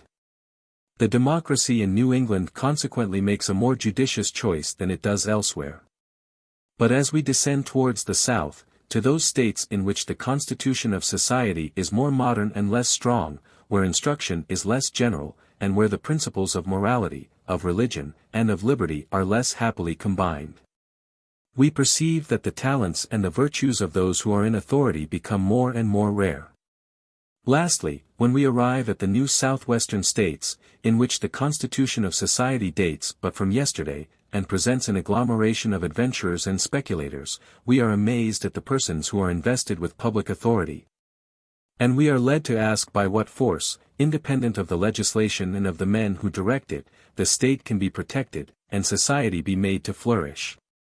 There are certain laws of a democratic nature which contribute, nevertheless, to correct, in some measure, the dangerous tendencies of democracy. On entering the House of Representatives of Washington one is struck by the vulgar demeanor of that great assembly. The eye frequently does not discover a man of celebrity within its walls. Its members are almost all obscure individuals whose names present no associations to the mind, they are mostly village lawyers, men in trade, or even persons belonging to the lower classes of society. In a country in which education is very general, it is said that the representatives of the people do not always know how to write correctly. At a few yards' distance from this spot is the door of the Senate, which contains within a small space a large proportion of the celebrated men of America. Scarcely an individual is to be perceived in it who does not recall the idea of an active and illustrious career. The Senate is composed of eloquent advocates, distinguished generals, wise magistrates, and statesmen of note, whose language would at all times do honor to the most remarkable parliamentary debates of Europe. What then is the cause of this strange contrast, and why are the most able citizens to be found in one assembly rather than in the other? Why is the former body remarkable for its vulgarity and its poverty of talent, whilst the latter seems to enjoy a monopoly of intelligence and of sound judgment? Both of these assemblies emanate from the people. Both of them are chosen by universal suffrage, and no voice has hitherto been heard to assert in America that the Senate is hostile to the interests of the people. From what cause, then, does so startling a difference arise? The only reason which appears to me adequately to account for it is, that the House of Representatives is elected by the populace directly, and that the Senate is elected by elected bodies. The whole body of the citizens names the legislature of each state, and the federal constitution converts these legislatures into so many electoral bodies, which return the members of the Senate. The senators are elected by an indirect application of universal suffrage, for the legislatures which name them are not aristocratic or privileged bodies which exercise the electoral franchise in their own right. But they are chosen by the totality of the citizens, they are generally elected every year, and new members may constantly be chosen who will employ their electoral rights in conformity with the wishes of the public. But this transmission of the popular authority through an assembly of chosen men operates an important change in it, by refining its discretion and improving the forms which it adopts. Men who are chosen in this manner accurately represent the majority of the nation which governs them. But they represent the elevated thoughts which are current in the community, the propensities which prompt its nobler actions, rather than the petty passions which disturb or the vices which disgrace it. The time may be already anticipated at which the American republics will be obliged to introduce the plan of election by an elected body more frequently into their system of representation. Or they will incur no small risk of perishing miserably amongst the shoals of democracy. And here I have no scruple in confessing that I look upon this peculiar system of election as the only means of bringing the exercise of political power to the level of all classes of the people. Those thinkers who regard this institution as the exclusive weapon of a party, and those who fear, on the other hand, to make use of it, seem to me to fall into as great an error in the one case as in the other. Influence which the American democracy has exercised on the laws relating to elections. When elections are rare, they expose the state to a violent crisis; when they are frequent, they keep up a degree of feverish excitement. The Americans have preferred the second of these two evils, mutability of the laws, opinions of Hamilton and Jefferson on this subject. When elections recur at long intervals, the state is exposed to violent agitation every time they take place. Parties exert themselves to the utmost in order to gain a prize which is so rarely within their reach. And as the evil is almost irremediable for the candidates who fail, the consequences of their disappointed ambition may prove most disastrous. If, on the other hand, the legal struggle can be repeated within a short space of time, the defeated parties take patience. When elections occur frequently, their recurrence keeps society in a perpetual state of feverish excitement, and imparts a continual instability to public affairs.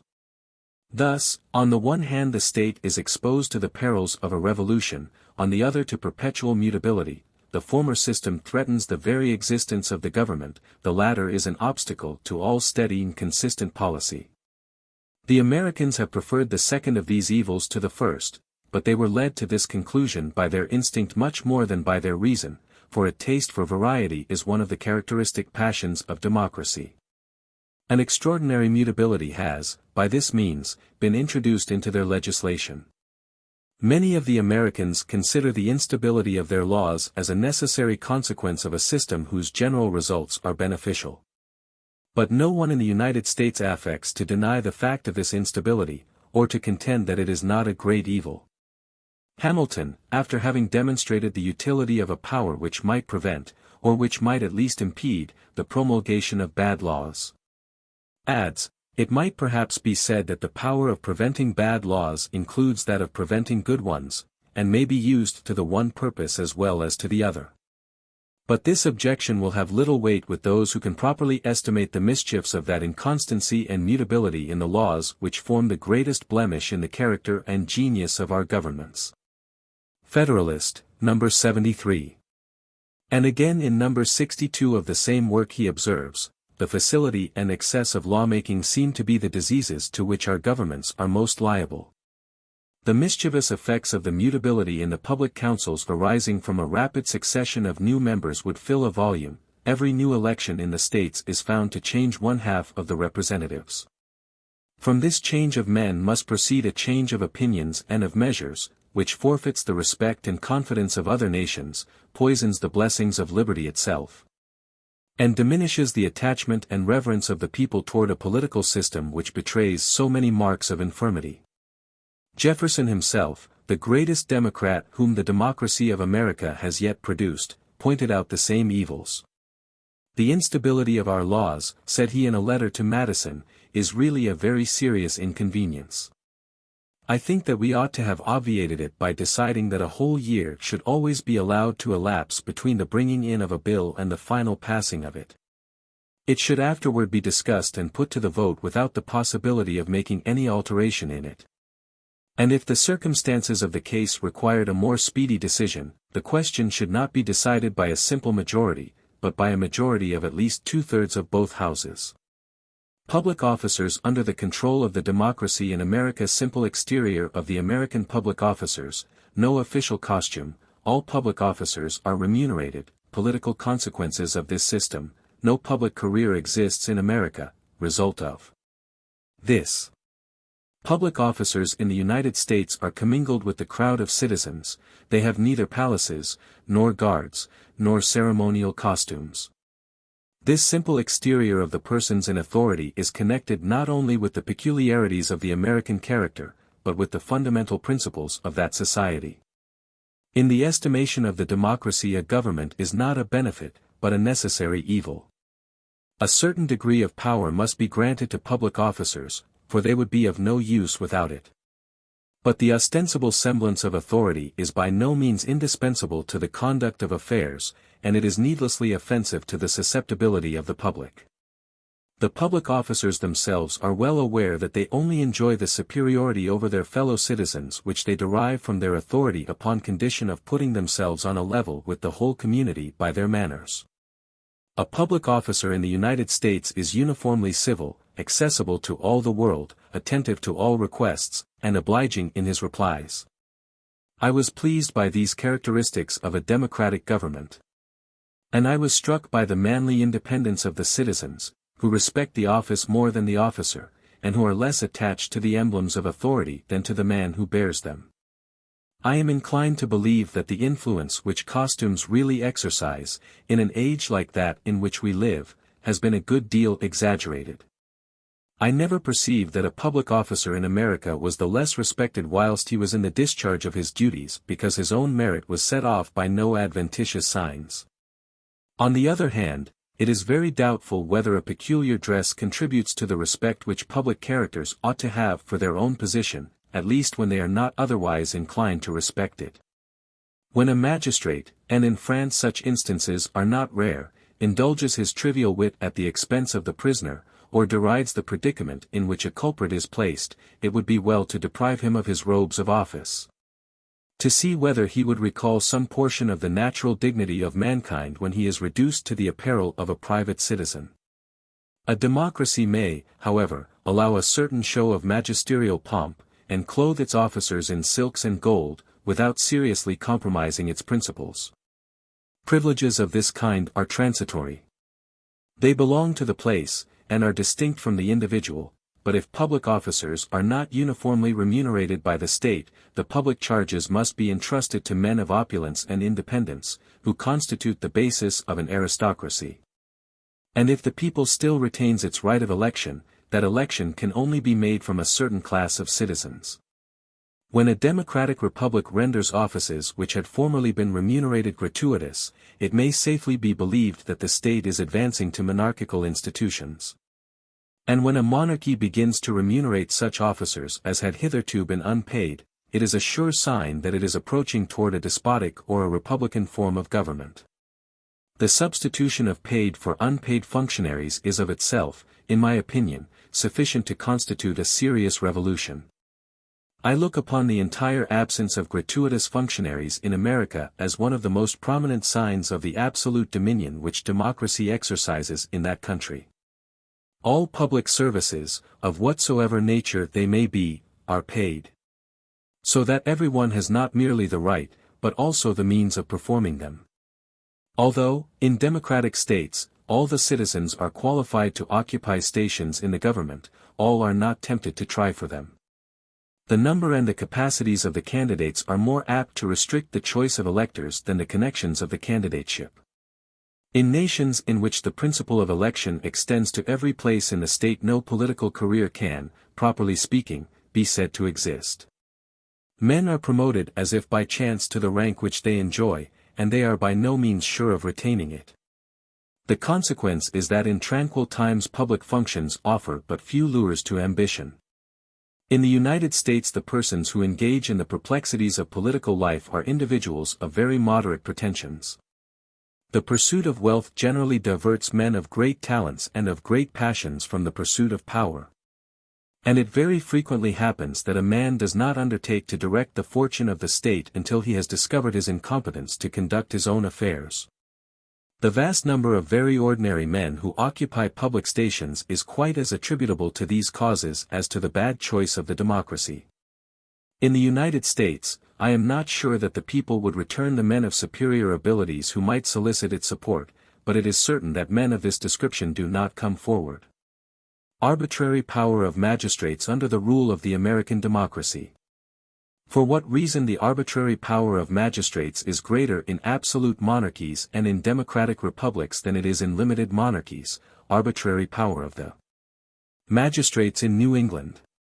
In two different kinds of government the magistrates exercise a considerable degree of arbitrary power, namely, under the absolute government of a single individual, and under that of a democracy. This identical result proceeds from causes which are nearly analogous. I here use the word magistrates in the widest sense in which it can be taken. I apply it to all the officers to whom the execution of the laws is entrusted. In despotic states the fortune of no citizen is secure, and public officers are not more safe than private individuals. The sovereign, who has under his control the lives, the property, and sometimes the honor of the men whom he employs, does not scruple to allow them a great latitude of action, because he is convinced that they will not use it to his prejudice. In despotic states the sovereign is so attached to the exercise of his power, that he dislikes the constraint even of his own regulations. And he is well pleased that his agents should follow a somewhat fortuitous line of conduct, provided he be certain that their actions will never counteract his desires. In democracies, as the majority has every year the right of depriving the officers whom it has appointed of their power, it has no reason to fear any abuse of their authority. As the people is always able to signify its wishes to those who conduct the government, it prefers leaving them to make their own exertions to prescribing an invariable rule of conduct which would at once fetter their activity and the popular authority. It may even be observed, on attentive consideration, that under the rule of a democracy the arbitrary power of the magistrate must be still greater than in despotic states. In the latter the sovereign has the power of punishing all the faults with which he becomes acquainted, but it would be vain for him to hope to become acquainted with all those which are committed. In the former the sovereign power is not only supreme, but it is universally present. The American functionaries are, in point of fact, much more independent in the sphere of action which the law traces out for them than any public officer in Europe. Very frequently the object which they are to accomplish is simply pointed out to them, and the choice of the means is left to their own discretion. In New England, for instance, the selectmen of each township are bound to draw up the list of persons who are to serve on the jury. The only rule which is laid down to guide them in their choice is that they are to select citizens possessing the elective franchise and enjoying a fair reputation. In France the lives and liberties of the subjects would be thought to be in danger if a public officer of any kind was entrusted with so formidable a right. In New England the same magistrates are empowered to post the names of habitual drunkards in public houses, and to prohibit the inhabitants of a town from supplying them with liquor. A censorial power of this excessive kind would be revolting to the population of the most absolute monarchies. Here, however, it is submitted to without difficulty. See the Act of February 27, 1813. General Collection of the Laws of Massachusetts, Volume 2. Page 331. It should be added that the jurors are afterwards drawn from these lists by lot. See Act of February 28, 1787. General Collection of the Laws of Massachusetts, Volume 1, p. 302. Nowhere has so much been left by the law to the arbitrary determination of the magistrate as in democratic republics, because this arbitrary power is unattended by any alarming consequences. It may even be asserted that the freedom of the magistrate increases as the elective franchise is extended, and as the duration of the time of office is shortened. Hence arises the great difficulty which attends the conversion of a democratic republic into a monarchy. The magistrate ceases to be elective, but he retains the rights and the habits of an elected officer, which lead directly to despotism. It is only in limited monarchies that the law, which prescribes the sphere in which public officers are to act, superintends all their measures. The cause of this may be easily detected. In limited monarchies the power is divided between the king and the people, both of whom are interested in the stability of the magistrate. The king does not venture to place the public officers under the control of the people, lest they should be tempted to betray his interests. On the other hand, the people fears lest the magistrates should serve to oppress the liberties of the country. If they were entirely dependent upon the crown, they cannot therefore be said to depend on either one or the other. The same cause which induces the king and the people to render public officers independent suggests the necessity of such securities as may prevent their independence from encroaching upon the authority of the former and the liberties of the latter. They consequently agree as to the necessity of restricting the functionary to a line of conduct laid down beforehand, and they are interested in confining him by certain regulations which he cannot evade. Chapter 13, Government of the Democracy in America, Part 2 Instability of the Administration in the United States. In America, the public acts of a community frequently leave fewer traces than the occurrences of a family, newspapers the only historical remains. Instability of the administration prejudicial to the art of government. The authority which public men possess in America is so brief, and they are so soon commingled with the ever-changing population of the country, that the acts of a community frequently leave fewer traces than the occurrences of a private family. The public administration is, so to speak, oral and traditionary. But little is committed to writing, and that little is wafted away forever, like the leaves of the Sibyl, by the smallest breeze. The only historical remains in the United States are the newspapers, but if a number be wanting, the chain of time is broken, and the present is severed from the past. I am convinced that in 50 years it will be more difficult to collect authentic documents concerning the social condition of the Americans at the present day than it is to find remains of the administration of France during the Middle Ages. And if the United States were ever invaded by barbarians, it would be necessary to have recourse to the history of other nations in order to learn anything of the people which now inhabits them. The instability of the administration has penetrated into the habits of the people, it even appears to suit the general taste, and no one cares for what occurred before his time. No methodical system is pursued, no archives are formed. And no documents are brought together when it would be very easy to do so. Where they exist, little store is set upon them, and I have amongst my papers several original public documents which were given to me in answer to some of my inquiries. In America society seems to live from hand to mouth, like an army in the field. Nevertheless, the art of administration may undoubtedly be ranked as a science, and no sciences can be improved if the discoveries and observations of successive generations are not connected together in the order in which they occur. One man, in the short space of his life remarks a fact, another conceives an idea, the former invents a means of execution, the latter reduces a truth to a fixed proposition. And mankind gathers the fruits of individual experience upon its way and gradually forms the sciences. But the persons who conduct the administration in America can seldom afford any instruction to each other. And when they assume the direction of society, they simply possess those attainments which are most widely disseminated in the community, and no experience peculiar to themselves. Democracy, carried to its furthest limits, is therefore prejudicial to the art of government. And for this reason it is better adapted to a people already versed in the conduct of an administration than to a nation which is uninitiated in public affairs. This remark, indeed, is not exclusively applicable to the science of administration.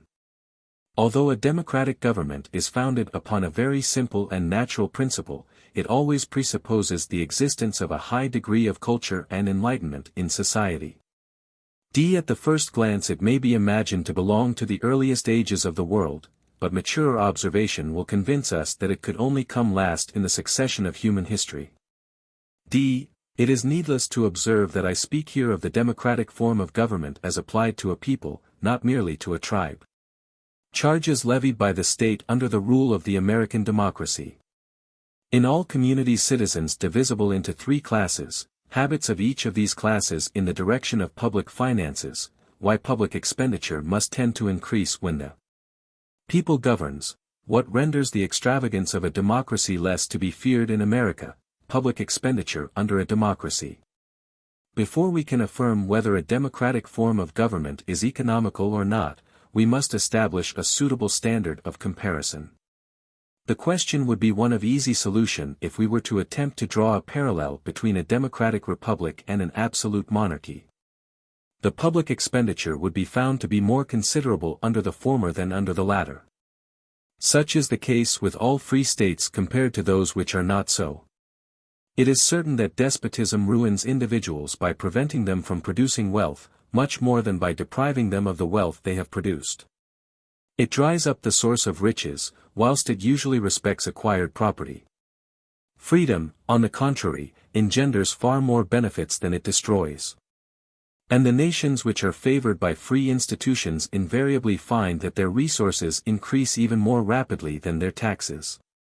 My present object is to compare free nations to each other, and to point out the influence of democracy upon the finances of a state. Communities, as well as organic bodies, are subject to certain fixed rules in their formation which they cannot evade. They are composed of certain elements which are common to them at all times and under all circumstances. The people may always be mentally divided into three distinct classes. The first of these classes consists of the wealthy, the second, of those who are in easy circumstances. And the third is composed of those who have little or no property, and who subsist more especially by the work which they perform for the two superior orders. The proportion of the individuals who are included in these three divisions may vary according to the condition of society, but the divisions themselves can never be obliterated. It is evident that each of these classes will exercise an influence peculiar to its own propensities upon the administration of the finances of the state. If the first of the three exclusively possesses the legislative power, it is probable that it will not be sparing of the public funds, because the taxes which are levied on a large fortune only tend to diminish the sum of superfluous enjoyment. And are, in point of fact, but little felt. If the second class has the power of making the laws, it will certainly not be lavish of taxes, because nothing is so onerous as a large impost which is levied upon a small income. The government of the middle classes appears to me to be the most economical, though perhaps not the most enlightened, and certainly not the most generous, of free governments. But let us now suppose that the legislative authority is vested in the lowest orders. There are two striking reasons which show that the tendency of the expenditure will be to increase, not to diminish. As the great majority of those who create the laws are possessed of no property upon which taxes can be imposed, all the money which is spent for the community appears to be spent to their advantage, at no cost of their own. And those who are possessed of some little property readily find means of regulating the taxes so that they are burdensome to the wealthy and profitable to the poor. Although the rich are unable to take the same advantage when they are in possession of the government. In countries in which the poor should be exclusively invested with the power of making the laws, no great economy of public expenditure ought to be expected. That expenditure will always be considerable. Either because the taxes do not weigh upon those who levy them, or because they are levied in such a manner as not to weigh upon those classes. In other words, the government of the democracy is the only one under which the power which lays on taxes escapes the payment of them. The word poor is used here, and throughout the remainder of this chapter, in a relative, not in an absolute sense. Poor men in America would often appear rich in comparison with the poor of Europe. But they may with propriety be styled poor in comparison with their more affluent countrymen. It may be objected, but the argument has no real weight, that the true interest of the people is indissolubly connected with that of the wealthier portion of the community, since it cannot but suffer by the severe measures to which it resorts. But is it not the true interest of kings to render their subjects happy, and the true interest of nobles to admit recruits into their order on suitable grounds? If remote advantages had power to prevail over the passions and the exigencies of the moment, no such thing as a tyrannical sovereign or an exclusive aristocracy could ever exist. Again, it may be objected that the poor are never invested with the sole power of making the laws, but I reply, that wherever universal suffrage has been established the majority of the community unquestionably exercises the legislative authority. And if it be proved that the poor always constitute the majority, it may be added, with perfect truth, that in the countries in which they possess the elective franchise they possess the sole power of making laws. But it is certain that in all the nations of the world the greater number has always consisted of those persons who hold no property, or of those whose property is insufficient to exempt them from the necessity of working in order to procure an easy subsistence. Universal suffrage does therefore, in point of fact, invest the poor with the government of society. The disastrous influence which popular authority may sometimes exercise upon the finances of a state was very clearly seen in some of the democratic republics of antiquity, in which the public treasure was exhausted in order to relieve indigent citizens, or to supply the games and theatrical amusements of the populace. It is true that the representative system was then very imperfectly known, and that, at the present time, the influence of popular passion is less felt in the conduct of public affairs. But it may be believed that the delegate will in the end conform to the principles of his constituents, and favor their propensities as much as their interests. The extravagance of democracy is, however, less to be dreaded in proportion as the people acquires a share of property, because on the one hand the contributions of the rich are then less needed, and, on the other, it is more difficult to lay on taxes which do not affect the interests of the lower classes. On this account universal suffrage would be less dangerous in France than in England, because in the latter country the property on which taxes may be levied is vested in fewer hands. America, where the great majority of the citizens possess some fortune, is in a still more favorable position than France.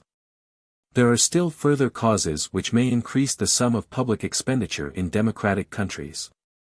When the aristocracy governs, the individuals who conduct the affairs of state are exempted by their own station in society from every kind of privation, they are contented with their position, power and renown are the objects for which they strive.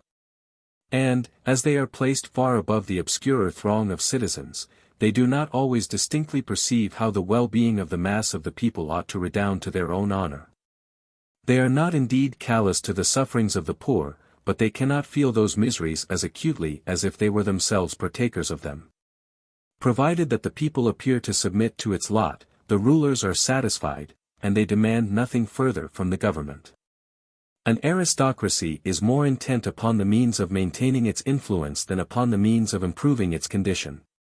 When, on the contrary, the people is invested with the supreme authority, the perpetual sense of their own miseries impels the rulers of society to seek for perpetual ameliorations. 1,000 different objects are subjected to improvement. The most trivial details are sought out as susceptible of amendment. And those changes which are accompanied with considerable expense are more especially advocated, since the object is to render the condition of the poor more tolerable, who cannot pay for themselves. Moreover, all democratic communities are agitated by an ill-defined excitement and by a kind of feverish impatience, that engender a multitude of innovations, almost all of which are attended with expense. In monarchies and aristocracies the natural taste which the rulers have for power and for renown is stimulated by the promptings of ambition, and they are frequently incited by these temptations to very costly undertakings. In democracies, where the rulers labor under privations, they can only be courted by such means as improve their well-being, and these improvements cannot take place without a sacrifice of money. When a people begins to reflect upon its situation, it discovers a multitude of wants to which it had not before been subject, and to satisfy these exigencies recourse must be had to the coffers of the state. Hence it arises that the public charges increase in proportion as civilization spreads, and that imposts are augmented as knowledge pervades the community. The last cause which frequently renders a democratic government dearer than any other is, that a democracy does not always succeed in moderating its expenditure, because it does not understand the art of being economical. As the designs which it entertains are frequently changed, and the agents of those designs are still more frequently removed, its undertakings are often ill-conducted or left unfinished. In the former case the state spends sums out of all proportion to the end which it proposes to accomplish. In the second, the expense itself is unprofitable. F. The gross receipts of the Treasury of the United States in 1832 were about $28 million, in 1870 they had risen to $411 million. The gross expenditure in 1832 was $30 million. In 1870, $309 million. Tendencies of the American democracy as regards the salaries of public officers. In the democracies those who establish high salaries have no chance of profiting by them. Tendency of the American democracy to increase the salaries of subordinate officers and to lower those of the more important functionaries. Reason of this, comparative statement of the salaries of public officers in the United States and in France. There is a powerful reason which usually induces democracies to economize upon the salaries of public officers.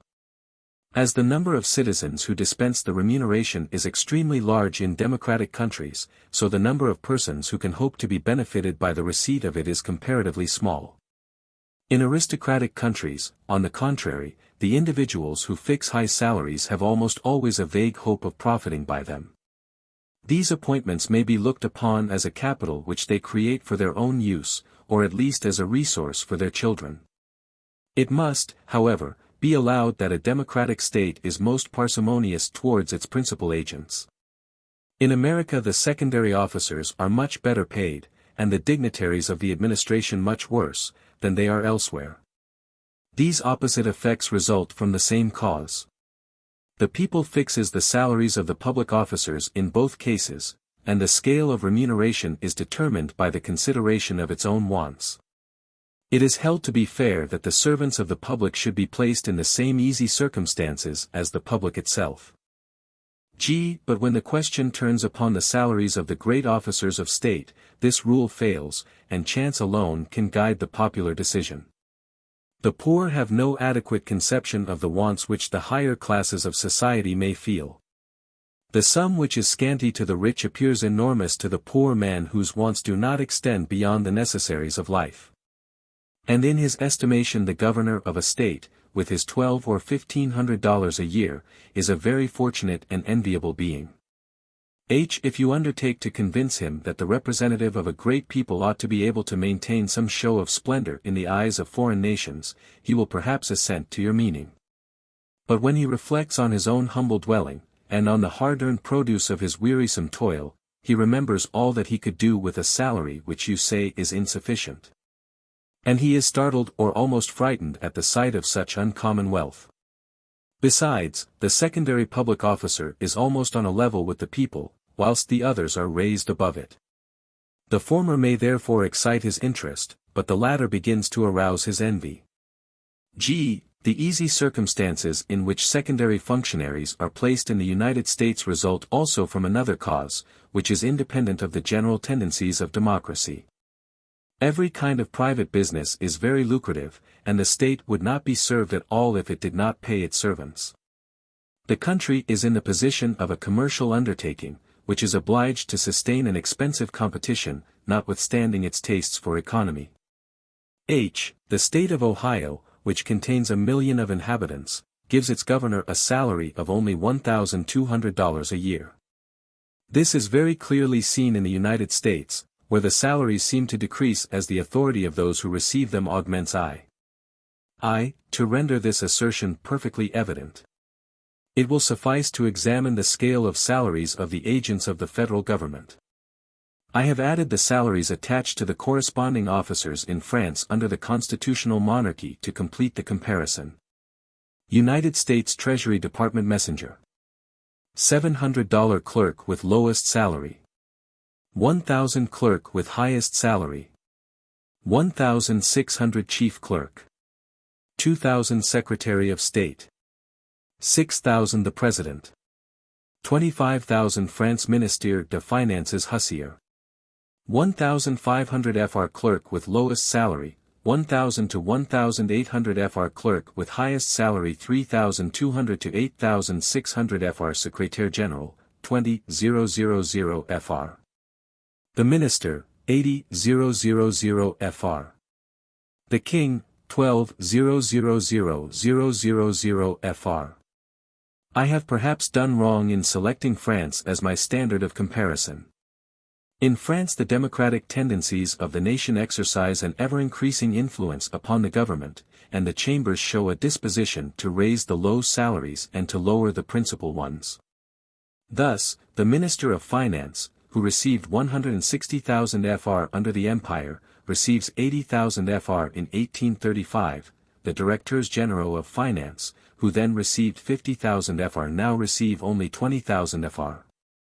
This comparison is based on the state of things existing in France and the United States in 1831.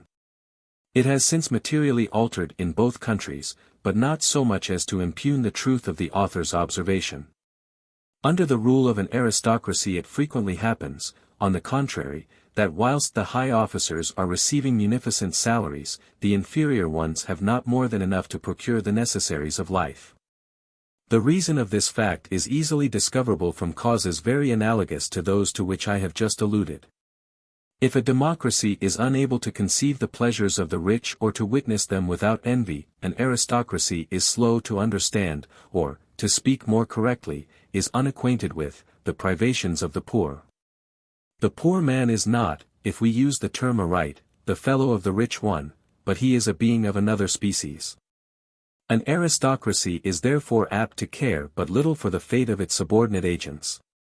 And their salaries are only raised when they refuse to perform their service for too scanty a remuneration.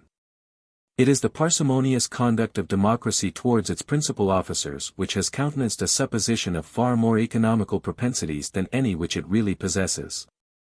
It is true that it scarcely allows the means of honorable subsistence to the individuals who conduct its affairs, but enormous sums are lavished to meet the exigencies or to facilitate the enjoyments of the people. The money raised by taxation may be better employed, but it is not saved. In general, democracy gives largely to the community, and very sparingly to those who govern it. The reverse is the case in aristocratic countries, where the money of the state is expended to the profit of the persons who are at the head of affairs. See the American budgets for the cost of indigent citizens and gratuitous instruction. In 1831 $250,000 were spent in the state of New York for the maintenance of the poor, and at least $1 million were devoted to gratuitous instruction. Williams, New York Annual Register, 1832, pages 205 and 243. The state of New York contained only 1,900,000 inhabitants in the year 1830, which is not more than double the amount of population in the Department du Nord in France. Difficulty of distinguishing the causes which contribute to the economy of the American government. We are liable to frequent errors in the research of those facts which exercise a serious influence upon the fate of mankind. Since nothing is more difficult than to appreciate their real value. One people is naturally inconsistent and enthusiastic, another is sober and calculating, and these characteristics originate in their physical constitution or in remote causes with which we are unacquainted. These are nations which are fond of parade and the bustle of festivity, and which do not regret the costly gaieties of an hour. Others, on the contrary, are attached to more retiring pleasures, and seem almost ashamed of appearing to be pleased. In some countries the highest value is set upon the beauty of public edifices, in others the productions of art are treated with indifference, and everything which is unproductive is looked down upon with contempt. In some renown, in others money, is the ruling passion. Independently of the laws, all these causes concur to exercise a very powerful influence upon the conduct of the finances of the state. If the Americans never spend the money of the people in galas, it is not only because the imposition of taxes is under the control of the people, but because the people takes no delight in public rejoicings. If they repudiate all ornament from their architecture, and set no store on any but the more practical and homely advantages, it is not only because they live under democratic institutions, but because they are a commercial nation. The habits of private life are continued in public, and we ought carefully to distinguish that economy which depends upon their institutions from that which is the natural result of their manners and customs. Whether the expenditure of the United States can be compared to that of France. 2 points to be established in order to estimate the extent of the public charges, viz. the national wealth and the rate of taxation, the wealth and the charges of France not accurately known, why the wealth and charges of the Union cannot be accurately known, researches of the author with a view to discover the amount of taxation of Pennsylvania, general symptoms which may serve to indicate the amount of the public charges in a given nation, result of this investigation for the Union. Many attempts have recently been made in France to compare the public expenditure of that country with the expenditure of the United States. All these attempts have, however, been unattended by success, and a few words will suffice to show that they could not have had a satisfactory result. In order to estimate the amount of the public charges of a people, two preliminaries are indispensable. It is necessary, in the first place, to know the wealth of that people. And in the second, to learn what portion of that wealth is devoted to the expenditure of the state.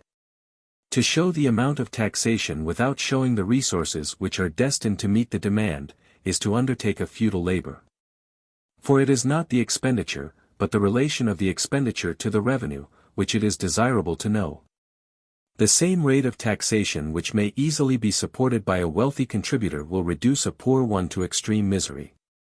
The wealth of nations is composed of several distinct elements, of which population is the first, real property the second, and personal property the third. The first of these three elements may be discovered without difficulty.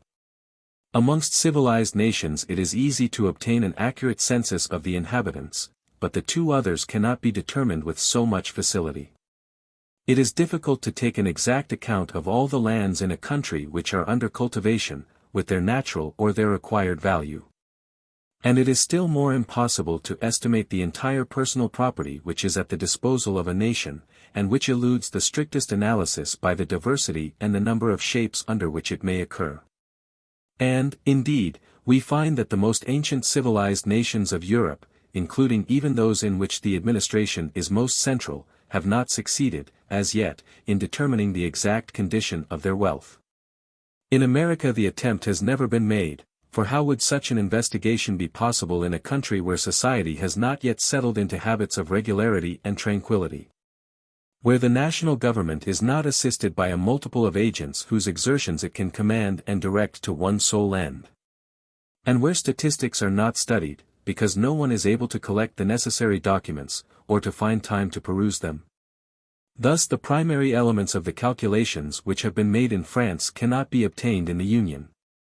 The relative wealth of the two countries is unknown, the property of the former is not accurately determined, and no means exist of computing that of the latter. I consent, therefore, for the sake of the discussion, to abandon this necessary term of the comparison, and I confine myself to a computation of the actual amount of taxation, without investigating the relation which subsists between the taxation and the revenue. But the reader will perceive that my task has not been facilitated by the limits which I here lay down for my researches. It cannot be doubted that the central administration of France, assisted by all the public officers who are at its disposal, might determine with exactitude the amount of the direct and indirect taxes levied upon the citizens. But this investigation, which no private individual can undertake, has not hitherto been completed by the French government, or, at least, its results have not been made public. We are acquainted with the sum total of the charges of the state. We know the amount of the departmental expenditure, but the expenses of the communal divisions have not been computed, and the amount of the public expenses of France is consequently unknown. If we now turn to America, we shall perceive that the difficulties are multiplied and enhanced. The Union publishes an exact return of the amount of its expenditure. The budgets of the 24 states furnish similar returns of their revenues, but the expenses incident to the affairs of the counties and the townships are unknown.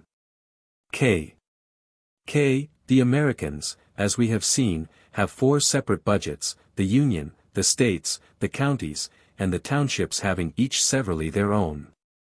During my stay in America I made every endeavor to discover the amount of the public expenditure in the townships and counties of the principal states of the Union, and I readily obtained the budget of the larger townships. But I found it quite impossible to procure that of the smaller ones. I possess, however, some documents relating to county expenses, which, although incomplete, are still curious. I have to thank Mr. Richards, Mayor of Philadelphia, for the budgets of 13 of the counties of Pennsylvania, viz. Lebanon, Center, Franklin, Fayette, Montgomery, Luzerne, Dauphin, Butler, Allegheny, Columbia, Northampton, Northumberland, and Philadelphia, for the year 1830. Their population at that time consisted of 495,207 inhabitants. On looking at the map of Pennsylvania, it will be seen that these 13 counties are scattered in every direction, and so generally affected by the causes which usually influenced the condition of a country, that they may easily be supposed to furnish a correct average of the financial state of the counties of Pennsylvania in general. And thus, upon reckoning that the expenses of these counties amounted in the year 1830 to about $361,650, or nearly 75 cents for each inhabitant, and calculating that each of them contributed in the same year about $2.55 towards the Union and about 75 cents to the state of Pennsylvania, it appears that they each contributed as their share of all the public expenses, except those of the townships, the sum of $4.05. This calculation is doubly incomplete, as it applies only to a single year and to one part of the public charges, but it has at least the merit of not being conjectural. The authority of the federal government cannot oblige the provincial governments to throw any light upon this point. And even if these governments were inclined to afford their simultaneous cooperation, it may be doubted whether they possess the means of procuring a satisfactory answer. Independently of the natural difficulties of the task, the political organization of the country would act as a hindrance to the success of their efforts. The county and town magistrates are not appointed by the authorities of the state, and they are not subjected to their control. It is therefore very allowable to suppose that, if the state was desirous of obtaining the returns which we require, its design would be counteracted by the neglect of those subordinate officers whom it would be obliged to employ. It is, in point of fact, useless to inquire what the Americans might do to forward this inquiry, since it is certain that they have hitherto done nothing at all. There does not exist a single individual at the present day, in America or in Europe, who can inform us what each citizen of the Union annually contributes to the public charges of the nation. Footnote L. Those who have attempted to draw a comparison between the expenses of France and America have at once perceived that no such comparison could be drawn between the total expenditure of the two countries. But they have endeavored to contrast detached portions of this expenditure. It may readily be shown that this second system is not at all less defective than the first. If I attempt to compare the French budget with the budget of the Union, it must be remembered that the latter embraces much fewer objects than the central government of the former country, and that the expenditure must consequently be much smaller.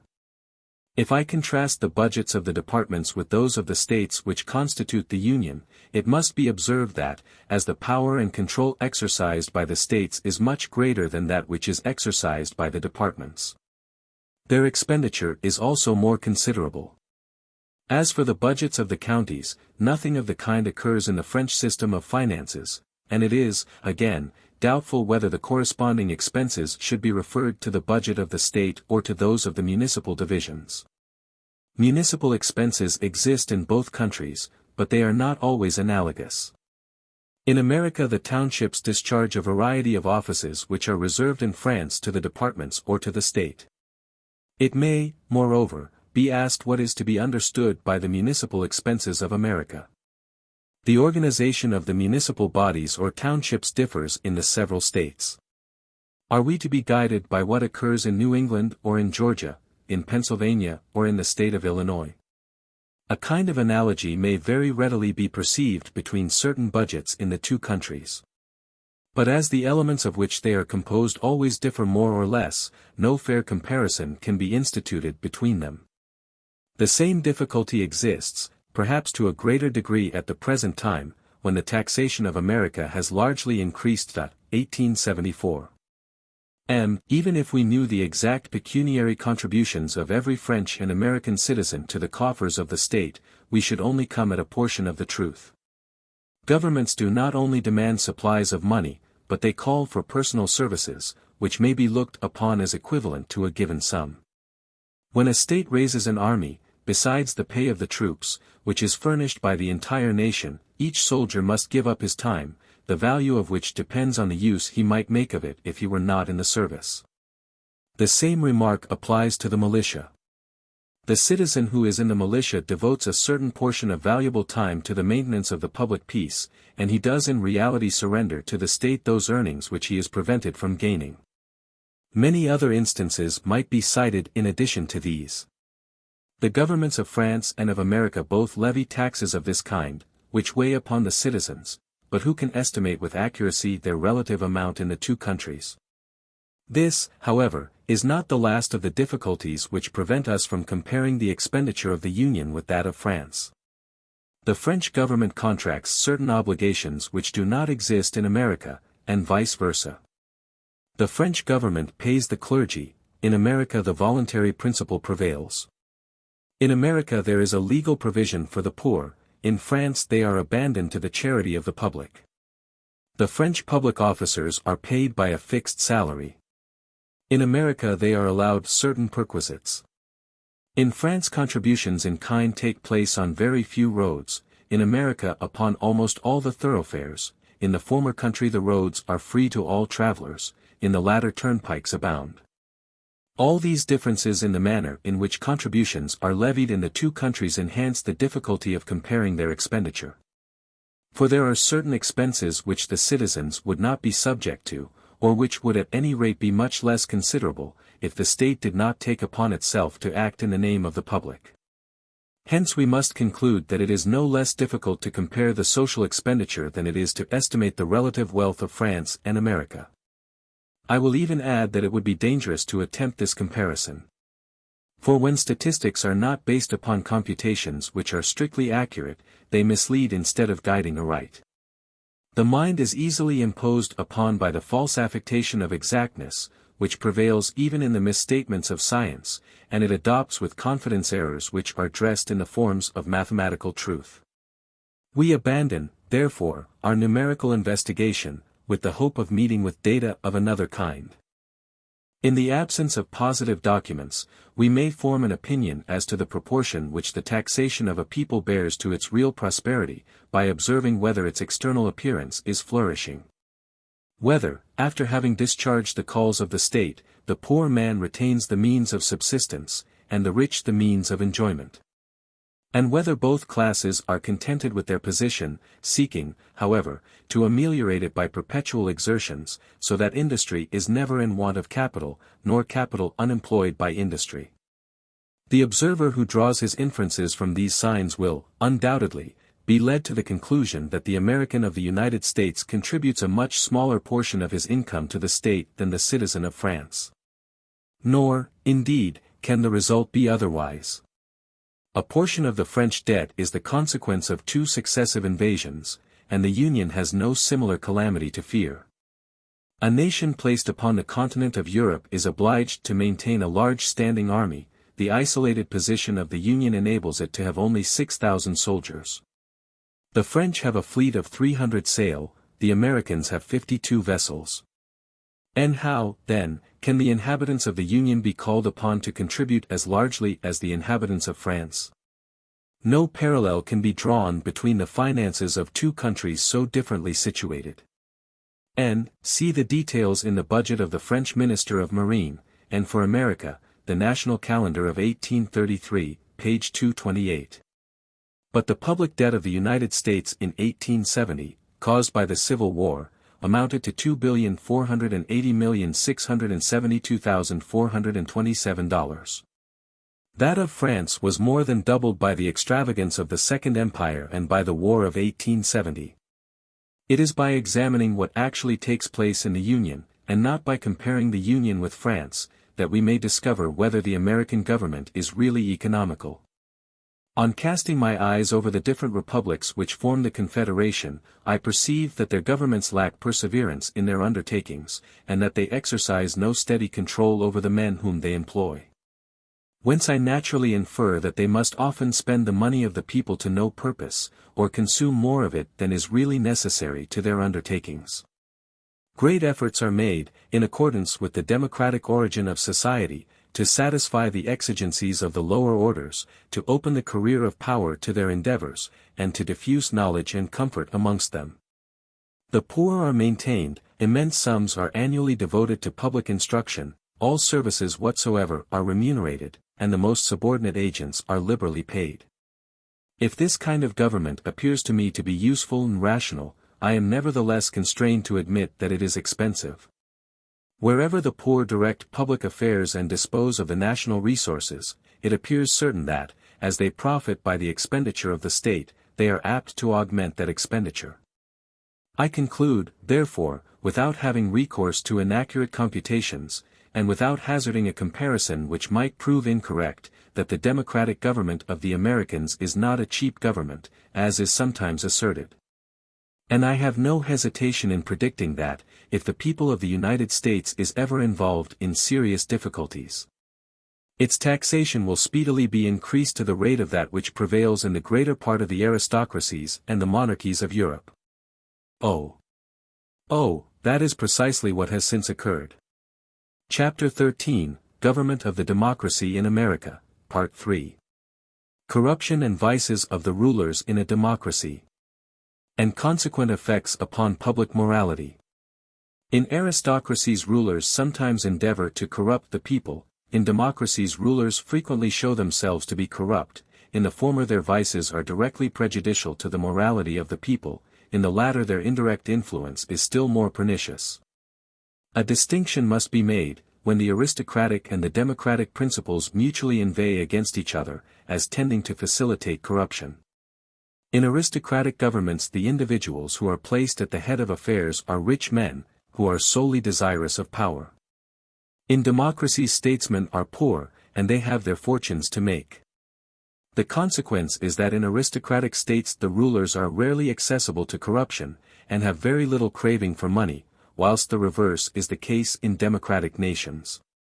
But in aristocracies, as those who are desirous of arriving at the head of affairs are possessed of considerable wealth, and as the number of persons by whose assistance they may rise is comparatively small, the government is, if I may use the expression, put up to a sort of auction. In democracies, on the contrary, those who are covetous of power are very seldom wealthy, and the number of citizens who confer that power is extremely great. Perhaps in democracies the number of men who might be bought is by no means smaller, but buyers are rarely to be met with, and, besides, it would be necessary to buy so many persons at once that the attempt is rendered nugatory. Many of the men who have been in the administration in France during the last 40 years have been accused of making their fortunes at the expense of the state or of its allies. A reproach which was rarely addressed to the public characters of the ancient monarchy. But in France the practice of bribing electors is almost unknown, whilst it is notoriously and publicly carried on in England. In the United States I never heard a man accused of spending his wealth in corrupting the populace, but I have often heard the probity of public officers questioned. Still more frequently have I heard their success attributed to low intrigues and immoral practices.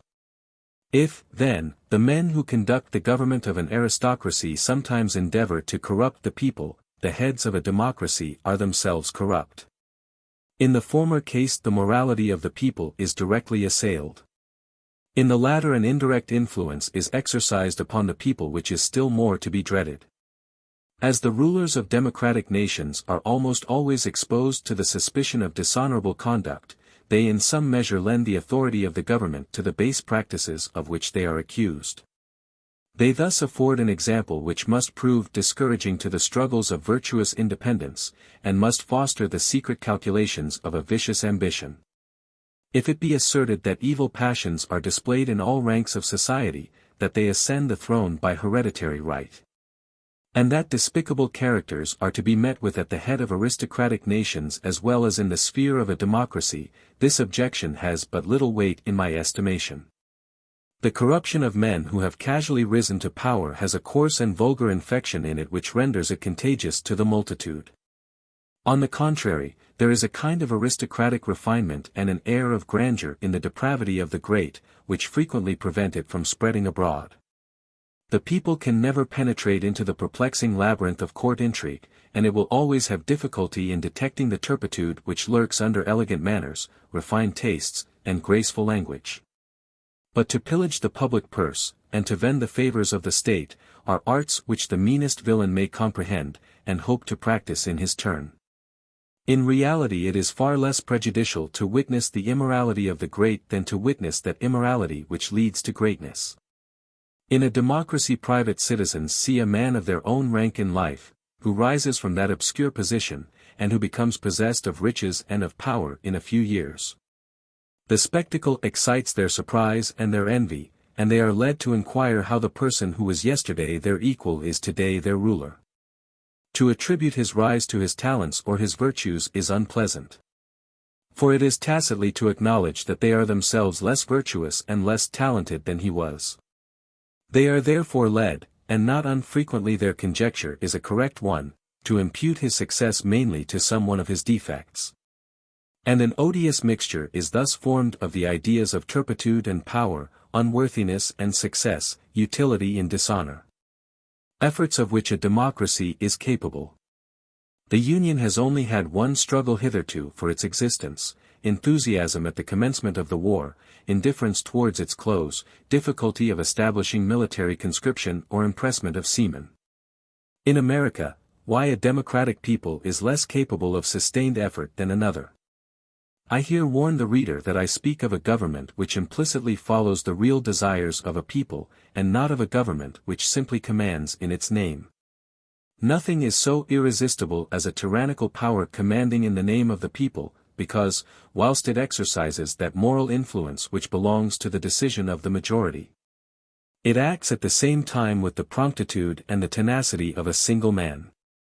It is difficult to say what degree of exertion a democratic government may be capable of making a crisis in the history of the nation.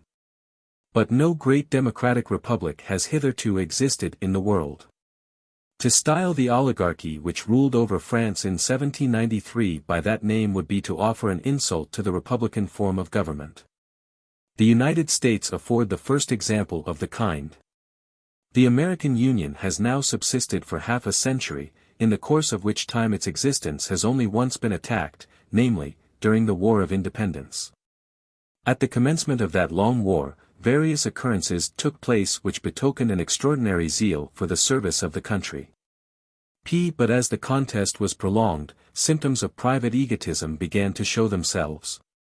No money was poured into the public treasury, few recruits could be raised to join the army, the people wished to acquire independence, but was very ill disposed to undergo the privations by which alone it could be obtained. Tax laws, says Hamilton in the Federalist, No. 12, have in vain been multiplied, new methods to enforce the collection have in vain been tried. The public expectation has been uniformly disappointed and the treasuries of the states have remained empty. The popular system of administration inherent in the nature of popular government, coinciding with the real scarcity of money incident to a languid and mutilated state of trade, has hitherto defeated every experiment for extensive collections, and has at length taught the different legislatures the folly of attempting them. One of the most singular of these occurrences was the resolution which the Americans took of temporarily abandoning the use of tea. Those who know that men usually cling more to their habits than to their life will doubtless admire this great though obscure sacrifice which was made by a whole people. The United States have not had any serious war to carry on ever since that period. In order, therefore, to appreciate the sacrifices which democratic nations may impose upon themselves, we must wait until the American people is obliged to put half its entire income at the disposal of the government, as was done by the English. Or until it sends forth a 20th part of its population to the field of battle, as was done by France. The Civil War showed that when the necessity arose the American people, both in the North and in the South, are capable of making the most enormous sacrifices, both in money and in men. In America the use of conscription is unknown, and men are induced to enlist by bounties. The notions and habits of the people of the United States are so opposed to compulsory enlistment that I do not imagine it can ever be sanctioned by the laws. What is termed the conscription in France is assuredly the heaviest tax upon the population of that country, yet how could a great continental war be carried on without it? The Americans have not adopted the British impressment of seamen, and they have nothing which corresponds to the French system of maritime conscription. The navy, as well as the merchant service, is supplied by voluntary service. But it is not easy to conceive how a people can sustain a great maritime war without having recourse to one or the other of these two systems. Indeed, the Union, which has fought with some honor upon the seas, has never possessed a very numerous fleet, and the equipment of the small number of American vessels has always been excessively expensive. I have heard American statesmen confess that the Union will have great difficulty in maintaining its rank on the seas without adopting the system of impressment or of maritime conscription. But the difficulty is to induce the people, which exercises the supreme authority, to submit to impressment or any compulsory system. It is incontestable that in times of danger a free people displays far more energy than one which is not so. But I incline to believe that this is more especially the case in those free nations in which the democratic element preponderates. Democracy appears to me to be much better adapted for the peaceful conduct of society, or for an occasional effort of remarkable vigor, than for the hardy and prolonged endurance of the storms which beset the political existence of nations. The reason is very evident: it is enthusiasm which prompts men to expose themselves to dangers and privations, but they will not support them long without reflection. There is more calculation, even in the impulses of bravery, than is generally attributed to them, and although the first efforts are suggested by passion, perseverance is maintained by a distinct regard of the purpose in view. A portion of what we value is exposed, in order to save the remainder. But it is this distinct perception of the future, founded upon a sound judgment and an enlightened experience, which is most frequently wanting in democracies. The populace is more apt to feel than to reason, and if its present sufferings are great, it is to be feared that the still greater sufferings attendant upon defeat will be forgotten. Another cause tends to render the efforts of a democratic government less persevering than those of an aristocracy.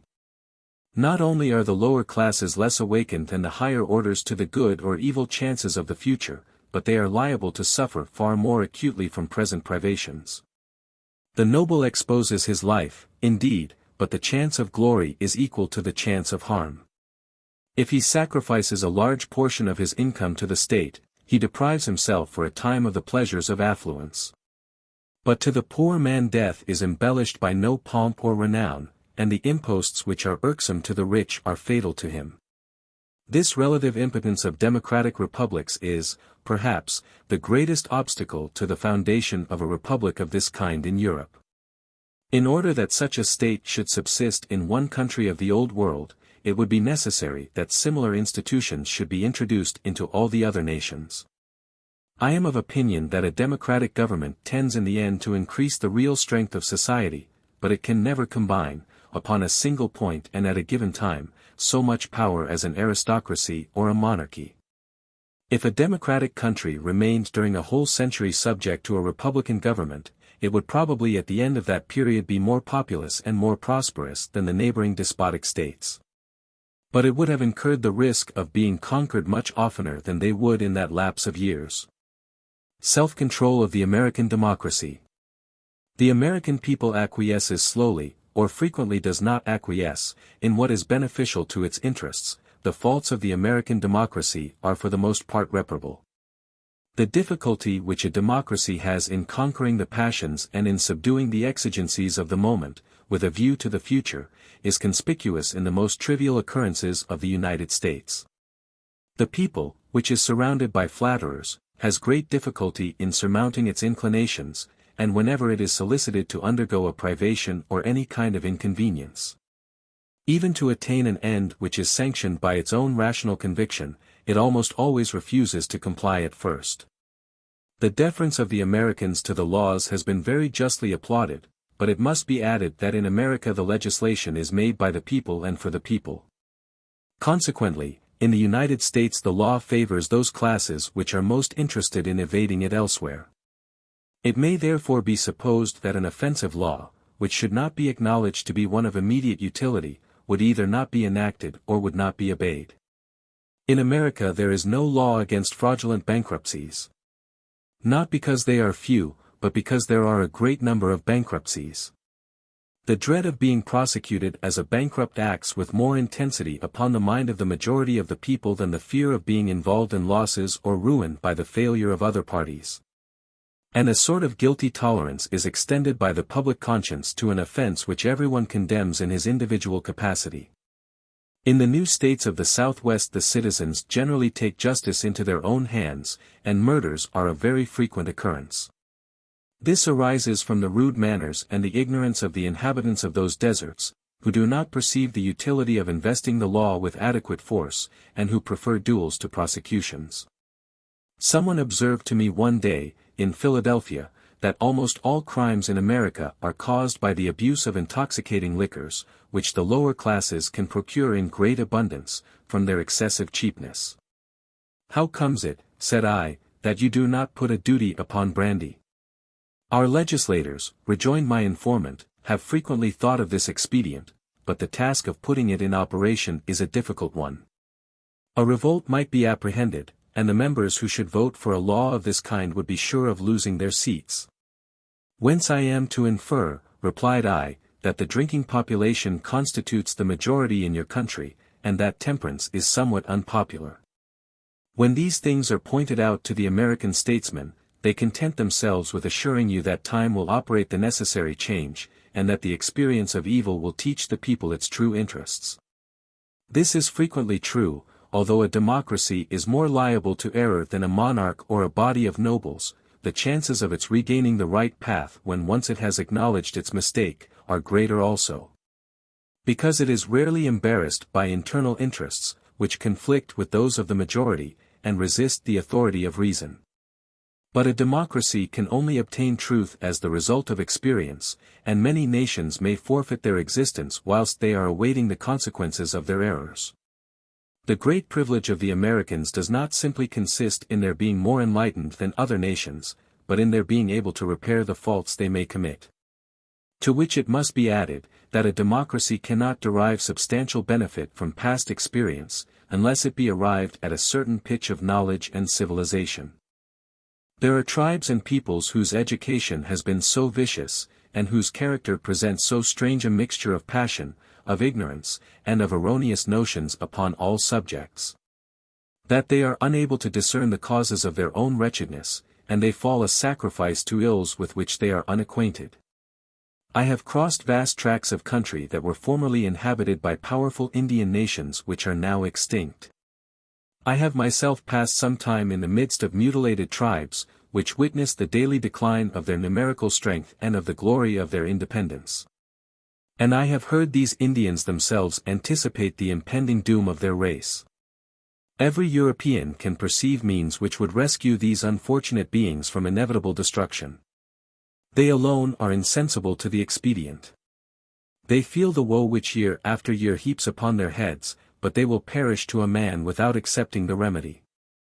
It would be necessary to employ force to induce them to submit to the protection and the constraint of civilization. The incessant revolutions which have convulsed the South American provinces for the last quarter of a century have frequently been adverted to with astonishment. And expectations have been expressed that those nations would speedily return to their natural state. But can it be affirmed that the turmoil of revolution is not actually the most natural state of the South American Spaniards at the present time? In that country society is plunged into difficulties from which all its efforts are insufficient to rescue it. The inhabitants of that fair portion of the Western Hemisphere seem obstinately bent on pursuing the work of inward havoc. If they fall into a momentary repose from the effects of exhaustion, that repose prepares them for a fresh state of frenzy.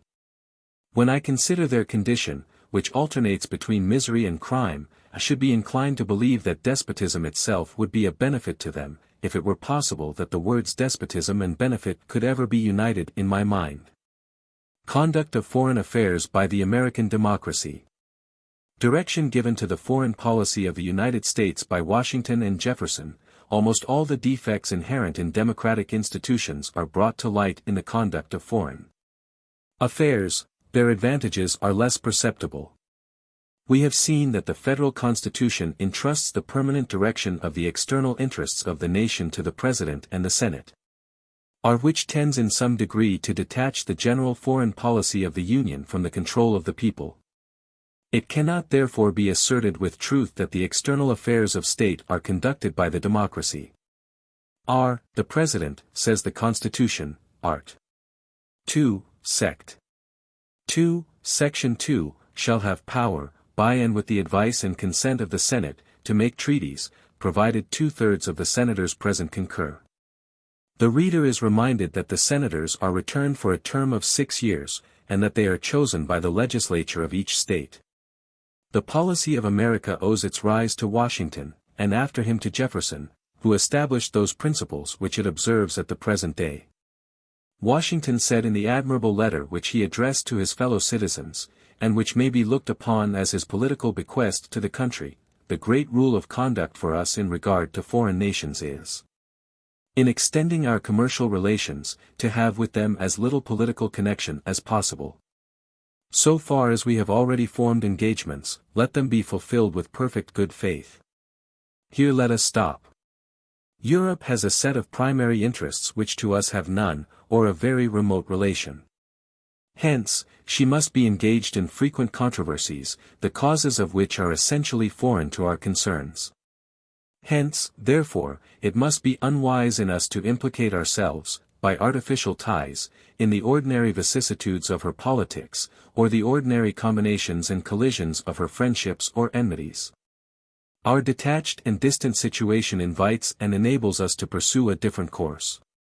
If we remain one people, under an efficient government, the period is not far off when we may defy material injury from external annoyance. When we may take such an attitude as will cause the neutrality we may at any time resolve upon to be scrupulously respected. When belligerent nations, under the impossibility of making acquisitions upon us, will not lightly hazard the giving us provocation, when we may choose peace or war, as our interest, guided by justice, shall counsel. Why forego the advantages of so peculiar a situation? Why quit our own to stand upon foreign ground? Why, by interweaving our destiny with that of any part of Europe, entangle our peace and prosperity in the toils of European ambition, rivalship, interest, humor, or caprice? It is our true policy to steer clear of permanent alliances with any portion of the foreign world, so far, I mean, as we are now at liberty to do it, for let me not be understood as capable of patronizing infidelity to existing engagements. I hold the maxim no less applicable to public than to private affairs, that honesty is always the best policy. I repeat it, therefore, let those engagements be observed in their genuine sense. But in my opinion it is unnecessary, and would be unwise, to extend them. Taking care always to keep ourselves, by suitable establishments, in a respectable defensive posture, we may safely trust to temporary alliances for extraordinary emergencies. In a previous part of the same letter Washington makes the following admirable and just remark: the nation which indulges towards another an habitual hatred or an habitual fondness is in some degree a slave. It is a slave to its animosity or to its affection, either of which is sufficient to lead it astray from its duty and its interest. The political conduct of Washington was always guided by these maxims. He succeeded in maintaining his country in a state of peace whilst all the other nations of the globe were at war. And he laid it down as a fundamental doctrine, that the true interest of the Americans consisted in a perfect neutrality with regard to the internal dissensions of the European powers. Jefferson went still further, and he introduced a maxim into the policy of the Union, which affirms that the Americans ought never to solicit any privileges from foreign nations, in order not to be obliged to grant similar privileges themselves. These two principles, which were so plain and so just as to be adapted to the capacity of the populace, have greatly simplified the foreign policy of the United States. As the Union takes no part in the affairs of Europe, it has, properly speaking, no foreign interests to discuss, since it has at present no powerful neighbors on the American continent. The country is as much removed from the passions of the Old World by its position as by the line of policy which it has chosen, and it is neither called upon to repudiate nor to espouse the conflicting interests of Europe. Whilst the dissensions of the New World are still concealed within the bosom of the future. The Union is free from all pre-existing obligations, and it is consequently enabled to profit by the experience of the old nations of Europe, without being obliged, as they are, to make the best of the past. And to adapt it to their present circumstances. Or to accept that immense inheritance which they derive from their forefathers, an inheritance of glory mingled with calamities, and of alliances conflicting with national antipathies. The foreign policy of the United States is reduced by its very nature to await the chances of the future history of the nation, and for the present it consists more in abstaining from interference than in exerting its activity. It is therefore very difficult to ascertain, at present, what degree of sagacity the American democracy will display in the conduct of the foreign policy of the country. And upon this point its adversaries, as well as its advocates, must suspend their judgment. As for myself, I have no hesitation in avowing my conviction, that it is most especially in the conduct of foreign relations that democratic governments appear to me to be decidedly inferior to governments carried on upon different principles. Experience, instruction, and habit may almost always succeed in creating a species of practical discretion in democracies, and that science of the daily occurrences of life which is called good sense.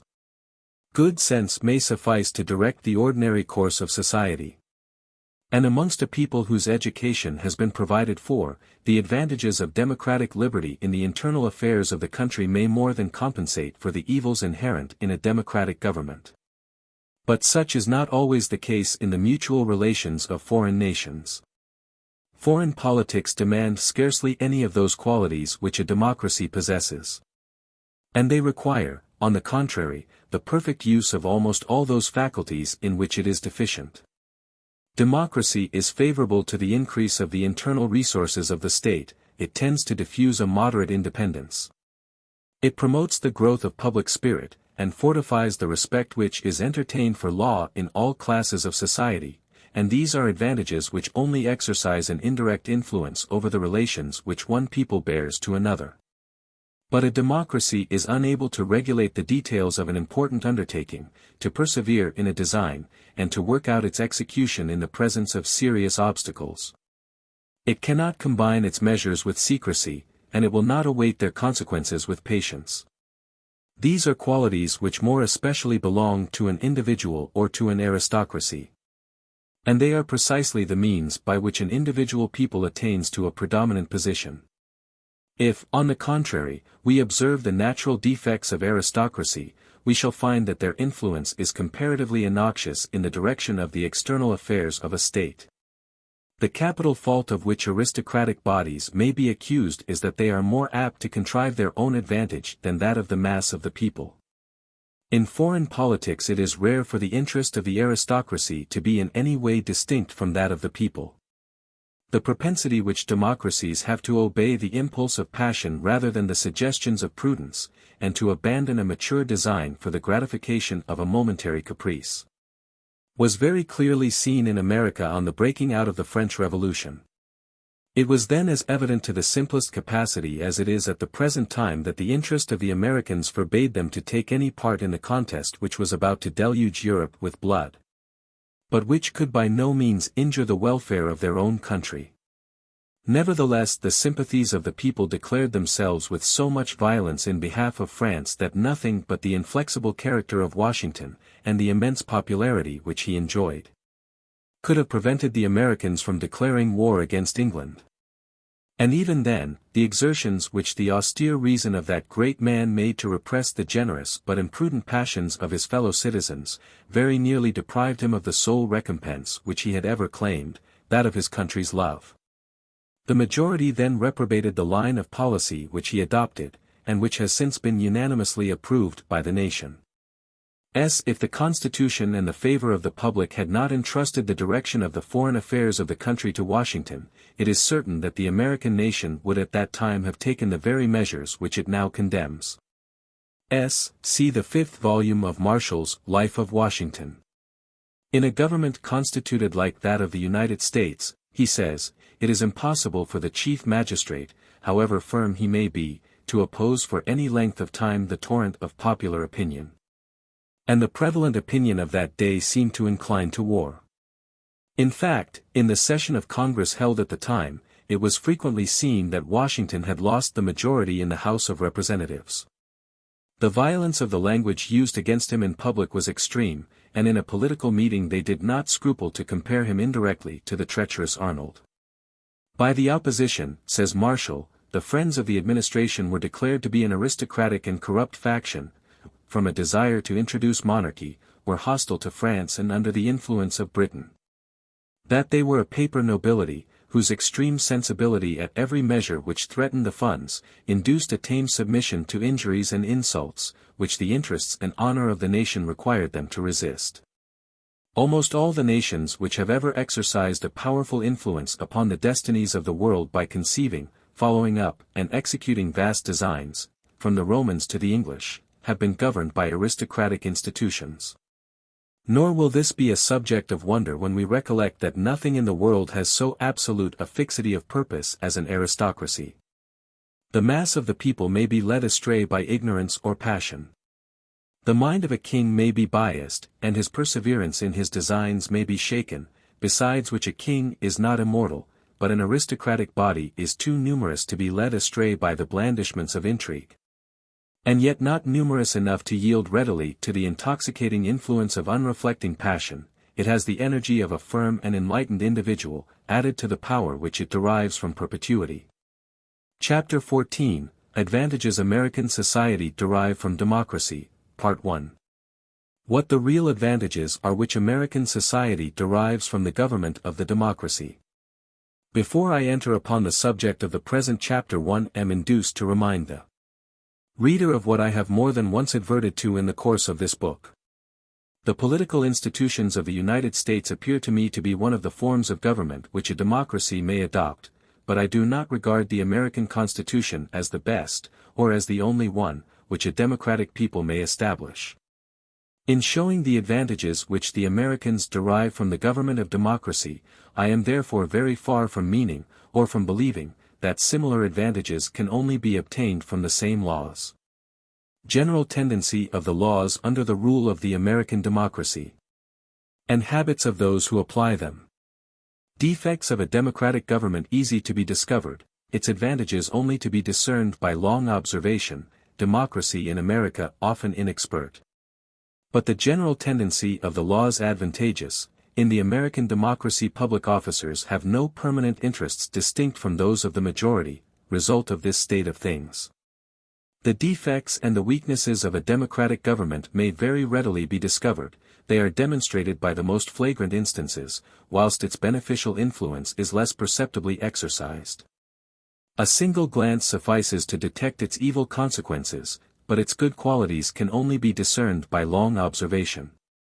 The laws of the American democracy are frequently defective or incomplete.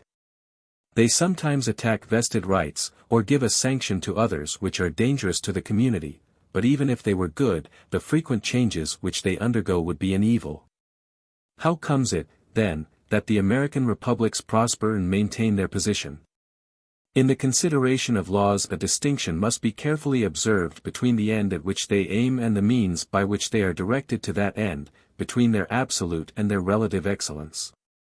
If it be the intention of the legislator to favor the interests of the minority at the expense of the majority, and if the measures he takes are so combined as to accomplish the object he has in view with the least possible expense of time and exertion, the law may be well drawn up, although its purpose be bad. And the more efficacious it is, the greater is the mischief which it causes. Democratic laws generally tend to promote the welfare of the greatest possible number. For they emanate from the majority of the citizens, who are subject to error, but who cannot have an interest opposed to their own advantage. The laws of an aristocracy tend, on the contrary, to concentrate wealth and power in the hands of the minority, because an aristocracy, by its very nature, constitutes a minority. It may therefore be asserted, as a general proposition, that the purpose of a democracy in the conduct of its legislation is useful to a greater number of citizens than that of an aristocracy. This is, however, the sum total of its advantages. Aristocracies are infinitely more expert in the science of legislation than democracies ever can be. They are possessed of a self-control which protects them from the errors of temporary excitement, and they form lasting designs which they mature with the assistance of favorable opportunities. Aristocratic government proceeds with the dexterity of art, it understands how to make the collective force of all its laws converge at the same time to a given point. Such is not the case with democracies, whose laws are almost always ineffective or inopportune. The means of democracy are therefore more imperfect than those of aristocracy, and the measures which it unwittingly adopts are frequently opposed to its own cause, but the object it has in view is more useful. Let us now imagine a community so organized by nature, or by its constitution, that it can support the transitory action of bad laws, and that it can await, without destruction, the general tendency of the legislation. We shall then be able to conceive that a democratic government, notwithstanding its defects, will be most fitted to conduce to the prosperity of this community. This is precisely what has occurred in the United States, and I repeat, what I have before remarked, that the great advantage of the Americans consists in their being able to commit faults which they may afterward repair. An analogous observation may be made respecting public officers. It is easy to perceive that the American democracy frequently errs in the choice of the individuals to whom it entrusts the power of the administration. But it is more difficult to say why the state prospers under their rule. In the first place, it is to be remarked, that if in a democratic state the governors have less honesty and less capacity than elsewhere, the governed, on the other hand, are more enlightened and more attentive to their interests. As the people in democracies is more incessantly vigilant in its affairs and more jealous of its rights, it prevents its representatives from abandoning that general line of conduct which its own interest prescribes. In the second place, it must be remembered that if the democratic magistrate is more apt to misuse his power, he possesses it for a shorter period of time. But there is yet another reason which is still more general and conclusive.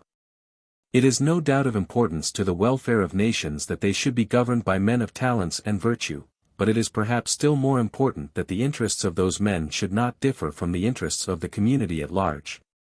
For, if such were the case, virtues of a high order might become useless, and talents might be turned to a bad account. I say that it is important that the interests of the persons in authority should not conflict with or oppose the interests of the community at large. But I do not insist upon their having the same interests as the whole population, because I am not aware that such a state of things ever existed in any country. No political form has hitherto been discovered which is equally favorable to the prosperity and the development of all the classes into which society is divided. These classes continue to form, as it were, a certain number of distinct nations in the same nation. And experience has shown that it is no less dangerous to place the fate of these classes exclusively in the hands of any one of them than it is to make one people the arbiter of the destiny of another. When the rich alone govern, the interest of the poor is always endangered, and when the poor make the laws, that of the rich incurs very serious risks. The advantage of democracy does not consist, therefore, as has sometimes been asserted, in favoring the prosperity of all, but simply in contributing to the well-being of the greatest possible number. The men who are entrusted with the direction of public affairs in the United States are frequently inferior, both in point of capacity and of morality, to those whom aristocratic institutions would raise to power. But their interest is identified and confounded with that of the majority of their fellow citizens. They may frequently be faithless and frequently mistaken, but they will never systematically adopt a line of conduct opposed to the will of the majority. And it is impossible that they should give a dangerous or an exclusive tendency to the government. The maladministration of a democratic magistrate is a mere isolated fact, which only occurs during the short period for which he is elected. Corruption and incapacity do not act as common interests, which may connect men permanently with one another. A corrupt or an incapable magistrate will not concert his measures with another magistrate, simply because that individual is as corrupt and as incapable as himself. And these two men will never unite their endeavors to promote the corruption and inaptitude of their remote posterity. The ambition and the maneuvers of the one will serve, on the contrary, to unmask the other. The vices of a magistrate, in democratic states, are usually peculiar to his own person. But under aristocratic governments public men are swayed by the interest of their order, which, if it is sometimes confounded with the interests of the majority, is very frequently distinct from them. This interest is the common and lasting bond which unites them together, it induces them to coalesce, and to combine their efforts in order to attain an end which does not always ensure the greatest happiness of the greatest number. And it serves not only to connect the persons in authority, but to unite them to a considerable portion of the community, since a numerous body of citizens belongs to the aristocracy, without being invested with official functions. The aristocratic magistrate is therefore constantly supported by a portion of the community, as well as by the government of which he is a member. The common purpose which connects the interest of the magistrates in aristocracies with that of a portion of their contemporaries identifies it with that of future generations. Their influence belongs to the future as much as to the present. The aristocratic magistrate is urged at the same time toward the same point by the passions of the community, by his own, and I may almost add by those of his posterity. Is it, then, wonderful that he does not resist such repeated impulses? And indeed aristocracies are often carried away by the spirit of their order without being corrupted by it, and they unconsciously fashion society to their own ends, and prepare it for their own descendants. The English aristocracy is perhaps the most liberal which ever existed, and no body of men has ever, uninterruptedly, furnished so many honorable and enlightened individuals to the government of a country. It cannot, however, escape observation that in the legislation of England the good of the poor has been sacrificed to the advantage of the rich, and the rights of the majority to the privileges of the few. The consequence is, that England, at the present day, combines the extremes of fortune in the bosom of her society, and her perils and calamities are almost equal to her power and her renown.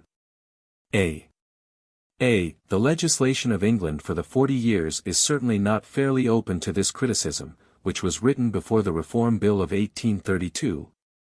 And accordingly Great Britain has thus far escaped and surmounted the perils and calamities to which she seemed to be exposed. In the United States, where the public officers have no interests to promote connected with their caste, the general and constant influence of the government is beneficial. Although the individuals who conduct it are frequently unskillful and sometimes contemptible. There is indeed a secret tendency in democratic institutions to render the exertions of the citizens subservient to the prosperity of the community, notwithstanding their private vices and mistakes. Whilst in aristocratic institutions there is a secret propensity which, notwithstanding the talents and the virtues of those who conduct the government, leads them to contribute to the evils which oppress their fellow creatures.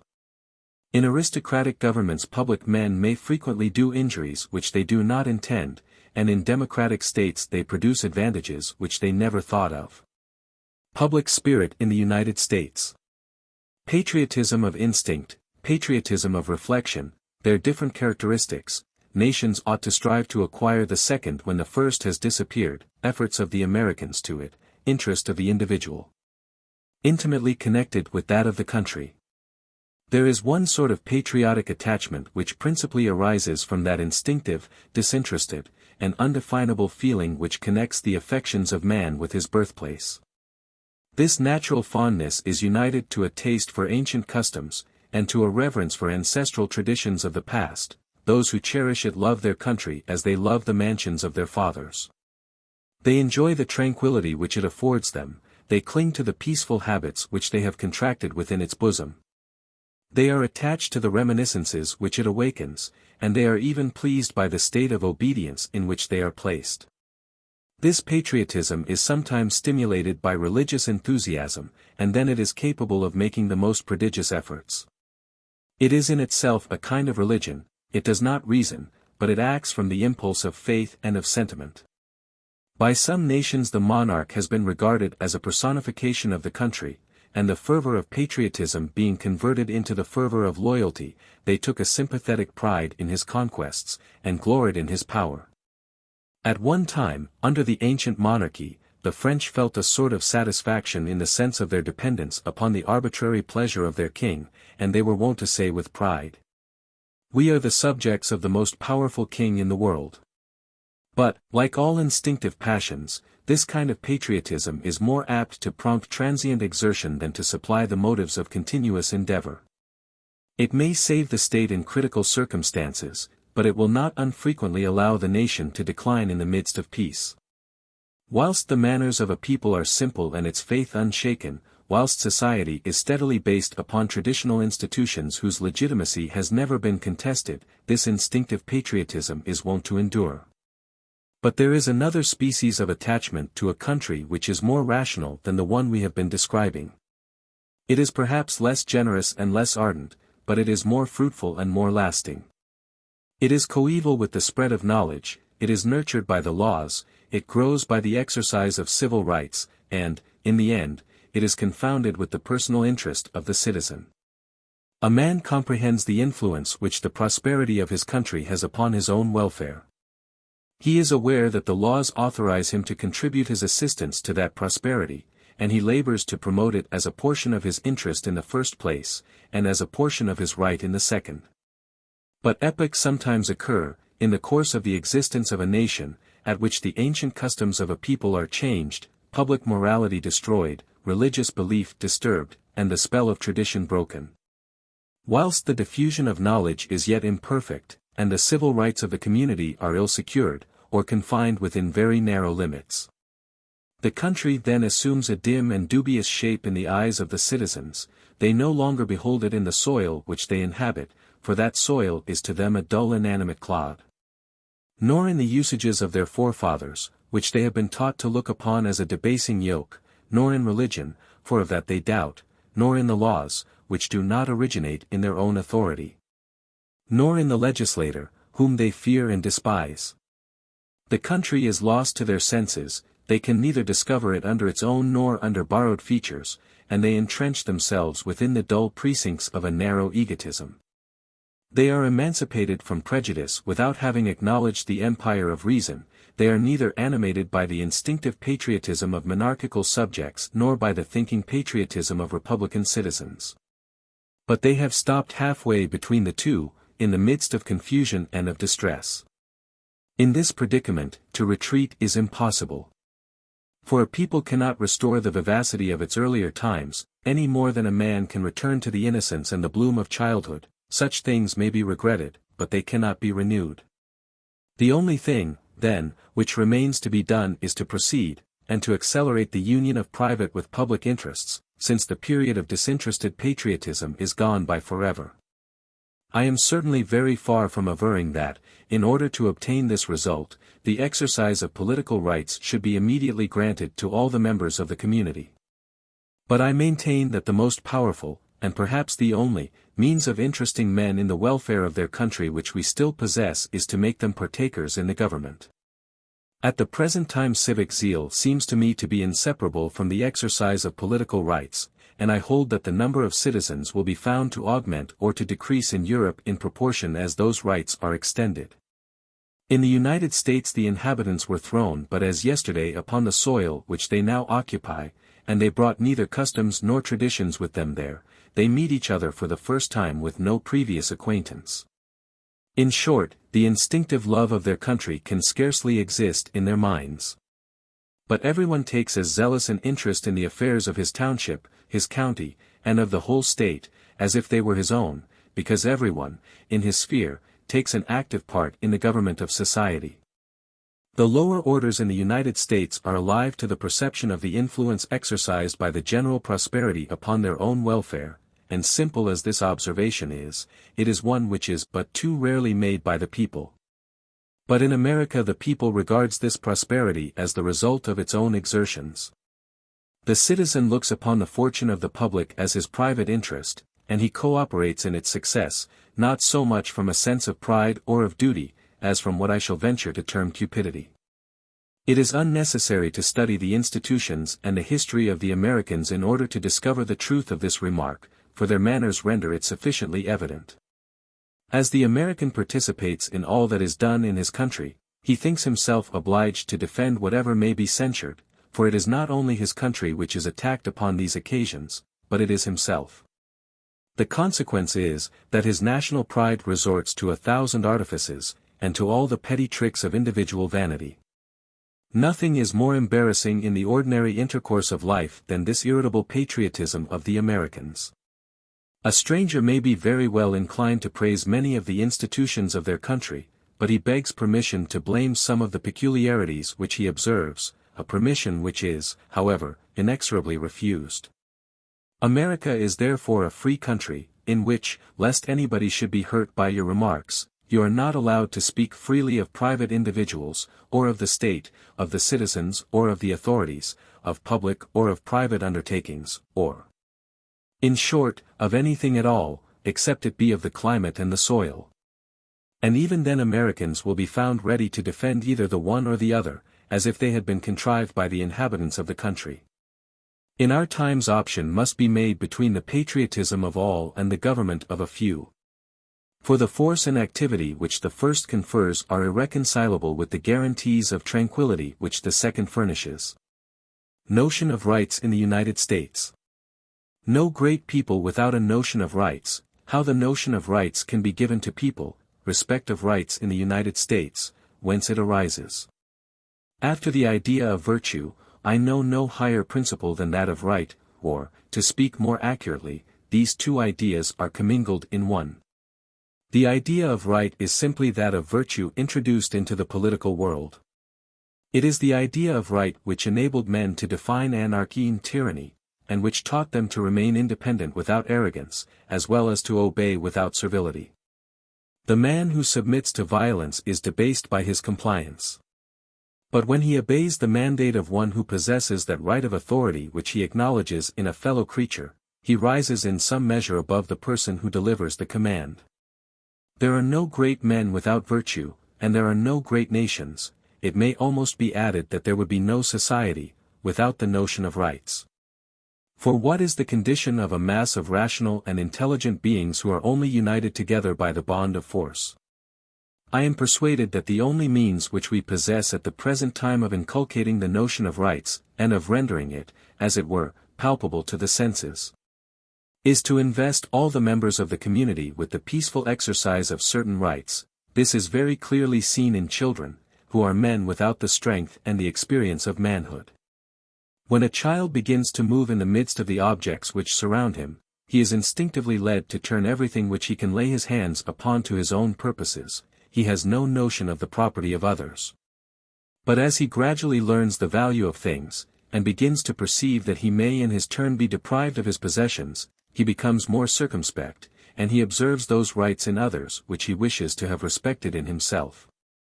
The principle which the child derives from the possession of his toys is taught to the man by the objects which he may call his own. In America those complaints against property in general which are so frequent in Europe are never heard, because in America there are no paupers. And as everyone has property of his own to defend, everyone recognizes the principle upon which he holds it. The same thing occurs in the political world. In America the lowest classes have conceived a very high notion of political rights, because they exercise those rights, and they refrain from attacking those of other people, in order to ensure their own from attack. Whilst in Europe the same classes sometimes recalcitrate even against the supreme power, the American submits without a murmur to the authority of the pettiest magistrate. This truth is exemplified by the most trivial details of national peculiarities. In France very few pleasures are exclusively reserved for the higher classes. The poor are admitted wherever the rich are received, and they consequently behave with propriety, and respect whatever contributes to the enjoyments in which they themselves participate. In England, where wealth has a monopoly of amusement as well as of power, complaints are made that whenever the poor happen to steal into the enclosures which are reserved for the pleasures of the rich, they commit acts of wanton mischief. Can this be wondered at, since care has been taken that they should have nothing to lose? This, too, has been amended by much larger provisions for the amusements of the people in public parks, gardens, museums, etc., and the conduct of the people in these places of amusement has improved in the same proportion. The government of democracy brings the notion of political rights to the level of the humblest citizens, just as the dissemination of wealth brings the notion of property within the reach of all the members of the community. And I confess that, to my mind, this is one of its greatest advantages. I do not assert that it is easy to teach men to exercise political rights, but I maintain that, when it is possible, the effects which result from it are highly important. And I add that, if there ever was a time at which such an attempt ought to be made, that time is our own. It is clear that the influence of religious belief is shaken, and that the notion of divine rights is declining. It is evident that public morality is vitiated, and the notion of moral rights is also disappearing. These are general symptoms of the substitution of argument for faith, and of calculation for the impulses of sentiment. If, in the midst of this general disruption, you do not succeed in connecting the notion of rights with that of personal interest, which is the only immutable point in the human heart, what means will you have of governing the world except by fear? When I am told that, since the laws are weak and the populace is wild, since passions are excited and the authority of virtue is paralyzed, no measures must be taken to increase the rights of the democracy, I reply that it is for these very reasons that some measures of the kind must be taken. And I am persuaded that governments are still more interested in taking them than society at large, because governments are liable to be destroyed and society cannot perish. I am not, however, inclined to exaggerate the example which America furnishes. In those states the people are invested with political rights at a time when they could scarcely be abused, for the citizens were few in number and simple in their manners. As they have increased, the Americans have not augmented the power of the democracy, but they have, if I may use the expression, extended its dominions. It cannot be doubted that the moment at which political rights are granted to a people that had before been without them is a very critical, though it be a necessary one. A child may kill before he is aware of the value of life. And he may deprive another person of his property before he is aware that his own may be taken away from him. The lower orders, when first they are invested with political rights, stand, in relation to those rights, in the same position as the child does to the whole of nature, and the celebrated adage may then be applied to them, homo puer robustus. This truth may even be perceived in America. The states in which the citizens have enjoyed their rights longest are those in which they make the best use of them. It cannot be repeated too often that nothing is more fertile in prodigies than the art of being free, but there is nothing more arduous than the apprenticeship of liberty. Such is not the case with despotic institutions. Despotism often promises to make amends for 1,000 previous ills, it supports the right, it protects the oppressed, and it maintains public order. The nation is lulled by the temporary prosperity which accrues to it, until it is roused to a sense of its own misery. Liberty, on the contrary, is generally established in the midst of agitation, it is perfected by civil discord, and its benefits cannot be appreciated until it is already old. Chapter 14, Advantages American Society Derive from Democracy, Part 2 Respect for the Law in the United States. Respect of the Americans for the law, parental affection which they entertain for it, personal interest of everyone to increase the authority of the law. It is not always feasible to consult the whole people, either directly or indirectly, in the formation of the law, but it cannot be denied that, when such a measure is possible, the authority of the law is very much augmented. This popular origin, which impairs the excellence and the wisdom of legislation, contributes prodigiously to increase its power. There is an amazing strength in the expression of the determination of a whole people, and when it declares itself, the imagination of those who are most inclined to contest it is overawed by its authority. The truth of this fact is very well known by parties, and they consequently strive to make out a majority whenever they can. If they have not the greater number of voters on their side, they assert that the true majority abstain from voting. And if they are foiled even there, they have recourse to the body of those persons who had no votes to give. In the United States, except slaves, servants, and paupers in the receipt of relief from the townships, there is no class of persons who do not exercise the elective franchise, and who do not indirectly contribute to make the laws. Those who design to attack the laws must consequently either modify the opinion of the nation or trample upon its decision. A second reason, which is still more weighty, may be further adduced. In the United States everyone is personally interested in enforcing the obedience of the whole community to the law. For as the minority may shortly rally the majority to its principles, it is interested in professing that respect for the decrees of the legislator which it may soon have occasion to claim for its own. However irksome an enactment may be, the citizen of the United States complies with it, not only because it is the work of the majority, but because it originates in his own authority, and he regards it as a contract to which he is himself a party.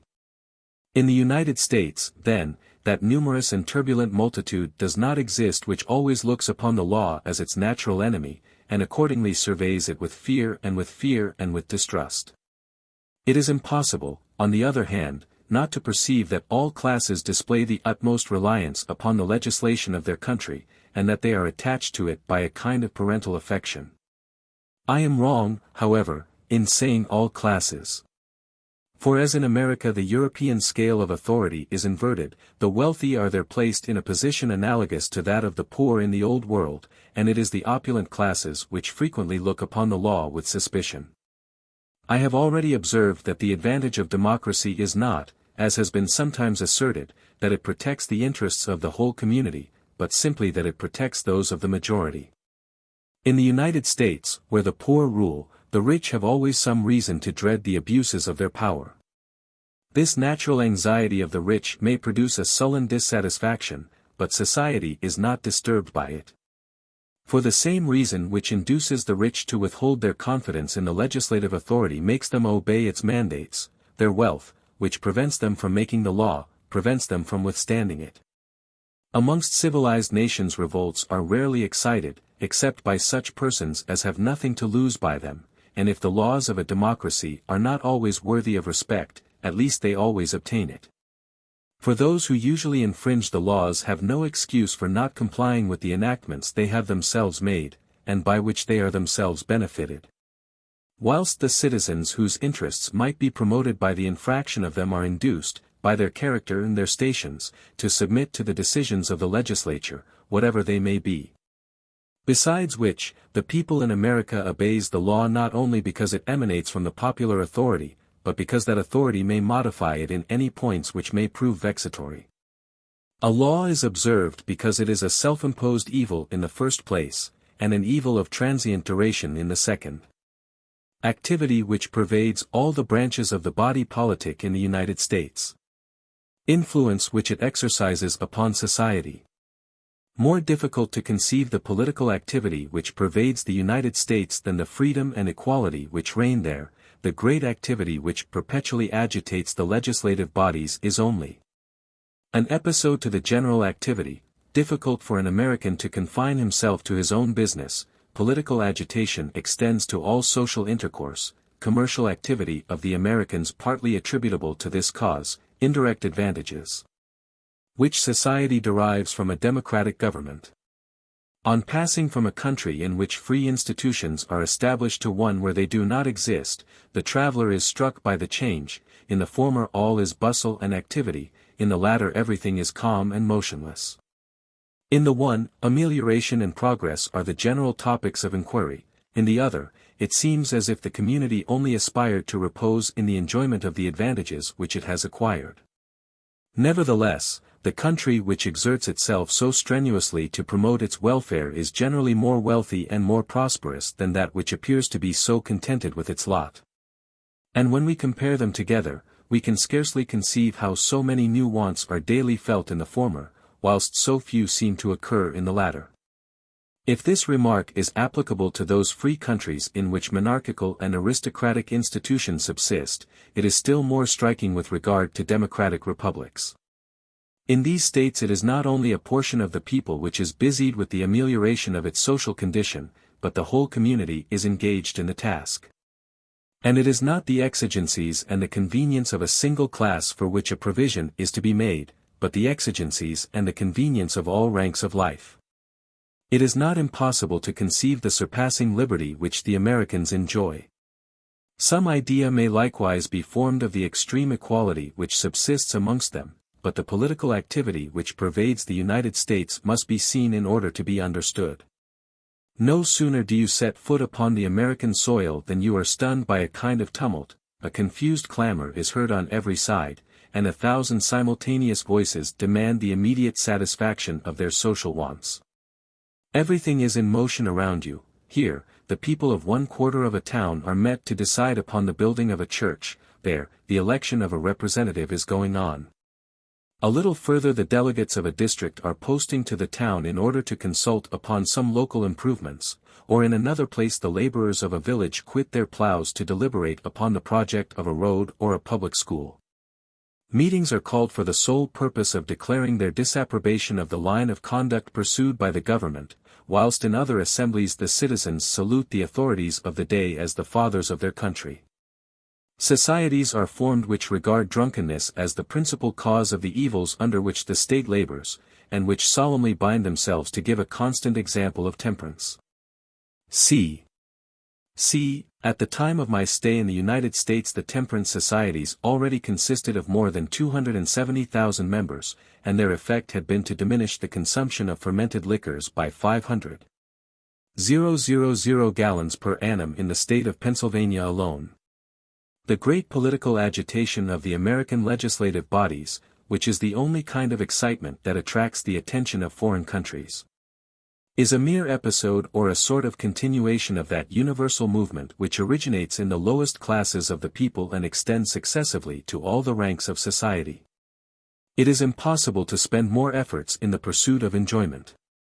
The cares of political life engross a most prominent place in the occupation of a citizen in the United States, and almost the only pleasure of which an American has any idea is to take a part in the government, and to discuss the part he has taken. This feeling pervades the most trifling habits of life. Even the women frequently attend public meetings and listen to political harangues as a recreation after their household labors. Debating clubs are to a certain extent a substitute for theatrical entertainments. An American cannot converse, but he can discuss, and when he attempts to talk he falls into a dissertation. He speaks to you as if he was addressing a meeting. And if he should chance to warm in the course of the discussion, he will infallibly say, "Gentlemen," to the person with whom he is conversing. In some countries the inhabitants display a certain repugnance to avail themselves of the political privileges with which the law invests them.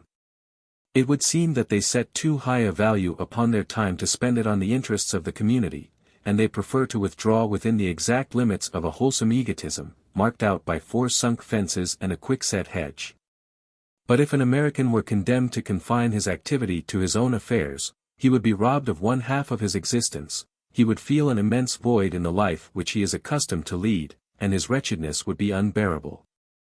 I am persuaded that, if ever a despotic government is established in America, it will find it more difficult to surmount the habits which free institutions have engendered than to conquer the attachment of the citizens to freedom. The same remark was made at Rome under the first Caesars. Montesquieu somewhere alludes to the excessive despondency of certain Roman citizens who, after the excitement of political life, were all at once flung back into the stagnation of private life. This ceaseless agitation which democratic government has introduced into the political world influences all social intercourse.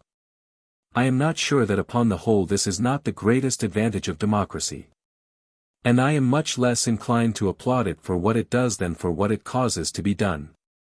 It is incontestable that the people frequently conducts public business very ill. But it is impossible that the lower orders should take a part in public business without extending the circle of their ideas, and without quitting the ordinary routine of their mental acquirements. The humblest individual who is called upon to co-operate in the government of society acquires a certain degree of self-respect, and as he possesses authority, he can command the services of minds much more enlightened than his own. He is canvassed by a multitude of applicants, who seek to deceive him in 1,000 different ways, but who instruct him by their deceit.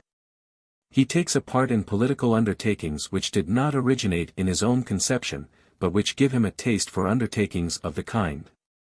New ameliorations are daily pointed out in the property which he holds in common with others, and this gives him the desire of improving that property which is more peculiarly his own.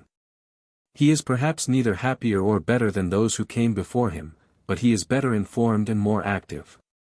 I have no doubt that the democratic institutions of the United States, joined to the physical constitution of the country, are the cause, not the direct, as is so often asserted, but the indirect cause, of the prodigious commercial activity of the inhabitants. It is not engendered by the laws, but the people learns how to promote it by the experience derived from legislation. When the opponents of democracy assert that a single individual performs the duties which he undertakes much better than the government of the community, it appears to me that they are perfectly right. The government of an individual, supposing an equality of instruction on either side, is more consistent, more persevering, and more accurate than that of a multitude. And it is much better qualified judiciously to discriminate the characters of the men it employs. If any deny what I advance, they have certainly never seen a democratic government, or have formed their opinion upon very partial evidence. It is true that even when local circumstances and the disposition of the people allow democratic institutions to subsist, they never display a regular and methodical system of government. Democratic liberty is far from accomplishing all the projects it undertakes, with the skill of an adroit despotism. It frequently abandons them before they have borne their fruits, or risks them when the consequences may prove dangerous. But in the end it produces more than any absolute government, and if it do fewer things well, it does a greater number of things. Under its sway the transactions of the public administration are not nearly so important as what is done by private exertion. Democracy does not confer the most skillful kind of government upon the people, but it produces that which the most skillful governments are frequently unable to awaken, namely, an all-pervading and restless activity, a superabundant force. And an energy which is inseparable from it, and which may, under favorable circumstances, beget the most amazing benefits. These are the true advantages of democracy. In the present age, when the destinies of Christendom seem to be in suspense, some hasten to assail democracy as its foe whilst it is yet in its early growth. And others are ready with their vows of adoration for this new deity which is springing forth from chaos, but both parties are very imperfectly acquainted with the object of their hatred or of their desires. They strike in the dark, and distribute their blows by mere chance.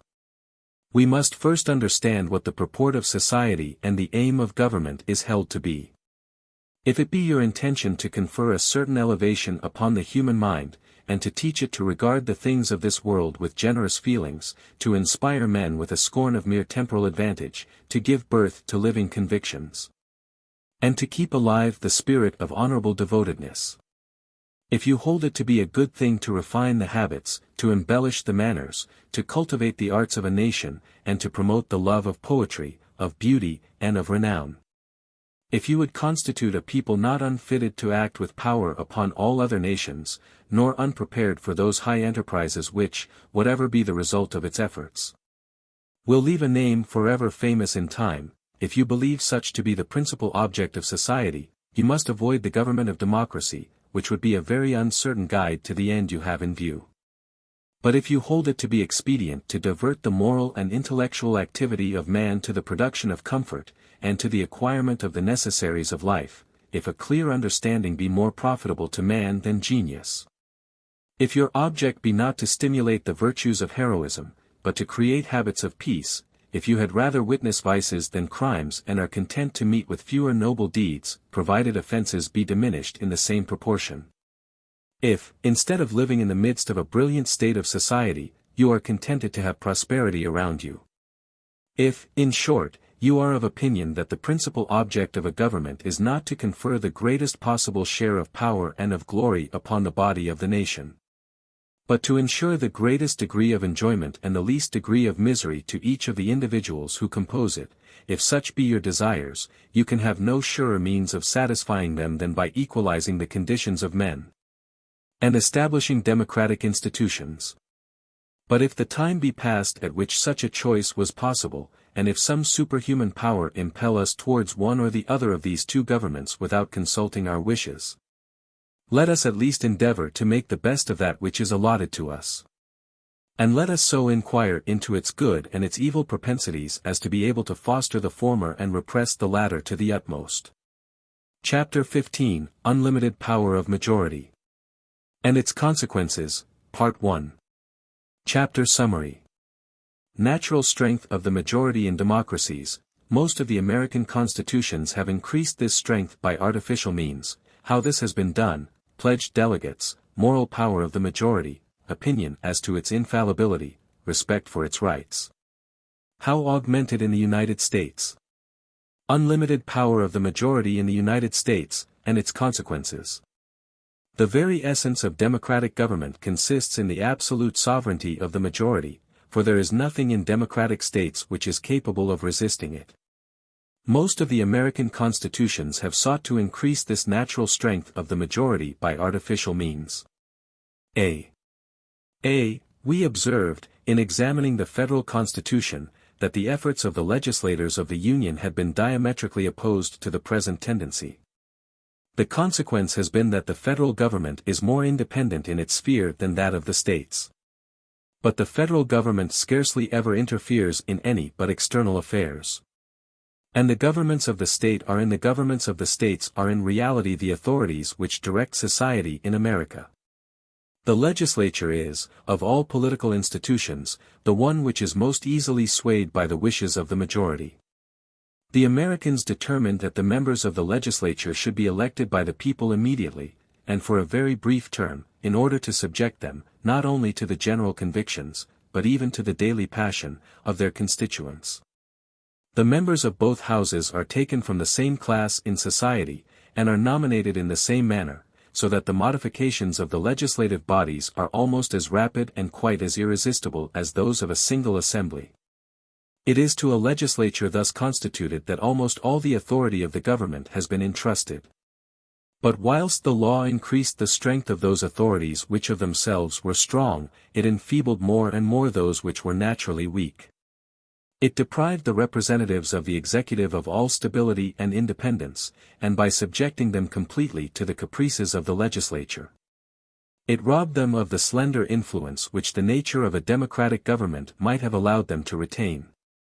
In several states the judicial power was also submitted to the elective discretion of the majority, and in all of them its existence was made to depend on the pleasure of the legislative authority. Since the representatives were empowered annually to regulate the stipend of the judges. Custom, however, has done even more than law. A proceeding which will in the end set all the guarantees of representative government at naught is becoming more and more general in the United States. It frequently happens that the electors, who choose a delegate, point out a certain line of conduct to him, and impose upon him a certain number of positive obligations which he is pledged to fulfill. With the exception of the tumult, this comes to the same thing as if the majority of the populace held its deliberations in the marketplace. Several other circumstances concur in rendering the power of the majority in America not only preponderant, but irresistible. The moral authority of the majority is partly based upon the notion that there is more intelligence and more wisdom in a great number of men collected together than in a single individual. And that the quantity of legislators is more important than their quality. The theory of equality is in fact applied to the intellect of man, and human pride is thus assailed in its last retreat by a doctrine which the minority hesitate to admit, and in which they very slowly concur. Like all other powers, and perhaps more than all other powers, the authority of the many requires the sanction of time. At first it enforces obedience by constraint, but its laws are not respected until they have long been maintained. The right of governing society, which the majority supposes itself to derive from its superior intelligence, was introduced into the United States by the first settlers, and this idea, which would be sufficient of itself to create a free nation, has now been amalgamated with the manners of the people and the minor incidents of social intercourse. The French, under the old monarchy, held it for a maxim, which is still a fundamental principle of the English constitution, that the king could do no wrong, and if he did do wrong, the blame was imputed to his advisers. This notion was highly favorable to habits of obedience, and it enabled the subject to complain of the law without ceasing to love and honor the lawgiver. The Americans entertain the same opinion with respect to the majority. The moral power of the majority is founded upon yet another principle, which is, that the interests of the many are to be preferred to those of the few. It will readily be perceived that the respect here professed for the rights of the majority must naturally increase or diminish according to the state of parties. When a nation is divided into several irreconcilable factions, the privilege of the majority is often overlooked, because it is intolerable to comply with its demands. If there existed in America a class of citizens whom the legislating majority sought to deprive of exclusive privileges which they had possessed for ages, and to bring down from an elevated station to the level of the ranks of the multitude, it is probable that the minority would be less ready to comply with its laws. But as the United States were colonized by men holding equal rank amongst themselves, there is as yet no natural or permanent source of dissension between the interests of its different inhabitants. There are certain communities in which the persons who constitute the minority can never hope to draw over the majority to their side, because they must then give up the very point which is at issue between them. Thus, an aristocracy can never become a majority whilst it retains its exclusive privileges, and it cannot cede its privileges without ceasing to be an aristocracy. In the United States, political questions cannot be taken up in so general and absolute a manner, and all parties are willing to recognize the right of the majority, because they all hope to turn those rights to their own advantage at some future time. The majority therefore in that country exercises a prodigious actual authority, and a moral influence which is scarcely less preponderant. No obstacles exist which can impede or so much as retard its progress, or which can induce it to heed the complaints of those whom it crushes upon its path. This state of things is fatal in itself and dangerous for the future. How the unlimited power of the majority increases in America. The instability of legislation and administration inherent in democracy. The Americans increase the mutability of the laws which is inherent in democracy by changing the legislature every year. And by investing it with unbounded authority, the same effect is produced upon the administration. In America social amelioration is conducted more energetically but less perseveringly than in Europe. I have already spoken of the natural defects of democratic institutions, and they all of them increase at the exact ratio of the power of the majority. To begin with the most evident of them all. The mutability of the laws is an evil inherent in democratic government, because it is natural to democracies to raise men to power in very rapid succession. But this evil is more or less sensible in proportion to the authority and the means of action which the legislature possesses. In America the authority exercised by the legislative bodies is supreme. Nothing prevents them from accomplishing their wishes with celerity, and with irresistible power, whilst they are supplied by new representatives every year. That is to say, the circumstances which contribute most powerfully to democratic instability, and which admit of the free application of caprice to every object in the state, are here in full operation. In conformity with this principle, America is, at the present day, the country in the world where laws last the shortest time. Almost all the American constitutions have been amended within the course of 30 years, there is therefore not a single American state which has not modified the principles of its legislation in that lapse of time. As for the laws themselves, a single glance upon the archives of the different states of the Union suffices to convince one that in America the activity of the legislator never slackens. Not that the American democracy is naturally less stable than any other, but that it is allowed to follow its capricious propensities in the formation of the laws. B. The legislative acts promulgated by the state of Massachusetts alone, from the year 1780 to the present time, already fill 3 stout volumes. And it must not be forgotten that the collection to which I allude was published in 1823, when many old laws which had fallen into disuse were omitted. The state of Massachusetts, which is not more populous than a department of France, may be considered as the most stable, the most consistent, and the most sagacious in its undertakings of the whole Union. The omnipotence of the majority, and the rapid as well as absolute manner in which its decisions are executed in the United States, has not only the effect of rendering the law unstable, but it exercises the same influence upon the execution of the law and the conduct of the public administration. As the majority is the only power which it is important to court, all its projects are taken up with the greatest ardor, but no sooner is its attention distracted than all this ardor ceases. Whilst in the free states of Europe the administration is at once independent and secure, so that the projects of the legislature are put into execution, although its immediate attention may be directed to other objects. In America certain ameliorations are undertaken with much more zeal and activity than elsewhere. In Europe the same ends are promoted by much less social effort, more continuously applied. Some years ago several pious individuals undertook to ameliorate the condition of the prisons. The public was excited by the statements which they put forward, and the regeneration of criminals became a very popular undertaking. New prisons were built, and for the first time the idea of reforming as well as of punishing the delinquent formed a part of prison discipline. But this happy alteration, in which the public had taken so hearty an interest, and which the exertions of the citizens had irresistibly accelerated, could not be completed in a moment. Whilst the new penitentiaries were being erected, and it was the pleasure of the majority that they should be terminated with all possible celerity, the old prisons existed, which still contained a great number of offenders. These jails became more unwholesome and more corrupt in proportion as the new establishments were beautified and improved, forming a contrast which may readily be understood. The majority was so eagerly employed in founding the new prisons that those which already existed were forgotten, and as the general attention was diverted to a novel object, the care which had hitherto been bestowed upon the others ceased. The salutary regulations of discipline were first relaxed, and afterwards broken. So that in the immediate neighborhood of a prison which bore witness to the mild and enlightened spirit of our time, dungeons might be met with which reminded the visitor of the barbarity of the Middle Ages.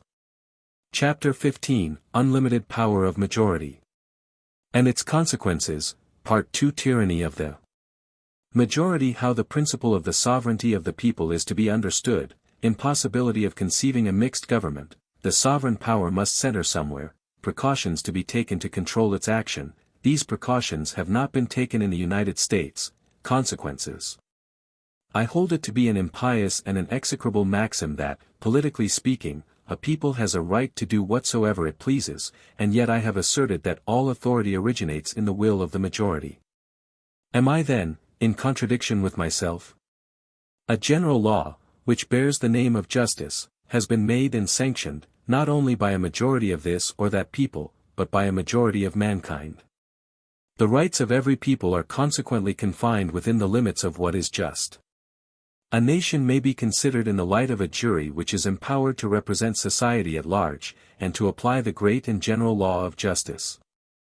Ought such a jury, which represents society, to have more power than the society in which the laws it applies originate?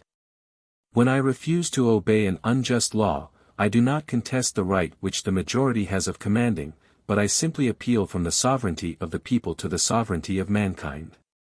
It has been asserted that a people can never entirely outstep the boundaries of justice and of reason in those affairs which are more peculiarly its own, and that consequently, full power may fearlessly be given to the majority by which it is represented. But this language is that of a slave. A majority taken collectively may be regarded as a being whose opinions, and most frequently whose interests, are opposed to those of another being, which is styled a minority. If it be admitted that a man, possessing absolute power, may misuse that power by wronging his adversaries, why should a majority not be liable to the same reproach? Men are not apt to change their characters by agglomeration. Nor does their patience in the presence of obstacles increase with the consciousness of their strength. See, and for these reasons I can never willingly invest any number of my fellow creatures with that unlimited authority which I should refuse to any one of them. See, no one will assert that a people cannot forcibly wrong another people. But parties may be looked upon as lesser nations within a greater one, and they are aliens to each other, if, therefore, it be admitted that a nation can act tyrannically towards another nation. It cannot be denied that a party may do the same towards another party. I do not think that it is possible to combine several principles in the same government, so as at the same time to maintain freedom, and really to oppose them to one another. The form of government which is usually termed mixed has always appeared to me to be a mere chimera. Accurately speaking, there is no such thing as a mixed government, with the meaning usually given to that word, because in all communities some one principle of action may be discovered which preponderates over the others. England in the last century, which has been more especially cited as an example of this form of government, was in point of fact an essentially aristocratic state, although it comprised very powerful elements of democracy. For the laws and customs of the country were such that the aristocracy could not but preponderate in the end, and subject the direction of public affairs to its own will. The error arose from too much attention being paid to the actual struggle which was going on between the nobles and the people, without considering the probable issue of the contest, which was in reality the important point. When a community really has a mixed government, that is to say, when it is equally divided between two adverse principles, it must either pass through a revolution or fall into complete dissolution. I am therefore of opinion that some one social power must always be made to predominate over the others.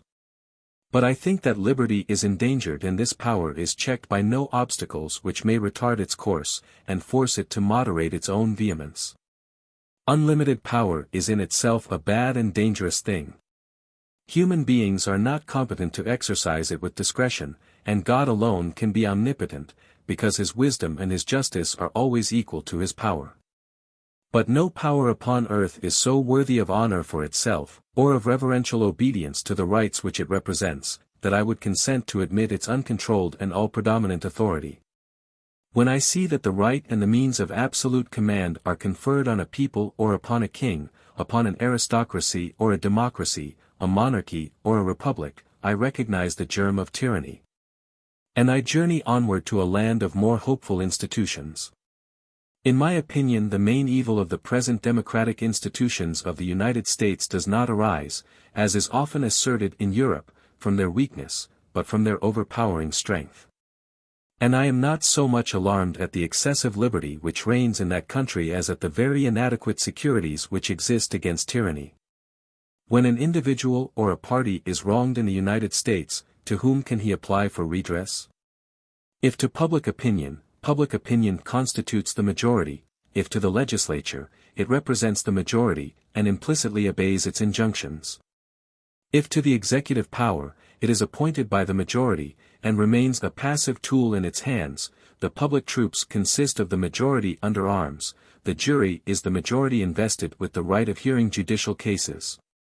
And in certain states even the judges are elected by the majority. However iniquitous or absurd the evil of which you complain may be, you must submit to it as well as you can. D. A striking instance of the excesses which may be occasioned by the despotism of the majority occurred at Baltimore in the year 1812. At that time the war was very popular in Baltimore. A journal which had taken the other side of the question excited the indignation of the inhabitants by its opposition. The populace assembled, broke the printing presses, and attacked the houses of the newspaper editors. The militia was called out, but no one obeyed the call, and the only means of saving the poor wretches who were threatened by the frenzy of the mob was to throw them into prison as common malefactors. But even this precaution was ineffectual. The mob collected again during the night, the magistrates again made a vain attempt to call out the militia, the prison was forced, one of the newspaper editors was killed upon the spot, and the others were left for dead. The guilty parties were acquitted by the jury when they were brought to trial. I said one day to an inhabitant of Pennsylvania, "Be so good as to explain to me how it happens that in a state founded by Quakers, and celebrated for its toleration, freed blacks are not allowed to exercise civil rights. They pay the taxes. Is it not fair that they should have a vote?" "You insult us," replied my informant, "if you imagine that our legislators could have committed so gross an act of injustice and intolerance." "What? Then the blacks possess the right of voting in this county?" "Without the smallest doubt." "How comes it, then, that at the polling booth this morning I did not perceive a single Negro in the whole meeting?" "This is not the fault of the law, the Negroes have an undisputed right of voting, but they voluntarily abstain from making their appearance." "A very pretty piece of modesty on their parts," rejoined I. "Why, the truth is, that they are not disinclined to vote, but they are afraid of being maltreated. In this country the law is sometimes unable to maintain its authority without the support of the majority. But in this case the majority entertains very strong prejudices against the blacks, and the magistrates are unable to protect them in the exercise of their legal privileges." "What? Then the majority claims the right not only of making the laws, but of breaking the laws it has made?" If, on the other hand, a legislative power could be so constituted as to represent the majority without necessarily being the slave of its passions, an executive, so as to retain a certain degree of uncontrolled authority, and a judiciary, so as to remain independent of the two other powers, a government would be formed which would still be democratic without incurring any risk of tyrannical abuse. I do not say that tyrannical abuses frequently occur in America at the present day, but I maintain that no sure barrier is established against them. And that the causes which mitigate the government are to be found in the circumstances and the manners of the country more than in its laws. Effects of the unlimited power of the majority upon the arbitrary authority of the American public officers. Liberty left by the American laws to public officers within a certain sphere, their power. A distinction must be drawn between tyranny and arbitrary power. Tyranny may be exercised by means of the law, and in that case it is not arbitrary. Arbitrary power may be exercised for the good of the community at large, in which case it is not tyrannical. Tyranny usually employs arbitrary means, but, if necessary, it can rule without them. In the United States, the unbounded power of the majority, which is favorable to the legal despotism of the legislature, is likewise favorable to the arbitrary authority of the magistrate. The majority has an entire control over the law when it is made and when it is executed. And as it possesses an equal authority over those who are in power and the community at large, it considers public officers as its passive agents, and readily confides the task of serving its designs to their vigilance. The details of their office and the privileges which they are to enjoy are rarely defined beforehand. But the majority treats them as a master does his servants when they are always at work in his sight, and he has the power of directing or reprimanding them at every instant. In general, the American functionaries are far more independent than the French civil officers within the sphere which is prescribed to them. Sometimes, even, they are allowed by the popular authority to exceed those bounds.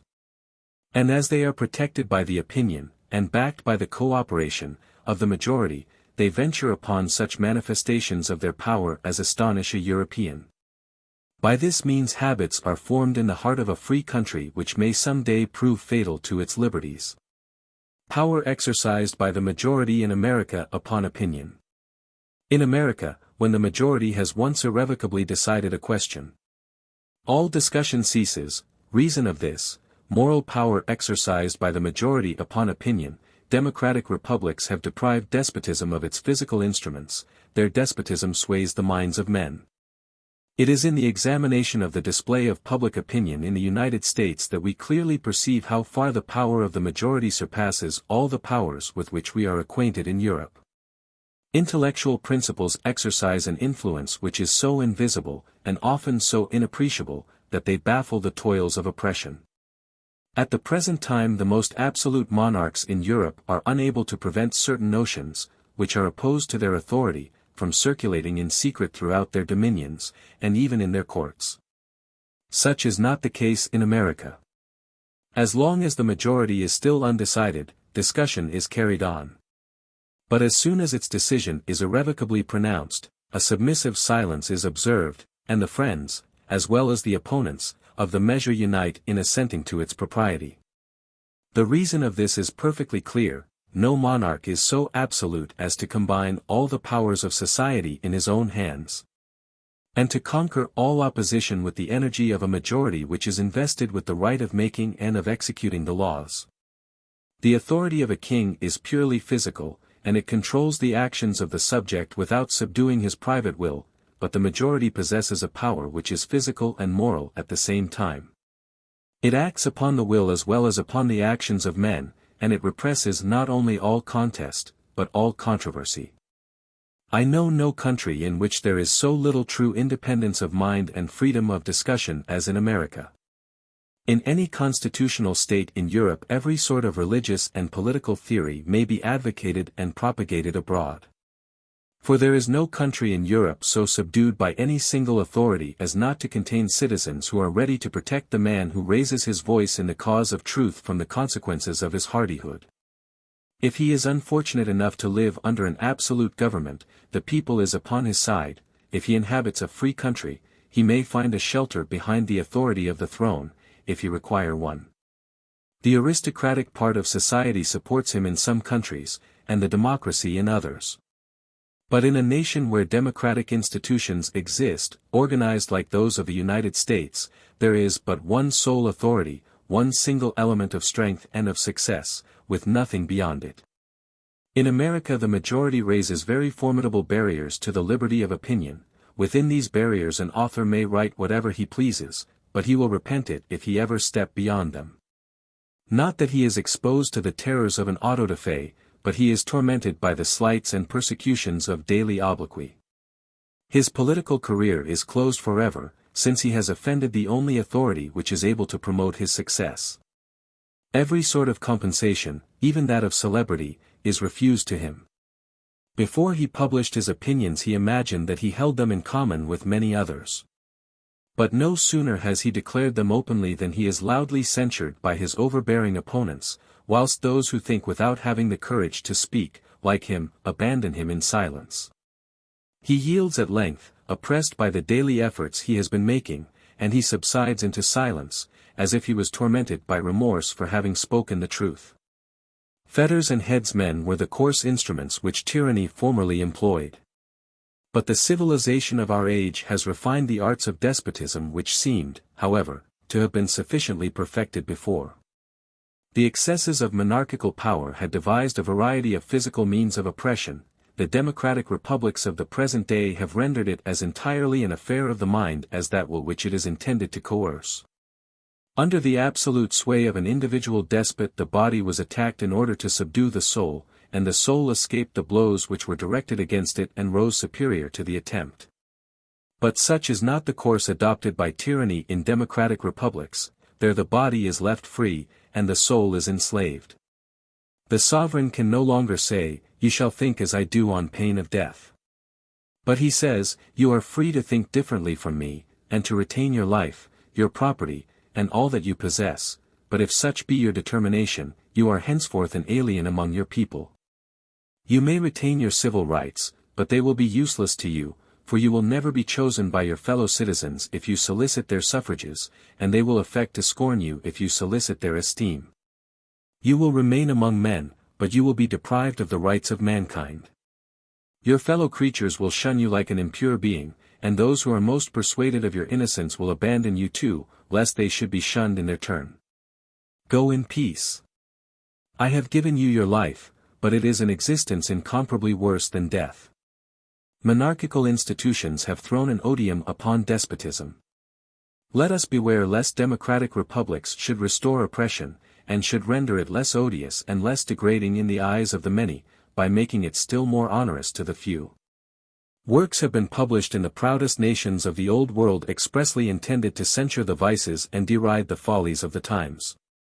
Le Bruyere inhabited the palace of Louis XIV when he composed his chapter upon the great, and Molière criticized the courtiers in the very pieces which were acted before the court.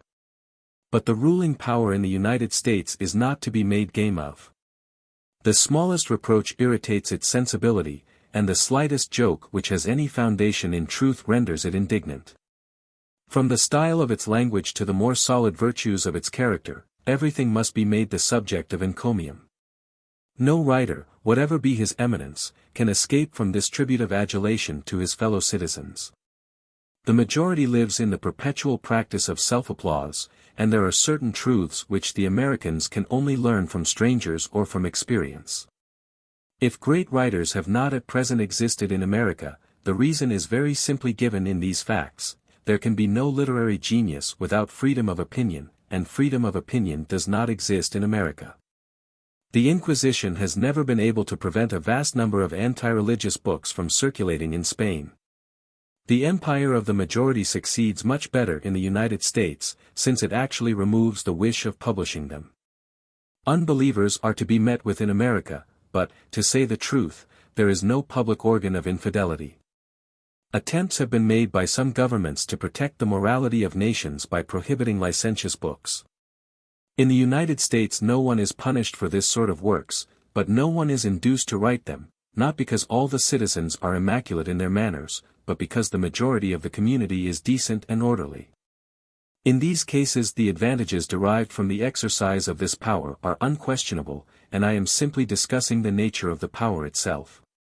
This irresistible authority is a constant fact, and its judicious exercise is an accidental occurrence.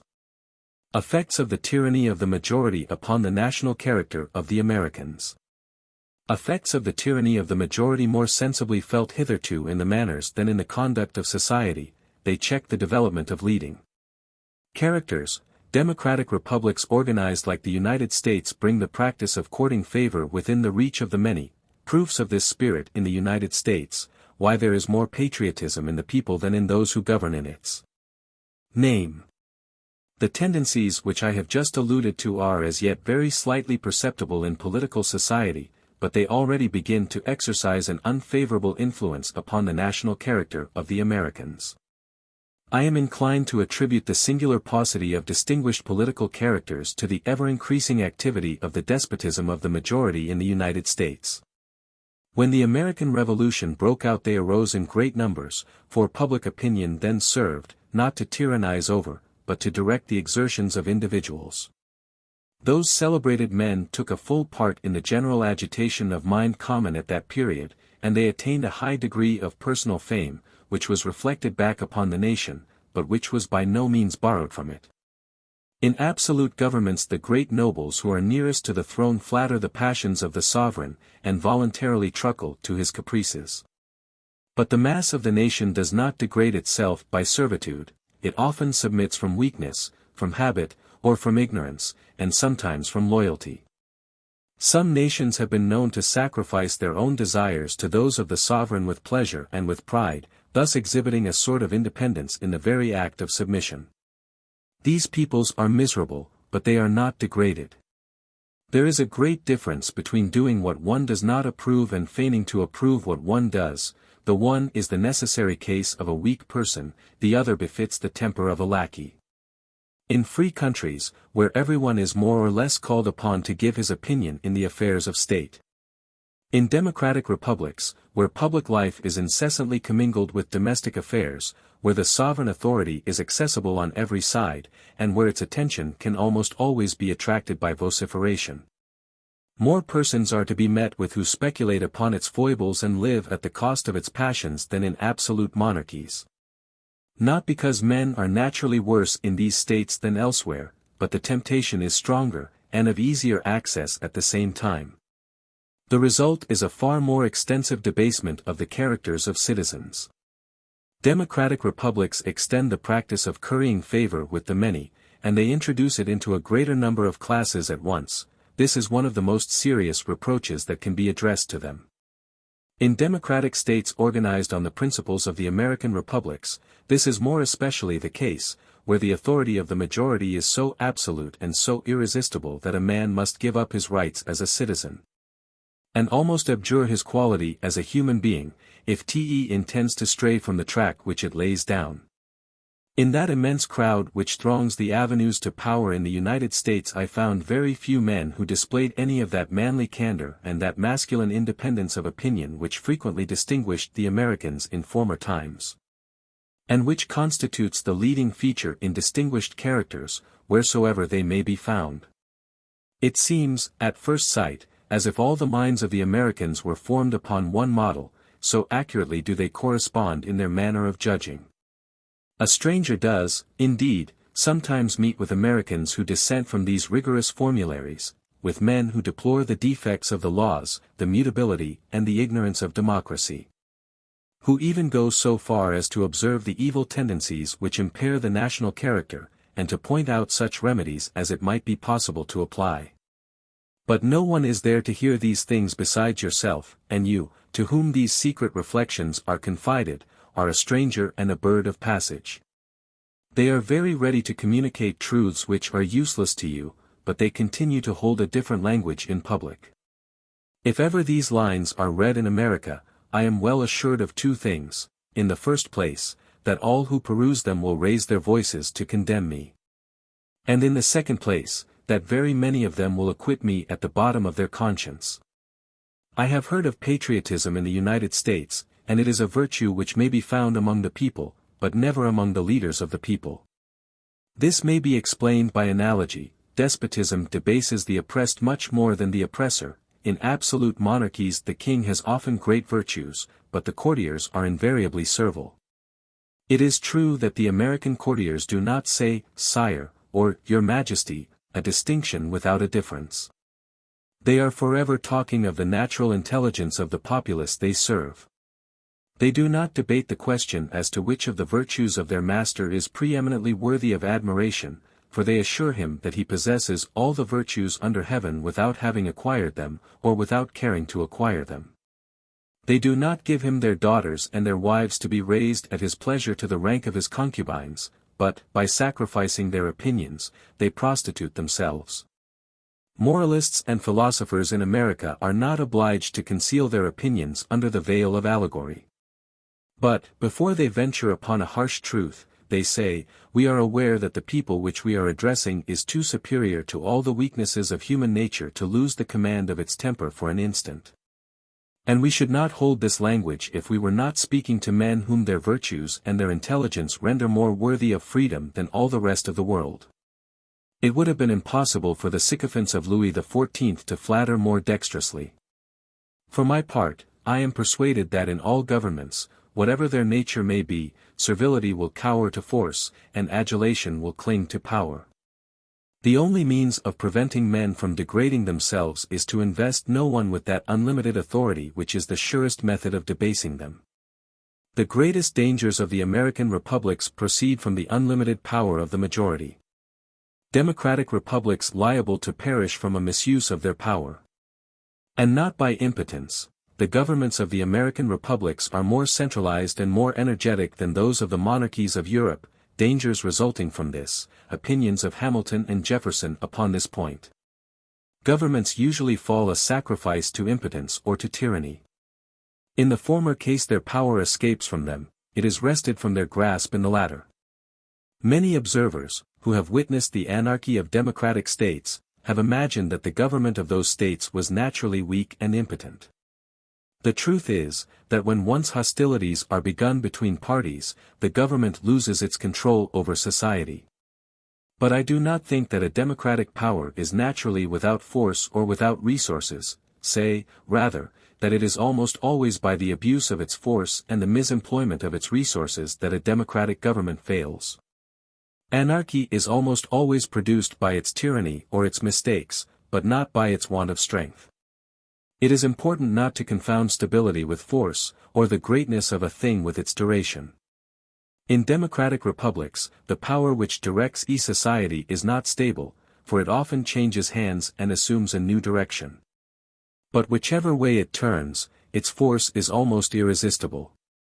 The governments of the American republics appear to me to be as much centralized as those of the absolute monarchies of Europe, and more energetic than they are. I do not, therefore, imagine that they will perish from weakness. This power may be centered in an assembly, in which case it will be strong without being stable, or it may be centered in an individual, in which case it will be less strong, but more stable. I presume that it is scarcely necessary to remind the reader here, as well as throughout the remainder of this chapter, that I am speaking, not of the federal government, but of the several governments of each state, which the majority controls at its pleasure. If ever the free institutions of America are destroyed, that event may be attributed to the unlimited authority of the majority, which may at some future time urge the minorities to desperation, and oblige them to have recourse to physical force. Anarchy will then be the result, but it will have been brought about by despotism. Mr. Hamilton expresses the same opinion in the Federalist, No. 51. It is of great importance in a republic not only to guard the society against the oppression of its rulers, but to guard one part of the society against the injustice of the other part. Justice is the end of government. It is the end of civil society. It ever has been, and ever will be, pursued until it be obtained, or until liberty be lost in the pursuit. In a society, under the forms of which the stronger faction can readily unite and oppress the weaker, anarchy may as truly be said to reign as in a state of nature. Where the weaker individual is not secured against the violence of the stronger, and as in the latter state even the stronger individuals are prompted by the uncertainty of their condition to submit to a government which may protect the weak as well as themselves. So in the former state will the more powerful factions be gradually induced by a like motive to wish for a government which will protect all parties, the weaker as well as the more powerful. It can be little doubted that, if the state of Rhode Island was separated from the Confederacy and left to itself, the insecurity of right under the popular form of government within such narrow limits would be displayed by such reiterated oppressions of the factious majorities, that some power altogether independent of the people would soon be called for by the voice of the very factions whose misrule had proved the necessity of it. Jefferson has also thus expressed himself in a letter to Madison: the executive power in our government is not the only, perhaps not even the principal, object of my solicitude. The tyranny of the legislature is really the danger most to be feared, and will continue to be so for many years to come. The tyranny of the executive power will come in its turn, but at a more distant period. I am glad to cite the opinion of Jefferson upon this subject rather than that of another, because I consider him to be the most powerful advocate democracy has ever sent forth. March 15, 1789. Chapter 16, Causes Mitigating Tyranny in the United States, Part 1. Chapter Summary. The national majority does not pretend to conduct all business, is obliged to employ the town and county magistrates to execute its supreme decisions. I have already pointed out the distinction which is to be made between a centralized government and a centralized administration. The former exists in America, but the latter is nearly unknown there. If the directing power of the American communities had both these instruments of government at its disposal, and united the habit of executing its own commands to the right of commanding.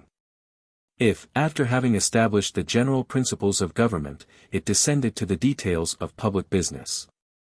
And if, having regulated the great interests of the country, it could penetrate into the privacy of individual interests, freedom would soon be banished from the New World. But in the United States the majority, which so frequently displays the tastes and the propensities of a despot, is still destitute of the more perfect instruments of tyranny. In the American republics the activity of the central government has never as yet been extended beyond a limited number of objects sufficiently prominent to call forth its attention.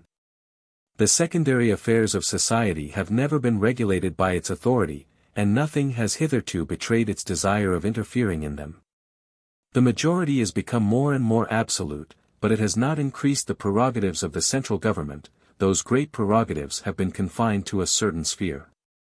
And although the despotism of the majority may be galling upon one point, it cannot be said to extend to all.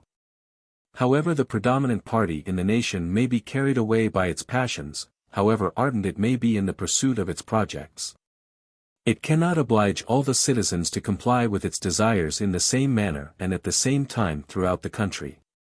When the central government which represents that majority has issued a decree, it must entrust the execution of its will to agents, over whom it frequently has no control, and whom it cannot perpetually direct. The townships, municipal bodies, and counties may therefore be looked upon as concealed breakwaters, which check or part the tide of popular excitement. If an oppressive law were passed, the liberties of the people would still be protected by the means by which that law would be put in execution. The majority cannot descend to the details and, as I will venture to style them, the puerilities of administrative tyranny. Nor does the people entertain that full consciousness of its authority which would prompt it to interfere in these matters. It knows the extent of its natural powers, but it is unacquainted with the increased resources which the art of government might furnish. This point deserves attention, for if a democratic republic similar to that of the United States were ever founded in a country where the power of a single individual had previously subsisted, and the effects of a centralized administration had sunk deep into the habits and the laws of the people, I do not hesitate to assert that in that country a more insufferable despotism would prevail than any which now exists in the monarchical states of Europe, or indeed than any which could be found on this side of the confines of Asia. The profession of the law in the United States serves to counterpoise the democracy. Utility of discriminating the natural propensities of the members of the legal profession, these men called upon to act a prominent part in future society, in what manner the peculiar pursuits of lawyers give an aristocratic turn to their ideas, accidental causes which may check this tendency, ease with which the aristocracy coalesces with legal men, use of lawyers to a despot. The profession of the law constitutes the only aristocratic element with which the natural elements of democracy will combine, peculiar causes which tend to give an aristocratic turn of mind to the English and American lawyers. The aristocracy of America is on the bench and at the bar, influence of lawyers upon American society, their peculiar magisterial habits affect the legislature, the administration, and even the people. In visiting the Americans and in studying their laws we perceive that the authority they have entrusted to members of the legal profession, and the influence which these individuals exercise in the government, is the most powerful existing security against the excesses of democracy. This effect seems to me to result from a general cause which it is useful to investigate, since it may produce analogous consequences elsewhere.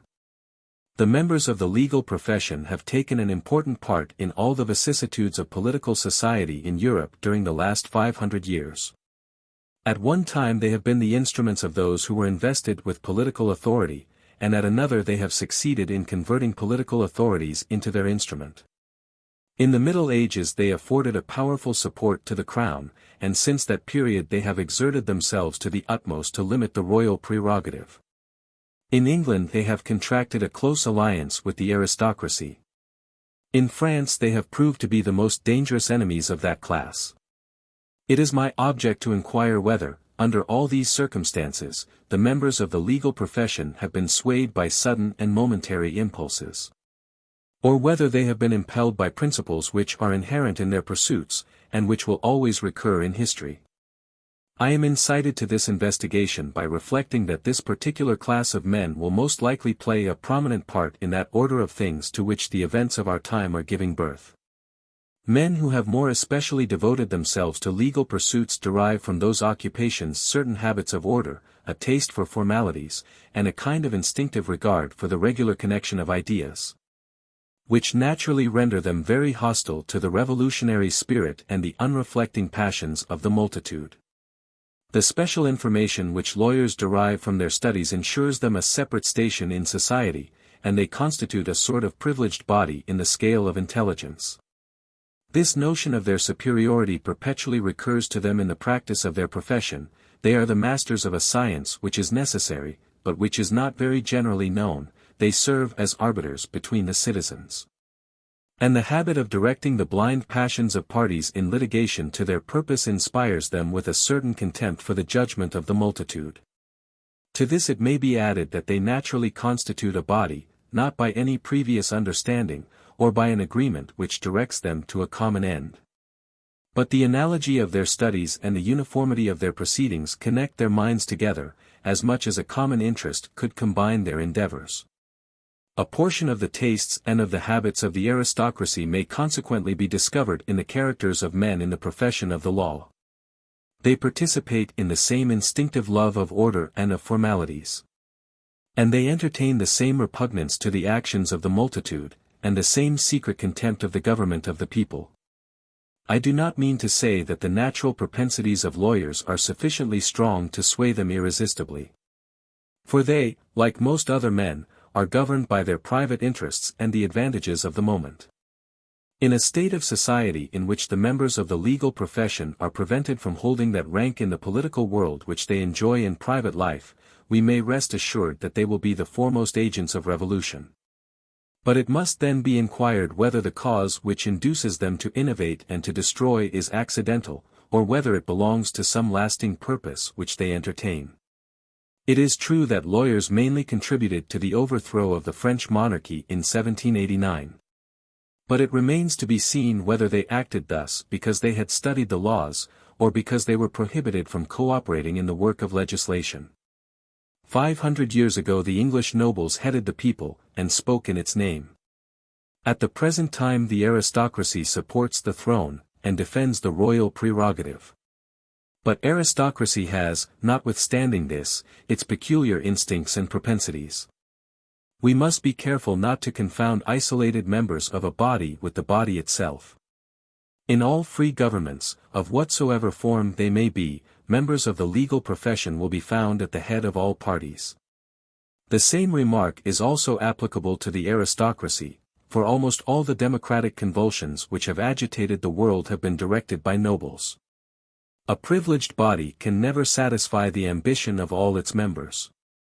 It has always more talents and more passions to content and to employ than it can find places, so that a considerable number of individuals are usually to be met with who are inclined to attack those very privileges which they find it impossible to turn to their own account. I do not, then, assert that all the members of the legal profession are at all times the friends of order and the opponents of innovation, but merely that most of them usually are so. In a community in which lawyers are allowed to occupy, without opposition, that high station which naturally belongs to them, their general spirit will be eminently conservative and anti-democratic. When an aristocracy excludes the leaders of that profession from its ranks, it excites enemies which are the more formidable to its security as they are independent of the nobility by their industrious pursuits. And they feel themselves to be its equal in point of intelligence, although they enjoy less opulence and less power. But whenever an aristocracy consents to impart some of its privileges to these same individuals, the two classes coalesce very readily, and assume, as it were, the consistency of a single order of family interests. I am, in like manner, inclined to believe that a monarch will always be able to convert legal practitioners into the most serviceable instruments of his authority. There is a far greater affinity between this class of individuals and the executive power than there is between them and the people. Just as there is a greater natural affinity between the nobles and the monarch than between the nobles and the people, although the higher orders of society have occasionally resisted the prerogative of the crown in concert with the lower classes. Lawyers are attached to public order beyond every other consideration, and the best security of public order is authority. It must not be forgotten that, if they prize the free institutions of their country much, they nevertheless value the legality of those institutions far more. They are less afraid of tyranny than of arbitrary power. And provided that the legislature take upon itself to deprive men of their independence, they are not dissatisfied. I am therefore convinced that the prince who, in presence of an encroaching democracy, should endeavor to impair the judicial authority in his dominions, and to diminish the political influence of lawyers, would commit a great mistake. He would let slip the substance of authority to grasp at the shadow. He would act more wisely in introducing men connected with the law into the government.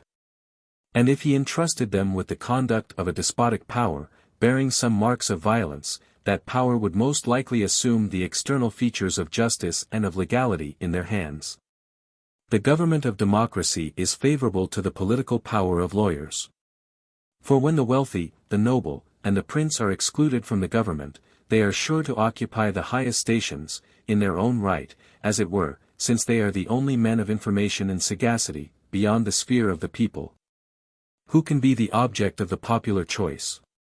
If, then, they are led by their tastes to combine with the aristocracy and to support the crown, they are naturally brought into contact with the people by their interests. They like the government of democracy, without participating in its propensities and without imitating its weaknesses, whence they derive a twofold authority, from it and over it. The people in democratic states does not mistrust the members of the legal profession, because it is well known that they are interested in serving the popular cause. And it listens to them without irritation, because it does not attribute to them any sinister designs. The object of lawyers is not, indeed, to overthrow the institutions of democracy, but they constantly endeavor to give it an impulse which diverts it from its real tendency, by means which are foreign to its nature. Lawyers belong to the people by birth and interest, to the aristocracy by habit and by taste, and they may be looked upon as the natural bond and connecting link of the two great classes of society. The profession of the law is the only aristocratic element which can be amalgamated without violence with the natural elements of democracy, and which can be advantageously and permanently combined with them.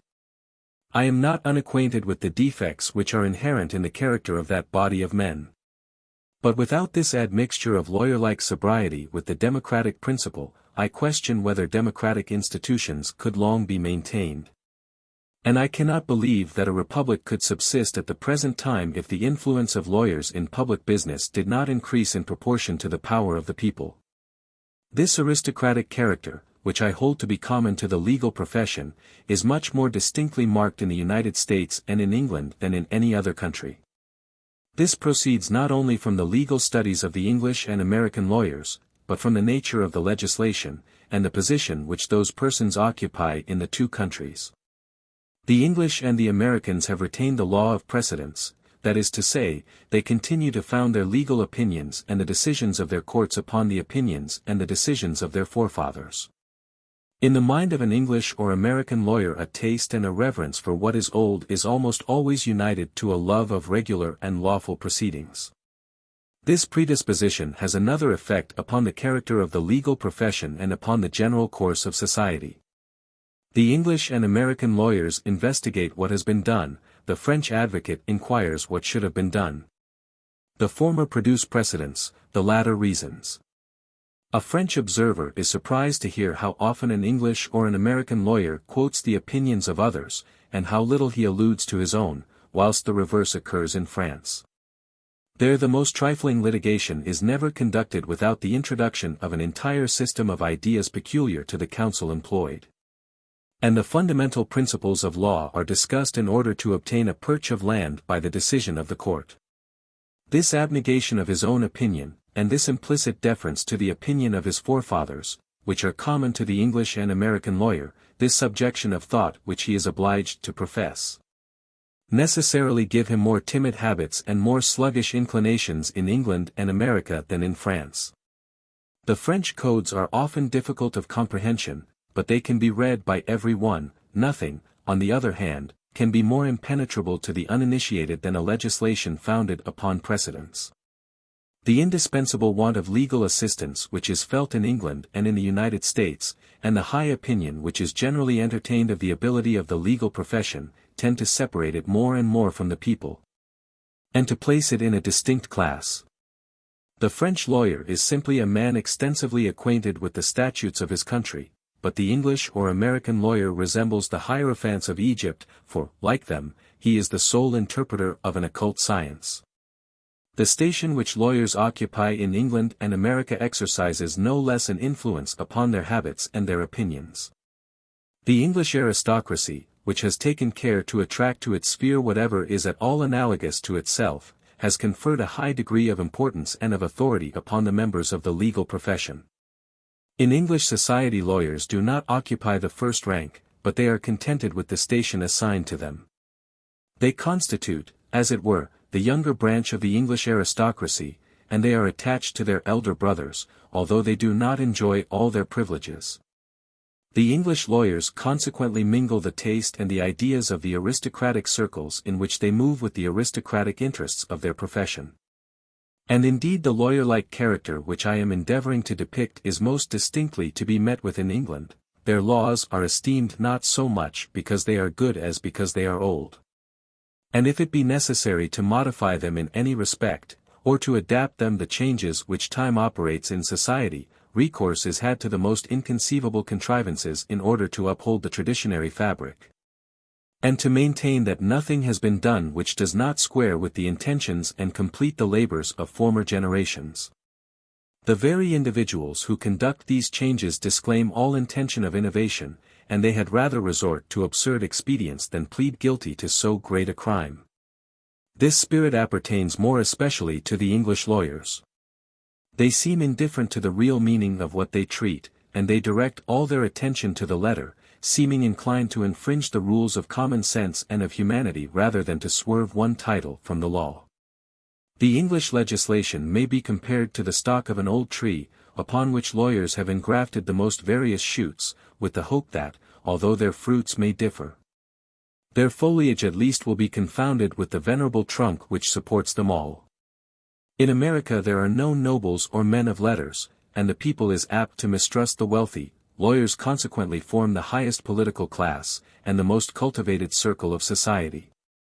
They have therefore nothing to gain by innovation, which adds a conservative interest to their natural taste for public order.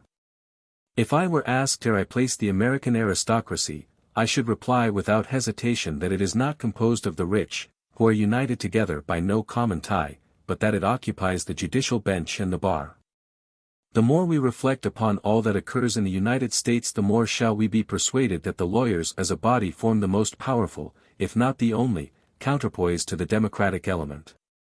In that country we perceive how eminently the legal profession is qualified by its powers, and even by its defects, to neutralize the vices which are inherent in popular government. When the American people is intoxicated by passion, or carried away by the impetuosity of its ideas, it is checked and stopped by the almost invisible influence of its legal counselors, who secretly opposed their aristocratic propensities to its democratic instincts, their superstitious attachment to what is antique to its love of novelty, their narrow views to its immense designs, and their habitual procrastination to its ardent impatience. The courts of justice are the most visible organs by which the legal profession is enabled to control the democracy.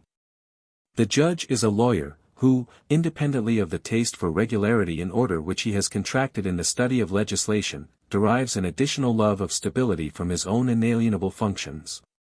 His legal attainments have already raised him to a distinguished rank amongst his fellow citizens, his political power completes the distinction of his station, and gives him the inclinations natural to privileged classes.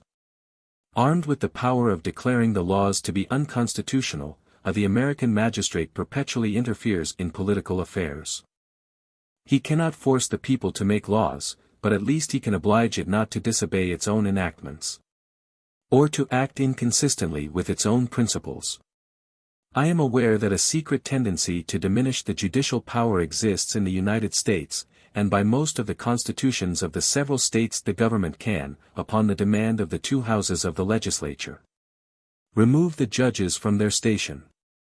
By some other constitutions the members of the tribunals are elected, and they are even subjected to frequent re-elections. I venture to predict that these innovations will sooner or later be attended with fatal consequences, and that it will be found out at some future period that the attack which is made upon the judicial power has affected the democratic republic itself. See Chapter 6. On the judicial power in the United States. It must not, however, be supposed that the legal spirit of which I have been speaking has been confined, in the United States, to the courts of justice. It extends far beyond them. As the lawyers constitute the only enlightened class which the people does not mistrust, they are naturally called upon to occupy most of the public stations. They fill the legislative assemblies, and they conduct the administration.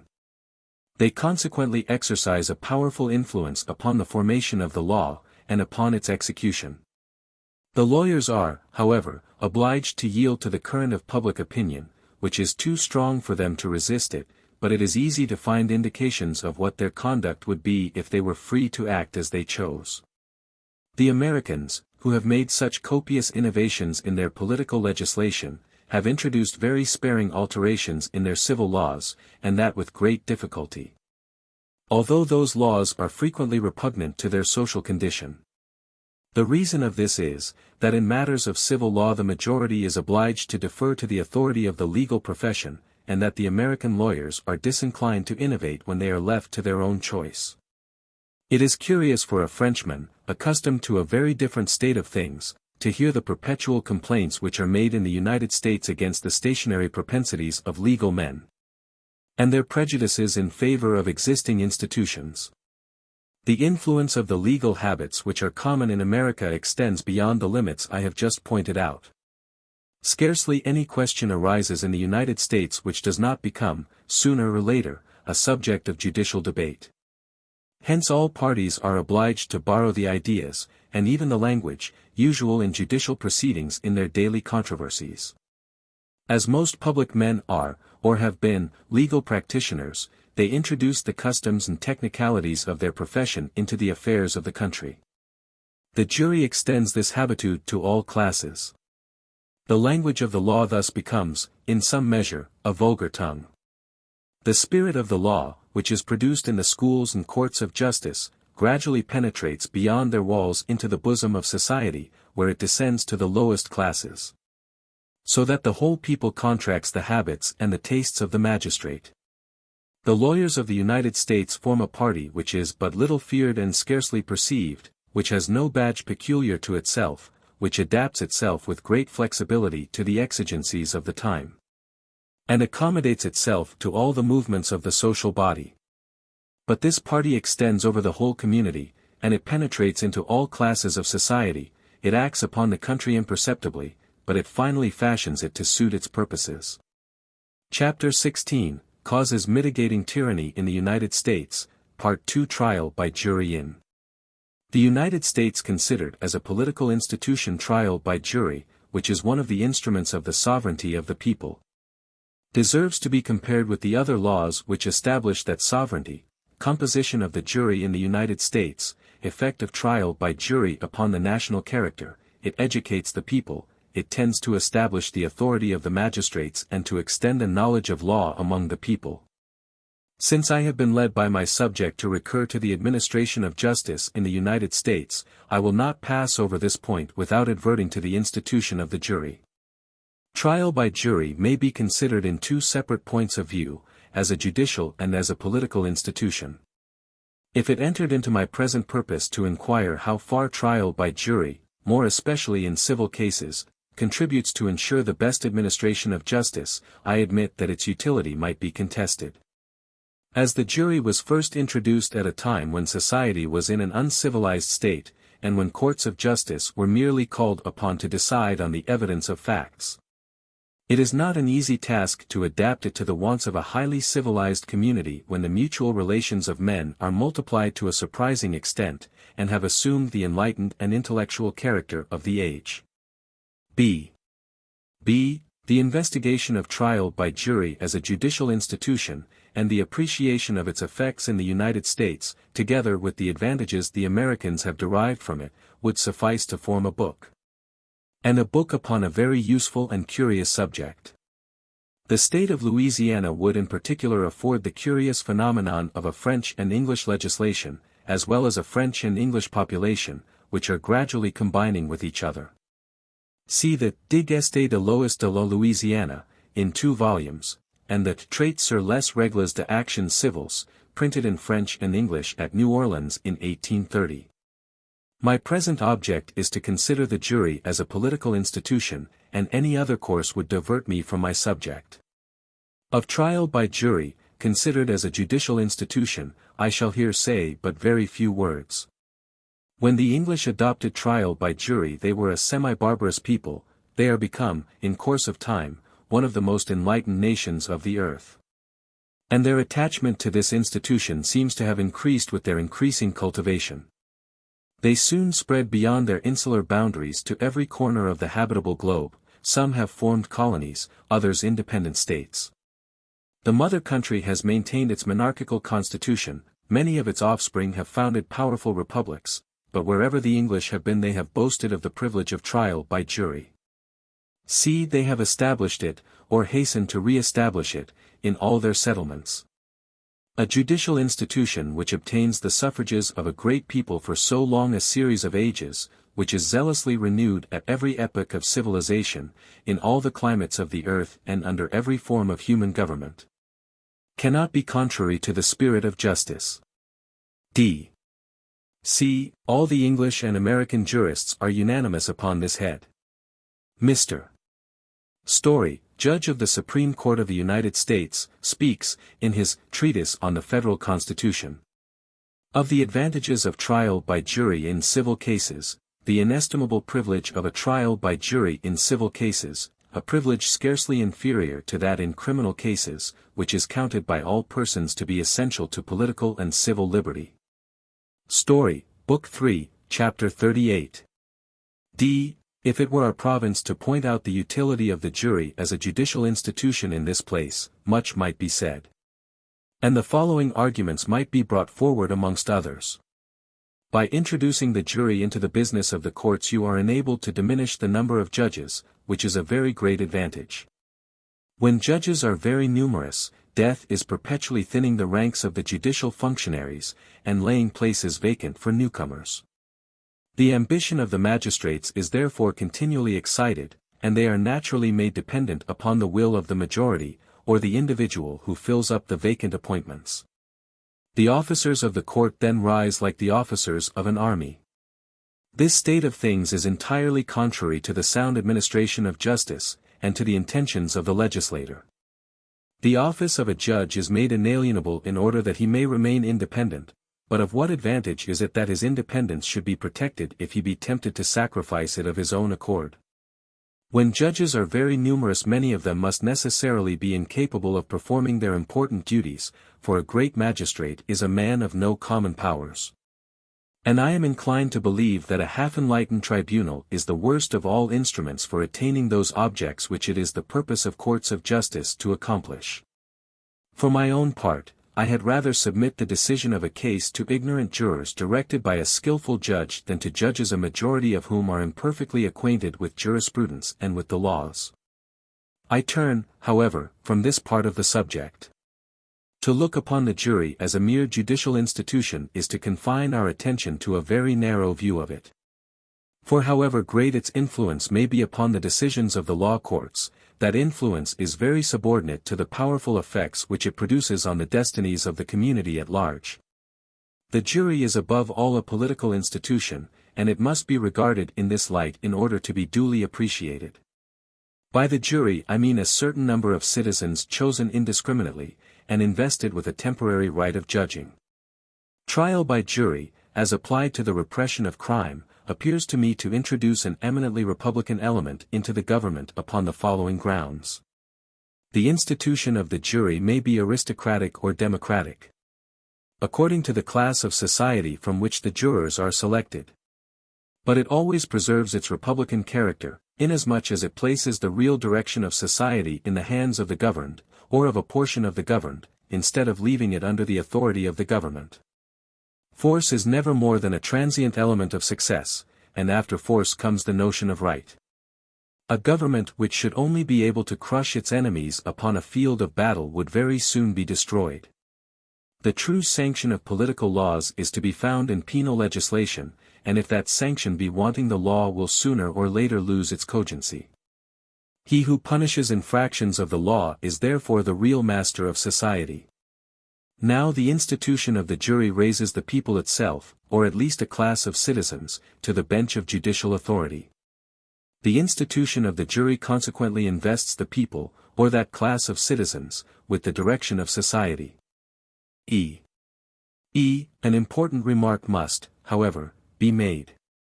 Trial by jury does unquestionably invest the people with a general control over the actions of citizens, but it does not furnish means of exercising this control in all cases, or with an absolute authority.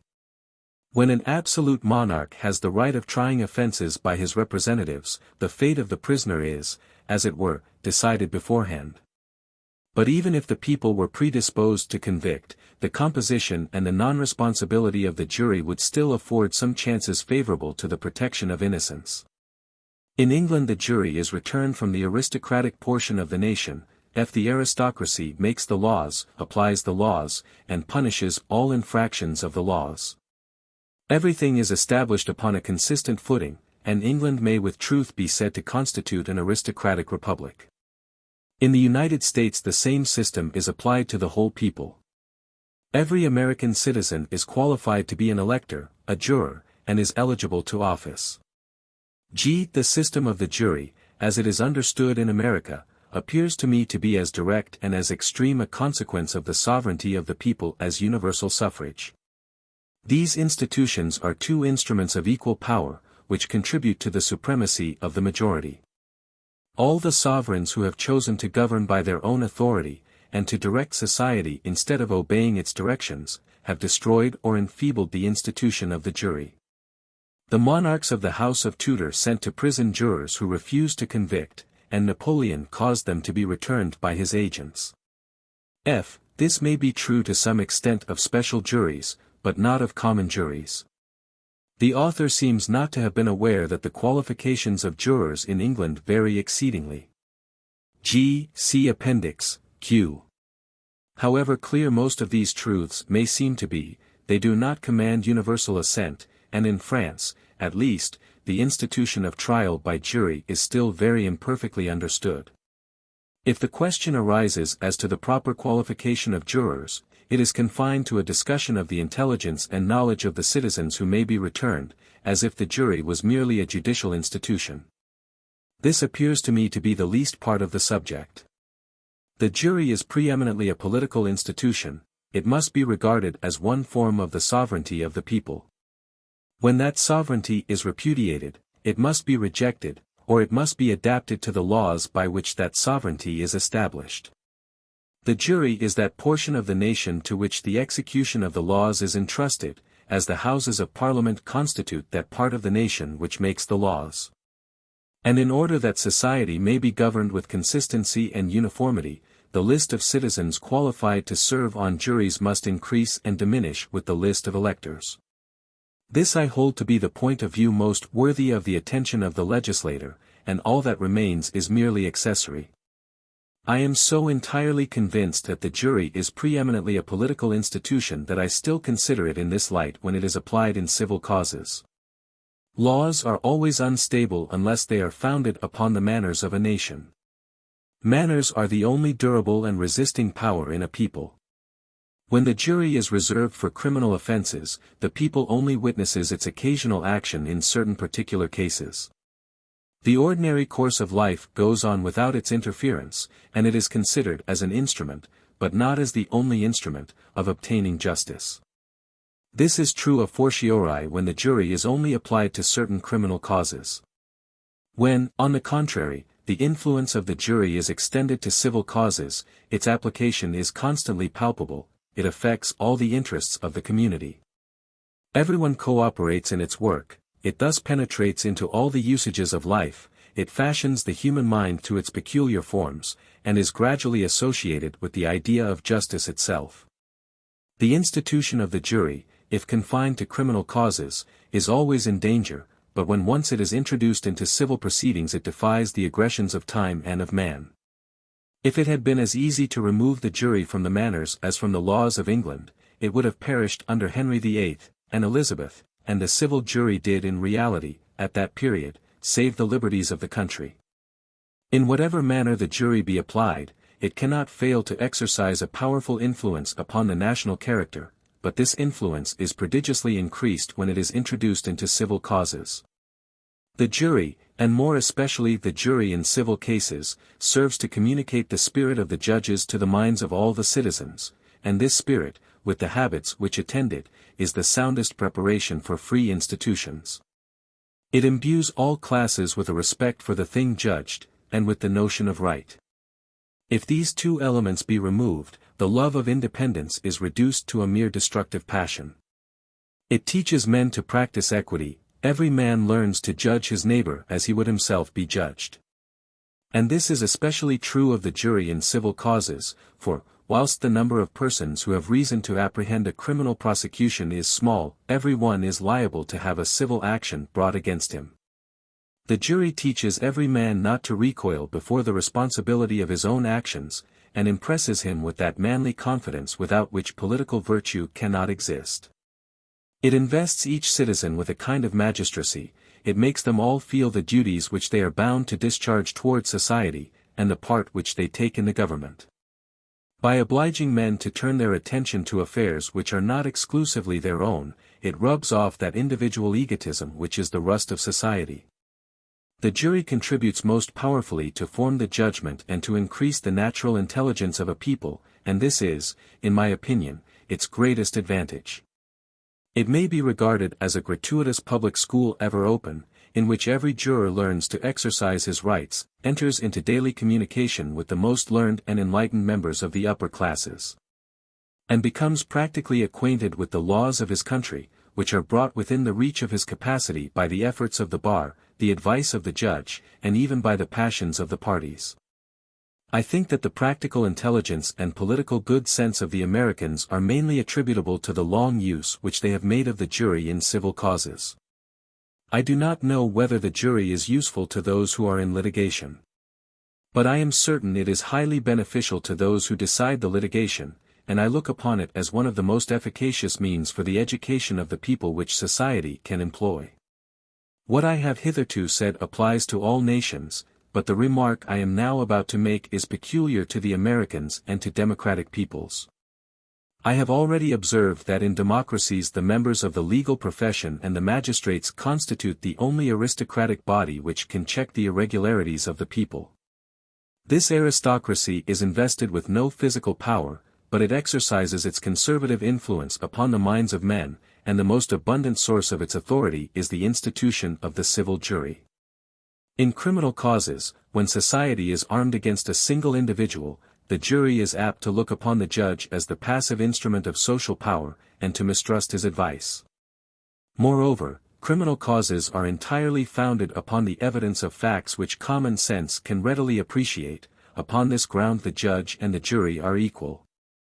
Such, however, is not the case in civil causes. Then the judge appears as a disinterested arbiter between the conflicting passions of the parties. The jurors look up to him with confidence and listen to him with respect, for in this instance their intelligence is completely under the control of his learning. It is the judge who sums up the various arguments with which their memory has been wearied out, and who guides them through the devious course of the proceedings. He points their attention to the exact question of fact which they are called upon to solve, and he puts the answer to the question of law into their mouths. His influence upon their verdict is almost unlimited. If I am called upon to explain why I am but little moved by the arguments derived from the ignorance of jurors in civil causes, I reply, that in these proceedings, whenever the question to be solved is not a mere question of fact. The jury has only the semblance of a judicial body. The jury sanctions the decision of the judge, they by the authority of society which they represent, and he by that of reason and of law. See Appendix, R. In England and in America the judges exercise an influence upon criminal trials which the French judges have never possessed. The reason of this difference may easily be discovered. The English and American magistrates establish their authority in civil causes, and only transfer it afterwards to tribunals of another kind, where that authority was not acquired. In some cases, and they are frequently the most important ones, the American judges have the right of deciding causes alone. Upon these occasions they are accidentally placed in the position which the French judges habitually occupy, but they are invested with far more power than the latter. They are still surrounded by the reminiscence of the jury, and their judgment has almost as much authority as the voice of the community at large, represented by that institution. Their influence extends beyond the limits of the courts. In the recreations of private life as well as in the turmoil of public business, abroad and in the legislative assemblies, the American judge is constantly surrounded by men who are accustomed to regard his intelligence as superior to their own. And after having exercised his power in the decision of causes, he continues to influence the habits of thought and the characters of the individuals who took a part in his judgment. The federal judges decide upon their own authority almost all the questions most important to the country. The jury, then, which seems to restrict the rights of magistracy, does in reality consolidate its power, and in no country are the judges so powerful as there, where the people partakes their privileges.